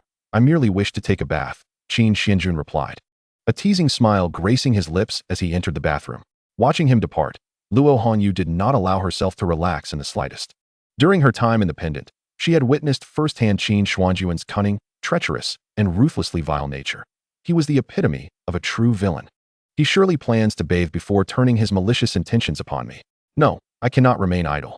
Taking a deep breath, Luo Hanyu retrieved the Blood Soul Sacred Spirit Flower and began to refine and consume it. She intended to use this window of opportunity, while Qin Xuanjun was otherwise occupied, to replenish her soul power to its fullest strength and carve a path to escape. Yet, as she dissolved the Blood Soul Sacred Spirit Flower into a liquid and consumed it, she suddenly opened her eyes in shock and fury, cursing. This little rascal has even laced the flower with a love poison. Chapter 64. The Red Spectre Emperor's Descent into Darkness. The Chosen One falls into despair as the illustrious Qin Xuanjun emerged from the bathroom, clad in an oversized bathrobe. Luo Hanyu struggled to suppress the venomous sentiments infiltrating her very soul. With a frigid expression, she addressed him, "You shameless youth, how dare you not spare even my soul, which has endured for millennia?" Qin Xuanjun, observing the quivering ethereal shadow of Luo Hanyu, responded with a serene smile. What do you mean, esteemed elder? I merely seek your guidance in my cultivation. To have this emperor assist you in your training? Dream on, Luo Hongyu retorted, her lips forming a delicate line as she chuckled coldly. At present, I lack a corporeal form. Even if I granted you the opportunity, you would be utterly ineffectual. In light of Luo Hongyu's smug demeanor, Qin Xuanjun scoffed lightly and replied, Is that so? Who decreed that one cannot achieve greatness without a physical vessel? With that, he channeled divine energy into the ZY Dao seal, beseeching the Empress ZY for assistance. Empress ZY, I recall you possess a technique for separating the soul that is imperishable, allowing it to interact with other soul entities for mutual cultivation, the Great Transformation Soul Technique. Without hesitation, Empress ZY declined, stating, She is my closest friend, with whom I share a bond that has endured for millennia. You would have me lend you a technique to perpetrate wrongdoing against my dear friend? Abandon such thoughts. Luo Hongyu joined in with a derisive laugh, taunting Qin Xuanjun. ZY would never betray me, her closest confidant. However, Qin Xuanjun flashed a devilish smile and threatened Empress ZY. Surely, you would not wish for your secrets to be revealed to your ancient confidant, would you? In the blink of an eye, the divine technique was swiftly transmitted into Qin Xuanjun's hands. As Luo Hongyu watched him cultivate the technique, drawing her ethereal form into his embrace, she instinctively prepared to self-destruct her soul's essence, only to discover her spirit rendered feeble and listless. Esteemed elder, why struggle in vain? Qin Xuanjun lowered his gaze and kissed Luo Hongyu's delicate, cherry-red lips. Her eyes widened, a cascade of emotions surging within her. That was her first kiss. She wished to resist, yet the poison had corroded her soul, leaving her powerless to muster even a trace of strength. Esteemed elder, you would not desire your soul to be completely extinguished from this world, would you? Qin Xuanjun murmured, gripping her chin and leaning close to threaten softly. Enough, she whispered. I concede. Tears streamed down Luo Hongyu's cheeks as she helplessly closed her eyes, gradually succumbing to despair. Meanwhile, Yi Tian left the Immortal Treasure Pavilion in search of a secluded cave to engage in his cultivation. To his astonishment, the vial he believed contained sacred water was filled with horse urine. The 9-transformation Dragon Emperor pill was merely a common high-tiered Dragon Xian pill, laced with a powder made from toxic ghost beans. I have incurred insurmountable debts in celestial stones and lost my enchanting master, only to receive this? Yi Tian felt his heart wrench in agony, tears streaming down his face. First, the ancient demon ancestor's blood was stolen.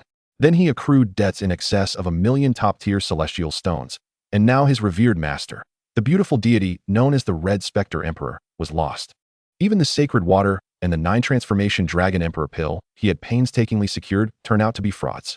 Overwhelmed by a torrent of rage and humiliation, darkness enveloped him, and he fainted on the spot.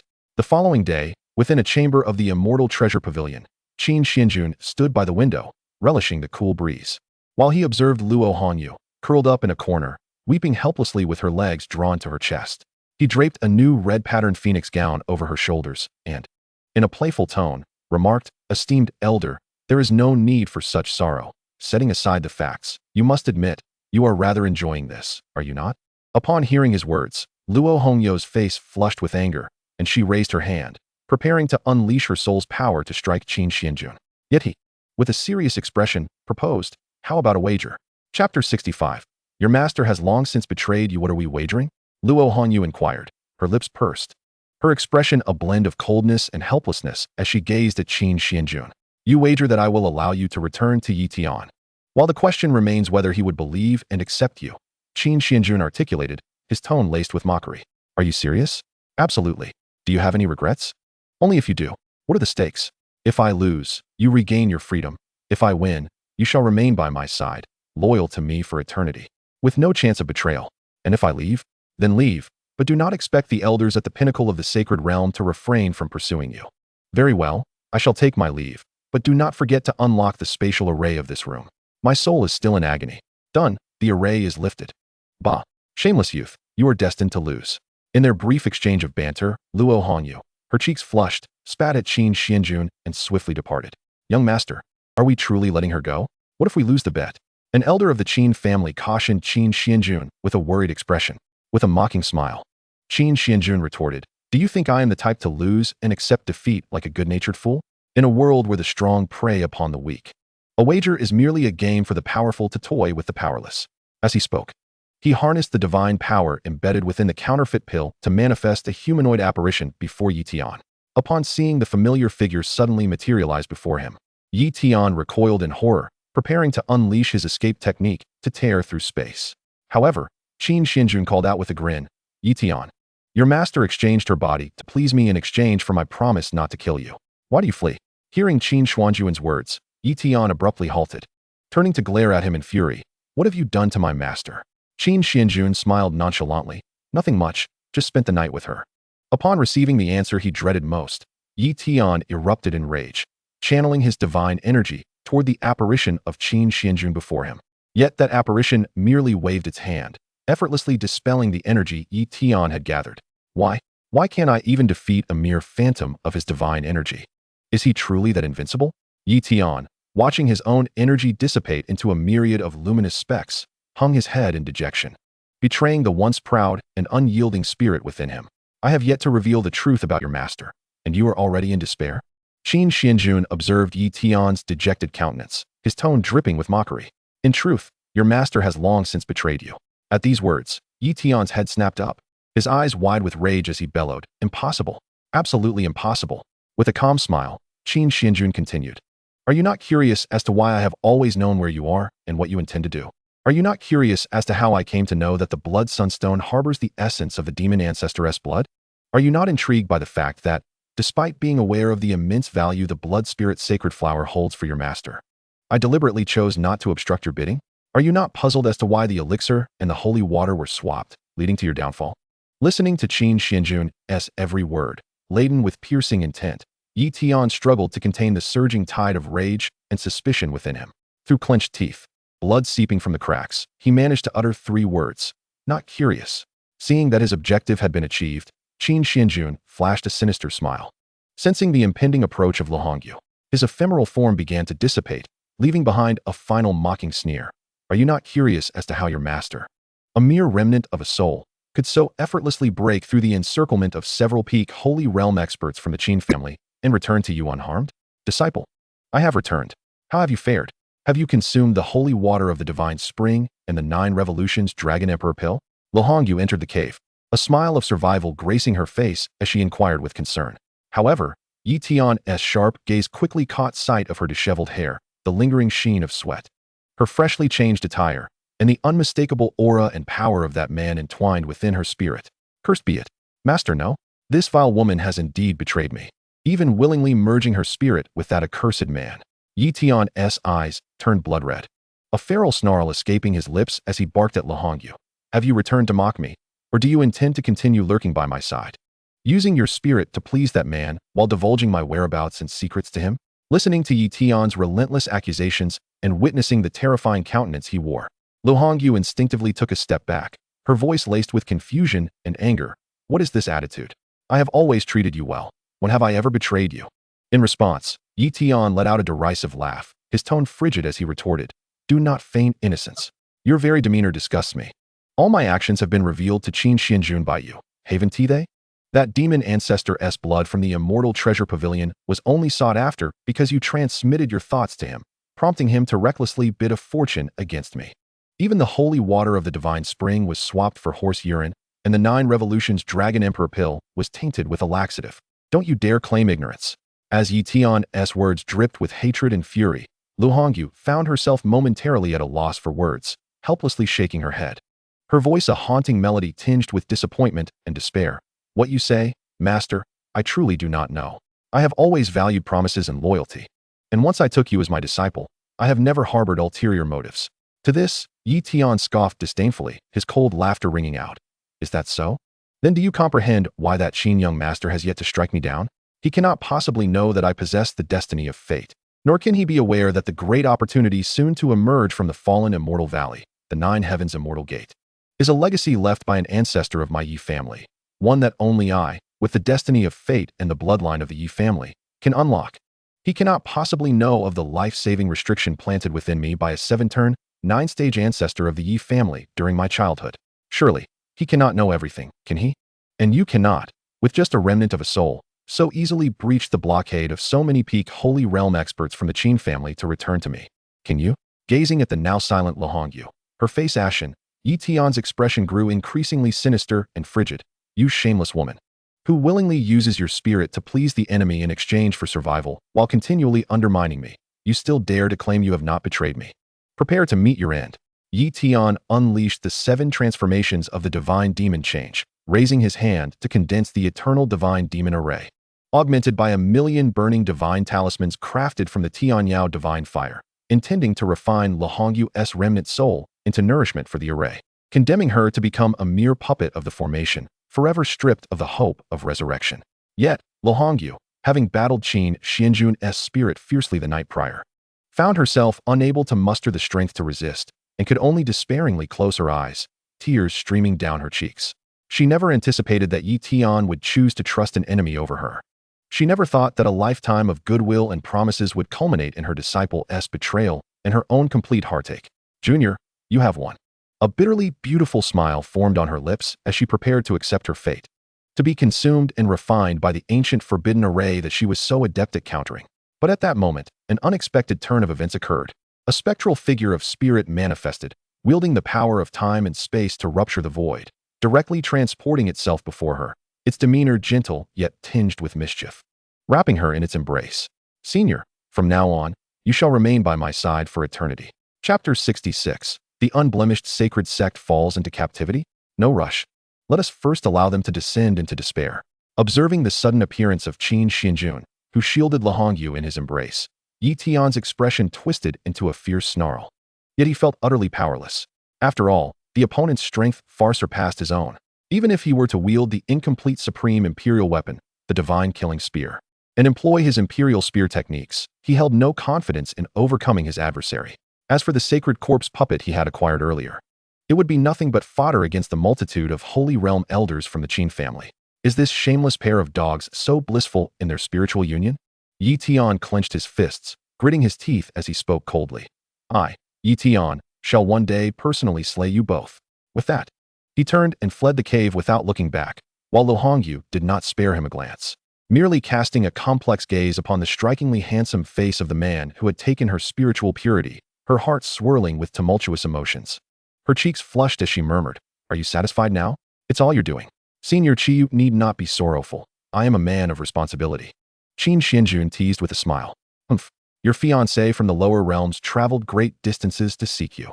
Yet you cast her aside to flirt with the saintess of the unblemished sacred sect, and now you employ such despicable tricks to bind my remnant soul to your side. How can you expect me to believe you will take responsibility?" Luhongyu chattered on, seemingly unaware of how her attitude towards Qin Xuanjun had shifted from cold apprehension to bashful prattle. "I simply wish to provide a warm home for every girl who holds affection for me. What is wrong with that?" Qin Xuanjun did not allow her to continue, decisively silencing her. Ding. The destined child Yi Tian and Emperor Qiyu have completely severed ties, gaining 50,000 destiny points and 60,000 villain points. The system's cold yet melodious voice echoed in Qin Xuanjun's mind, yet he paid it no heed, lost in the tender moments shared with Luhongyu. The following day, Qin Xuanjun returned to the temporary room at the Immortal Treasure Pavilion and casually addressed the assembly of Holy Realm elders from the Qin family. There is no need to set up the spirit sealing and divine slaying array in the surroundings anymore. Senior Qiyu is now one of our own. The elder of the sacred realm gazed in astonishment at the willingly submissive Luo Hongyu, who trailed behind Qin Xuanjun with her head bowed, his eyes widening in disbelief as he could not help but give a thumbs up to Qin Xuanjun. Incredible. Indeed. The young master is truly remarkable. The holy maiden, the demoness, and even the empress of the dynasty, has even the supreme deity, the ancient Emperor Qiyu, succumbed this time? Yet, she possesses no physical form. Qin Xuanjun, unperturbed by the peculiar gazes of the Qin elders, retrieved the blood essence of the demon ancestor to devour and entered a state of seclusion for cultivation. Although the Blood Sun Divine Stone contained only 3 drops of essence, each was derived from the ancient demon ancestor Luo Ho. Hence, the demonic energy and power it harbored were extraordinarily terrifying. Even consuming a single drop necessitated an extraordinary physique and mastery of an imperial-grade devouring technique. Fortuitously, Qin Xuanjun lacked neither, and he could even surpass the required standards. As the heaven-devouring sacred art commenced its operation, the 3 drops of demon ancestor's essence gradually integrated with his body, and within a mere 2.5 minutes, they were entirely devoured and refined. The overwhelming demonic energy and power surged around him, filling the entire room, yet it was contained by the formation, leaking not a trace. Qin Xuanjun rained in the surging demonic energy into his body, and his cultivation level soared once again, breaking through to the third level of the Xianwei realm. He opened the system panel, only to discover that his attributes were now so magnificent that they could effortlessly overshadow those fated sons from the later stages of the original narrative. Host, Qin Xuanjun.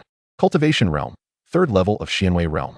Techniques and secret arts. Heavenly Qin art, Great Path Demon Seed Record, Heaven-Devouring Sacred Art, 7 Transformations of Divine Demons. Eternal Divine Demon Formation, 9 Heavens Dragon Flame Lotus. Physique, Heavy Eye, Innate Sacred Body Dao Embryo, Golden Dragon Phoenix Wings. Bloodline, Ancestral Dragon Phoenix Blood. Ancient Demon Ancestor Luo Ho's Blood, Empress Ziwei's Menstrual Blood, and a small quantity of Mixed Imperial Blood. Power, Dragon God Imperial Flame, 9 Heavens Divine Thunder. Temporal and Spatial Great Path, Sun and Moon Great Path, Heavenly Qin Divine Strength, Dao Law Divine Domain with 9 Dragon Birth, Supreme Divine Art. Reincarnation Calamity Light. Extraordinary Sword Path Proficiency, Ziwei Dao Seal. Mounts and Beast Companions, Huan Huan, Ling Ling, Demon Blood Black Dragon. Items, Heavenly Qin Divine Sword, Ziwei Divine Sword, Ziwei Imperial Seal. Sacred Ring of the Qin, Fragmented Extreme Dao Imperial Weapon Demon God Armor. Young Master, there is new information from the Immaculate Sacred Sect at this moment. An elder of the Qin family pushed open the door and approached Qin Xuanjun to report.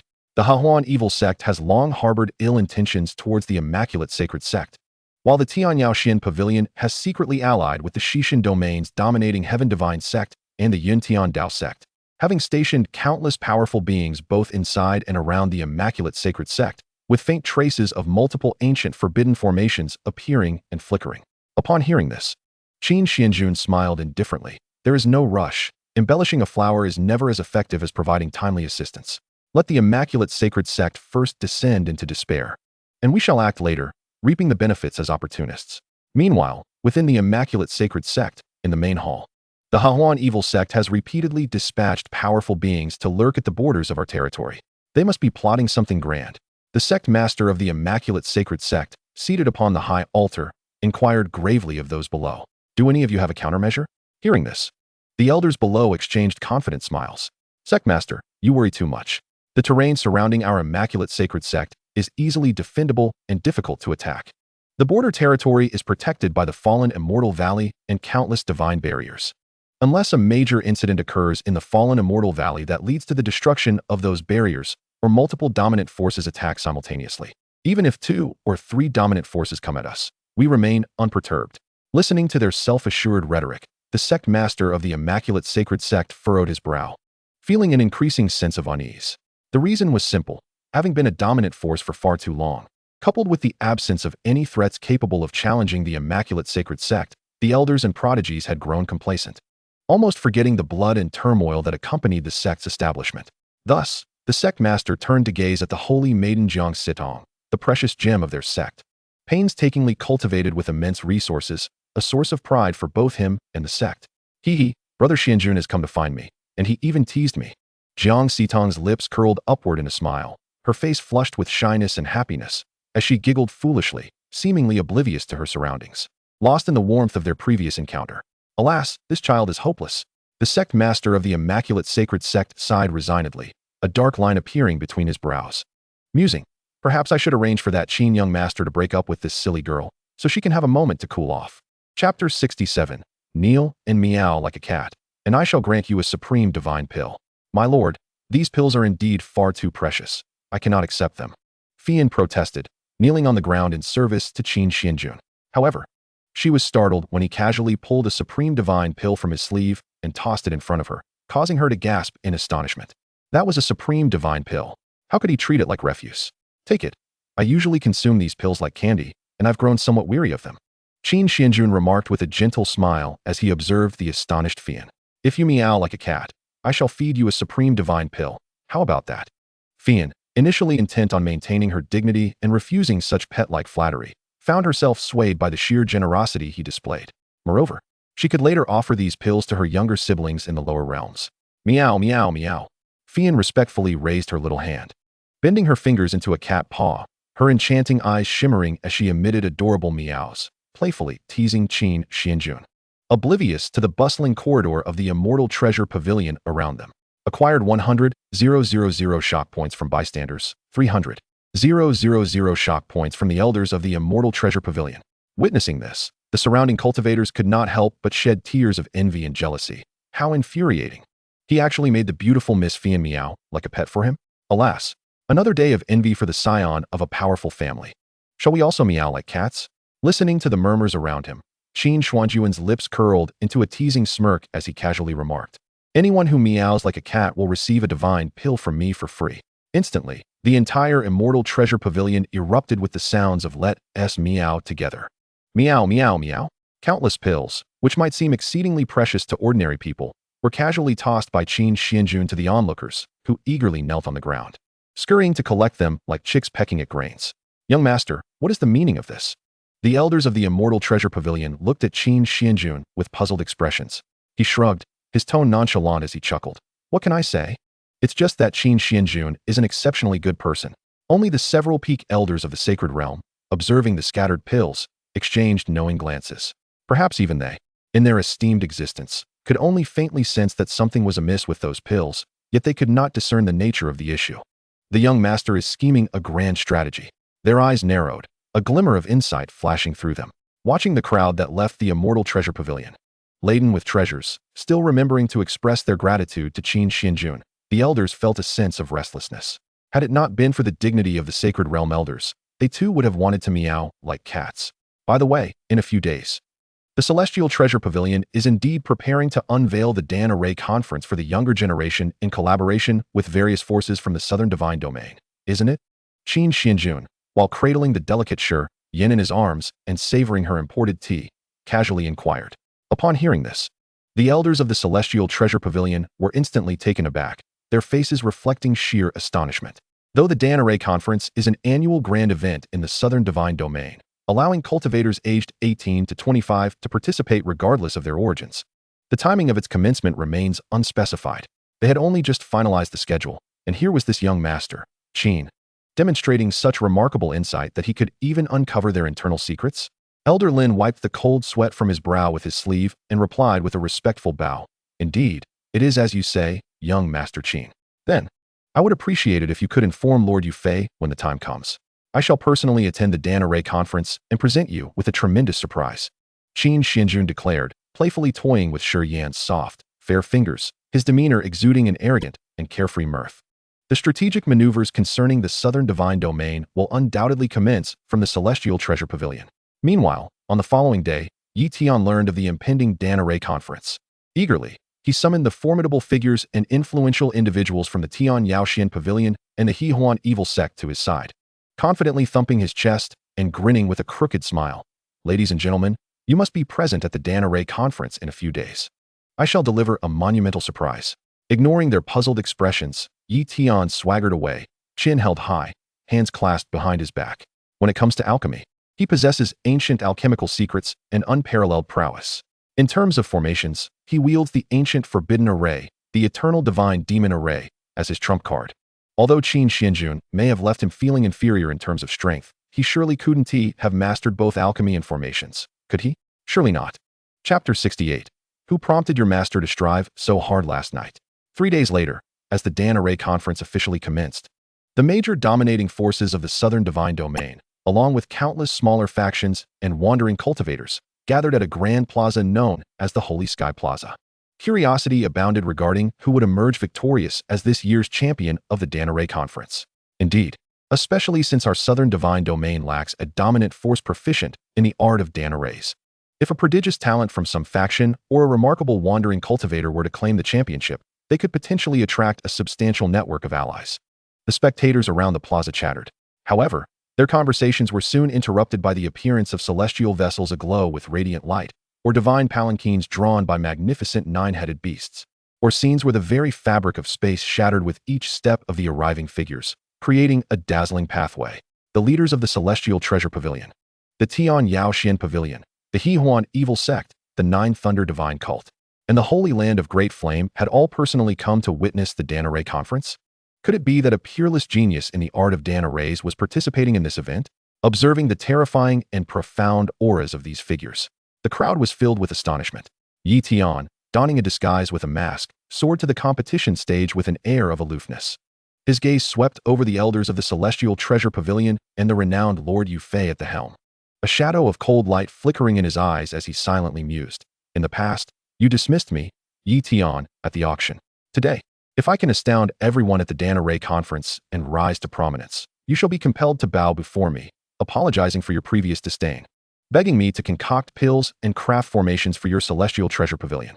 As he envisioned the scene of overpowering everyone, a grin could not be contained on Yi Tian's lips. Yet, when he caught sight of a familiar figure elegantly descending from the spectator stands, landing gracefully upon the competition platform, he was entirely taken aback, his smile abruptly freezing. Damn it! How could Qin Xuanjun also participate in the Dana Ray conference? Surely, he has not also cultivated the art of Dana Rays, has he? The surrounding crowd, upon witnessing Qin Xuanjun's entrance, was equally shocked, their jaws agape. Isn't that the young master Qin Xuanjun from the Supreme God Clan of the Western Divine Domain? Why is he here at the Dana Ray conference? With the abilities he has displayed, mastery in body techniques, swordsmanship, and the prowess of divine thunder and fire, alongside an understanding of the great Tao and divine laws, each of his accomplishments eclipses that of all his peers. Surely, he cannot be proficient in Dana Rays as well? What chance do we ordinary folk have? Calm down, perhaps young Master Qin's expertise in Dana Rays is merely mediocre. He might just be leveraging the Dana Ray conference to forge alliances with powerful factions, the onlookers speculated.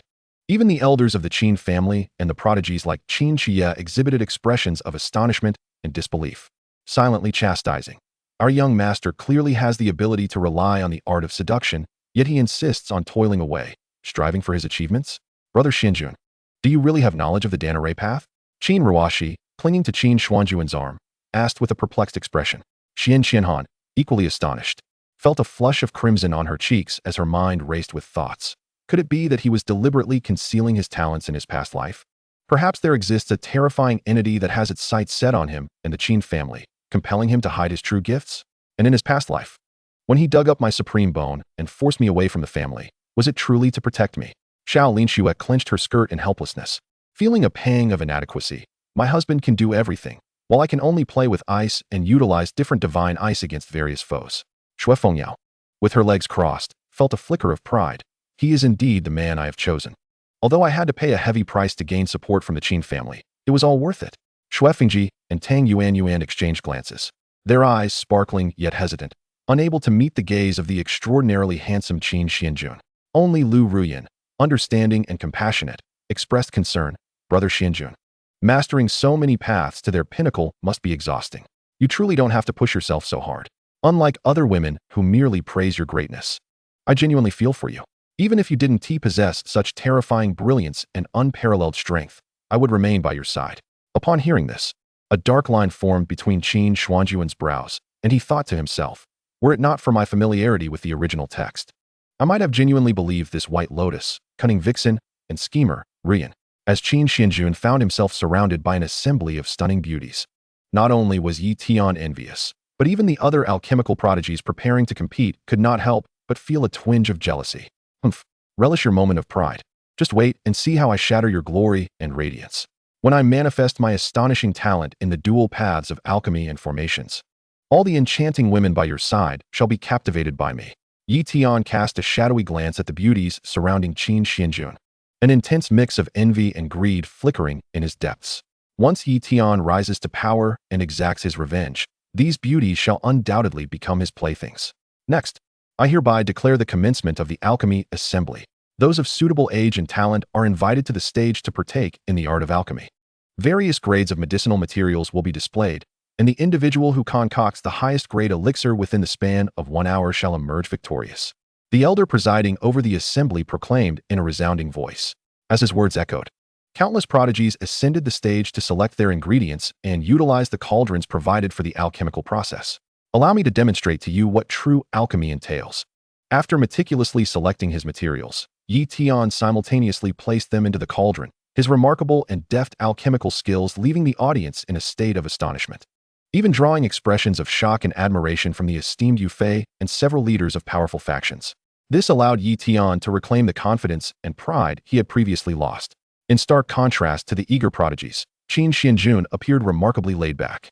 He selected a bewildering array of top-tier medicinal ingredients, then unexpectedly seated himself in midair, entering a state of meditation, seemingly devoid of any intention to engage in alchemy. I say, young Master Qin, you wouldn't be contemplating a nap before your alchemical endeavors, would you? Yi Tian remarked with a wry smile, his tone laced with mockery, taking advantage of the assembly's prohibition against physical conflict. In response, Qin Xuanjun merely smiled, lacking any sign of anger or discontent. Instead, he replied with a teasing glint in his eyes, alas. What can one do? Who instructed your master to exert themselves so vigorously last night? At this, Yi Tian felt a sudden tightness in his chest, a wave of hatred and fury surging within him. Cough, cough, cough. The mocking words, steeped in countless insults, reverberated in his ears, causing him to falter in his alchemical process, his internal energy becoming chaotic and agitated, resulting in a painful eruption of blood from his mouth. Damn it!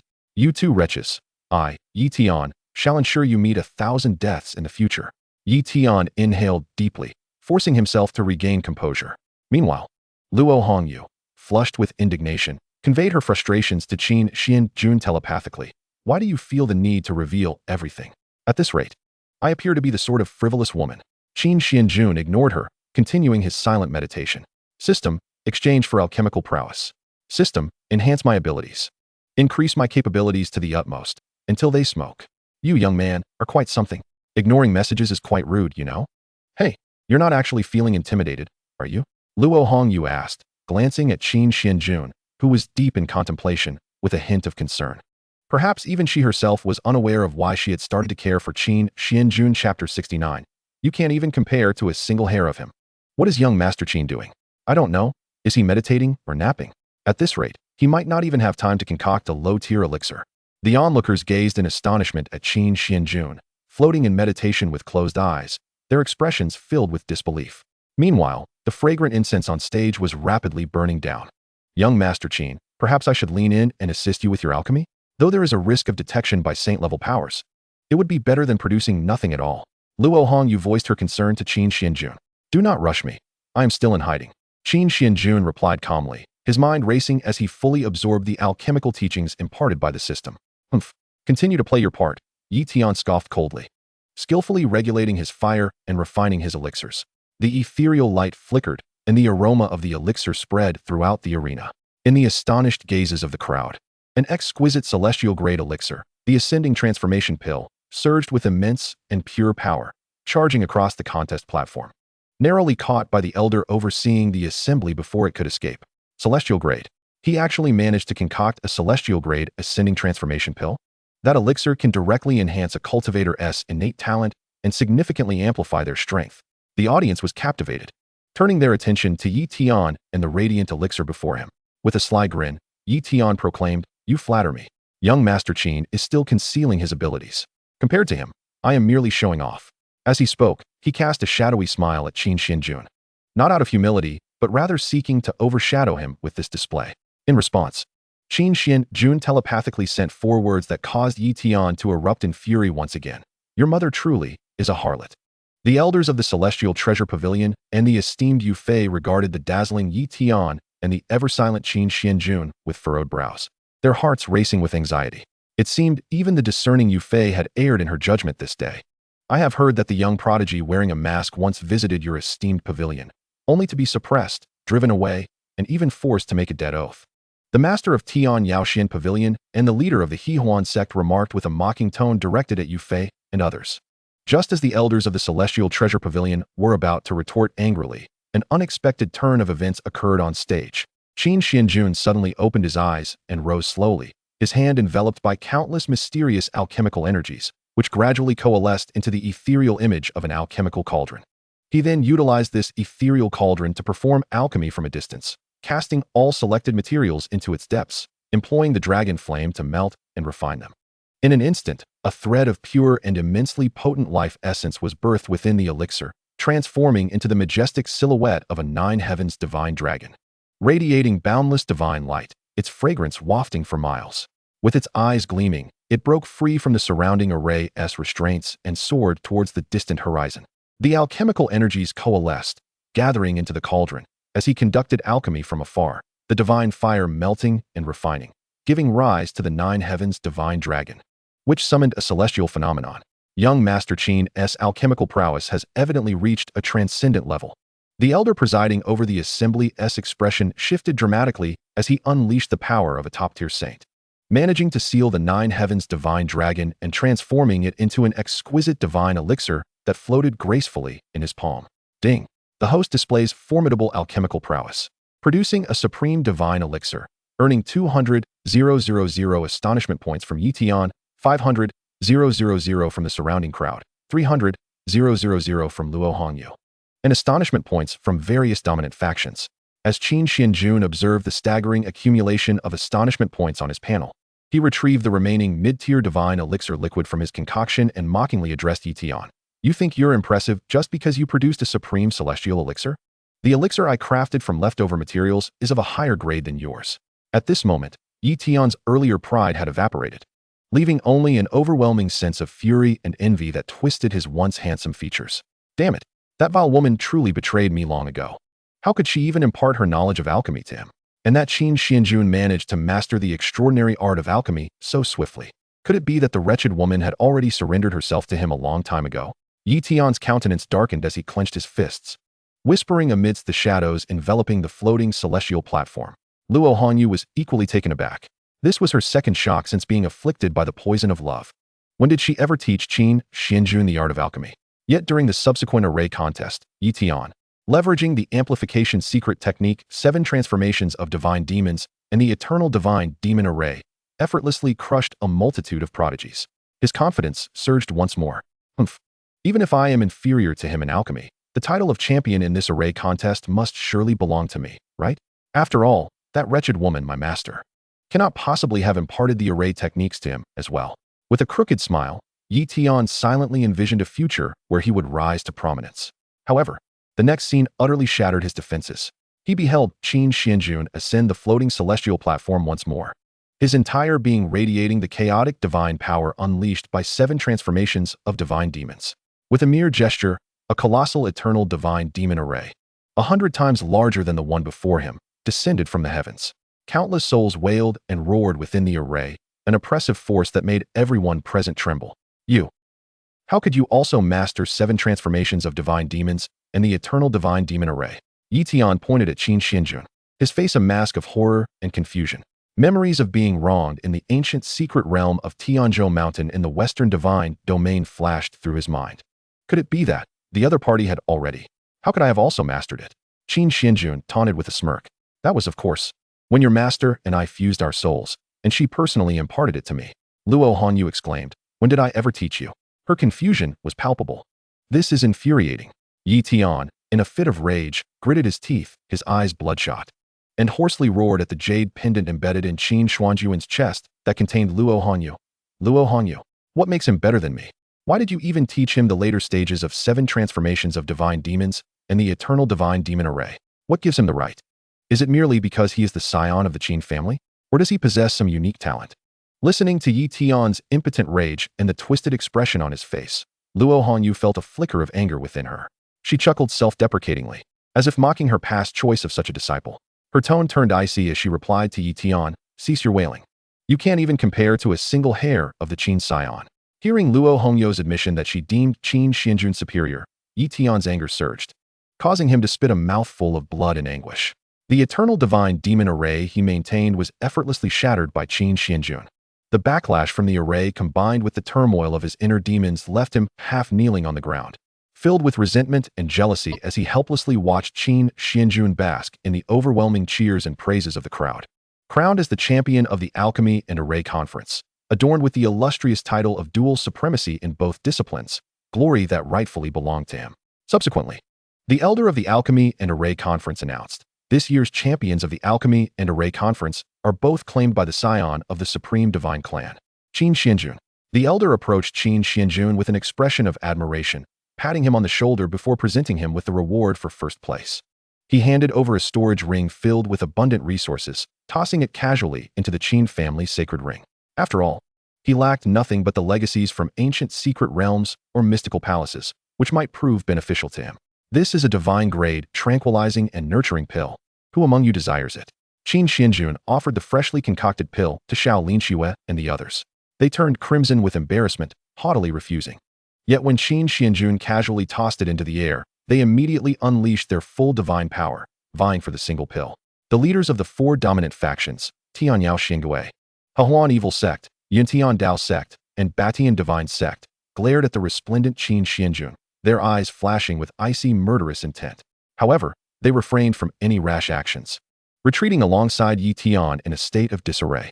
The latter never anticipated that his efforts to leverage his rise to fame and unite various powerful factions would devolve into a mere showcase for Qin Xuanjun. Meanwhile, the master of the Immortal Treasure Pavilion, Yu Fei, discerned Qin Xuanjun's intentions and understood the nature of the surprise he had mentioned. With a broad smile, he flew to Qin Xuanjun's side, his demeanor exceedingly warm as he praised, "Indeed, young Master Qin is a once-in-an-era true dragon. Not only is your talent in combat and cultivation astonishing, but I never imagined you would possess such extraordinary aptitude and skill in both alchemy and array arts." In response, Qin Xuanjun smiled nonchalantly, replying, "Senior Yu Fei, you flatter me. Your pavilion has previously assisted me in auctioning items and provided me with special consideration. I shall frequently procure medicinal resources from your esteemed pavilion, and should you require assistance in alchemy, I will personally lend a hand. Furthermore, the pills I concoct will be exclusively auctioned through your pavilion." Upon hearing Qin Xuanjun's words, Yu Fei's eyes sparkled with delight and eagerness. Should it transpire as he suggested, the Immortal Treasure Pavilion would become the sole establishment in the Southern Divine Domain boasting a prodigious alchemist capable of crafting supreme divine pills. Moreover, all the medicinal materials would be procured from him, and all pills would be sold through his pavilion, coupled with potential collaboration with the Qin family. The Immortal Treasure Pavilion would monopolize resources and auction channels across the divine domains. Since young friend Qin is so generous, we at the Immortal Treasure Pavilion cannot be stingy. Yu Fei, beaming with joy, produced a golden-red divine card adorned with a jade emblem, presenting it to Qin Xuanjun. "This is the jade divine card representing my authority. With this card, young friend Qin may mobilize the elders and strong practitioners of the Immortal Treasure Pavilion, and all resources, including pills, medicinal materials, treasures, and divine herbs, can be utilized with deferred payment. Additionally, all the materials required for pill concoction in my pavilion will be free of charge, and the auction of the finished pills will incur no fees." Listening to Yu Fei's words, everyone present, including the leader of the Nine Thunder Divine Sect and the Holy Master of the Great Flame Sacred Land, wore expressions of shock and envy. They had not anticipated that Yu Fei would offer such generous conditions to Qin Xuanjun. It seems the Southern Divine Domain is about to undergo a transformation. They gazed up at the boundless azure sky, their hearts filled with myriad emotions. Subsequently, they all approached Qin Xuanjun, offering him their praises and engaging in conversation before reluctantly taking their leave. After all, he was backed by the supreme divine clan of the Western Divine Realm, the Qin family. They had initially hoped that if someone could showcase extraordinary talent at the Alchemy Array Conference, they could seize the opportunity to draw that person into their fold. But the other party was the young master of the Qin family, in truth, who was trying to recruit whom, and who was working for whom. After exchanging pleasantries with the esteemed Master Yu Fei, Qin Xuanjun departed the Immortal Treasure Pavilion with Xiao Linxue and the others. Upon returning to his family, he immediately began mobilizing all the powerful members of the clan. Simultaneously, he arranged for several spies embedded within the Southern Divine Realm to relay information regarding the fallen Immortal Valley. "Young Master, I fear that our actions may complicate matters with the Pure Holy Sect and the Pure Holy Maiden." A concerned elder from the Qin family approached him, offering a cautionary reminder. "Are you truly prepared to abandon the Pure Holy Sect and that pure-hearted Holy Maiden who harbors feelings for you?" Leaning languidly against his celestial chair, Qin Xuanjun set down his teacup and replied in a nonchalant tone, "Who said I intend to forsake the Pure Holy Sect and xianxiaaudiobooks? I merely wish to first instill a sense of despair within them, then employ the various factions as pawns, driving wolves to devour tigers, and clearing away some obstacles for myself. When the time comes, akin to a solitary boat adrift in a vast ocean, I shall strike and convert them into my new pieces on the chessboard." Listening to Qin Xuanjun's cold and indifferent words, several elders of the Qin family felt a shiver run down their spines. Yet, they were not disheartened, for the path of cultivation was inherently ruthless, and a clan leader who was overly compassionate and lacked strategy could never lead the family to enduring prosperity. Meanwhile, the Pure Holy Sect found itself ensnared in a dire predicament within the Hundredfold Celestial Mountain and Fallen Immortal Valley. Alas, while the Hundredfold Celestial Mountain and Fallen Immortal Valley serve as natural barriers, they also obstruct our retreat, especially with the continuous anomalies in the airspace over Fallen Immortal Valley. Several powerful hegemonic forces are lurking in the shadows. I fear their ambitions extend beyond just our pure holy sect, lamented the sect leader, his expression grave. Master, should I request assistance from Brother Xuanjun? Jiang Sitong, realizing the severity of the situation, hurriedly suggested. However, the sect leader could only manage a bitter smile, gazing skyward in despair and sighing. Do you know what rumors are circulating in the outside world, particularly from the hegemony of the joyful sect and the heavenly dawn pavilion? Jiang Sitong shook her head, her heart tightening at the sight of the sect leader's sorrowful demeanor, and she anxiously inquired, what rumors? The sect leader sighed in silence, while other elders of the sect stepped forward, their faces contorted with anger. It seems that news has spread from somewhere outside, suggesting that the joyful sect and the young master of the Qin family are secretly colluding. It is said that the young master covets your beauty and the pure holy body, intending to make you his cultivation vessel. The joyful sect has promised to deliver you to the young master, while also offering half of the opportunities from fallen Immortal Valley and the resources of the pure holy sect to curry favor with the Qin family. Thus, it is impossible for the young master and the Qin family to, before they could finish, the tearful Jiang Sitong interrupted, impossible. Brother Xuanjun loves me so dearly. How could he possibly abandon me in my time of need and conspire with the notorious, foul practitioners of the joyful sect? As chapter 71 unfolded, the various factions converged, and the impending truth was about to be revealed. Observing Jiang Sitong's emotional turmoil, the sect leader and the elders could only sigh helplessly.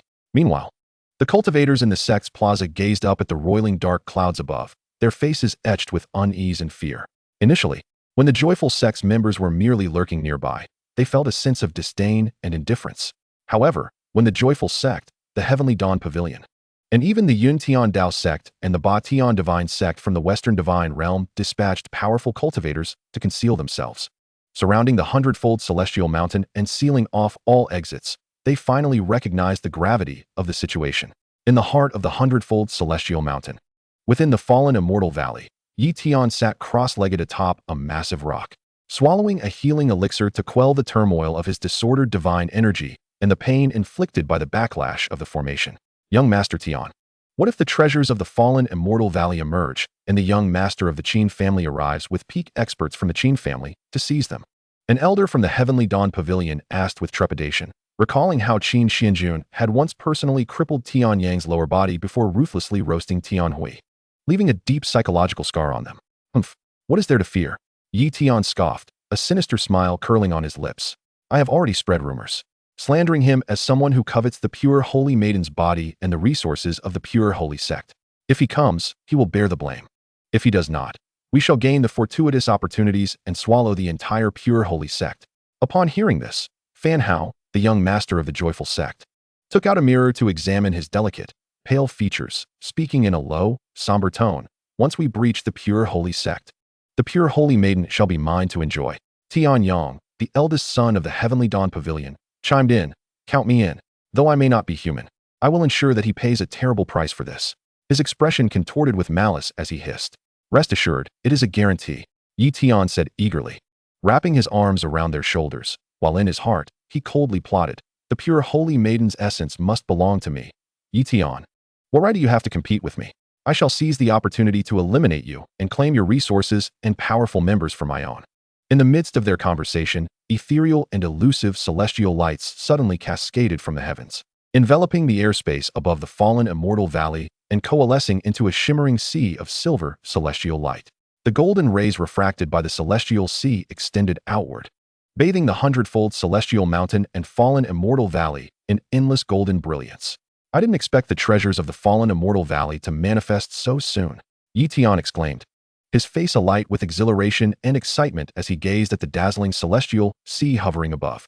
Just then, a disciple of the joyful sect pointed towards the area outside the hundredfold celestial mountain, panic-stricken, and shouted, Young Master Tian, look over there. It seems that many factions and numerous powerful cultivators are rushing towards us. Yi Tian and the others from the Heavenly Dawn Pavilion turned to look and indeed saw that various factions from the Southern Divine Realm, including the Great Flame Sacred Land, Nine Thunder Divine Sect, and Immortal Treasure Pavilion, were all flocking towards the fallen Immortal Valley in a mad rush. Damn it! How did they learn about the great opportunity here? We had clearly sealed off a radius of millions of miles, and it is impossible for the pure holy sect to have sent out a distress signal. The elites of the four hegemonic factions were all struck with disbelief, their expressions turning ashen. After all, Even those who had long awaited at the abyssal immortal valley had only just witnessed the emergence of the celestial sea of opportunities. Enough of these trivialities. Let us activate the grand formation of the heavenly gods. Yi Tian took a deep breath, his expression solemn as he addressed the formidable leaders of the four dominant factions beside him. Although I failed to secure the championship title at the Alchemical Array Conference and win over the Celestial Treasure Pavilion, I assure you that with your cooperation in this moment of fortune, each of you shall reap unparalleled opportunities. Listening to Yi Tian's confident proclamation, the master of the Tian Yaoxian Pavilion nodded in agreement. Rest assured, young Master Tian, we have already set up the ancient forbidden formation, the grand formation of the heavenly gods. Any other factions attempting to enter the abyssal immortal valley would inevitably have to endure the primordial divine light, cascading from the celestial dome, and traverse the grand formation beneath their feet.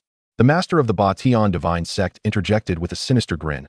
Moreover, our Ba Tian divine sect and the Yun Tian Dao sect have utilized the beast-sealing spatial array to capture the demonic beasts within the 100 peaks of the immortal mountains and incite their frenzy with the frenzied beast powder. With these three strategies, we shall surely sustain ourselves long enough to secure the majority of opportunities. As he spoke, he and the master of the Yun Tian Dao sect released 1,000,000 demonic beasts into the outer regions of the abyssal immortal valley, establishing a formidable barrier. Yet, a sense of unease lingered within Yi Tian, who had disseminated the news of the opportunity at the abyssal immortal valley, and who, in the shadows, was quietly orchestrating this scheme. On a towering peak within the abyssal immortal valley, Qin Xuanjun stood with his hands clasped behind his back, his demeanor calm as he gazed down at Yi Tian and the others, who were hastily making their way toward the silvery, celestial sea. "Shall we intervene, my lord?" inquired a venerable elder of the Qin family, whose youthful appearance belied the profound depths of his saint realm power, akin to an unfathomable abyss. Alongside him stood no less than 9 similarly formidable elders. "There is no need for you to intervene. The opportunities within the celestial sea are subject to cultivation restrictions. Let the youth contend for their fortunes themselves," Qin Xuanjun replied with a smile, turning to the 3 rising prodigies. "Qi, Qinlan, Huang, you have lingered in the Western divine realm for far too long. It is time for the name of the Qin family to resonate throughout the broken divine realm." Upon hearing these words, excitement illuminated the faces of Qi Yi and the others. They bowed in unison, their voices ringing with conviction. "Yes, my lord. We shall deliver a stunning display to these prodigious cultivators from the southern divine realm." Satisfied, Qin Xuanjun nodded as he watched their figures transform into streaks of light, racing toward the silvery, celestial sea. He then instructed the other Qin family members, "Leave some strong individuals to protect the 3 of them. The rest should remain concealed within the immaculate holy sect, awaiting our moment. As for the legacy opportunities within the silvery celestial sea, I alone shall suffice to suppress all rival prodigies of my generation."